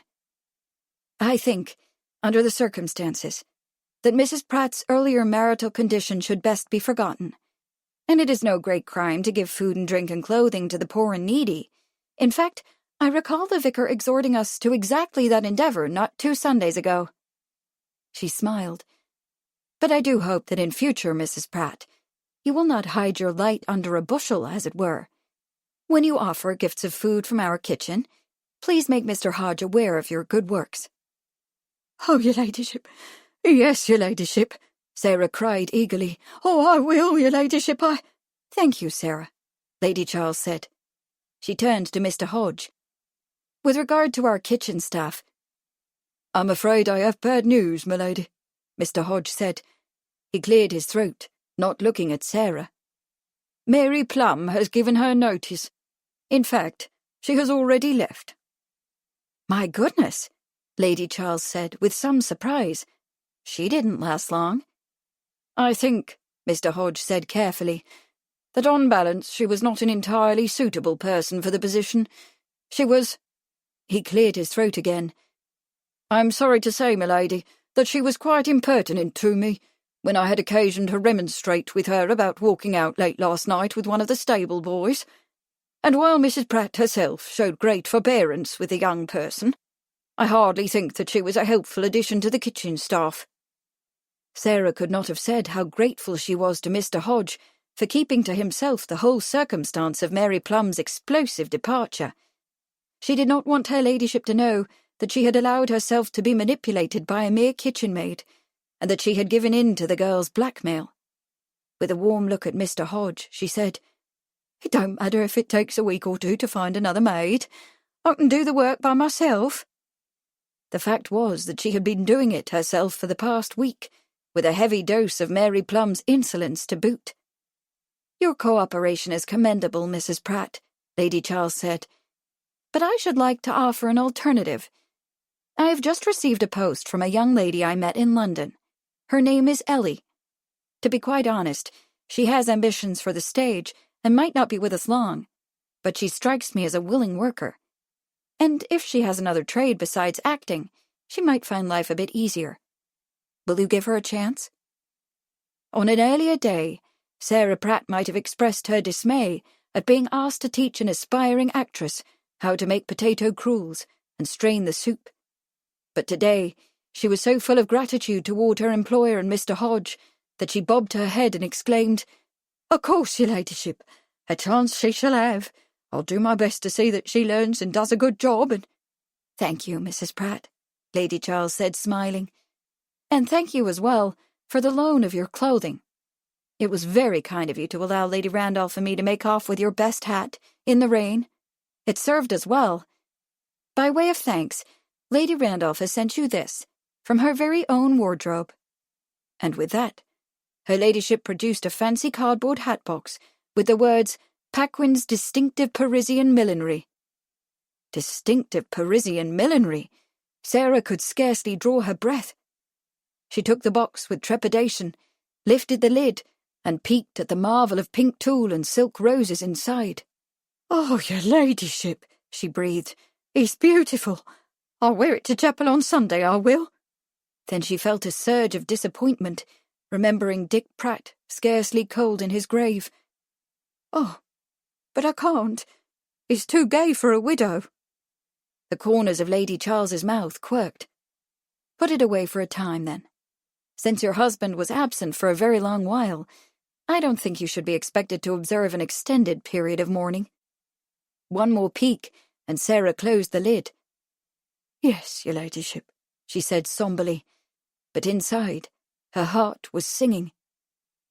"Very well, Mrs. Pratt," Lady Charles said. "You may go, and I shall send Ellie to you directly."